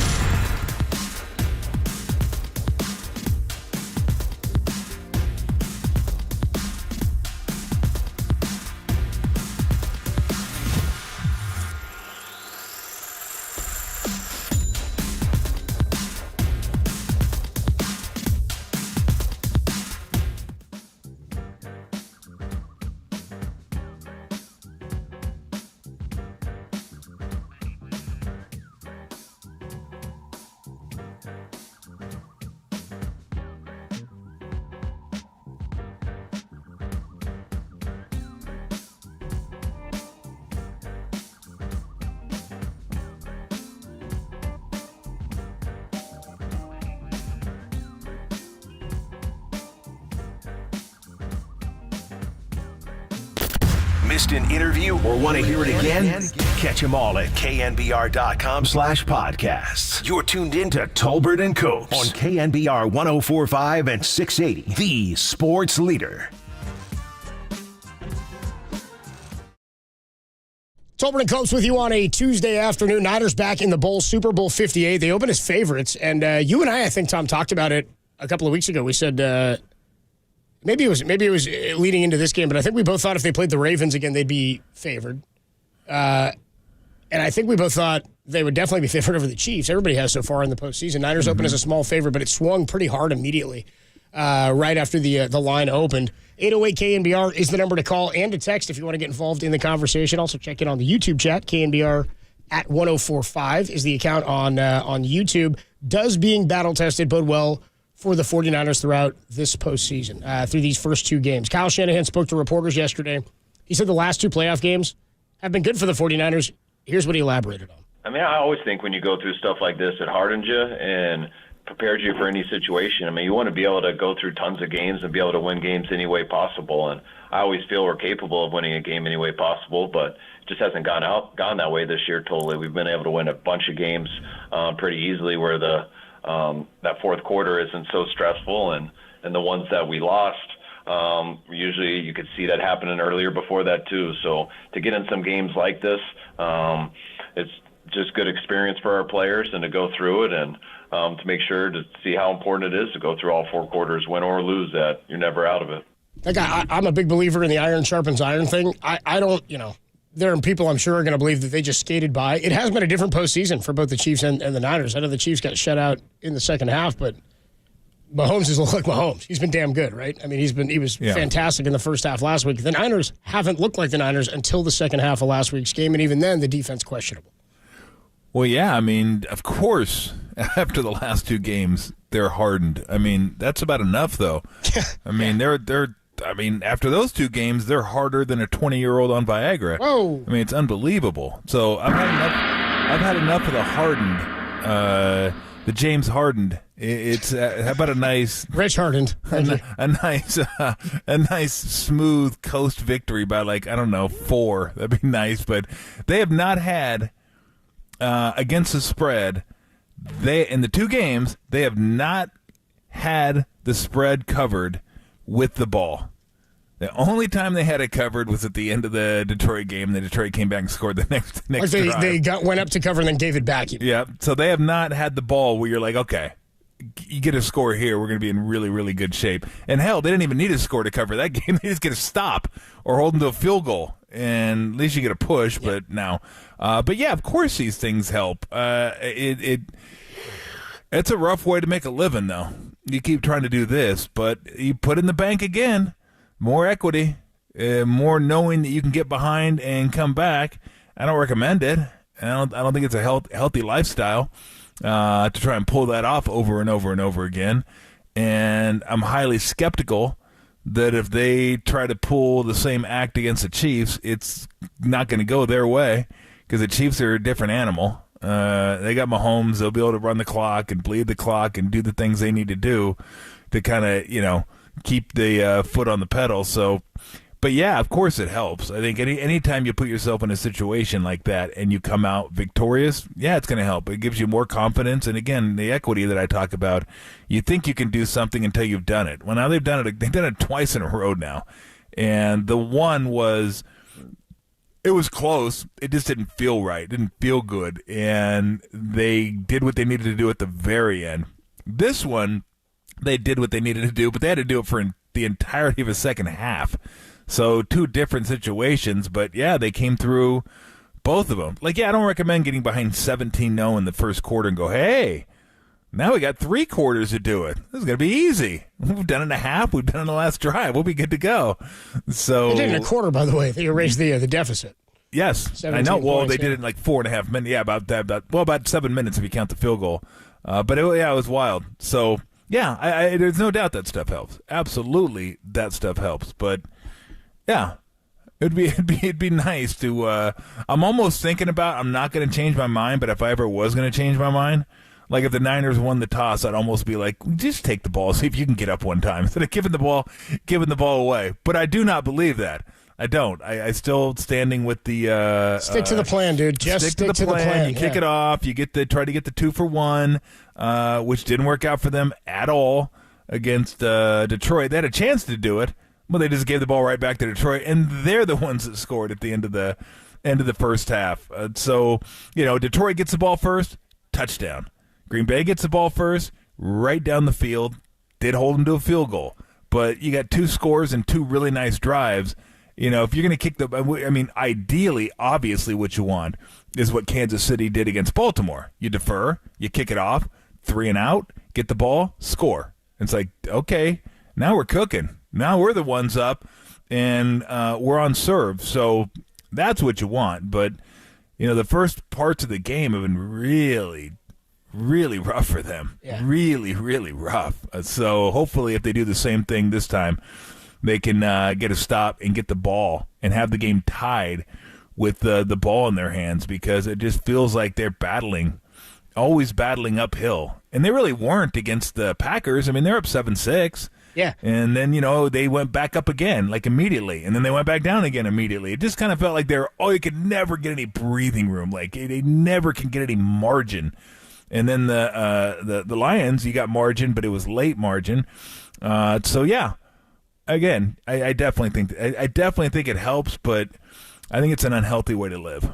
When you were running that down, you were saying maybe the Niners just take the ball so they can come down and score and start fast. I don't think it'll happen. I don't think they should do that. But no, I agree with you. You were just sort of throwing it out there because you're like, dude, the Packers did it. They came out in the first drive. He scored a touchdown. And then you go out and you face the Detroit Lions in first drive. Oh, come on, Timmy. First drive, baby. Oh, come on, Timmy. He scored a touchdown. I think he laughs maniacally at the end. So we talked yesterday. The wheezing laugh, dude, from Nick Cage. This is a mental thing. Does it sharpen you, or does it make you more battle tested, right? Because George Kittle talked about the momentum thing, and you were playing a promo today. I heard it, where you yesterday were talking about momentum is a very real thing. Yeah. You can feel it shift, but the reason we don't talk about it, or people outside of the game, or who don't have that guttural feeling about it, don't like it because you can't tangibly measure it. No, no doubt. This thing is too. This is something that won't be able to. We can't measure. We just feel like I would rather have 2 wins like this where it didn't feel like they skated by. I think they bettered themselves by the end of the game than just 2 blowout roll into the bull wins. I don't know. I think you're probably right. Here's the thing: if I've never hit a game winner before, and I hit a game winner, the next time I have the ball in my hands and it's a game winner, I'm going to feel a lot more comfortable taking that shot because I've done it before. I know that I've done it. If my team comes from 20 down to start the fourth quarter, we win, I know we can do it. I don't want to put myself in that position again because you're really rolling the dice, but I know we can do it. That's what that's about. It's just mentally, you feel more comfortable in those situations because you've been there and you've done it and you've done it. You don't have to say, yeah, I could do it. Because every athlete's going to say that. Could you do this? Yeah, we could do that. We could do that. But if you don't do it, you don't know that you can do it. Now they know that they can do it. Momentum's different because momentum, to me, the momentum that they carry from that Detroit game is not carrying over to the Chiefs game. That's gone now. It's over. But you can get it back in the Chiefs game. You can get momentum back, and momentum is a fickle thing, and it'll jump from side to side to side to side throughout the course of a game.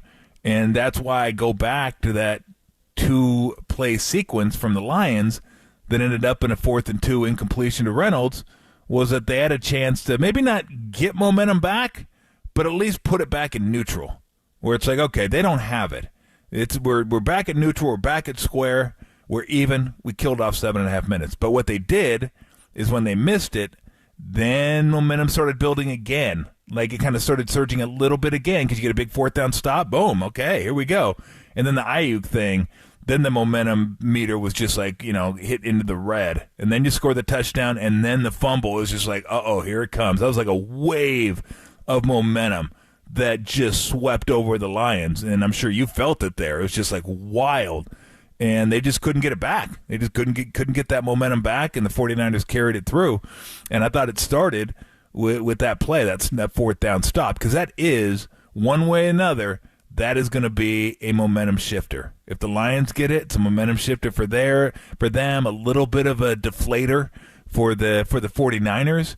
And the fact the Lions didn't get it and the Niners did, that just kind of kept momentum in their corner, and then you build on a little bit, and then they started building on even more, and then just, momentum was through the roof about 3.5 minutes later when they tied that thing up.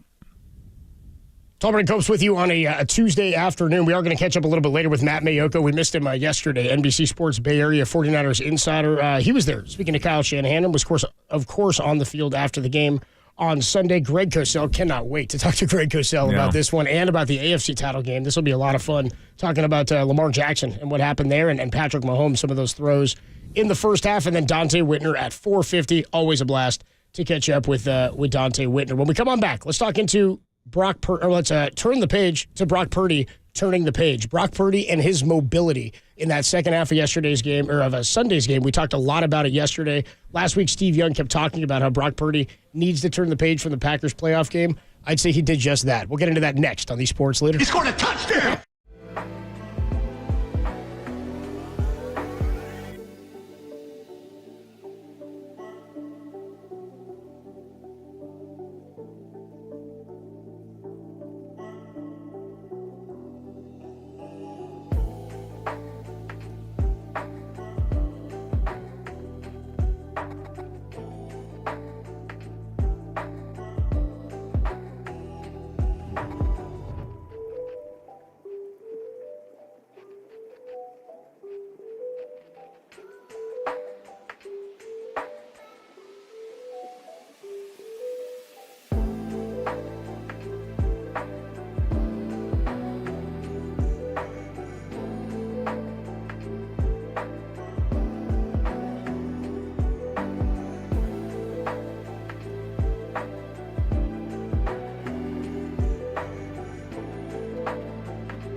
Listen to the sports leader anywhere, anytime. Download the all-new KNBR app. Now, Tolbert and Copes continue live from the KNBR Casino Matrix Studio. Casino Matrix Progressive Jackpots are here. Where are you? Just drop in. Please play responsibly. 1-800-GAMBLER. Here's Purdy on a roll, and he's going to get sacked. No, he got away from the sack, and a roll to his left, and he'll throw to the sideline. It's caught by Kyle Juszczyk. An unbelievable play by Brock Purdy. Purdy steps up in the pocket, runs away from the sack. Purdy runs for a first down, cuts back inside. He dives down to the line at 27-yard line. Tolbert and Copes back with you on a Tuesday afternoon. There's Brock Purdy, man, and again, the call there of him diving forward there. I remember he came back. Gonna get sacked. No, he got away. Dude, he almost. No, he's not. No, he's not. No. No. No. No. Sounds like Dan Campbell. No. It's pretty good. Or Shooter McGavin. No. No. No.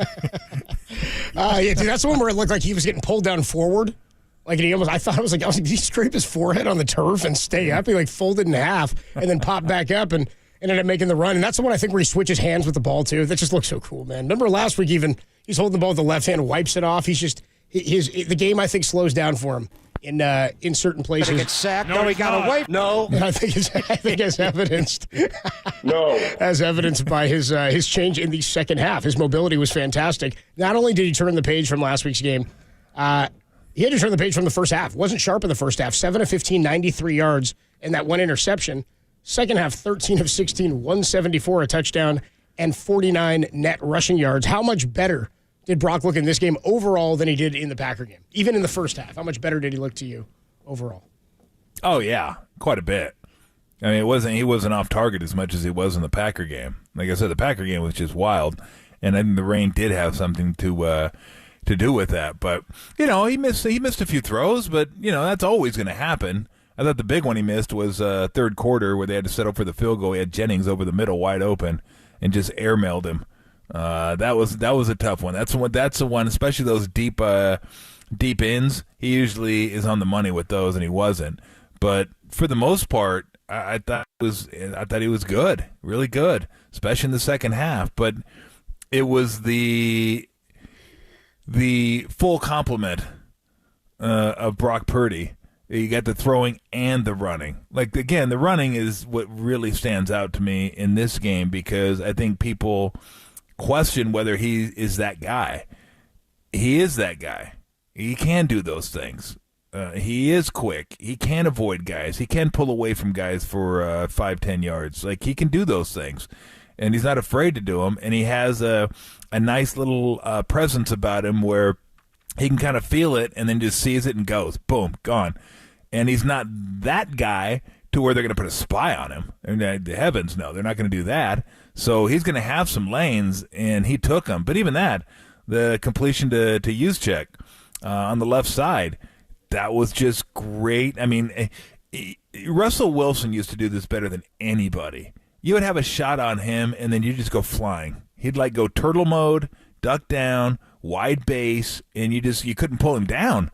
Now, his body's a lot different. He's like a tree trunk on the lower half. He's thick.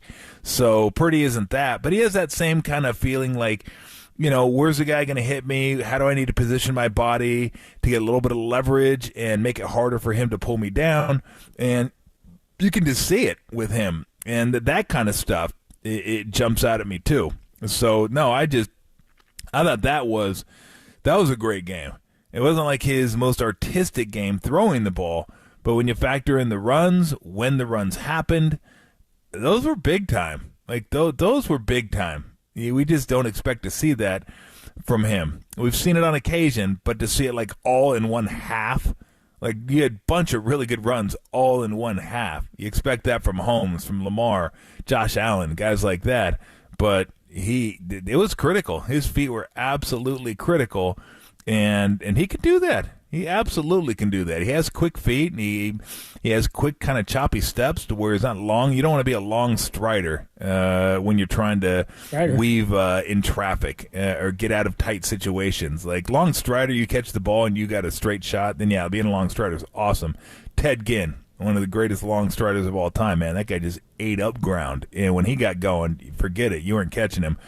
But Purdy isn't that. But Purdy is really quick and shifty enough, fast enough, elusive enough that he can do those things. And I would imagine his feet will come into play in the Super Bowl. Pretty incredible for a system guy. You know? System guy. To bring him back 17 points and have that drive against Green Bay, the game-winning drive. System guy. Operated the system perfitly. That's fine by me. Yeah, good by me, too. Just keep doing it. Nice system. Yeah, it doesn't matter to us. I like that system. Yeah, I do, too. It's been fun to watch. It doesn't really matter to us at all. Anybody in the Bay Area whatsoever. Just like the hate of Brock Purdy, I don't think mattered. I mean, it's wild to me how divisive Jimmy Garoppolo was as a player here and how different people in general, like nobody's out here saying Brock Purdy. I don't hear 49er fans think Brock Purdy's not good. The fan base doesn't believe that, I don't think. And if it is, it's a quiet minority. So while it doesn't matter to us, do you feel like it'll only take a Super Bowl for the national media to turn around on Brock? No. Beating Mahomes? No. No. I still get the feeling that if he has a big game, it'll still be like, oh, look what Debo did. Look what McCaffrey did. Look what those guys did. Like, I feel like there are people out there that planted their flag on this guy, and they're not going to get off of it, at least for a few years. Any chance they get to revisit their take on why Purdy isn't as good as his numbers suggest he is, they're going to take it. They just are. They're like invested now, pot committed. Like, hey, this is where I planted my flag. I ain't going anywhere. This is how I feel. And they won't say a whole lot. Maybe give him a backhanded compliment or two when he's playing well. But when he doesn't, they're going to be like, hey, see, I told you so. I told you so.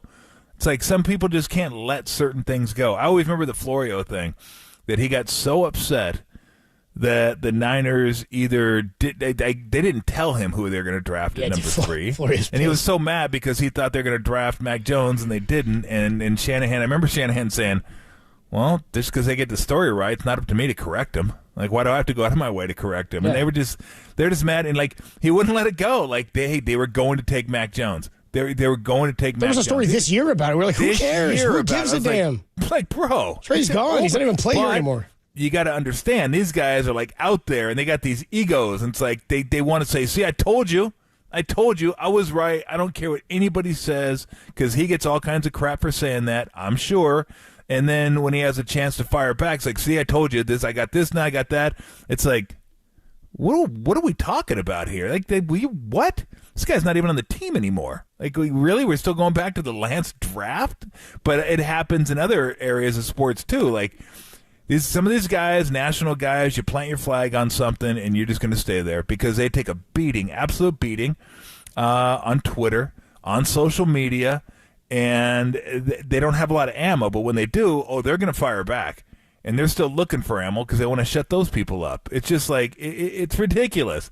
Instead of actually looking and watching and going, yeah, you know what?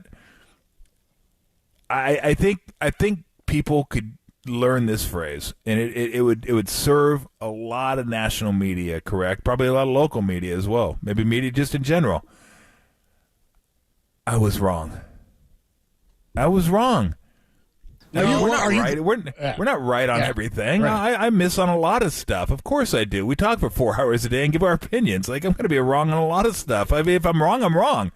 I'm not going to fight it. I'm not going to fight it so you think like, oh, man, I don't think Tom is smart. He was wrong. Or I think more of Tom because he was right. Like, whatever. If you're wrong, you're wrong. You're right, you're right. But if you're wrong, just say, well, you know what, this is what I thought. And it didn't pan out that way. I was wrong on that. There's really nothing wrong with saying I was wrong. It really isn't. But some people have a real hard time. It's like we got a bunch of Fonzies out there. They just can't say I was. They can't say it. So I don't get it. But I actually have more respect for somebody when they say, you know what, I didn't see that, or I miscalculated that, or I didn't see that in this player, or I didn't see this team working. That's fine. It's no big deal.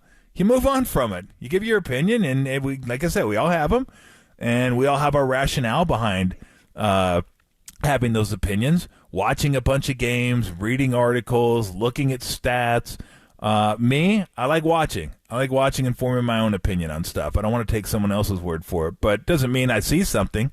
Like, I've been wrong so many times on quarterbacks coming into the NFL, I've, like, given up. I like, oh, that guy can't play. Oh, yeah, he can. You could be a GM, dude. That guy's going to be great. Yeah, I could You've been be wrong a GM. so many times, you could be a GM. That guy's going to be great. Yeah. He's not great. I mean, really, like, with okay. picking quarterbacks, it may as well be I'm us. like, I suck at this. You know? I just stink at this. So, I mean, again, it happens. It's okay to say you're wrong, but some guys feel like it's, I don't know, it's an attack on their character. It hit. I don't know what it is. You know, Tom, we actually have the Florio sound. Here it is, Mike Florio. Can you give a date on it? No, we just have the sound. Here's Mike Florio on I guess, Brock Purdy and upset that he didn't know the situation with the Niners quarterback. Purdy is just kind of a weird name. It doesn't sound like a franchise quarterback name. Purdy's a little too close to Turdy. Yeah, there you go. There you go. All right, very good. Nice seventh grade humor. I mean, it's like that's the type of rationale of seventh grade. I'm so mad I forgot about that. I'm so upset I forgot about that. He can't even be the best quarterback. His name doesn't sound good. What are you talking about? What does that mean, dude? It's over and comes with you. A little too close to Turdy. So stupid, dude. Tuesday afternoon, Mike Florio. Mike is that wrong. easily is the most ridiculous point you've ever made. That's Peter Cage is upset about it. Let's see what Matt Mayoko thinks about that. Purdy turned the page from he turdied the page is what he did. Matt Mayoko is going to talk to us next, our 49ers insider, and we'll tell you how you can win a trip out to Vegas. Catch some of that vibe in a couple of weekends.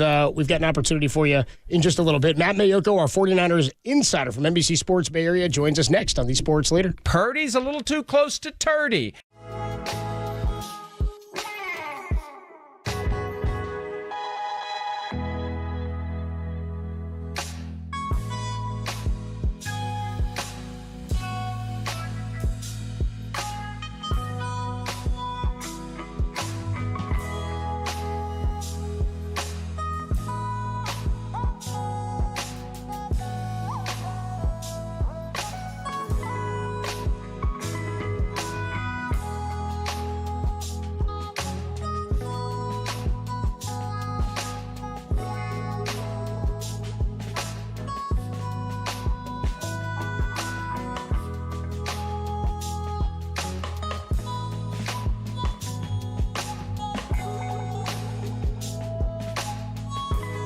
The 49ers will be wearing their road whites against the Chiefs in Super Bowl 58. Teams wearing white are 16-3 since 2004. That story and more trending now on KNBR.com and the KNBR app.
faithful. Here's NBC Sports Bay Area's Matt Mayoko bringing the latest Niner news to Tolbert and Copes. Sponsored by the Dolan Law Firm. The best lawyers they hope you never need. DolanLawFirm.com. On the Sports Leader.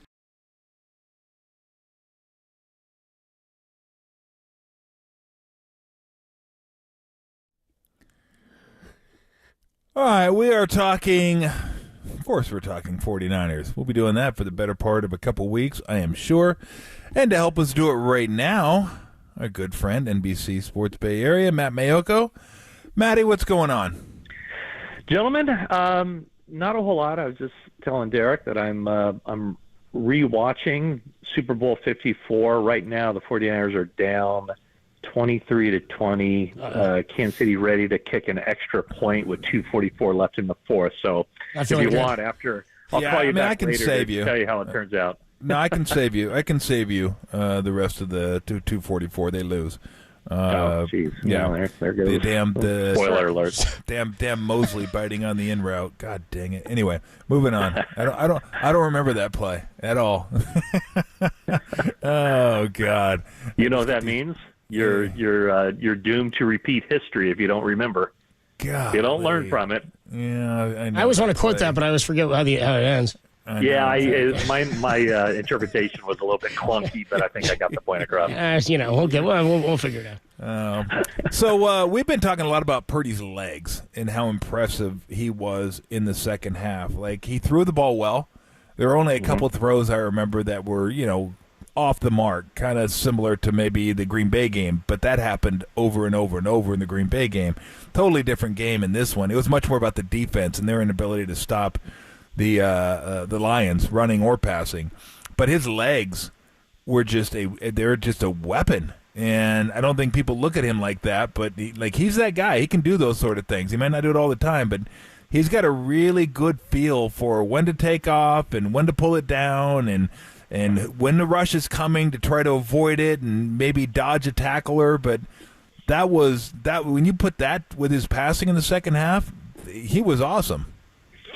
Yeah, that's a part of his game that I know he had at Iowa State. He did have quite a few rushing yards, or at least more than you would think, at Iowa State. And I do remember the very first time I met him, I asked him what part of his game does he think that maybe is a little bit underrated.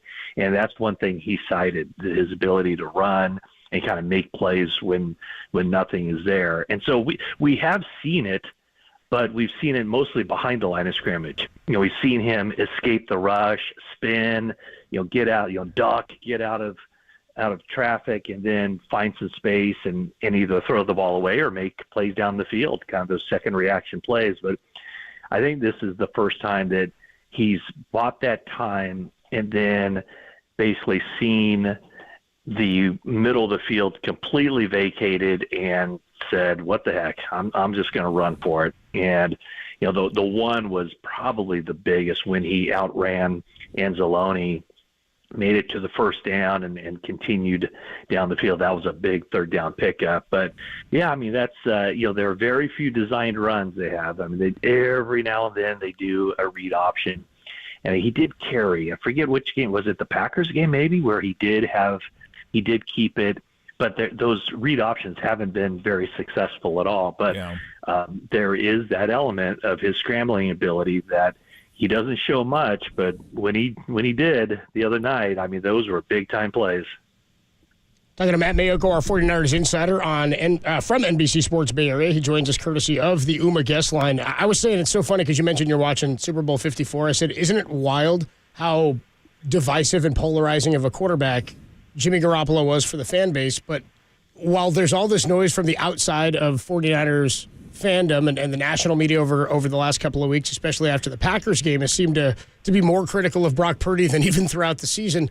It doesn't feel like the fan base and the people inside have wavered one bit. Like there's no denying that he's been able to answer the call, and pretty evidence that he can turn. He's shown that he's capable of turning his game around within a game, whether it's a drive at the end of the game like we saw in Green Bay or an entire second half, and he was much better this week.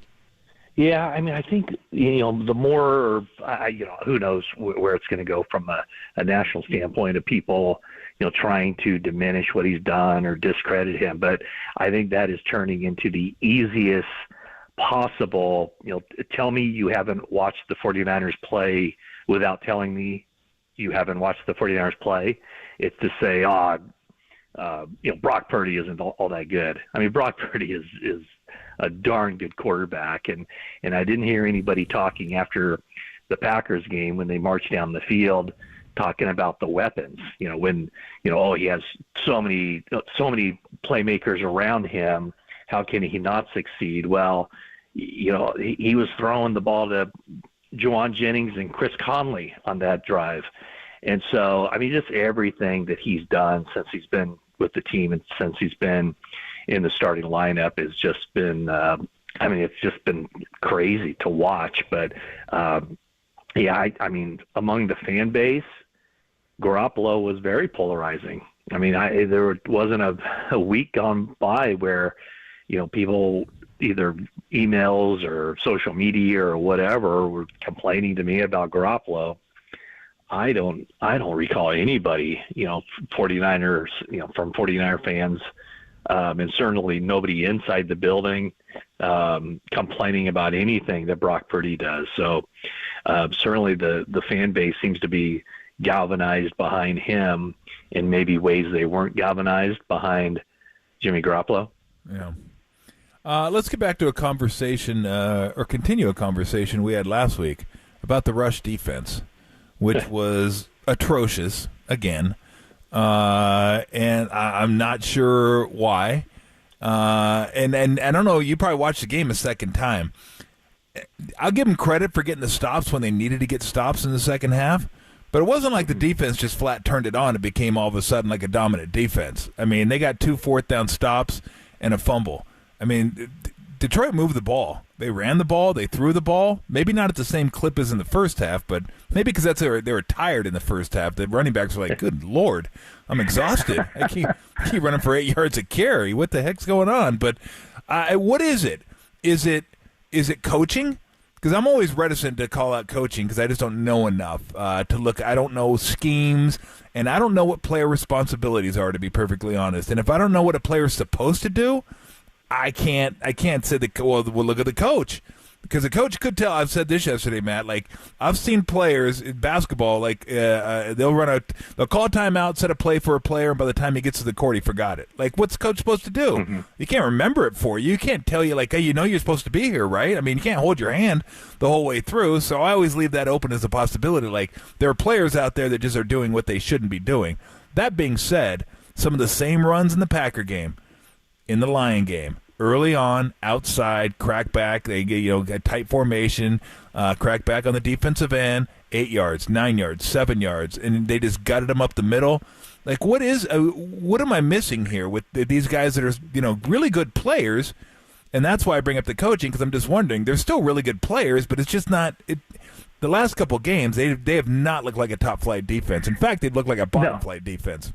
Yeah, no, there's no question. And you mentioned like those outside plays where you can tell someone's not setting the edge, or they bite on the inside fake or whatever, and then the corner isn't there, and then when it is forced back inside, nobody's there in pursuit. So that's one element of it, and you're thinking, okay, well, if it's just one kind of run play, then it's somewhat of an easy fix, right? But then you also mentioned that even just on the power plays up the middle, that those are popping. Those are going for big gains. I mean, I think wasn't it like the very first play of the game?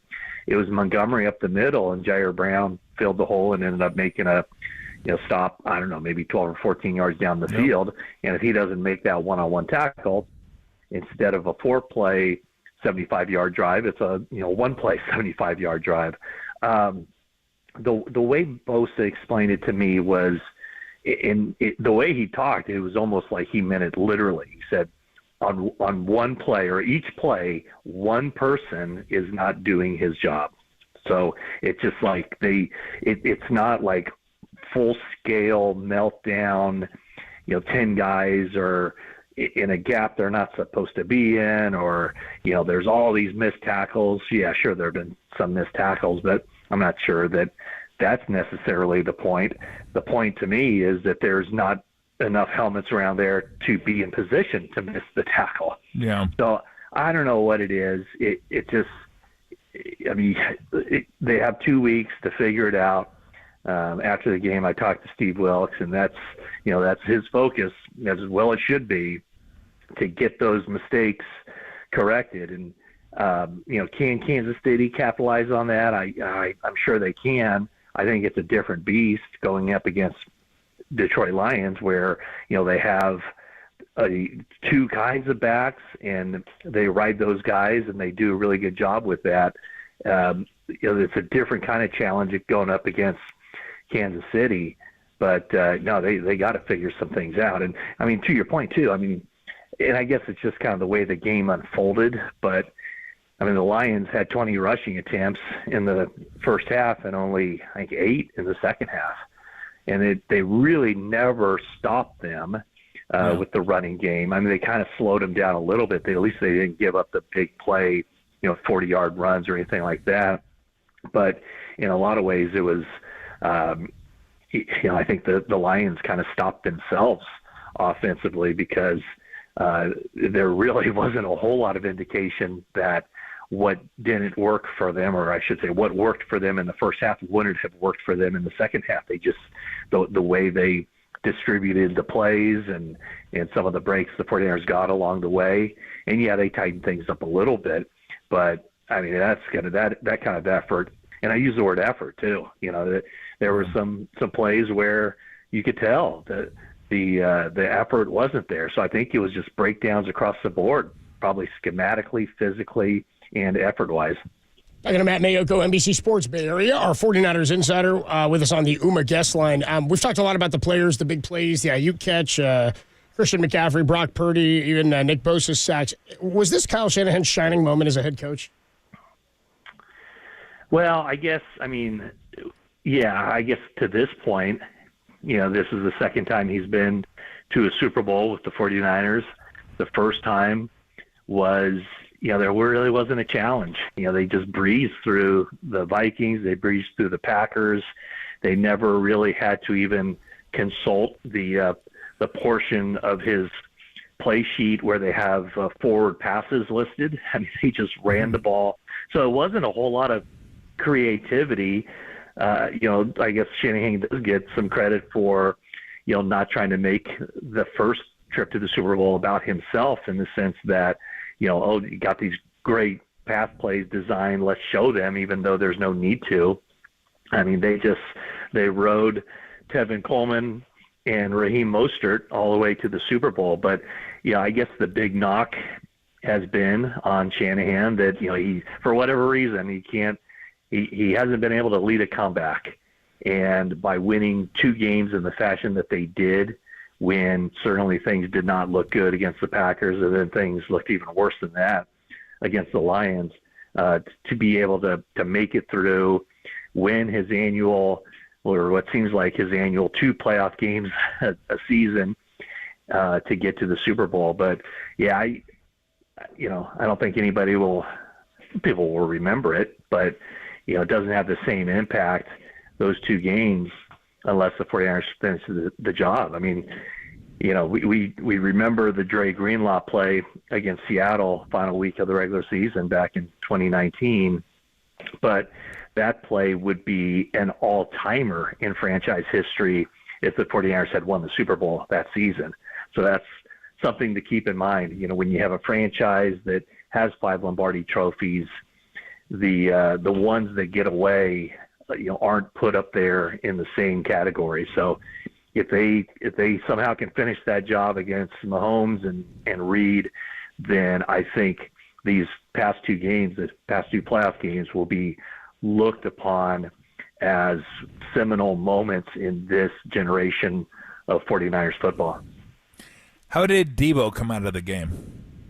He's not listed on the injury report. Okay. He didn't play. I know there were a couple times where he got up a little bit slowly or was wincing, but based on, my understanding is Deebo Samuel came out just fine, has the 2 weeks rest. McCaffrey kind of under the radar, maybe not so under the radar. I don't know exactly how they were talking about it on TV, but when he landed on his head late in the game, and he signaled to the sideline, he felt just his shoulder just wasn't right, and he felt like he needed to get out of that game, because the last thing he wanted was not to be able to hold that ball securely with the game on the line. So Elijah Mitchell went in for that play, immediately scored, and then when they got the ball back after the onside kick, Mitchell remained in there to finish that off. But about an hour and a half or so after the game, McCaffrey said he was feeling fine, 100%, and to the point yesterday that he wasn't even listed as somebody who came out of the game with any kind of physical condition. Kittle has a toe injury. Day-to-day, he should be fine. Then Ambry Thomas had an ankle situation. He should be fine. So the 49ers, I think, unless something happens in practice here, when they return to practice Thursday, Friday, Saturday, you're looking at all 53 players being available for this game. We haven't talked much about it at all this week, and I imagine we'll spend a lot of time next week as we get closer to the game. But because everybody's so excited about the victory, I haven't really heard anybody mention Jake Moody's name this week so far. Who's that? Jake Moody. Yeah, thank you. Yeah. But I'm bummed. Jake Moody, I said, yeah. Yeah, I mean, I that's one of those constants. From week 6 on, it's been, Jake Moody, is their confidence in him? The 49ers were in a situation the last 2 games where their opponent had far less confidence in their kickers than the 49ers had in Jake Moody. Yeah. The kick blocked against the Packers, but then he came back and he hit that big 52-yarder that helped them win that game. And then this last game, of course, he missed to start off the first drive or to end the first drive of the game, but came back. Nothing spectacular, but he made the kicks that he had to make, including all the extra points, a couple short field goals. So, who knows? I mean, kickers are, you never know. You're only as good as your next kick. And the Chiefs have somebody on their sideline who's been through a lot of big games, close to 20 postseason games, 4 Super Bowls. So you never know how it's going to turn out. But it all comes down to this for the run defense, for the offense, for Kyle Shanahan trying to get his biggest victory with the 49ers, and for the kicker as well. Yeah, there's just no excuse for missing anything inside 45 inside. I mean, you're a kicker. I mean, outside maybe. And I think if Moody gets through this year, then he'll be fine moving forward. Then it won't be third rounder. It won't be expectations. It'll be he's been there, he's done that, he got through his first year, and now he's just a kicker. And he'll be treated like every other kicker. So, and obviously that's why people don't want a kicker drafted in third round, because the expectations and the pressures that come with it are already heavy enough. When you add in expectations, then it makes it a little heavier. Although by his face, whether he makes or misses a field goal, you would never even know if that guy was kicking in a game. He just, hey, I've never seen him change expressions. Yeah, well, that's probably not a bad thing. Not a bad thing. Yeah, just walk off here. Did I miss that one? Damn, missed that one. Okay, let's go over to the sidelines. What does this do for Shanahan if he wins this one? Could it be similar to what happened to Andy Reid when he won his first? And Andy Reid went through a lot more losses in the postseason than Shanahan has. I know people want everything now. But Andy Reid lost forever in Philly, and then lost early on with Kansas City. And then now that he's won, now they're rolling. I kind of feel like the same thing could happen with Kyle. Like if they get this one, then it's like, okay, we got one. Then you might see more coming. Well, I put it this way: if Kyle Shanahan follows the same track as Andy Reid, then Shanahan will not win his first Super Bowl for another 17 years. Exactly. How crazy is that? You're right. That is nuts. Yeah, and so Andy Reid in his first 20 seasons with the Eagles and the Chiefs combined, I think he went to the playoffs 14 times and only made it to the Super Bowl once. There are a couple times, they won a couple games, but there are a lot of 0-1s in the postseason for Andy Reid, and remember the whole narrative. Andy Reid can't win the big one. Yep. He chokes, all that, and now he can't stop winning them. And so now he's made it into from poor old Andy Reid, he can never win the big one, to now being on a very short list of absolute all-timers when it comes to the coaching ranks. So I have a feeling with Kyle Shanahan's temperament that if he was going down that Andy Reid path of 20 seasons, 14 postseasons, no Super Bowls, that Kyle might not make it that long. He might spontaneously combust.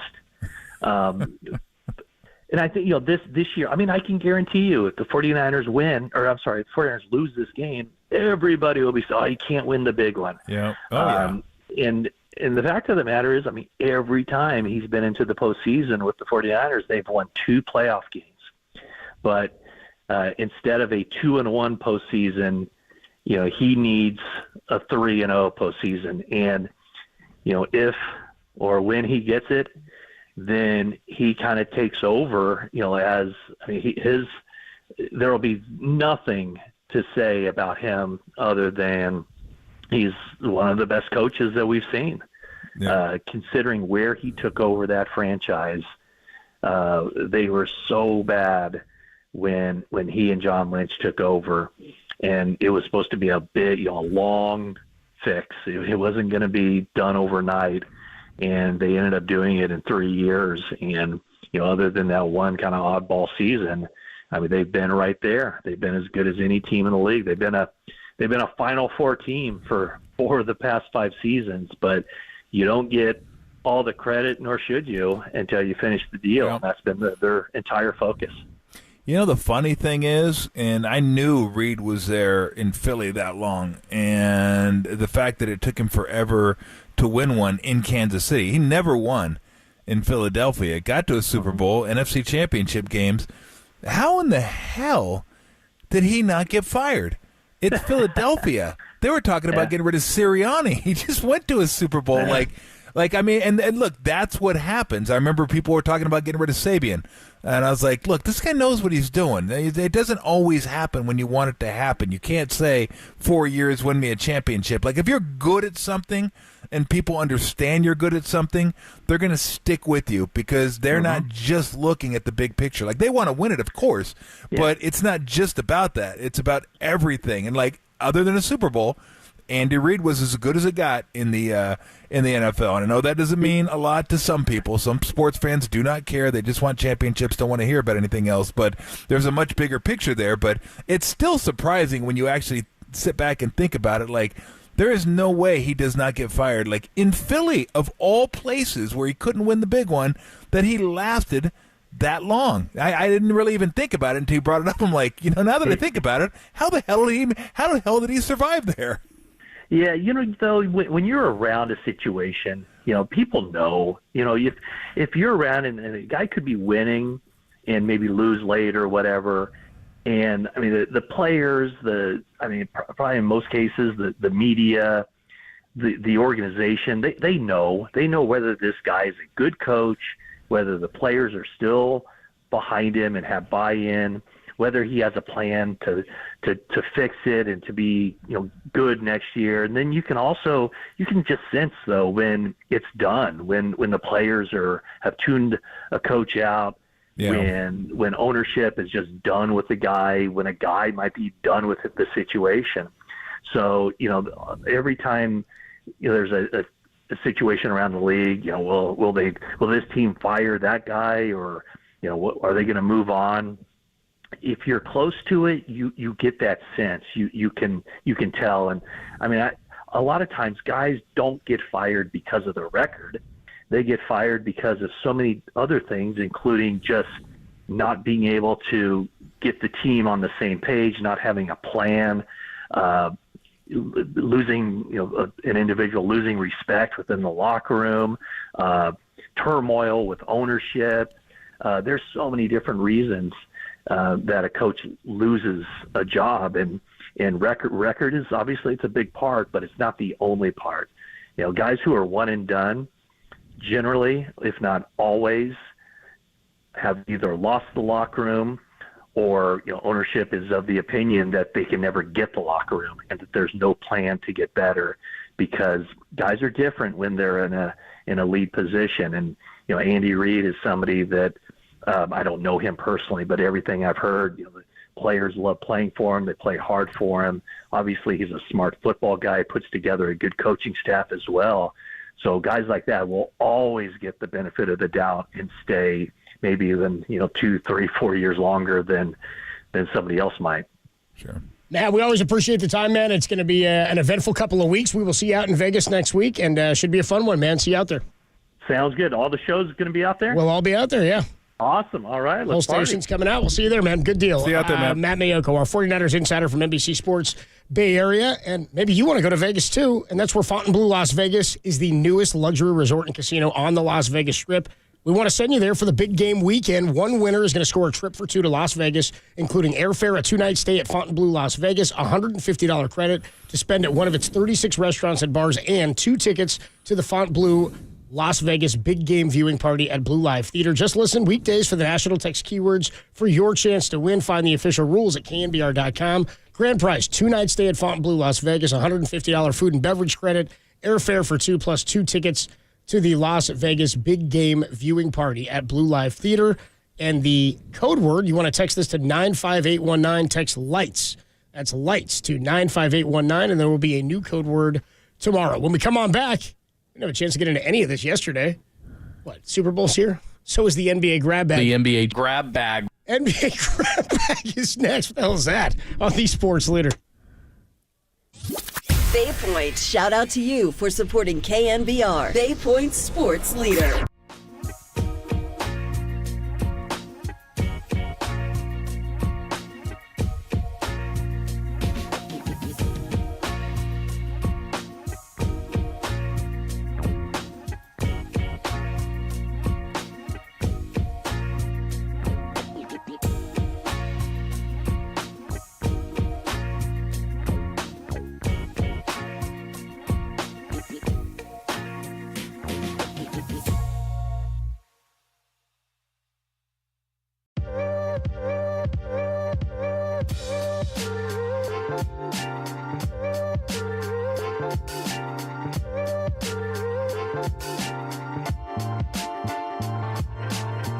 Marcus Thompson joined Murph and Marcus this morning to get his early thoughts on the 49ers Chiefs Super Bowl rematch. That podcast and more trending now. KNBR.com and the KNBR app.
Hey everybody, Mr. T here for Daisy Dips.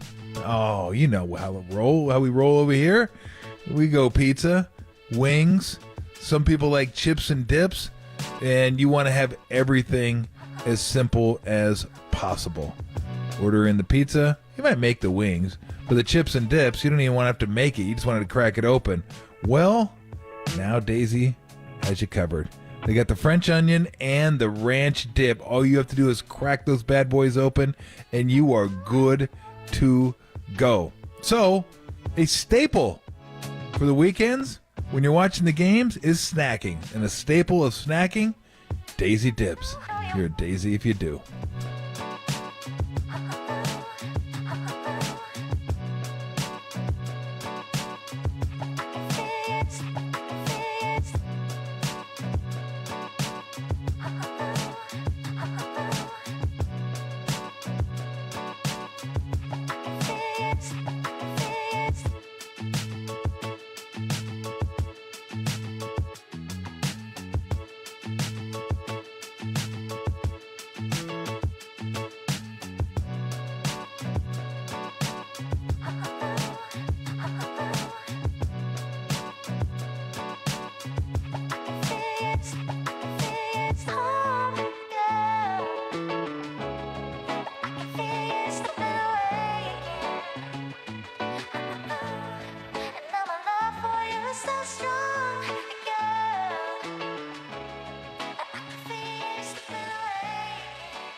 Hello.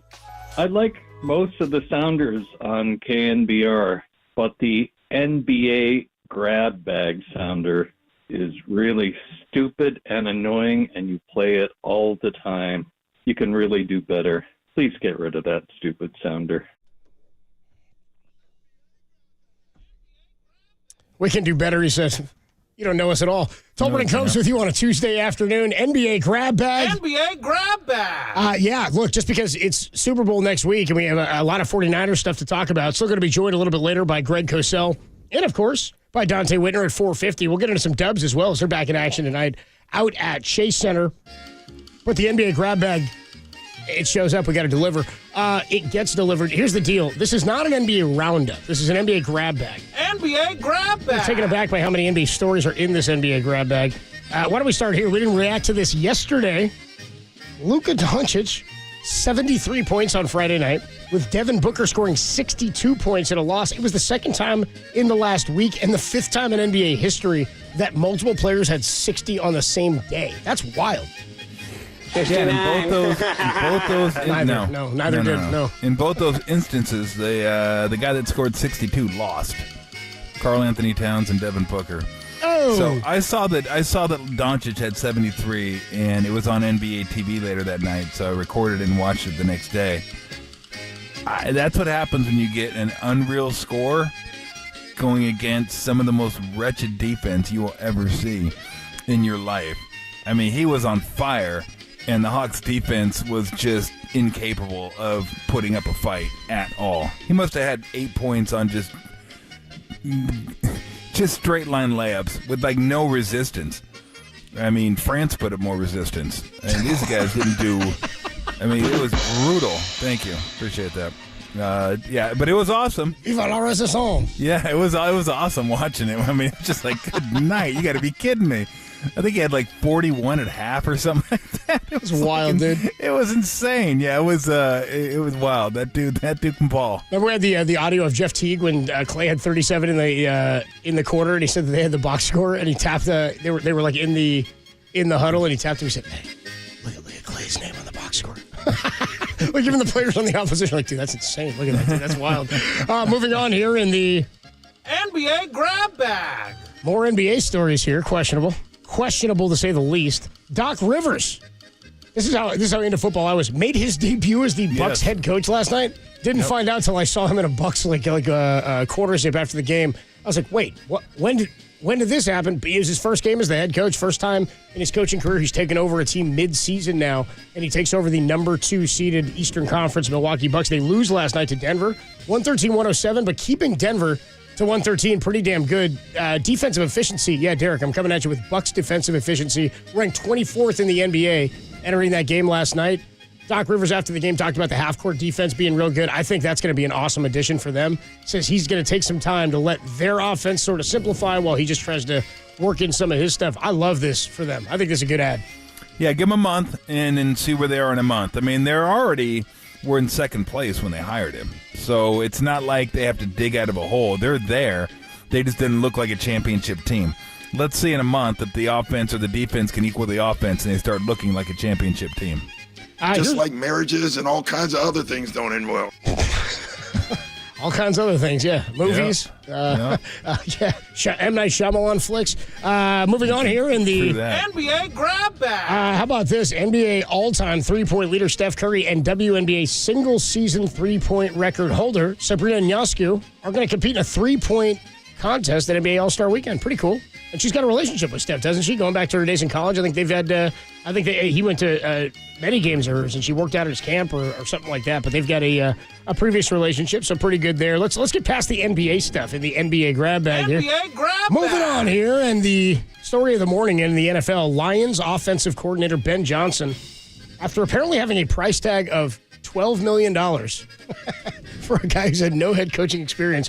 Annual salary of $12 million, told both the Commanders and Seahawks that he will not be accepting a head coaching position this offseason and will remain with the Detroit Lions. Many believe Johnson was heading to Washington to be their new head coach. A little bit surprised. I was more surprised about that dollar amount than anything, but he told them he would not be coming back. I also think they were balking at the price tag. So, yeah, if true, that's exorbitant. It seems exorbitant. And maybe he just said, you know what? I don't really want those jobs. Like, I'll take them if they're going to pay me a ridiculous amount of money. But I'll just stay here and see if I can see this thing through. Maybe they gave him a raise, and then he'll get a shot at it again. This isn't the last shot. Yeah, it's. I mean, he views this as obviously this is as high as his value has ever been, or maybe for some time. If they have a season that's similar to this one next year, or have a great offensive year, and again, Dan Campbell said it might be our only shot. I was sort of surprised then that he didn't take a gig. Ben Johnson. But there's also the thought that he set a price tag and said, I do want to be in Detroit, to your point. Maybe he said, it's going to cost this much. Everybody's got a price. And that may have been where he said it. One more here I want to add, because this is a wacky story. NBA grab bag. Boomer Esiason. You guys see this story? Boomer Esiason. This is in the New York Post this morning. Boomer Esiason nearly fought belligerent fans harassing Bill Cowher at a Baltimore train station following the AFC Championship. So the article states that it was an eventful commute home for the NFL Today crew as Boomer Esiason explained he, Bill Cowher, and Nate Burleson tried to take an Amtrak train from the Baltimore Amtrak station and ran into several angry and drunk Ravens fans. Taylor Swift was part of a fan theory that the game was rigged, apparently. And they were taking it out on Boomer Esiason. Specifics remain unclear, they say. However, a pretty good line from Boomer here. He says, I suspect that he was an AY douchebag. He was drunk, and I was trying to ignore him. But then he said he had to get in the faces. His coach is awesome because he defends. He'll defend like it's the NFL. I don't want to hear crap from some drunk-ass fan who just lost a bet. And then he said he'll die on the shield Esiason instead of Bill Cowher, which is a hell of a line. So pretty good deal there. These guys are old man strength, dude. Bill Cowher, I'm not kidding. It's just Burleson was in the back. He was just shouting. Anyway, that's your NBA. Oh, by the way, one more note just on coaching. Coaching hire. Arthur Smith, noted vampire and former head coach of the Atlanta Falcons, the new offensive coordinator of the Pittsburgh Steelers. Good hire for them. Up. I don't know. Well, it could be a good offensive coordinator, bad head coach. It doesn't get real sunny there. So, yeah, Or in Philadelphia. I think Dirk said vampire. Arthur Smith, you never seen his head coaching official photo? Yep. I showed it to you during the break. It's like he's translucent. That's going to do it. No Matt Canada. That's going to do it for the NBA grab bag.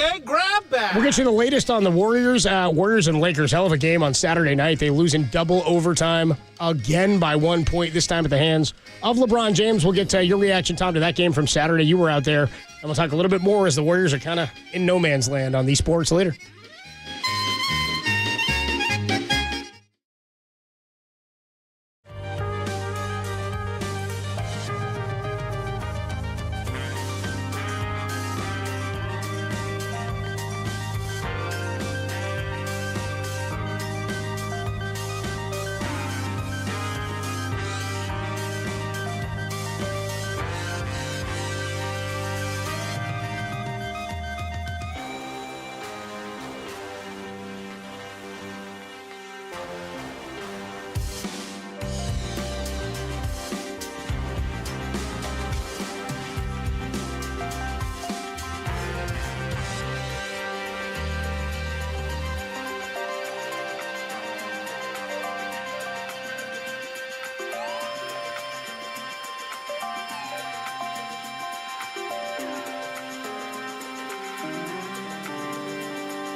Listen to the sports leader anywhere, anytime. Download the all-new KNBR app. Now, Tolbert and Copes continue live from the KNBR Casino Matrix Studio. Casino Matrix Progressive Jackpots are here. Where are you? Just drop in. Please play responsibly. 1-800-GAMBLER.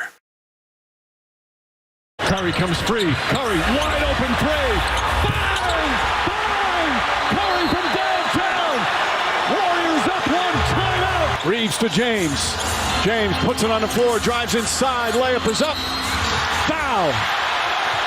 James will go to the line with 1.2 remaining. Lakers lead. Warriors have to throw it down the length. Hope for a miracle. Curry launches at the buzzer. Won't go, and the Lakers hold on and win in double overtime.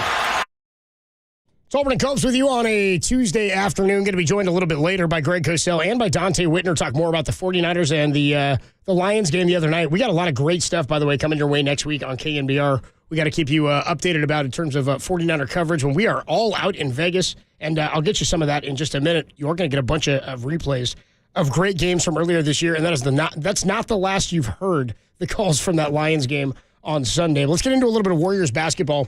Warriors are back in action tonight. Philadelphia tonight, how do they get at home against the 76ers? Joel Embiid coming to town. And the Warriors coming off of a loss. What's that, their fourth loss by 1 point? 2 losses for the Warriors have been by 1 point. They're 1-4 in those games now, so 5 1-point losses on the season. 3 of those came against the Kings. Thank God they're done with that. But the Laker game on Saturday night, LeBron James becomes the oldest player in NBA history to record a triple-double with 30 or more points. I mean, that game was unbelievable. He and Steph were going blow for blow. The Warriors, it was a game that it felt like, I felt like the firepower of the Warriors in that game was where it needed to be. Steph was obviously having a brilliant performance and had a great game. I actually caught the end of it. I was out at San Pedro Square for that the Giants Fan Fest tour event with KNBR. We'll have another one this weekend, 10-1 out in Napa. Make sure you stop on by for some cool player interviews. I'll be down there and hanging out before we ship out to Vegas. But Marcus, the water boy, and I were hanging out in outside of San Pedro Square watching that game with a bunch of Giants and Warrior fans and unfortunately Laker fans when you're in the Bay Area. It still happens. They still flare up, I know. And I'm sure there was a good contingency of them at the game there. But the Warriors right now are just kind of in no man's land. It was a game that, yeah, you wanted to have and you had to have, and it hurts maybe a little bit worse because it's LeBron and whatnot. But in terms of where they are and what they need and where they need to go, they would have to make a decision on a player like Jonathan Kuminga, like Andrew Wiggins. Chris Paul obviously injured. You've got to move the contract if you want to keep that around, that spot, so you can fill it this coming offseason. However, the availability of players out there is not great. I don't know that the ceiling of a player they could acquire would make them any higher than the 7 or even the 6 seed right now. And if the goal is to get to the 6, I don't know that making a move that's going to blow up what you have here in terms of youth and some of the depth they have in Jonathan Kuminga, I'd all the same say just hang on to it or trade for parts and say we'll live to fight another day. I can't imagine they blow it up in terms of wanting to plan for the future right now. I think that they would more than likely allow players to walk because, again, we've talked to Mark Spears throughout the trade deadline window here, the process, and it's coming up February the 8th. We are just over a week away from that, so that'll go down next week before the Super Bowl. That'll go down while we're in Vegas. Mark Spears has said he spoke to, I think when we talked to him last week or 2 weeks ago, he said that he spoke to one president of a team and said Andrew Wiggins had virtually zero value on the trade market, and another who said it's not worth trading for him, which effectively is the no value argument, but not worth trading for him because you'd have to pair him with 2 to 3 other guys who are at his level or higher, and his price point is such that it's got to be a team that is maybe championship ready. Usually a team full of $30 and $40 million players has already got their core of guys together. They're not looking for another $25 million piece who has not played nearly the level he was at a couple of seasons ago. So for the Warriors, Chris Paul, Andrew Wiggins, I mean, they would be the move. I guess Klay Thompson's still on the table, but again, I don't know what that nets you. 808 KNBR is the number to call into text. Warriors against the Philadelphia 76ers this evening, and we'll get Tom's thoughts on that again a little bit later. We are going to check in, as I said, with Greg Cosell. I want to get back into some of these texts and calls and thoughts on the 49ers. 49ers and the Kansas City Chiefs coming your way next Sunday the 11th, Super Bowl 58. Many people checking in here on the Golden State Lumber and Building Materials text line 415-808-42 5627. 808 KNBR is the number to text. 916 says, Tom, this is Leland from SAC. Great interview with Matt Mayoko there. He says, the Niner defensive coaches need to figure it out and get these players in a headspace where they're going all out 100% every play. I wouldn't mind seeing Chase Young get benched. When I played, I want guys around me who want to win and who want to leave it on the field. Young's not living up to the standard that Fred Warner talks about. I think that's an evaluation, 916, from your perspective, with all due respect, on the couch. You obviously were a man who played. You said you played defensive lineman here early on in his text. So he's a guy who knows the game and has coached, he says, at a higher level. That said, I don't know Chase Young. I don't think anybody in that locker room has an issue with Chase Young. I think Nick Bosa, in the endorsement of trading for him, that guy doesn't get picked as high as he was without the ability that he has. And I think people are forgetting how insane this defensive line was coming out of that bye when they got some rest. I'm with you. The run defense has not been there this year. They're not getting to the quarterback in the way they have to. And for Cleve Furl, we were really excited, I think, at the start of the year. One of the more intriguing storylines and what ifs that could have been was who's going to play that defensive end opposite Nick Bosa. We knew Armstead would be there. We knew Javon Kinlaw would be there. We knew Bosa was going to be back after he signed the contract from the holdout. And don't forget, he started a little bit slow. We knew that would be there. We didn't know who was going to claim the other side. The hope was Drake Jackson, 3 sacks week 1 against Pittsburgh. Then there's Cleve Furl, who they bring in, a former first-round pick, a high first-round pick by the Raiders years ago. Now, Cleve Furl, not a great pass rusher in terms of hitting the quarterback, but has done a wonderful job at setting the edge. And I think that's probably the place that they're missing the most, is they've got the pass rushers. They've got guys who are shedding tackles or who are the other issue is they're not blitzing a lot. They sat a lot in zone coverage in that first half and then moved to man in the second half and changed the fortunes of the game. But again, as we broke it down a little bit deeper yesterday, not a ton of success in terms of getting stops and forcing punts. They still did force 2 fourth-down turnovers, but those were bad decisions by the Detroit Lions. So in terms of the defensive line itself, Bosa getting to the quarterback twice, great. You need to get there. You need to let him know. You need to hit him. 5 times, though, he did hit Jordan Love. Jordan Love threw 2 interceptions a couple of weeks ago. So I don't know enough about defensive line play. I don't know enough about what's happened on film study with Chase Young. I can tell you 916, I will certainly ask Greg Cosell when he joins us at 3:50 in just a few minutes, in about 10 minutes or so. We'll ask him what he's seen from the defensive line. He does frequently tell us he's not focused on individual players, though. So we will see. 831 checks in, and all these NBA grab bag text. 408 checks in and says, best bleeping segment of the week. NBA grab bag. The NBA grab bag. Let's go out to the suckholes on the YouTube chat who have checked in. You can always check in on YouTube. It's at KNBR 1045, twitch.tv/The Sports Leader. Pine Needle checks in, says, I rewatched the game yesterday, and it really did look like Young was taking some plays off. Interesting thought. I know there's the one where, I can't remember who it is, just whiffs on that. Was it Gibson? Just whiffs on the touchdown play. And Chase Young did on that play. I have rewatched that a couple of times. Just kind of hanging out. 209 says, I like to see Chase Young with a full training camp under his belt if he comes back to the team on a friendly, heavy incentive type contract. I don't see him coming back, but we will see. Let's go to John. John is in Pioneer. John, what's going on, man? You're on the Sports Leader. Hey, Copes, by the way, just speaking as a former Moreau Mariner. Oh, dude, what up, man? Up. In Tenebris Luck, shout it out. And even your dad, right? Yeah, that's right. Shout out Ray Breves, huh? And thank you. And then Mr. Tolbert, I had the privilege of coaching Matt Muehlbach, who played with you at Arizona when he was at Bishop O'Dowd. Tom stepped away for just a minute, but I'll pass it on to him. No. Yeah, that's all good.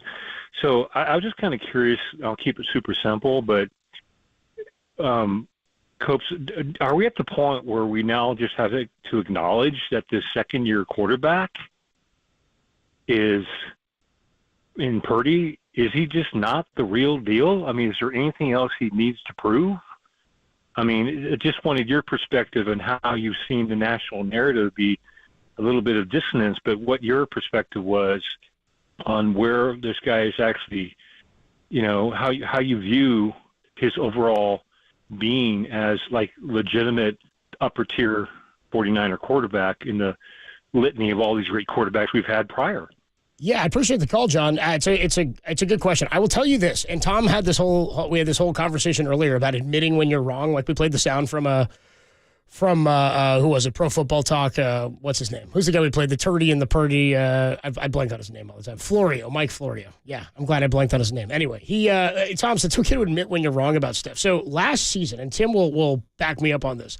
Last season, and I will credit Greg Papa on this. Greg Papa said in the preseason, if the 49ers started Brock Purdy at quarterback, they'd probably win the Super Bowl. He said this, I don't know if he said it on air. I know we all knew this behind the scenes that Greg had said that. And we had kind of scoffed at it. We were kind of like, whatever, dude. Like, I don't know. That's sort of hilarious. He's the last pick of the draft. The most successful last pick of the draft prior to this was Ryan Suckup. He was a kicker, right? We've never seen any quarterback have this level of success. And then when I really thought that statement by Greg was hilarious was everybody remembers the play where Brock got in the game. It might have been a preseason game, and he went to hand the ball off to JaMychal Hasty, was it? Maybe? I can't remember. Whoever he turns around to, and it was the wrong way. Remember the running back went by him on the other side? Like on the right side behind him, he went to hand off out of the shotgun. Then Brock steps into that game against Miami, and the moment that it felt a little bit different was they got right down to the goal line, and Kyle called a pass play at the goal line to Christian McCaffrey from Brock Purdy. Then I started feeling like it felt different. It felt more direct and deliberate with Kyle's play calling. Then we saw a couple of weeks later the chances that he was taking right before the half when he had Brock to that touchdown pass deep to Brandon Ayuk instead of attempting a deep 50-yard field goal, which, by the way, may have had more to do with Robbie Gould's willingness to attempt it than Kyle's aggressiveness. That said, I'm with the caller John there from Pioneer. I don't have anything else that he's got to do. It's why I asked the question earlier, and you can check in. We'll take more calls a little bit later after Greg Cosell. I will get to you, Mark and Marin, here in just a sec, but the notion that a Super Bowl victory here would not change the nation's perspective in a win over Patrick Mahomes and Andy Reid and the Chiefs is just outrageous to me. It's hilarious. This should be, and it's alarming that it's not the number one story in the sports world. Let's go to Mark. Mark is in Marin. Mark, you're on the Sports Leader. Yo, it's been the thing that gets me about the defensive line is they get a bad rap about not getting sacks. Because the reality is, if you're always rushing 4 people and you're not blitzing all the time, it's going to be way harder to get sacks. Now, mind you, the run they're sucking eggs because they're biting in, not setting the edge and getting burned on these runs. They got to clean that up. But on the sacks, the thing that gets me, man, if they had a defensive coordinator, Saleh last year blitzed way more than that guy did this year. If they had a defensive coordinator who was blitzing all the time, I guarantee you that both of these guys are leading the lead in sacks. That's my take. I appreciate the call, Mark, and that is something that was criticized early in the years. They just weren't blitzing enough, that Steve Wilkes plays a little bit more conservatively, and then when they switched to man, which the Niners sometimes get beaten at. However, last week, it was Charlie Batch, or I can't remember who else might have told us that. Herman Moore, maybe it was, that said if you play more man coverage against Amon-Ra St. Brown, you'll have more success because he gets bumped, he gets pushed. He's a strong dude, but he's also a smaller dude that when you start sitting in zone, he can run through it and he can shred you. You know who else can talk about this stuff? We'll talk some D-line. We'll talk Brock Purdy. We'll talk Pat Mahomes and the Super Bowl with Greg Cosell, senior producer of NFL Films. He joins us next, and then more of your calls only here on the Sports Leader.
Brent Jones joined Tom and myself yesterday to react to the 49ers' comeback win over the Lions to go to the Super Bowl. There's that podcast trending on KNBR.com and the KNBR app.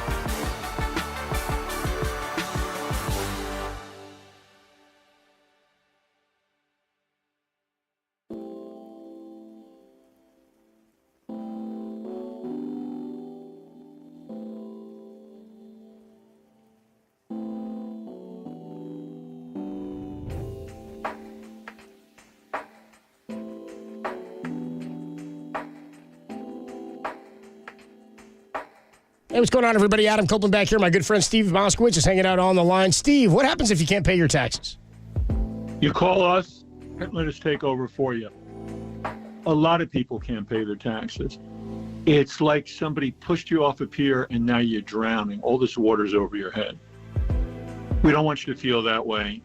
We also don't want you to ignore it because all these new IRS agents, we don't want them coming in and ruining your business, your life, your marriage. There's so much we may be able to do for you. All you have to do is call. And the first thing we'll do is listen to you. What's going on here? What are your financial needs, business needs, family needs? Then we'll go to the IRS and we'll strike a deal that's going to work for you. We want to get you a sweetheart deal so that you can go ahead, attend to business, live a normal life, and enjoy your life. Watch the Super Bowl without biting your fingernails to the elbow, worrying what's the IRS going to do to you next. Let us handle everything for you. Let Steve Moskowitz take care of it for you. 1-888-TAX-DEAL or find him at MoskowitzLLP.com.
This is NFL Film senior producer Greg Cosell with Tolbert and Copes. Sponsored by Dignity Health. When it comes to healthcare with kindness, choose Dignity Health. Hello, human kindness. On KNBR 104.5 and 680, the sports leader. Tolbert and Copes back with you on a Tuesday afternoon. And it's I heard John Lund calling it the day after the day after, which is pretty fun. The Niners are back in the Super Bowl and a couple of fun things, including the AFC Championship, to talk about with our next guest, senior producer of NFL Films. It's Greg Cosell. What's up, Greg? How are you, man? Copes, what's shaking, my man? It was a fun game out there, man. I grew up in the Bay Area here. I had tons of angst. I was stressing at halftime. The last thing I wanted to see was Journey, Greg. I was like, I'm stressing, man. I don't need this right now. Took a walk, and then it flipped. Well, I guess that's why, as they say, they play 4 quarters, Yeah, they don't play 30 minutes, right? They play 60. So why don't we just start? I'll get your general thoughts on the game, and then we'll get into some of the more granular stuff and some of the decisions and plays. But how about that NFC Championship, man? Just a heck of a fun game to watch. Oh, you know what? I decided not to watch it, so I don't really have any thoughts. Just the tape, huh? Just out to the tape afterwards. Straight to the facts. Yeah, it's funny because at the end of the first half, as I'm sure many thought, I guess the thing that was most disturbing and why I didn't think the Niners would come back was they were being physically beaten. It wasn't just, a few plays here and there. They were being physically manhandled, in a sense, on both sides of the ball. And normally that doesn't dramatically change in the second half of a game. Now, obviously, some things had to happen, but that all changed in the second half. They were certainly not physically manhandled in the second half. It's just that's probably what struck me the most, just watching the game on television. I mean, we know how good the for the Niners can be. We know how good it should be, and Warner and Greenlaw. And I can't put my finger on it, and you watch the film, maybe you can. They had problems with the run in the first half last week against the Packers, and then some of the same plays bit them. And then it wasn't just that; it was Montgomery just gashing them up the middle. Like they're manhandling. I don't know if it was schematically or what happened, but I know this team is like better than they're playing. At least I think they are. Yeah, it's funny. Everybody thinks there's something sexy about run defense playing it well or playing it poorly. I mean, I was watching that tape, and then my guys on the matchup show were watching it as well, and we all just talked about how the interior of their defensive line was just getting moved right off the ball. And when they get moved and they get driven right back to the linebacker level, it's very difficult for the linebackers to make plays because all of a sudden they've got a defensive lineman in their lap. And, that was happening quite a bit in the first half. I mean, Hargrave, who's a good player, probably a better pass rusher overall than run defender, but a good player overall. There were snaps on the first two possessions in which he was moved easily by double-team blocks. I mean, you saw that on the first possession when Montgomery ran 15 yards, even a 7-yarder by Gibbs on the second possession. 7 yards doesn't seem like a lot, but it is. And they were just getting moved. And that happened throughout the first half, particularly the interior of the defensive line. Yeah, the interesting part, too, Greg, is I didn't think they did a great job in the second half. It was better, but they did a great job on fourth downs. They got them off the field. It's not like they made them punt 3 times. No, it was better, but overall, when a team can run the ball, they can, and certainly the way the game started, the Lions controlled the early possessions. They were able to run a lot of plays, and they were dictating the pace and tempo of the game. And normally that's how the Niners play. So it makes it an uncomfortable feeling when the other team is dictating the pace and tempo. They're controlling the clock, and you're not used to being, a pass-first team. And obviously the Lions, the second half was different, as we know, but it alters the way players think. Coaches can say, hey, let's stick to our game plan and all that's wonderful. But Tom, everything's different when all of a sudden you're down big. It just changes the way you're mentally playing the game. What did you make of the end around there from Jamison Williams? That guy's a burner. That was a heck of a way to start that touchdown drive. Yeah, I should say that was actually a very coolly designed play, Copes, because it wasn't just the end around, but it kind of came off a gap scheme run opposite the end around, and they really got Bosa on that play because what happened was the guard to the side of the end around, he pulled to the other side away from Bosa, and Bosa read that as he should, and he pursued down the line of scrimmage. Which opened the edge for Williams, and then obviously we know Williams can run. When you watch the film, do the really good players, the smart players, not fall for that? Does everybody go where they're supposed to go all the time, or do they read stuff and go, oh, okay, I know where they want me to be, but because I read it differently, I can put myself in a position to make the play? No, I think you read what you're coached to read, and that's why certain things happen. Otherwise there wouldn't be any good plays.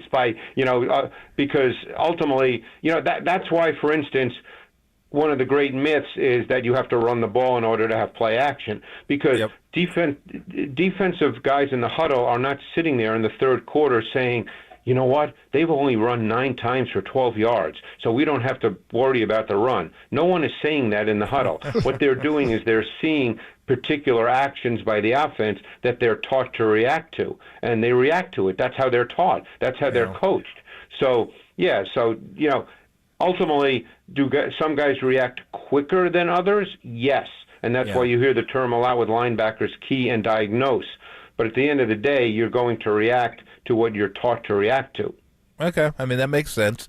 I want to get your thoughts on Purdy's legs and his pocket presence and his escapability. I think he has beautiful legs. Wouldn't you love to see him in a dress, Tom? Yeah, I was thinking more shorts, but yeah, dress would be fine. I'm a shorts guy. But he has a real knack, doesn't he? I mean, can you see that? Does that show up on film, just the feel he has for it? It's really interesting watching the tape. I think overall, Purdy did not play a great game. I thought he left a lot of throws on the field. I thought he was indecisive in the pocket. There was one run, which was a big run. It turned out to be a big run where he totally missed a wide-open Jennings, which was the read. He looked right at him. But his legs making those plays turned out, obviously, to be a huge factor in the game. And that's the way the game played out. I mean, there's nothing really more you can say about it. He had the 21-yard scramble late in the third quarter. It was 2nd and 11. That set up the tying TD. He obviously had the 10-yard completion to Juszczyk, which was an unbelievable play by Purdy, where he hit Juszczyk right on the sideline. Great catch, too. He had the 10-yard scramble on the fourth quarter field goal drive. That was the play where he totally missed Jennings, and that's a throw he has to make. And then obviously he had the 21-yard scramble on 3rd and 4 on the final touchdown drive. So, his legs were a big factor in the game. He's a good athlete. I mean, you wouldn't call him an explosive athlete, but he's a good athlete. His feet are pretty light.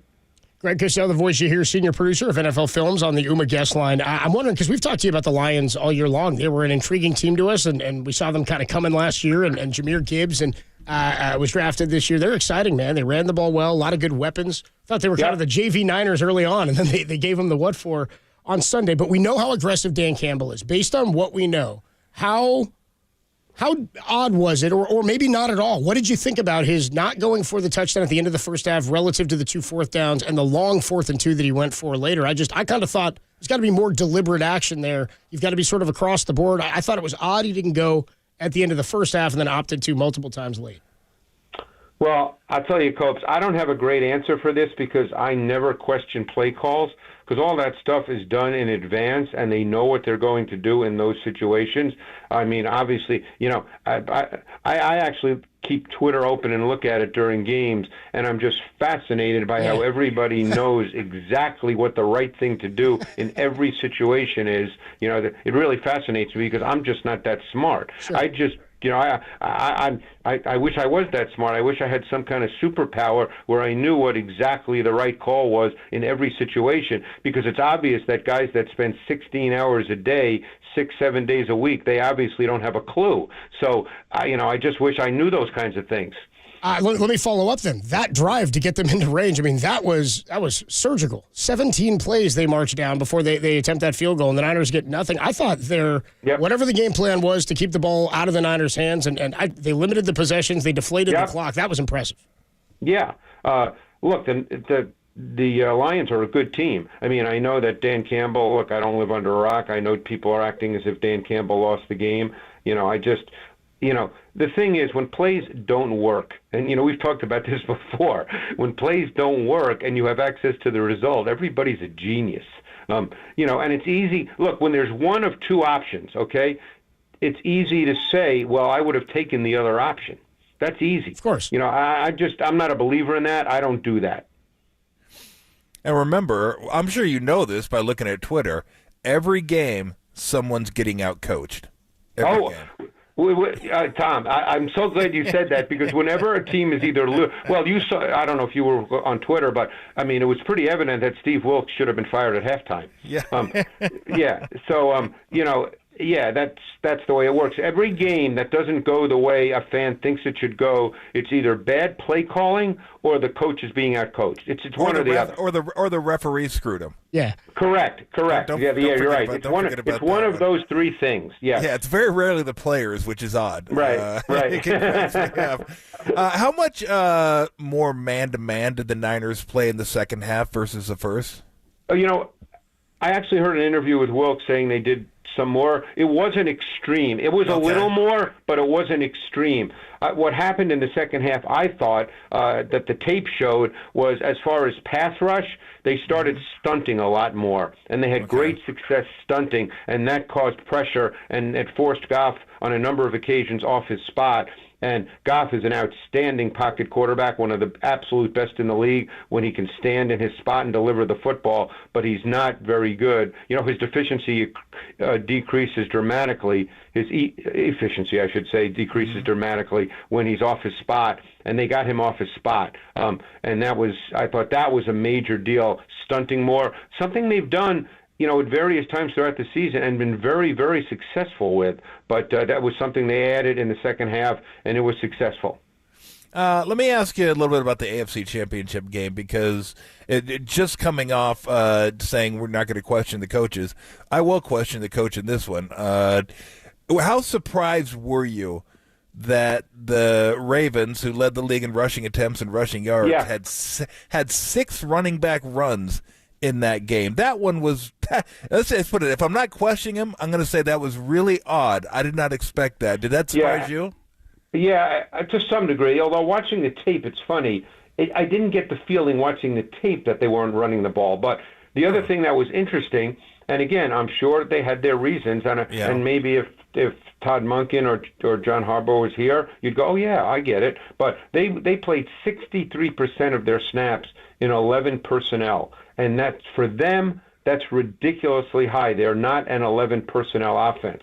But they clearly felt going into this game, because the game was not really, well, I shouldn't say that, because they got down 14-0. And again, it's easy for us to sit here and say right now that shouldn't change anything, but it does change things. And, I'm not taking sides here one way or the other. All I'm saying is it does change things when all of a sudden, after 2 possessions, well, no, wait, they made it 7-7, so they then got down 14-7. But the game was not being played the way the Ravens play.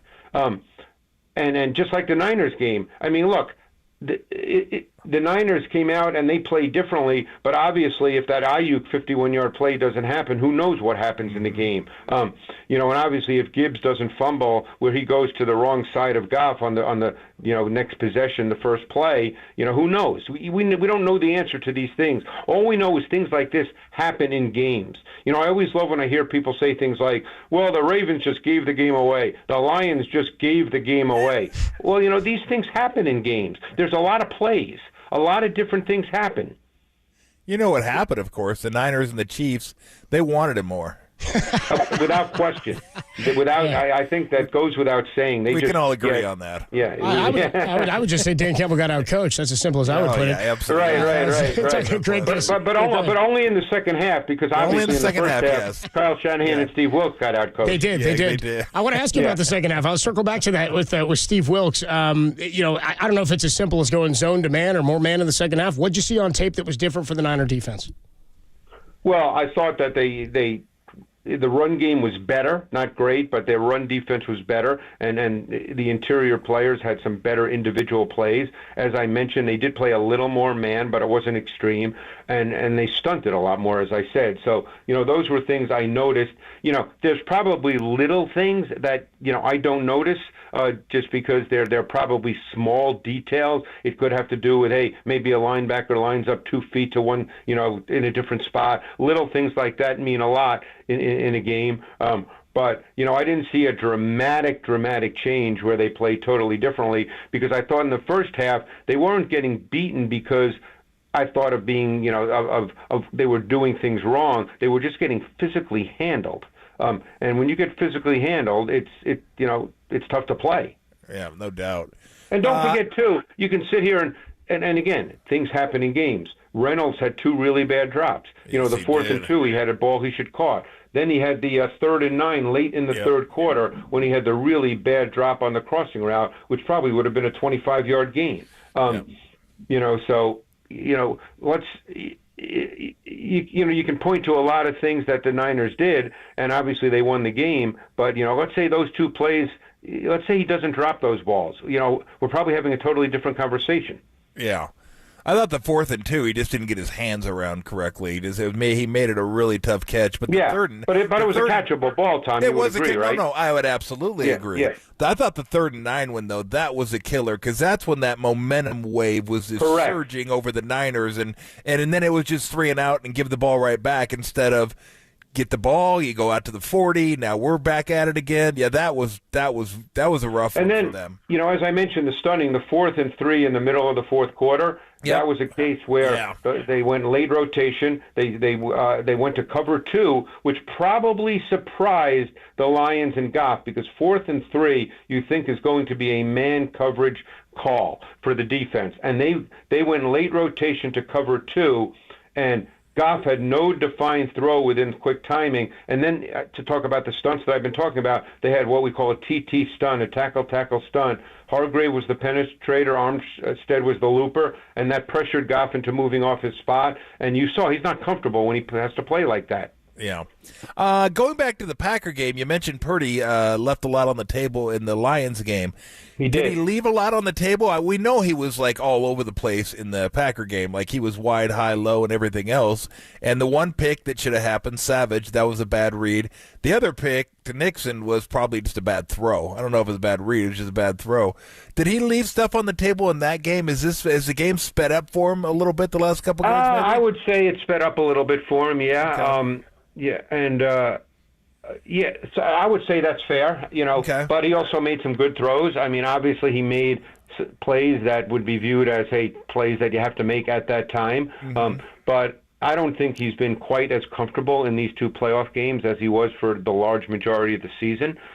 We'll have to wait and see what happens out in Las Vegas, but we'll see. I mean, the thing about this offense, and it's why it's so important with Purdy, is this offense is really built on being a sustaining offense.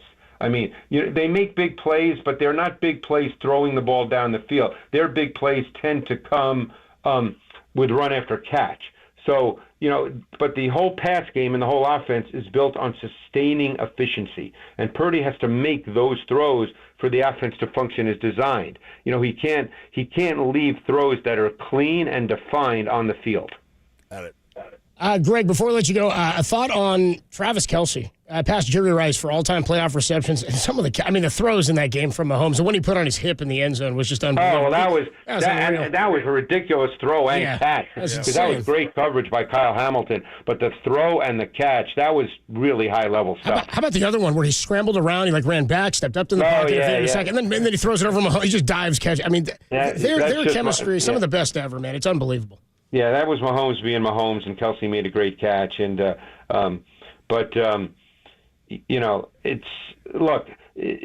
was an odd game because the Chiefs' offense, after the first couple of possessions, really didn't move the ball very well. They only had 98 yards of total offense in the second half. Obviously, Mahomes hit the big throw to seal it to Valdez-Scantling, but they didn't really. I mean, that was 32 yards. So up to that point, they had 66 yards of total offense in the entire second half. So they didn't really do much at all offensively. Their defense, and Mahomes is great. That's not the point. And hey, believe me, he could come out in the Super Bowl and throw for 400 yards. You never know. He's a great player. But their defense has really been their driving force a good part of this season.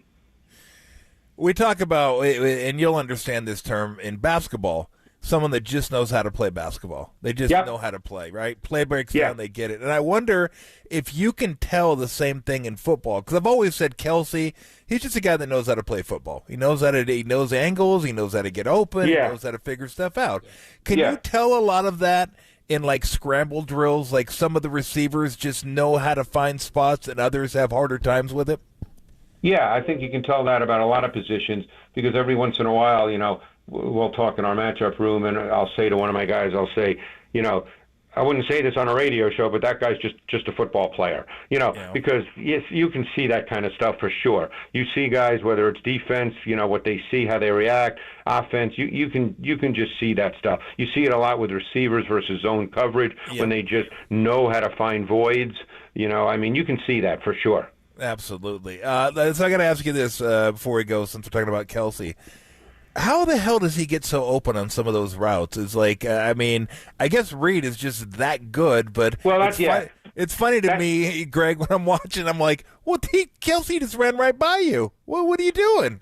Well, that's all schemed stuff. You know, people always say things like, "Oh, why don't they just double team him on every play?" You know, but the thing is, you can create with your route concepts situations where, let's say, you wanted to double Kelsey, that you would not be able to cover someone else, and you're not going to leave someone wide open. Yeah. It just doesn't work like that. Are there situations where teams double Kelsey and double great receivers? Absolutely, they do. But you can't really do that on every play because the offense is going to call route concepts that make it impossible, or let's put it this way, to make it such that if you choose to double that particular player, you're not going to be able to cover someone else. Got it. Okay, that makes perfect sense. Well, we'll look forward to next week. We can fully break down the Chiefs and the 49ers. Should be a fun one. You going to be out in Vegas? Yeah, I go out a week from tomorrow. So I go out on Wednesday. Oh, nice. So do I. Maybe I'll see you there. We'll see you there, you man. do? Yeah, we'll be there. I'll be there. Are you guys going to be on Radio Row? We will. Yep. The whole station's going. Then wow. Then I'll see you. I'll see you guys for sure. I'll be there beginning when I arrive Wednesday morning, and probably Thursday and Friday as well. All right. deal, man. Maybe I'll buy you a beverage. If you want grape juice, I'll get you one of those too. Yeah, no, that'd be great to finally meet you guys. It would be awesome. Oh, it'd be great, Greg. Absolutely. Looking We'll look forward to it. to it, Greg. All right, guys, great. I'll Safe talk to you travels. next week. Yep. Good deal. Greg Cosell, senior producer of NFL Films. Yeah, that's great. That's awesome. He'll be out there with us. Go ahead, Tim. What you got? Tim was looking at me, raised the eyebrows like he had something. Wow. Something mischievous. We'll probably be able to do Greg Cosell live. Yeah, he'll probably sit down with us. Hopefully, Yeah. He might be in the film. He might be in a cave, dude. He's got. Could be full bunker. I ship a cave out. You know me, Tom. All right. He didn't say you I'm not played this happy week tonight. You didn't know. Tolbert jumps with you Tuesday afternoon. What did you think about what he had to say about Brock Purdy? He said Brock Purdy actually didn't play a very good game, and it is funny that Brandon Ayuk play. It's like the worst throw he made all day.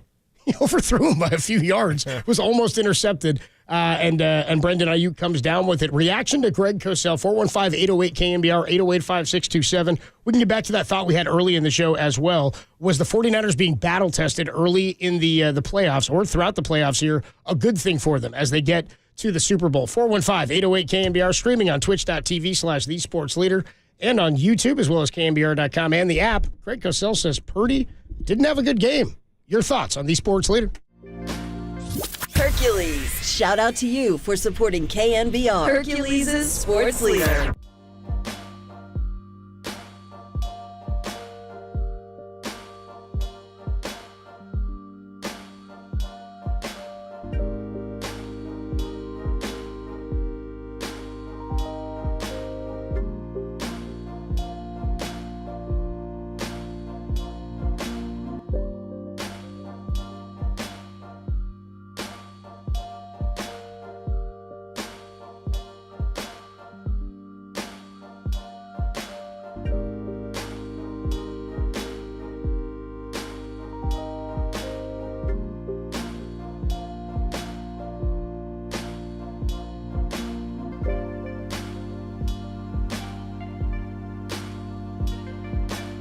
The 49ers are early 2-point favorites over the Chiefs in Super Bowl 58. There's more on that story trending on KNBR.com and the KNBR app.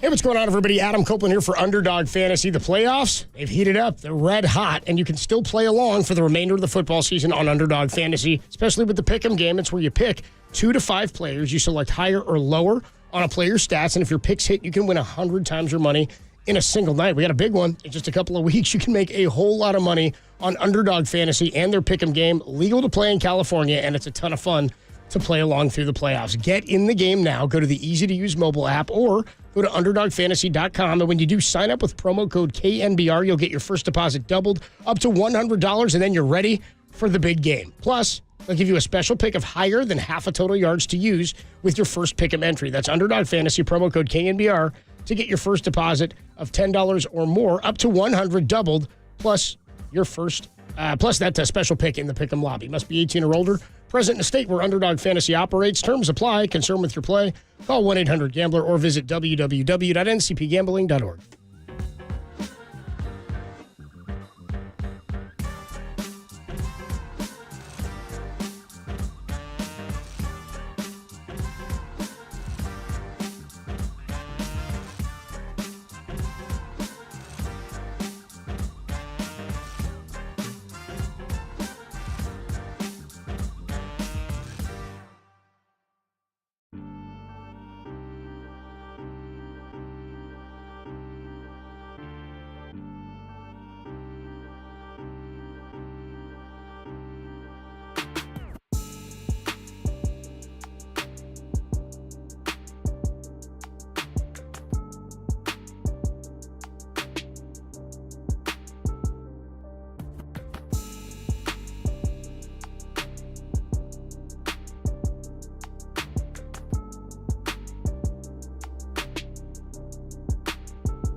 They're Tolbert and Copes, and they're back on The Sports Leader. Find us on Insta at KNBR on Instagram. This is KNBR 104.5 at 680. I don't think he's been quite as comfortable in these two playoff games as he was for the large majority of the season. We'll have to wait and see what happens out in Las Vegas, but we'll see. I mean, the thing about this offense, and it's why it's so important with Purdy, is this offense is really built on being a sustaining offense. I mean, they make big plays, but they're not big plays throwing the ball down the field. Their big plays tend to come with run after catch. So, but the whole pass game and the whole offense is built on sustaining efficiency. And Purdy has to make those throws for the offense to function as designed. He can't leave throws that are clean and defined on the field.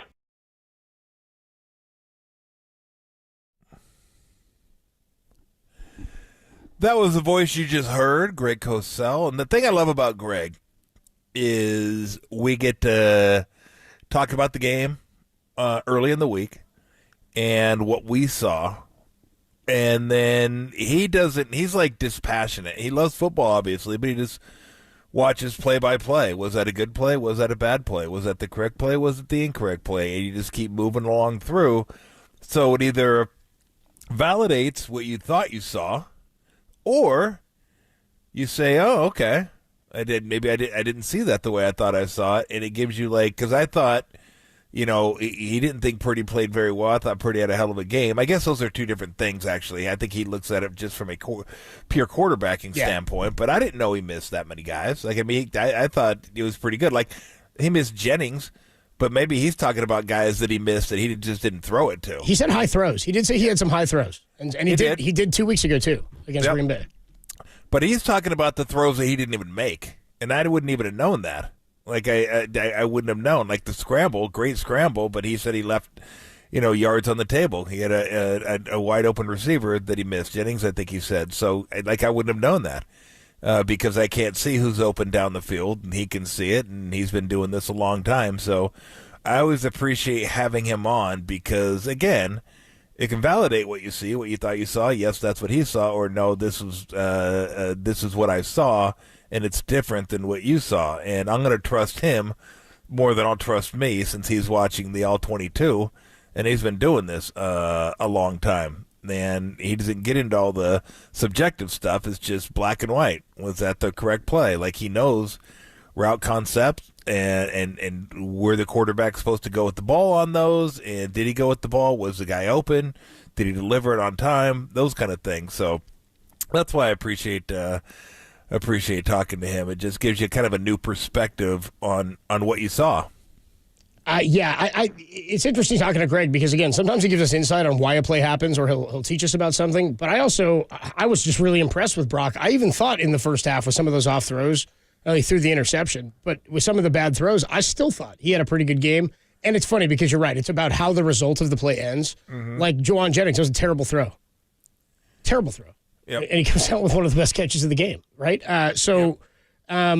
wasn't putting it on the hip like Patrick Mahomes was with Travis Kelce. That said, he played well enough to win. He was aggressive enough with his legs. He was fantastic at reading where he needed to make throws. It seemed like he made the right reads, which is oftentimes the more impressive thing about Brock, and we said that many times early in the year. But the fact that we saw him run for 49 yards, and we'll talk a lot about this next week. I'm sure we'll do it with Greg in person on Radio Row in Vegas, but this is something the Chiefs are going to have to account for.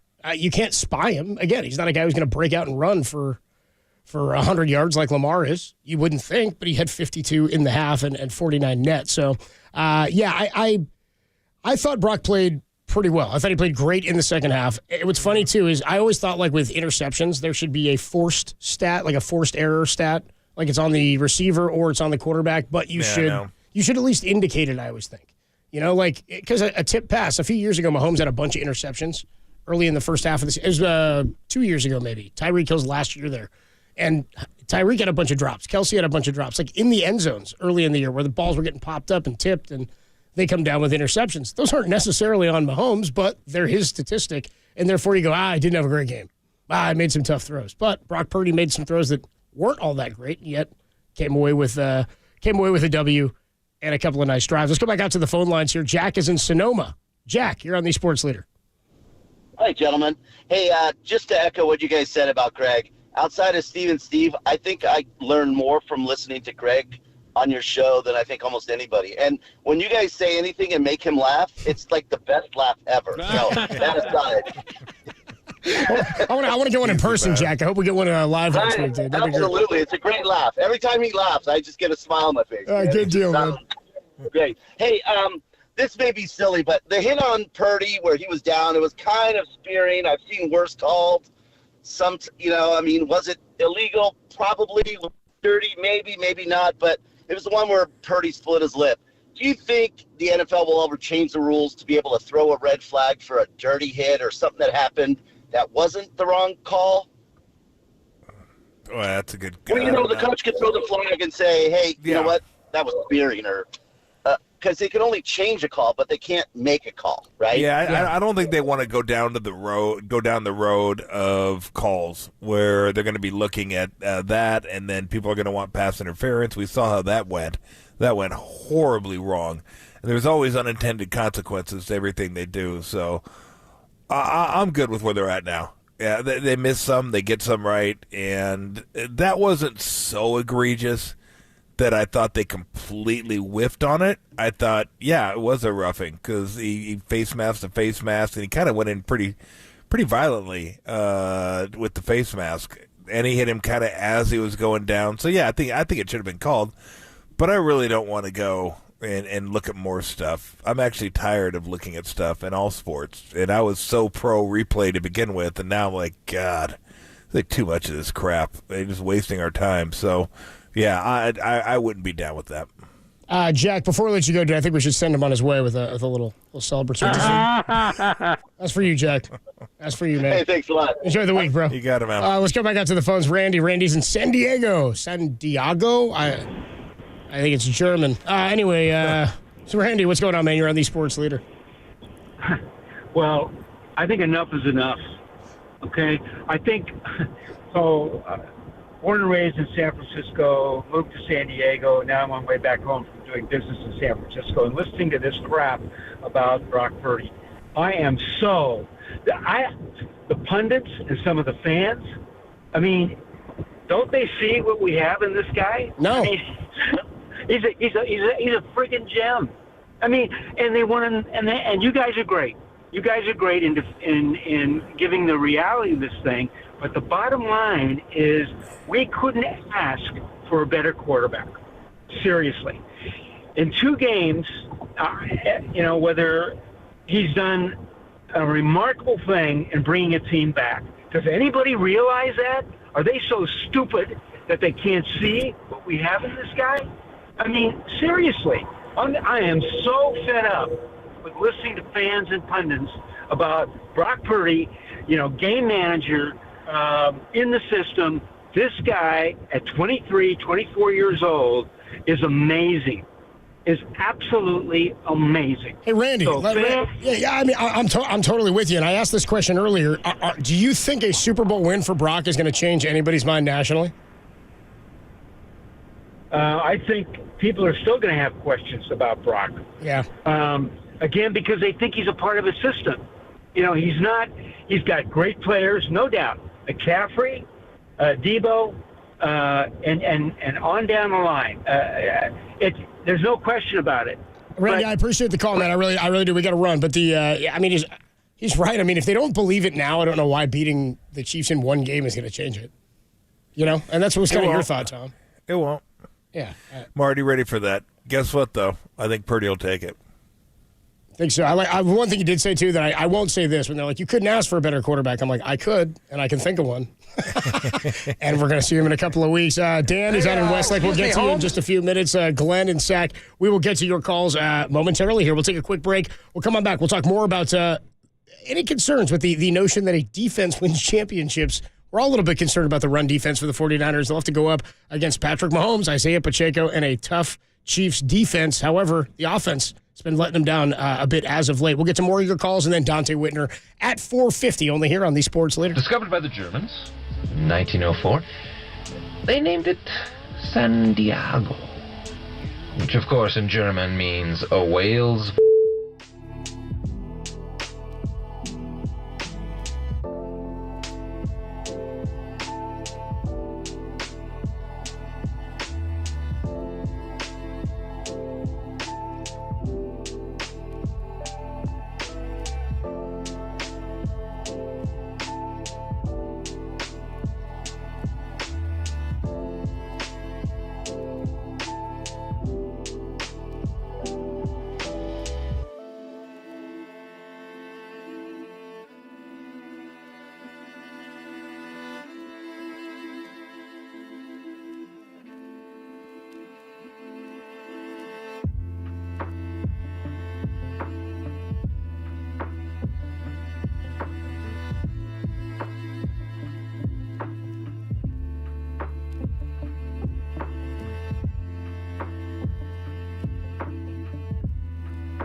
Listen to the sports leader anywhere, anytime. Download the all-new KNBR app. Now, Tolbert and Copes continue live from the KNBR Casino Matrix Studio. Casino Matrix progressive jackpots are here. Where are you? Just drop in. Please play responsibly. 1-800-GAMBLER. Here's Goff back and chased and sacked by Nick Bosa. His second sack of the first half of the championship game. Throws him back on the 49er 43-yard line, a loss of 9 yards. It was embarrassing. Yeah, it was embarrassing. Kind of felt helpless. And we didn't want to go down as failures, and we know our defense is way too good to play like that. Can't agree more. Gosh, Nick Bosa there.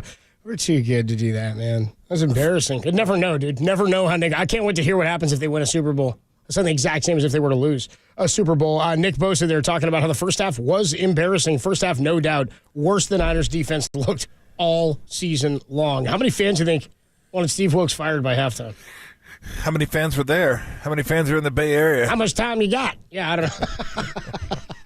Shout out Chappelle. That's about how many. Yeah, it was not good for Wilkes in terms of the schematics, and this has been a story all year. I mean, people. I don't know that they're early in the season last year. There were questions about D'Amico Ryans. Absolutely.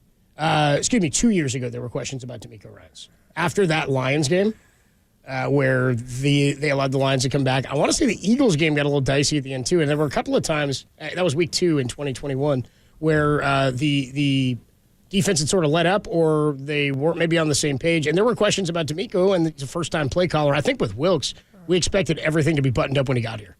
At least that's what I thought. I'm like, he's one of the highest sought-after D coordinators and head coaching candidates in football. I thought this is a hell of an asset to bring in, and I've never felt until that, was it a 5 or a 6 game winning streak they had right after the bye week, that they were stable. And after that, I don't know that I felt the same way since then.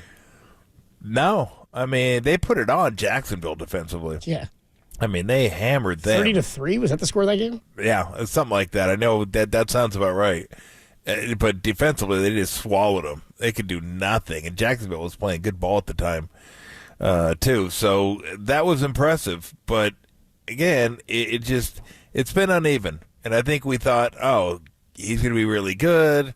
Get a former head coach in here and really well-regarded defensive coordinator. It hasn't clicked. I don't know why, but it just hasn't clicked. But if you listen to Greg Cosell, it wasn't so much schematically. I'm sure there was a little bit of that in the first half. He just said basically they're getting their asses kicked. And there's no scheme that's going to help you out with that. If you're Hargrave and you get pushed back into the linebackers, that's not scheme. That's just, again, getting your ass kicked. And maybe they decided to stop getting their ass kicked and say, you know what, we got to dig in and be better. Hell of a decision to make, by the way. Yeah, exactly. I'm done with it. Get my ass kicked. I'm done. Are you guys done? I don't want to get my ass kicked anymore, do you? Not really. Let's go out there and but even that being said, the first drive, they were rolling on them from the get-go, so I don't know how much to make of that. It wasn't like they came out and forced it 3 and out from the get-go and just stuffed them. It was like, oh, yeah, there we go. It was moved. They moved all the way down to the 28. It wasn't a little drive. It was a fairly significant drive. It was embarrassing. Yeah, that ended with the 4th down incompletion. And then they go do their thing. So, yeah, I don't know what to make of it. I know this, that I didn't feel great about the 49er defense going into the Packer game. I felt less confident going into the Lion game. I'm going to feel even less confident going into the Chiefs game because they can run and they can pass. So, yeah, if you're a Niner fan and you're a little bit worried about that, then you're as diehard as they come, and you got those Niner colored glasses. And bless you for that. There's a lot of fans out there. Doesn't matter what their team does. They're going to be, hey, I got their back. They're going to be fine. Don't worry about it. I try to look at it from a realistic standpoint. And when I look at it from a realistic standpoint, that defense doesn't give me a whole lot of reason to be optimistic right now. If I just, by the way, went back to the Jags game, because I do, obviously, when we're at the games and when when I'm watching them, we're doing pre and post, I track it all, and I do it the same way, which is great. It's been fun to go back and just look at notes from games randomly in the last couple of years. And you look at the notes you've written down or things that you've seen. Like, I'm looking at this game against the Jags, absolute dominance for the 49ers. It was their first win in a month, by the way.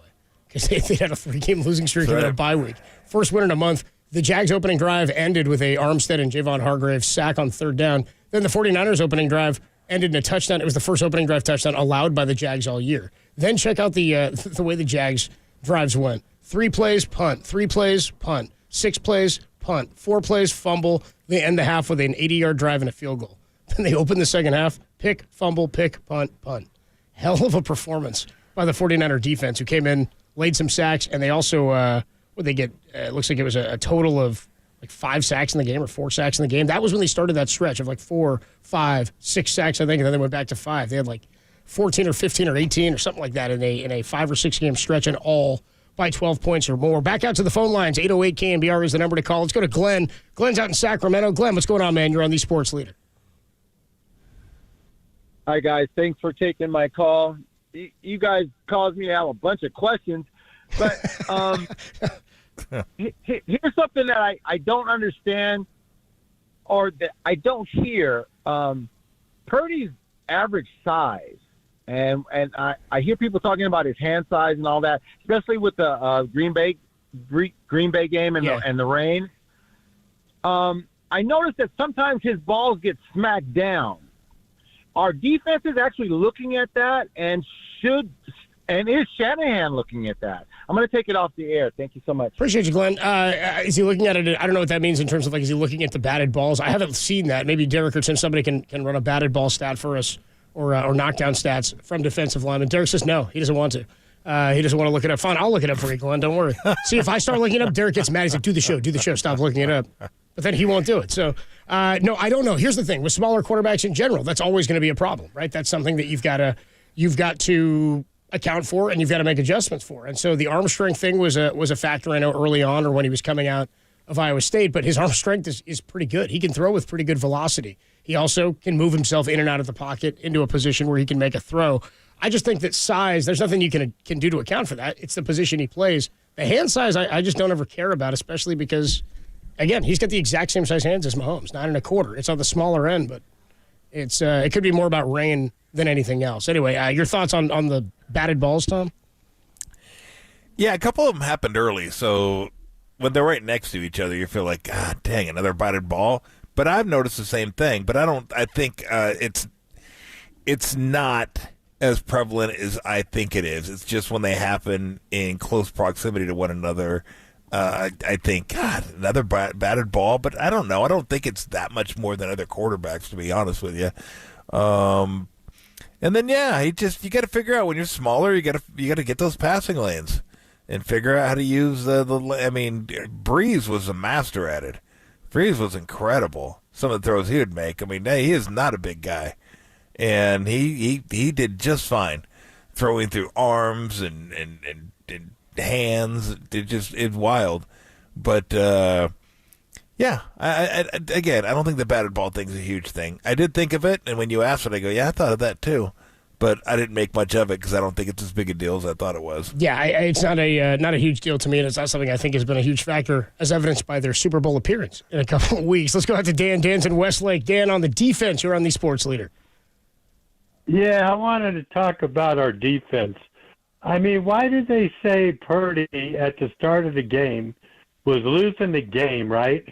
When the defense gave up 14 points. I mean, right down the field they went, and I'm going, oh, my God, this is going to be kind of a massacre until they turn it around. And then on your last topic about Purdy, is the only quarterback with what? Jack Prescott? They're all sitting on the bench, aren't they? And they're sitting at home watching TV?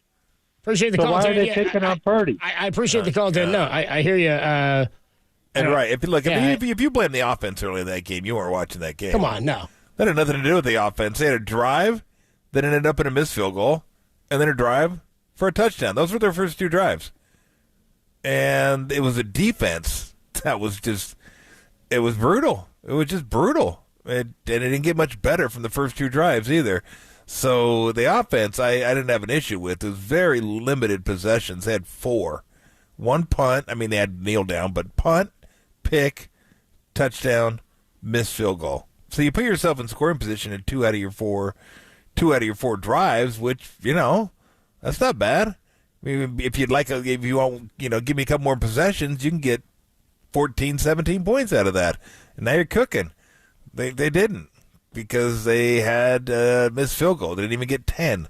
So I didn't have a problem with the offense. It wasn't great, but that was the defense, period. If you thought otherwise, then you just weren't paying attention. Let's go out to Derek. So mad I looked at the batted ball stat. Guess what? I got it, too. Did you really? Yeah, I found it. You want me to go to it, Derek? Derek. We'll do a whole segment on this a little bit later in the show. Oh, boy. We got a whole hour on batted balls. All right, let's go to Jay. Jay is in Rancho. Jay, you're on the Sports Leader. I love the show, by the way. Rancho's between Ontario and Fontana. Yeah, appreciate that. Well done. Appreciate you, bro. Yeah, thank you. Not a problem. So there's a lot of Niner fans down here. I'm a lonely Giants and Warriors fan. I moved down over here. But when I was watching the game, I kind of agreed with what Greg Cosell, and for all the pundits that are always talking about Purdy, he's probably that one person that if he says something, I'll pay attention. So if he says that he didn't have a good game, I think we have to take a look at it. I'm sure Kyle's probably looking at it and saying, yeah, he probably didn't have as good a game too on that. So, but I love the show, and let's go Niners. Appreciate you, being Jay. realistic. Yeah, thanks. Appreciate you, brother. Thanks, man. Appreciate good it. stuff there. Yeah, I mean, it's. I think everybody's got the same feeling about it. I think everybody who's in Niner land feels pretty good about Brock Purdy, especially because it's how you finish, right? We talk so much about the starting lineup for the Warriors, and you're always like, dude, who cares? It's about how you finish the game. It's about getting the win at the end. Brock was bad in game against Green Bay until he had to be, and he was whatever until the third quarter. But again, they didn't touch the ball hardly at all in the first half. I credit more the Lions offense than I do the 49ers offensive woes, and I won't even really put them there like that in the first half. That's not where I am. With what? The 49er offensive woes? Yeah, I didn't really see it that way. Exactly. I saw it as a didn't see it that way defensive. either. Yeah, we saw it the same way. Yeah. But the defense had just been poor. Let's go to Ronan. Ronan's in Fairfax. Ronan, you're on the Sports League. Ronan? Good movie. All right. Hey, what's up, boys? What's up, bro? What's up? Big fan of your show. I just had an issue with something Cope said earlier about that throw to Jennings on the third down. I went back and looked at that, and there's a linebacker coming over, and the way he threw it, I thought was the only way to get the ball to Jennings, and he just made a great catch. And I think Brock is just processing things so quickly that he actually saw that linebacker, and that's why he threw that ball up and over him. Otherwise, it would have been picked. I don't know if you guys went back and looked at it. I'm but watching. I know it's kind of a ticky-tacky thing, but yeah. I'm watching I'm watching the play right now. I just rewatched it. Here's the thing. Two things, Ronan. Oh, cool. One, you're not the first person to take exception with something that I said, and you won't be the last today, probably. I gotta go home to Sash, by the way. Don't forget. And then number two, I got no problem. I got no problem with that, because there are times where it's like, I'm gonna get rid of the football to a place where you see guys throw it high and away out of bounds, or you see them throw it into the ground. It's more about making sure it's not a catchable pass, or it's only catchable for that guy. I won't know enough or don't know enough about that, but maybe that is the way he was processing, and either way, it's a hell of a play. I appreciate the call, Ronan. Don't be a stranger, man. Thanks so much. Sean's in Brentwood. Sean, you got problems with the Niner defense? Us too. You're on the Sports Leader. Absolutely. Thanks for taking my call. So I have, like a lot of you guys and the callers, I have no problem with the 49ers offense. Like they've got all the weapons, all the talent. They're going to make it happen.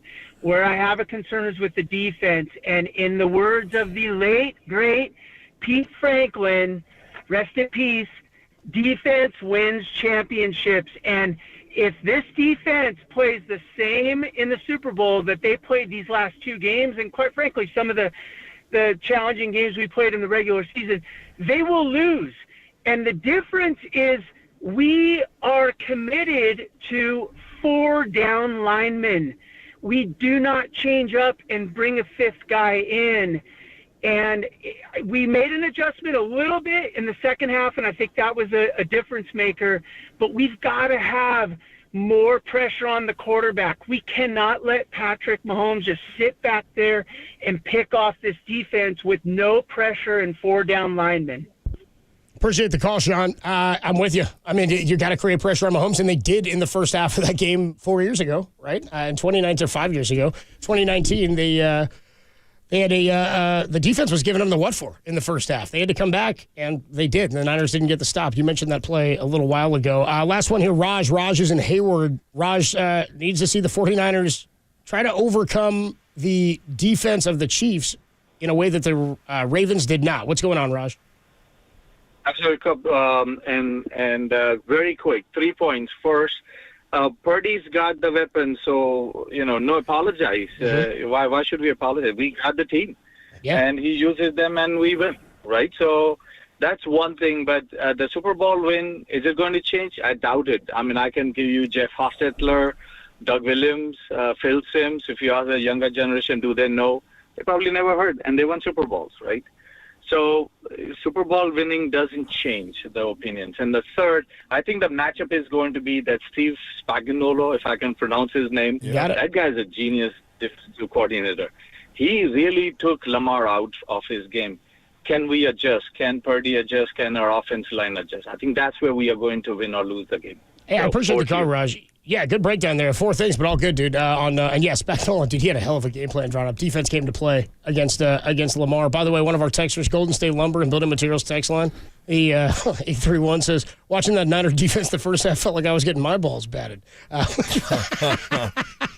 Pretty good. So let's see what Dante Whitner thought about the defense and the changes in the second half. Steve Wilkes had everybody frustrated, and then it flipped. And the Niners came back and won. Brock Purdy, not the concern. The defense is heading into Las Vegas. We'll talk to Dante Whitner. He's got some experience in a Super Bowl. We'll talk to him next on The Sports Leader. The defense is wrong.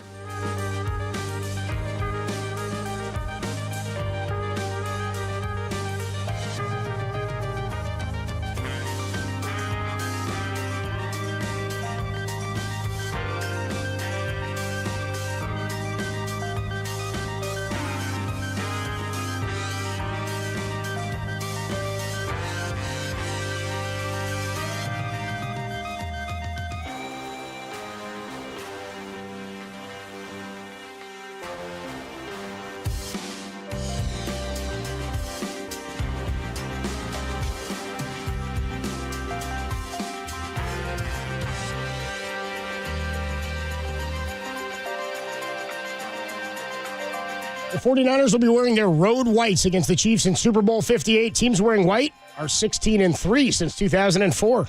That story and more trending now on KNBR.com and the KNBR app.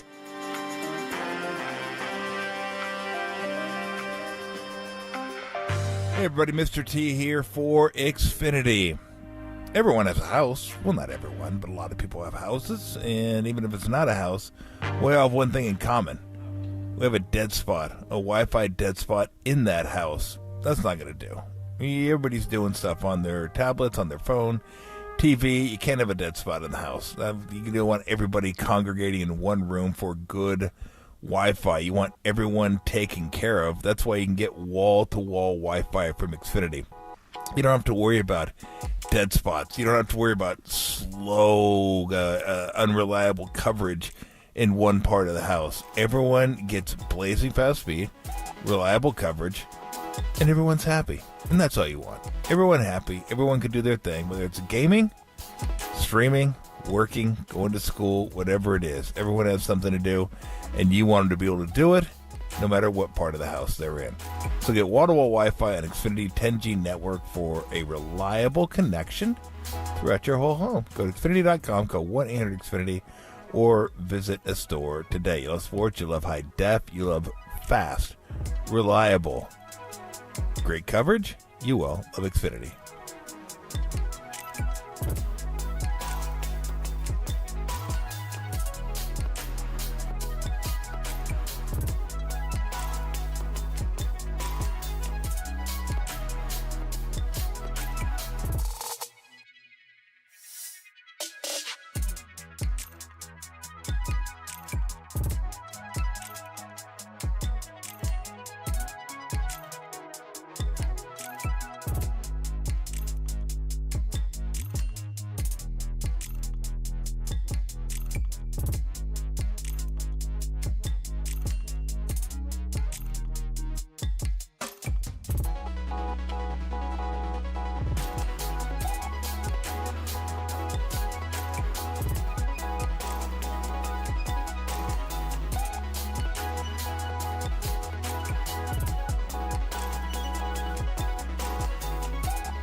We do it each and every week of the football season, which, by the way, is still going for the San Francisco 49ers. Our next guest, we'll see him in Vegas next week. He's played in a Super Bowl himself. Dante Whitner joins us courtesy of the UMA guest line, all part of NBC Sports Bay Area's pre- and post-game coverage. Dante, what's up, dude? How we feeling? I'm feeling great. How are you? I'm feeling good. I feel better than I was at halftime, huh? What's that? I said I'm feeling better than I was at halftime on Sunday. Absolutely. I'm feeling better than I was in the entire first half. Almost had a heart attack. Tell me for you, at what point in the first half did it hit you where you were like, I don't think they're going to win this game? I don't think I ever felt like they weren't going to win it. I just felt like time was running out for them to turn things around. And even after halftime, I knew that they would have to come out and play basically perfect on both sides of the ball to pull out the win, which they did. The defense made some adjustments. They got a big turnover. They were able to sack Jared Goff.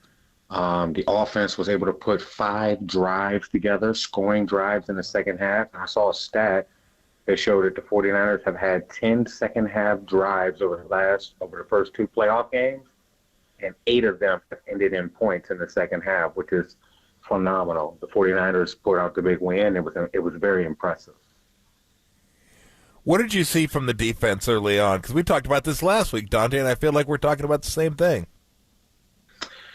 Well, they made every cardinal sin in the run game that you can't make if you want to be a great run defense. And it starts with penetration in the middle. It starts with setting the edge. It starts with awareness. And then the defensive ends, Chase Young and Nick Bosa, whenever they get that pin and pull, they have to get vertical and take 2 in the running game, 2 blockers to free up Fred Warner in the lane. And then when you have a young nickelback like Diamador Lenore, sometimes he gets pinned inside. The corners weren't getting off blocks. That's a recipe for explosive plays on the ground. And then, like Kyle Shanahan said, so many guys are running to the football with great effort, but they're going underneath the blocks. Whenever you go underneath a block and you have a ball carrier in the open field full speed, you're not going to get a good angle on them. So they have to go over blocks, turn the ball back into the interior of the defense, and then finally you have to want to tackle.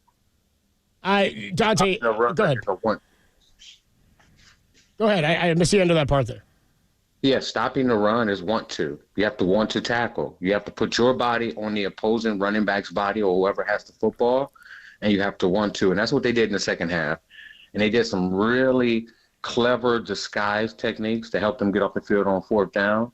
They did some good things with some blitz looks to allow Bosa to get freed up, and thought they were going to bring Dre Greenlaw. So Steve Wilkes earned his money in the second half.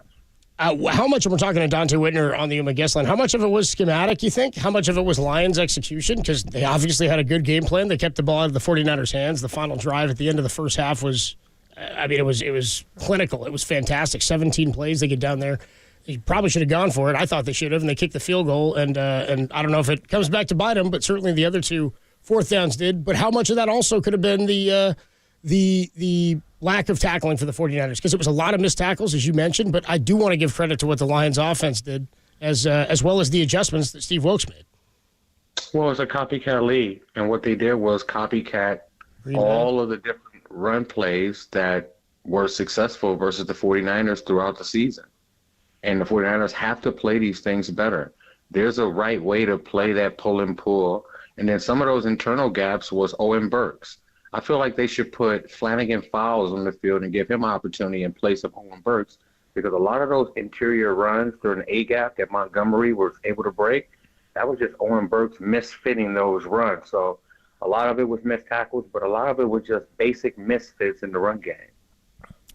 What did you think of Purdy's legs in the second half? I thought he looked like Lamar Jackson. I thought he had the same mentality that Josh Allen was playing with throughout the playoffs, where it's like, hey, I have to do what I have to do to get the job done. And if he doesn't make those 3 first down runs in the second half, I don't know if we're sitting here talking right now about the 49ers winning this game. So Brock Purdy did what a franchise quarterback is supposed to do, put the team on his shoulders and do whatever necessary it took to win that game, and that's exactly what he did, which is why I feel like he's still the MVP of the NFL. Shout out to one of our texters here on the Golden State Lumber and Building Materials text line. They said, what happens in the locker room at halftime, Dante? What changed there? What's the attitude there? I mean, they said they're embarrassed. Is it movie-like yelling and screaming? Is it just getting down to brass tacks? What happens there? Well, realization that you're in an NFC championship game, right? It took them 2 quarters to figure that out.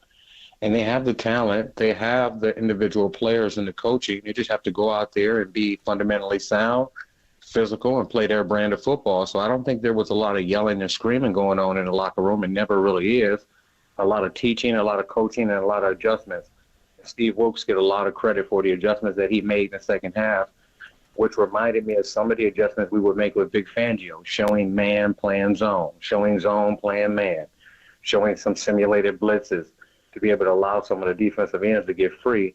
He made some phenomenal adjustments in the second half, and they played great on defense, and that's why they won the game. I don't want to kill Dan Campbell because that's who he was all year. He's very aggressive up for it. I won't do it. You can't make me. I got you, Dante. Wait till I get a chance. Yeah. Here's where it seemed kind of weird to me. Like it didn't line up, Dante. End of the first half, they kicked the field goal, and I agreed with that. You go up 3 scores. But at the beginning of the third quarter, Niners got a field goal to cut it to 2 scores. They had a chance to kick a field goal to make it 3 scores again, and I thought that would take any little momentum the Niners have away. You'd go back to neutral, and you knock 7.5 minutes off the clock, and no damage done. You're still up 17 points.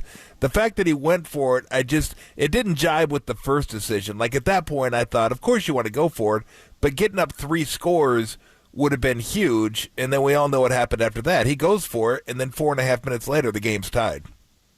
He was all idiotic. His decision making in the NFC Championship game was as if he was playing Madden against an 8-year-old. Right? When you go for it on 4th down, you don't think you can get it. You're just trying to do it just to do it. That's how his decision making was, and more so than just not going for the field goal and stopping it on 4th down. The playoffs are a momentum type of environment. And I remember going back to when we played the Atlanta Falcons in 2012, and we got down 17 points, and we stole the momentum back, and we got a turnover, and we scored another touchdown. It's all momentum. So when they missed that field goal or when they missed that attempt at going for it on 4th down, that put the momentum back in the 49ers' hands. They were able to go down. That's when the big Ayuk play happened. They stole the momentum. Then Tashawn Gibson came away with the turnover. Now the momentum is all in the 49ers' hands, and they solidified it with that second Christian McCaffrey touchdown. So, yeah, Dan Campbell, he let the organization down. He let those players down and those coaches with the bad decision-making and allowing the 49ers to steal the momentum. What do you think of the Amon-Ra St. Brown run play? Was that Williams? No, that was the end around. Then in the second half, they ran it with Amon-Ra like up the middle, and he got cracked by, was it Greenlaw? Yeah, that was right before the 4th down. Right before the 4th down, yeah, it's a 3rd down run. They've been doing that all year long. They had another guy that was out number 11 who was their returner and their gadget guy. Yeah. I forget his last name, so they were putting Khalif Raymond? Khalif Raymond, yes. They were using him in that role, and since he was injured, they started to put Ramon St. Brown back there. And he wasn't accustomed to being back there. So I like when you put a receiver back there and it's not Deebo Samuel, I like for him to get their hair cracked. And he did. Yeah, me too, dude. That was good. It was it was loud, too. It was a loud hit. Absolutely. That's how it sounds. And then another hit that was pretty phenomenal was Dre Greenlaw. And immediately once he hit Laporta, I knew that it was a stinger. When I see that arm go numb like that, that's playoff football. That's championship football. You have to let those offensive players know that you're out there, and that's what Dre Greenlaw provides for this defense. Him and Fred Warner play phenomenal. And then Gibson kind of, I don't know, how did you look at the touchdown run by Gibbs? Was that just a missed angle by Gibson on that play? Well, it was a terrible attempt at a tackle, and he knows that, and I'll say that to him. You have to get him down by any means necessary in open field, and Ambry Thomas on that one, not fitting the run properly. A lot of those guys looked bad in the first half. They were embarrassed, and the offensive line was firing off the ball and dominating the defensive line and linebackers, and the 49ers made a total 360 adjustment in the second half, but as far as the tackling in the first half, it was piss poor. Dante, if you were talking to Dante Whitner here on the UMA guest line, 49ers and the Chiefs back in the Super Bowl. We'll get into a whole bunch on that game and the schemes and the matchups and stuff next week when we're out in Vegas getting ready for the game. But I wonder, like, mentality-wise, if you get a chance to go back to another Super Bowl in your career after the way you guys had lost, how would your mind have changed? What would have been different about it for you? Because there's not a ton of these guys that were here, but a handful of them were. And for Kyle Shanahan, he's going back for a second time. Well, that week leading up to the Super Bowl where we had 7 days off, if I could go back, I would make sure that we're all locked in during that week and making sure that we're staying locked in and focused on the details and the game plan, because when we got into the Super Bowl, we started to make a lot of mistakes that we had typically didn't make. And it were simple things, but they cost us in the Super Bowl, and they cost us a chance to solidify ourselves in history. So if I could go back, I would tell the players, don't worry about celebrating the NFC Championship. Don't worry about taking too much time off. Continue to grind. Continue to put the work in that week leading up to it. When you get to the Super Bowl, stay locked in and focused. Win the big game, and then celebrate as much as you want in the off season. That's what I would tell my former self. Plenty of time for the off season. You can go back to Vegas. Party in Vegas after you win. Boom, you're good to go. Now, you just stay there. Stay there for an entire week. Don't sleep. Party all night. Take your shirt off. Do whatever you want. You know, you won the championship after a long season, but, you know, don't do it too soon. Like, lock in this week. Put the extra lifts in, extra conditioning, recovery, and then go out and play like you guys know you can play. You might do it the same if you lose, but the feeling is much different doing it the other way around, you know? In Vegas. Absolutely. You're like, I might as well just stay here, whatever. I have nightmares still of watching that Baltimore Ravens confetti drop on my head, right? And hearing them scream and yell in the locker room and those paper-thin walls in the locker room that they just build in between each other. It's like the most miserable time of your life. So you definitely don't want to go to the Super Bowl and lose. And you definitely don't want to lose 2 Super Bowls. Yeah. So they have their hands full. I wanted to ask you about something we didn't. I think this happened after we spoke to you on Tuesday. It may have gone down on Wednesday. Your old head coach. I mean, we keep asking you about Harbaugh. He keeps showing up. Wins a national championship at Michigan, and now he takes the job down in Los Angeles. What do you think of the move and the fit for him? And the criticism has always been that he kind of wears people out. I don't know to what extent, if that's ownership, if that's coaches, if that's players. But I know you like playing for him. You've talked to us about that. But the fit in Los Angeles, your thoughts? I think it's going to be an incredible fit. I think the number one piece that he has and that he's going to assume with taking over the head coaching for the LA Chargers is the quarterback position in Justin Herbert. And then he'll build around him. He'll build his philosophies. He'll put a sound defense that is fundamentally sound and a smart defense together and tough. He'll definitely work those guys. They're going to be some of the toughest training camp practices that those guys have ever been through. But they're going to win. He's won everywhere he's been. He started San Diego, Stanford, 49ers, Michigan.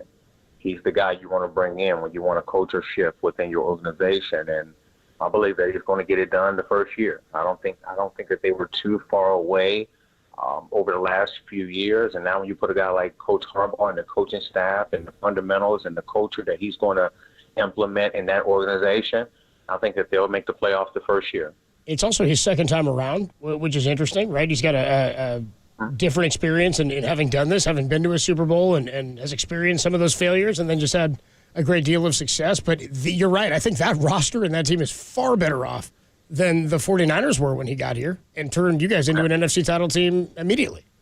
Absolutely. And we were just putting makeshift pieces together and hoping that it works. None of us really knew each other, played with each other. Yep. We didn't know the coaches. So we came together, we put it all together, and we clicked really, really early. And it was mainly because of Coach Harbaugh with the belief system, simplicity on both sides of the ball, but the thoroughness and the expectancy of winning and executing at a high level. So, I truly believe that he'll have a playoff team first year, and, they'll duplicate some of the success that we had. Remember, Coach Harbaugh had a lot of success in his 3 years as an NFL head coach. I believe that he's currently ranked second in winning percentage in the entire NFL for head coaches. Yeah, so he definitely has no a losing track record. seasons. Yeah. 0 losing seasons, 3 NFC championships, And then a 8 Super and 8, Bowl. right? Yeah, he's going to have opportunity to, with the quarterback that he has over there, to compete for a championship first year. Yeah, that'll be a lot of fun. When do you get to Vegas, Dante? We're going to get there Friday. I'm kind of sad about it, but I'm not, because I really don't want to be there for an entire week. I'm not really a Vegas guy. I just want to get there for the championship, for the actual game. So we'll be there Friday. Yeah, you'll be there Friday for the weekend then. All right, dude, well, I'll see you down there, man. And Tom will be there too, and we're looking forward to it. We just we get a week off here, just kind of hang around and celebrate the victory, and then get ready for the Chiefs next week. Enjoy the week, Dante. All right, I'll talk to you guys soon. Thanks. All right, I'll talk to you later, man. Dante Whitner, the best, dude. Yeah, I like seeing a guy get cracked in his head like that. That was hysterical. All right, Dante Whitner, you missed any of that. All available, KNBR.com and the KNBR app.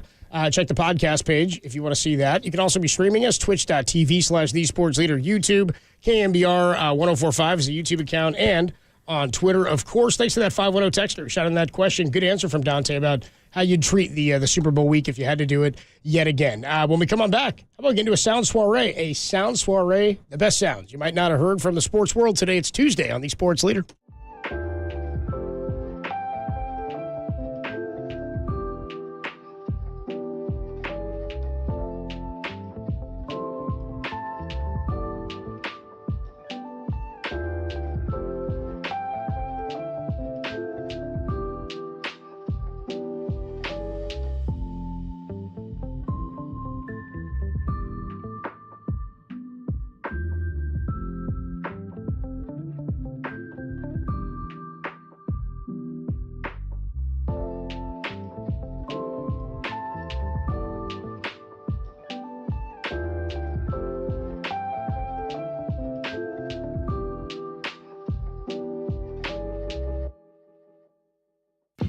Marcus Thompson joined Murph and Marcus this morning to get his early thoughts on the 49ers Chiefs Super Bowl rematch. That podcast and more trending now. KNBR.com and the KNBR app.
Hey everybody, Mr. T here for Xfinity.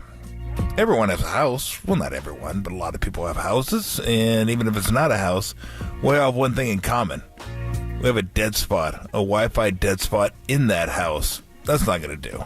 Everybody's doing stuff on their tablets, on their phone, TV. You can't have a dead spot in the house. You don't want everybody congregating in one room for good Wi-Fi. You want everyone taken care of. That's why you can get wall-to-wall Wi-Fi from Xfinity. You don't have to worry about dead spots. You don't have to worry about slow, unreliable coverage in one part of the house. Everyone gets blazing fast speed, reliable coverage, and everyone's happy. And that's all you want. Everyone happy. Everyone can do their thing, whether it's gaming, streaming, working, going to school, whatever it is. Everyone has something to do, and you want them to be able to do it no matter what part of the house they're in. So get wall-to-wall Wi-Fi on Xfinity 10G network for a reliable connection throughout your whole home. Go to Xfinity.com, call 1-800-XFINITY, or visit a store today. You love sports, you love high def, you love fast, reliable, great coverage. You will love Xfinity.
This is Tolbert & Co.'s Sound Soiree. No, I've whipped up this nasty little soiree. The best sounds you might have missed. What? Soiree, honey. I think that means party. On the Sports Leader. Tolbert & Cope's back with you on a Tuesday evening. The mellow sounds of a sound soiree. Warriors in action tonight. How about that? How about the Dubs? Kind of forgot about them for a minute, the Dubs. By the way, Giants baseball right around the corner, too. How distant do those things seem when the 49ers are headed to the Super Bowl? Like, that's the magnitude of those moments. Like, it's so funny when you're in the thralls of it. It's hard to think about anything else. So why don't we go right back to some 49er sound. George Kittle. This is NFL film sound.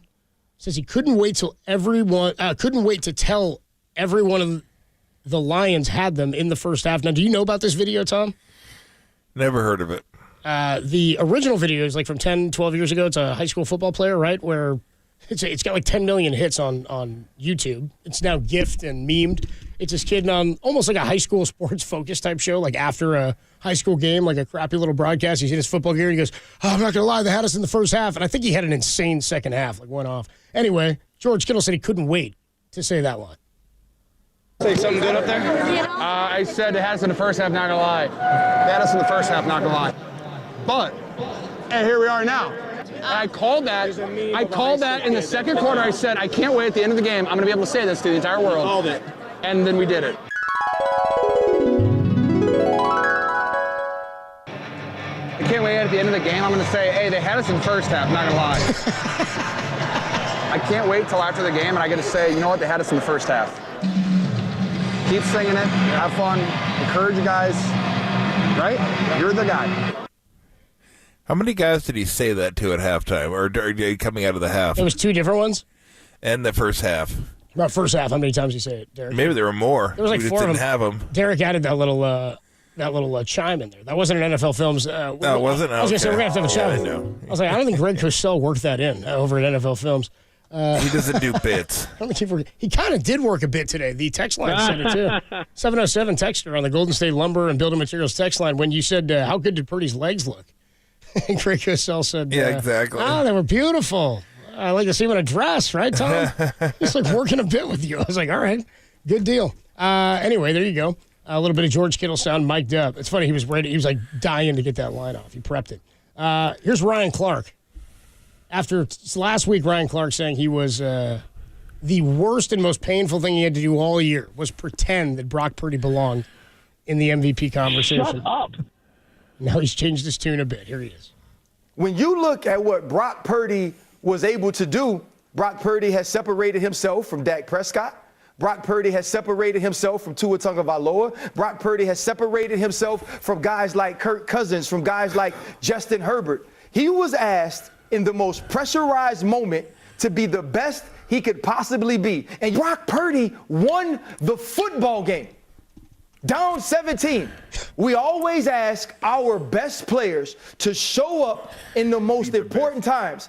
We can't continue to knock the Josh Allens, knock the Lamar Jacksons, knock the Dak Prescotts, and not praise Brock Purdy for doing the very thing we ask all of them to do. Does this mean that he's in the top 3 of quarterback talents, that I believe he's an elite quarterback? No, but he better than all them. I'm about to make a confession. The single hardest thing I had to do this year was act like Brock Purdy deserved to be in the conversations with the Lamar Jacksons. We had to continue to include him in conversations with the Josh Allen. Still going? Those things are not alike. I didn't care the other day. I don't care now. I don't care. That's my take on Ryan Clark. The chime, though, I could live with the chime. I'm coming around to it. Number one, who cares? I'm coming around to the fairy dust, yeah. You can start calling Clark Aaron Eckhart. Aaron Eckhart from Two-Face. Oh, thank you. I was like, we're going. I was thinking you were going like handlebar mustache and watching a bunch of kids like Aaron Brockovich or something. Oh, well, that's old school. It's the only other Eckhart I came to mind with when. That's old school. There you go. One more here. Let's go, Mad Dog Russo. I'll tell you what. I think we're trying to get Mad Dog around Radio Row. I think he's. We have to. Yeah. That's a rough watch. That's a rough day. Just yawn yourself into a Mad Dog Russo. I did. That's a rough yawn. That's a rough yawn. Oh, shoot. Okay. All right, dude. Here's Chris Mad Dog Russo. He's not a fan of how Dan Campbell handled the game. You could have been in a situation where you'd be playing in a Super Bowl. Super Bowl. And those poor fans in Michigan, this ruins their year. Listen, I shouldn't say that because you'll probably get over it, but you tell me right now, if you are a Lions fan, you tell me right now, for the next month, when they get this game played and everything else, the month of February, what are you going to be thinking about? Beating Baker Mayfield or the fact you had the Niners dead to rights? My God almighty. Pay attention, Campbell. Jesus, this is ridiculous. And I know we like you, Dan. You're a nice guy. You represent the city of Detroit, blue collar, tough. Oh, we get all the nonsense. But manage the game properly. You have a chair. I understand it's a long field goal, 2 40-yarders, but your kicker's good. You have you got a chance to go back up by 3 scores, and you go for it on 4th down, and then all the dopes on Twitter are backing you up. The data freaks who wouldn't know Lombardi for Paul Brown. Never heard of Otto Graham. Kenny Stabler, Madden. Wouldn't know him if they fell on him. They do football via math. That's not how you do football. I'm like laying out. Oh, my God, what a loss. That's funny. Is he done? Dude, the gaps in that thing are insane. What do you say? Well, no. Lombardi from Paul Brown. I thought my God almighty. He was Otto Graham. Kenny Stabler. Oh, that's a good piece of sound, dude. Mad Dogs is hysterical. What are you going to be thinking about? Beating Baker Mayfield or the fact you had the Niners dead to rights? Dead to rights is a great term. We don't use it enough anymore. That's your sound soiree. It's going to pretty much lock up your sound soiree. By the way, many people... this is ridiculous. People checking in here on the Golden State Lumber and Building Materials text line. Many people upset at Ryan Clark. 707 says, shut up, Ryan Clark. 707, another one says, who is Ryan Clark? Former Pittsburgh Steeler, current ESPN analyst. 773 says the NFL Network has 4 quarterbacks on the MVP promo and not McCaffrey. There's 5 nominees, which is, pretty good. And one of them certainly is not going to win the MVP. Probably 2 of those guys. McCaffrey won't either. 707 says this is the same guy who rants about the Yankees. Yeah, he rants about just about everything. Oh, my God, what a loss. There you go. That's going to do it for your Sound Soiree for Tuesday, January 30, 2024. Kerry Crowley will be with you at the top of the hour to take you up until 9 o'clock on Sports Phone, KNBR. We can get to more of your thoughts on the 49ers next. Also get a thought from Tom on the Warriors and the Sixers tonight over at Chase Center. The Niners are taking on the Chiefs in the Super Bowl in a couple of weeks. Only here on the Sports Leader.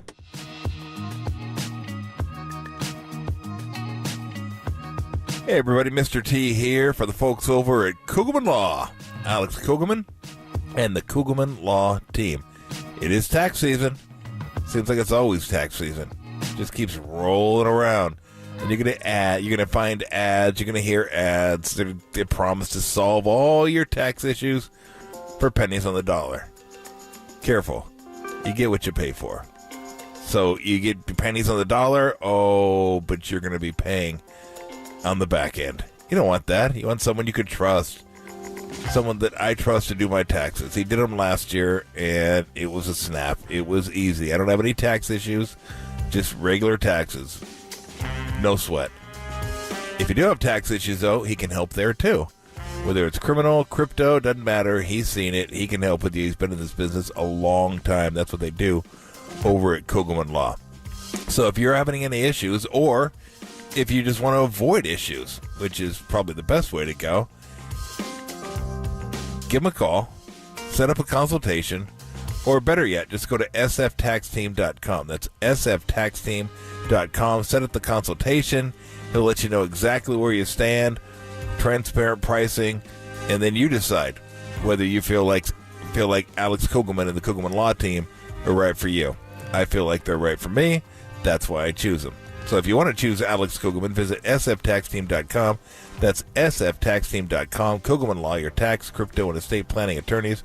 Alexander Kugelman, managing attorney, 21 Tamil Vista Boulevard, Suite 202, Corte Madera, California, 94925. This paid endorsement does not constitute a guarantee or prediction of results.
Listen to the Sports Leader anywhere, anytime. Download the all-new KNBR app. Now, Tolbert and Copes continue live from the KNBR Casino Matrix Studio. Casino Matrix Progressive Jackpots are here. Where are you? Just drop in. Please play responsibly. 1-800-GAMBLER. Tolbert and Copes, Tuesday evening. Kerry Crowley going to be with you at the top of the hour at 6 o'clock. Everybody's still buzzing over the 49ers win over the Detroit Lions, and we're getting a lot of great, awesome, cool, throwback, and relive moment stuff coming your way here on KNBR next week as we ramp up in Vegas for Super Bowl 58. Niners and the Kansas City Chiefs, a rematch with Patrick Mahomes. And I'll throw this out to the callers here, 415-808-KNBR, 808-5627 is the number to call. It felt to me, I think we all know this, that when they played the Chiefs in the Super Bowl back in, was it 54? Not 19. Super Bowl 54 back in 2019. The Chiefs were the elite offensive team. And I think the Niners were all about, and they'd had that great winning streak and that great stretch in the middle of the season against incredible opponents. That Packers win. They had to play the Ravens. They lost that game, of course. They had the blast of a Saints game where Jimmy outduels Brett Favre, Drew Brees, and they also get the Emmanuel Sanders passing touchdown. Hell, if Emmanuel Sanders throws that pass in the Super Bowl to himself, maybe it's not overthrown, right? Go ahead, Tim. What the hell's Brett Favre doing? I don't know. He worked his way in. Anyway, that season, the stretch they had in the middle of that year, that's when the offense was humming at its finest. We all knew, though, going into that Super Bowl, after Jimmy's 8 passing attempts in the NFC Championship, that it was going to have to be about the defense and stopping Mahomes, and it was always going to be. And so when they played that well in the first half of that game, I think that's when things, I remember the party they were at or where they were watching that, thinking this is going well. What do you give me for us after the first half in 2019 and the Lions fans after the first half on Sunday? So the script flips for me here, though, in that we're all, I think, a little bit more concerned about the level of play of the Niner defense, the play calling of the Niner defense.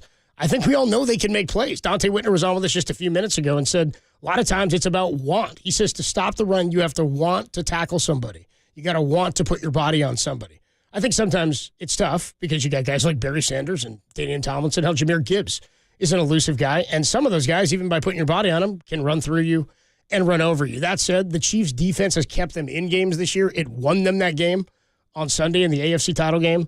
And this time around, it's going to be sort of the counterparts. It'll be the strong suit for both sides. The exception, I guess, would be Patrick Mahomes is still revving at a high level. What do you got, Tim? What are you doing? You guys are like canoodling back there, working on something funny, setting up a bit. All right, let's go to Steve. Steve's in San Rafael. Steve, you're on the Sports Leader. Knock that off. Oh, hi, guys. Thanks for taking my What's call. up, Steve? Thank you. Thanks for taking my call. I love hearing Dante Whitner. He was great. I wish he could have a little pep talk with the defense. I just want to know what you think about what I think the defensive line needs to do. They need to blitz a lot.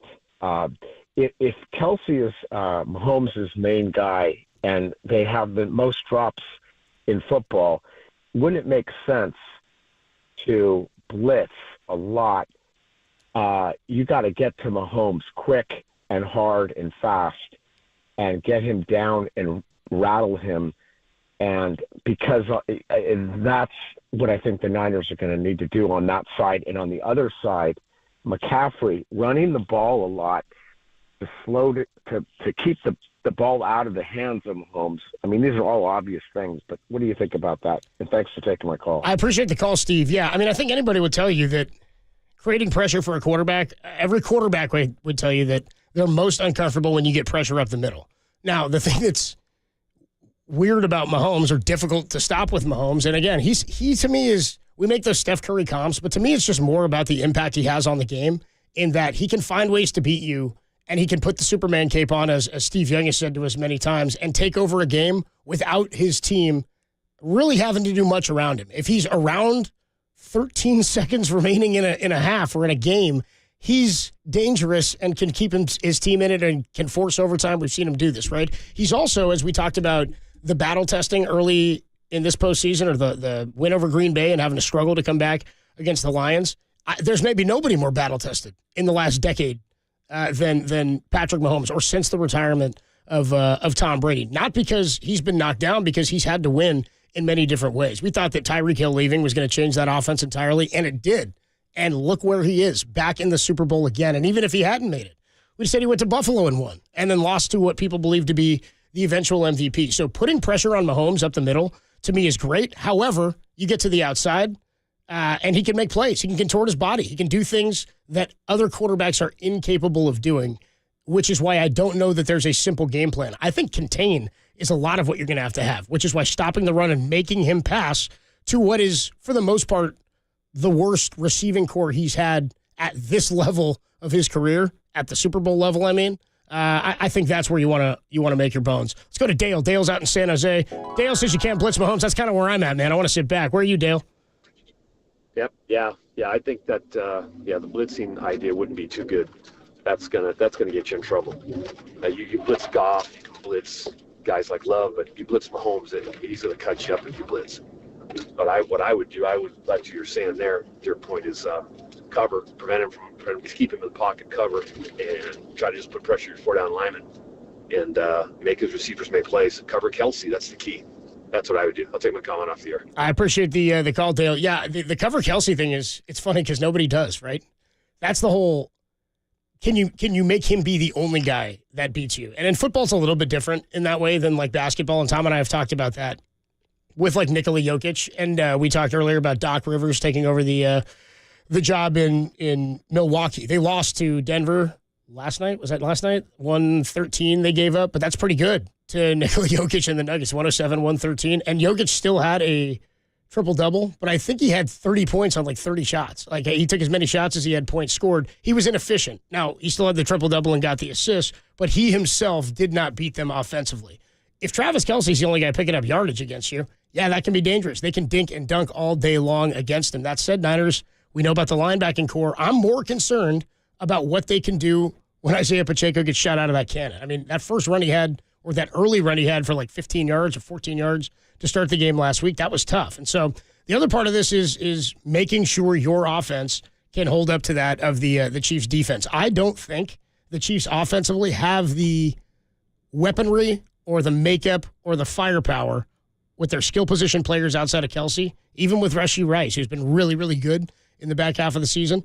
Even with those guys, I don't think you can run the same things you do or that the Detroit Lions did. Dante Whitner said they ran a lot of plays on the ground that the Niners struggled against this year. It's a different skill set of players in their skill position group in Kansas City. Daniel is in San Francisco. Look at our football call. Dude, that's like part of the show now, dude. Tom's not going to know what the hell's going on. Daniel's in San Francisco. Daniel, you're on the Sports Leader. Hey, what's going on, man? I don't think the Niners need to, have any sort of hybrid defense. I think the Niners' base defense can handle what Kansas City has. They need to key on Kelsey, and they also need to be able to stop the run. If they can go mono-a-mono, they should be able to slow down that Kansas City offense enough to outscore them on offense when they are there, Yeah, I appreciate the call, Daniel. I do think if this is a game where the Chiefs have to score 35 points to win, they're going to struggle.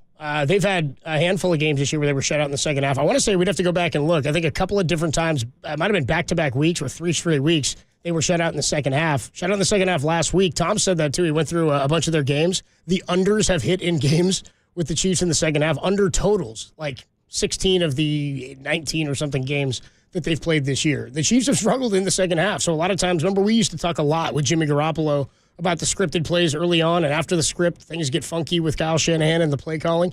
I don't think we have that debate anymore because it seems like things open up based on what Brock is able to do in making his reads and making throws.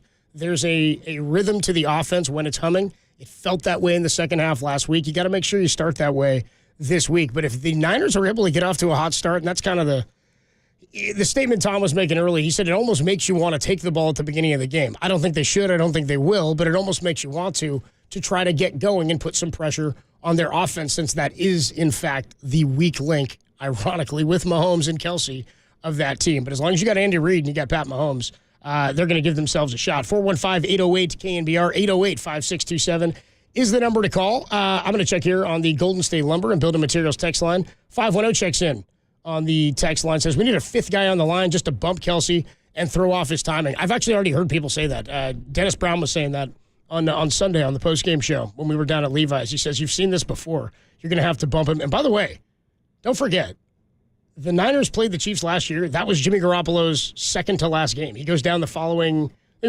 week, right, to Miami, and then they have the bye after Miami.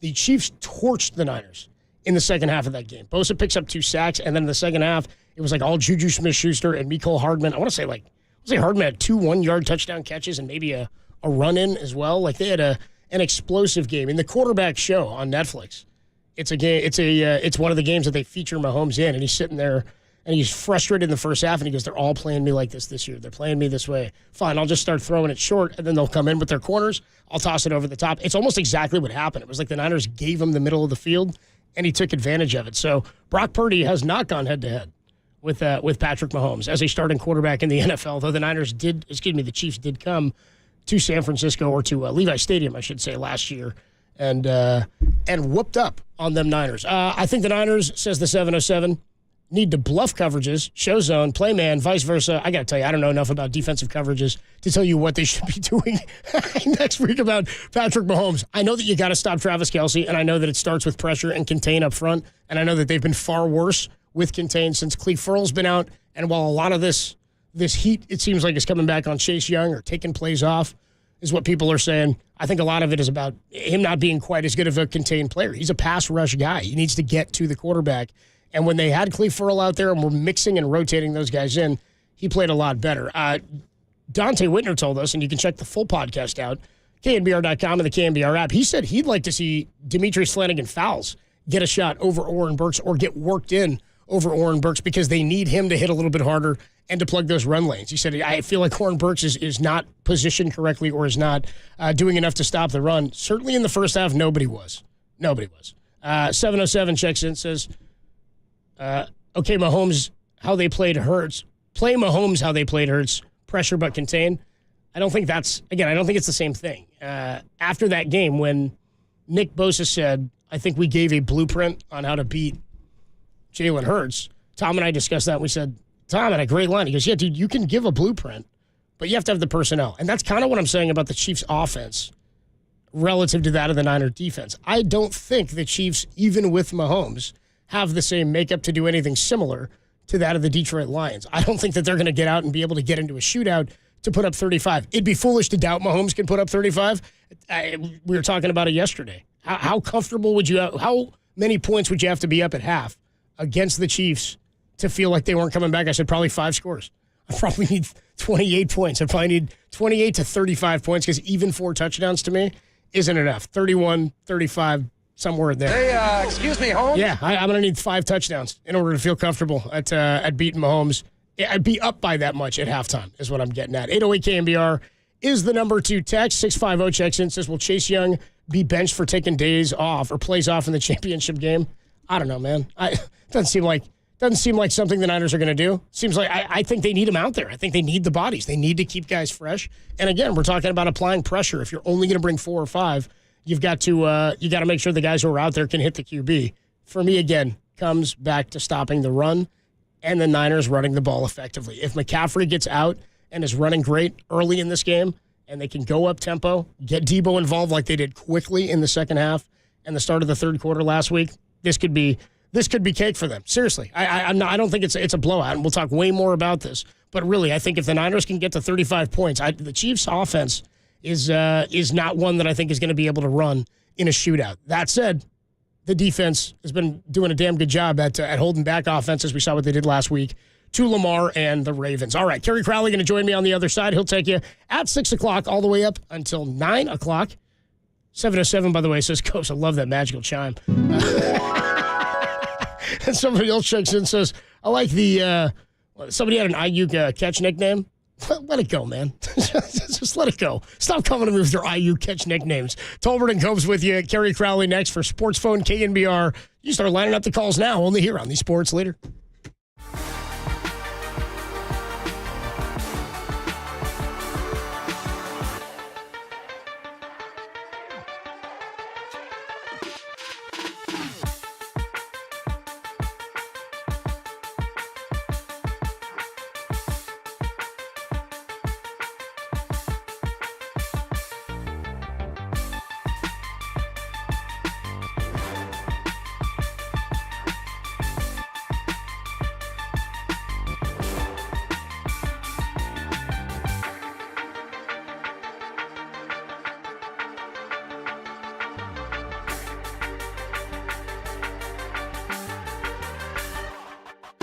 Brent Jones joined Tom and myself yesterday to react to the 49ers comeback win over the Lions to go to the Super Bowl. There's that podcast trending on KNBR.com and the KNBR app.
Hey everybody, Mr. T here for Daisy Dips. Big game's going to be coming up. What do when the big game comes? You think about snack. I have snacks ready. I'd have a party, and if you don't have a party, it's just you. You don't have a few snacks. Whether you're a wing person, you like the chips and dips, it's all good. But snacking is as American as the game itself. You want ease with your snacks, though, don't you? That's why you want to get Daisy. Now Daisy Sour Cream makes French onion and ranch dips. You don't even have to mix anything. You just crack them open, and you're good to go. There, I just solved your snacking problem. You're good. Don't worry about it. Game, Daisy, dips, and some chips. You're Daisy if you do.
Wow.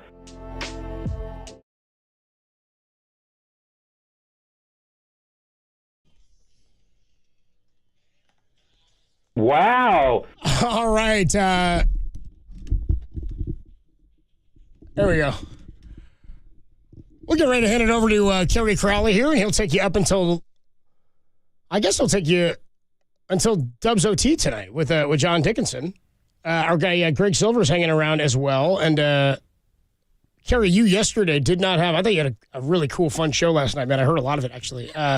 You were like, dude, I'm not doing guests. I'm doing guests with calls. That's what we're doing. It's the People's Show. It's all anybody wanted to talk about. You wanted to hear about it, what the vibe was like. And I thought it was a lot of fun, dude. So good on you. And how you doing?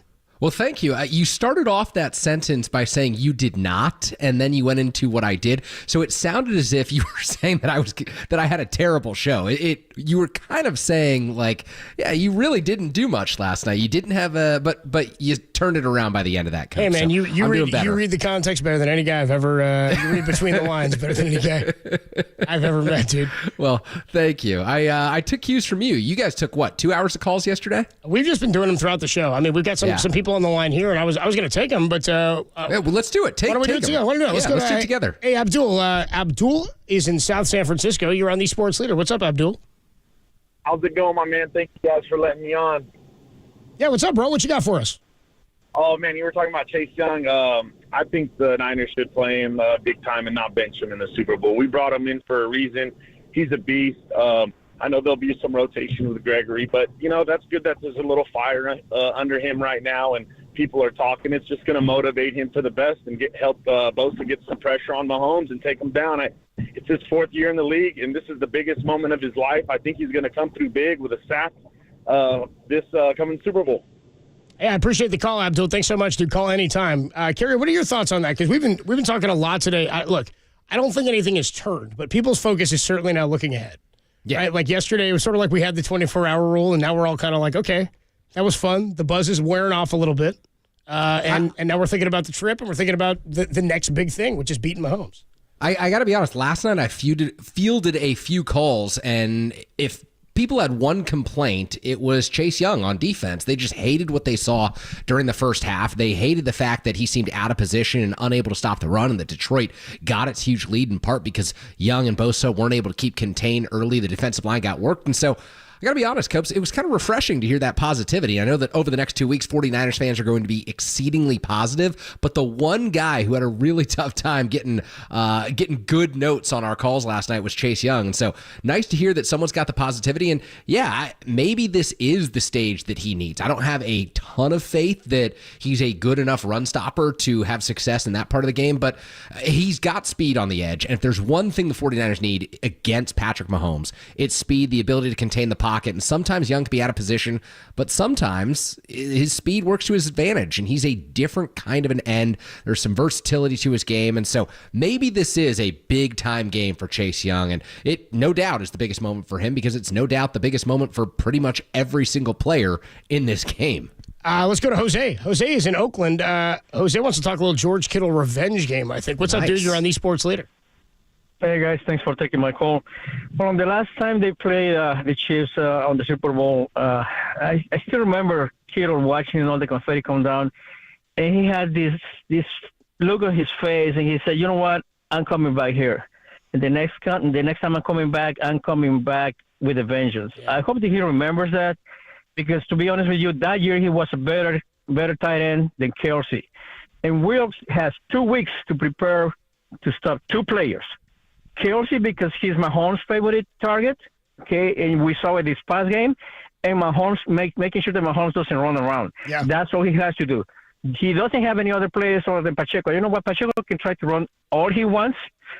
To me, he should place Mooney Ward and Warner to keep a check of Kelsey. Yeah. And maybe Jair Brown, as a spy on Patrick Mahomes. If he manages to do that, he'll be able to stop him. Other than that, you know what? At this point, even I don't care if they are behind.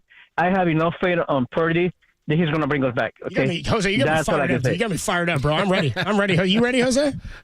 Oh, all the way, all the way. Yeah, you know what? Yeah, I never thought I'd say this, but you know what? Purdy has made me remember how Brady pulled off that comeback win against the Seahawks. That was one of the highlights of my football watching career, watching the Seahawks lose. I expect nothing but the same from Purdy. Okay, and I'm so excited. I wish it was this Sunday. I know, me too, man. Exactly. Jose, call us next week, Jose. We'll talk to you soon, all right, man? I will. Thank you. Good deal, bro. All right. You can keep lining up the calls. Kerry's going to take all of your calls. 808-KNBR, 415-808-5627. The calls continue only here on the Sports Leader as a sports phone KNBR is coming your way. So Tom asked me this. I don't know if you were on with us when he asked me this yesterday, because I was saying, I didn't think at halftime they were winning that game. Dante Whitner did, by the way. I said, of course, Dante Whitner predicted the 49ers were going to win that game. I was like, Dante, when in that game did you think, oh, man, we're not going to win this thing? And he said, I don't know if I ever felt that. I was like, yeah, dude, you're dude, maybe the most predictable. Get you a host who can do Dante Whitner and Marty Lurie impersonations. Adam Copeland, folks. Marty's not as good. Ramon St. Brown. Ramon St. Brown, that's pretty good. That's so good. That's pretty good. Dante never loses the faith. I loved your prediction yesterday. You were doing the Dante prediction. They're going to win 74-6. 77-4. Yeah, something like that. And not as I'm going to get pinned deep with those punts. No, dude, he's ultimate confidence. But it's funny because he's talked to us about that how much of football is a mindset. I think it's hard, I think, to be in general. I mean, I don't know. You spent more time getting to know and spending time around, I think, professional athletes in locker rooms and in times where they're not on the field and in front of cameras and playing the game. But I don't. It seems like it would be hard to be inherently to be a pessimist and be a professional athlete and succeed. Like you have to. It's about overcoming failure. Yeah, absolutely. And I've done multiple weeks of radio shows over the holidays in the past 3-4 years with just me and Dante sitting there in the KNBR studio, and he emanates confidence in everything that he does, and he's broken it down on the air so many times about the mentality that you have to overcome the odds of being the player who gets a scholarship offer that early in your career to be wanted by every program in the country. Dante was that guy. He chooses Ohio State. Then coming into the NFL, doubted by people. You have to earn your job in the NFL. You have nothing but confidence. And then when you go out and you become a Pro Bowl caliber player, you've got a confidence level that most human beings can't even relate to in the slightest. And so to hear him break down the game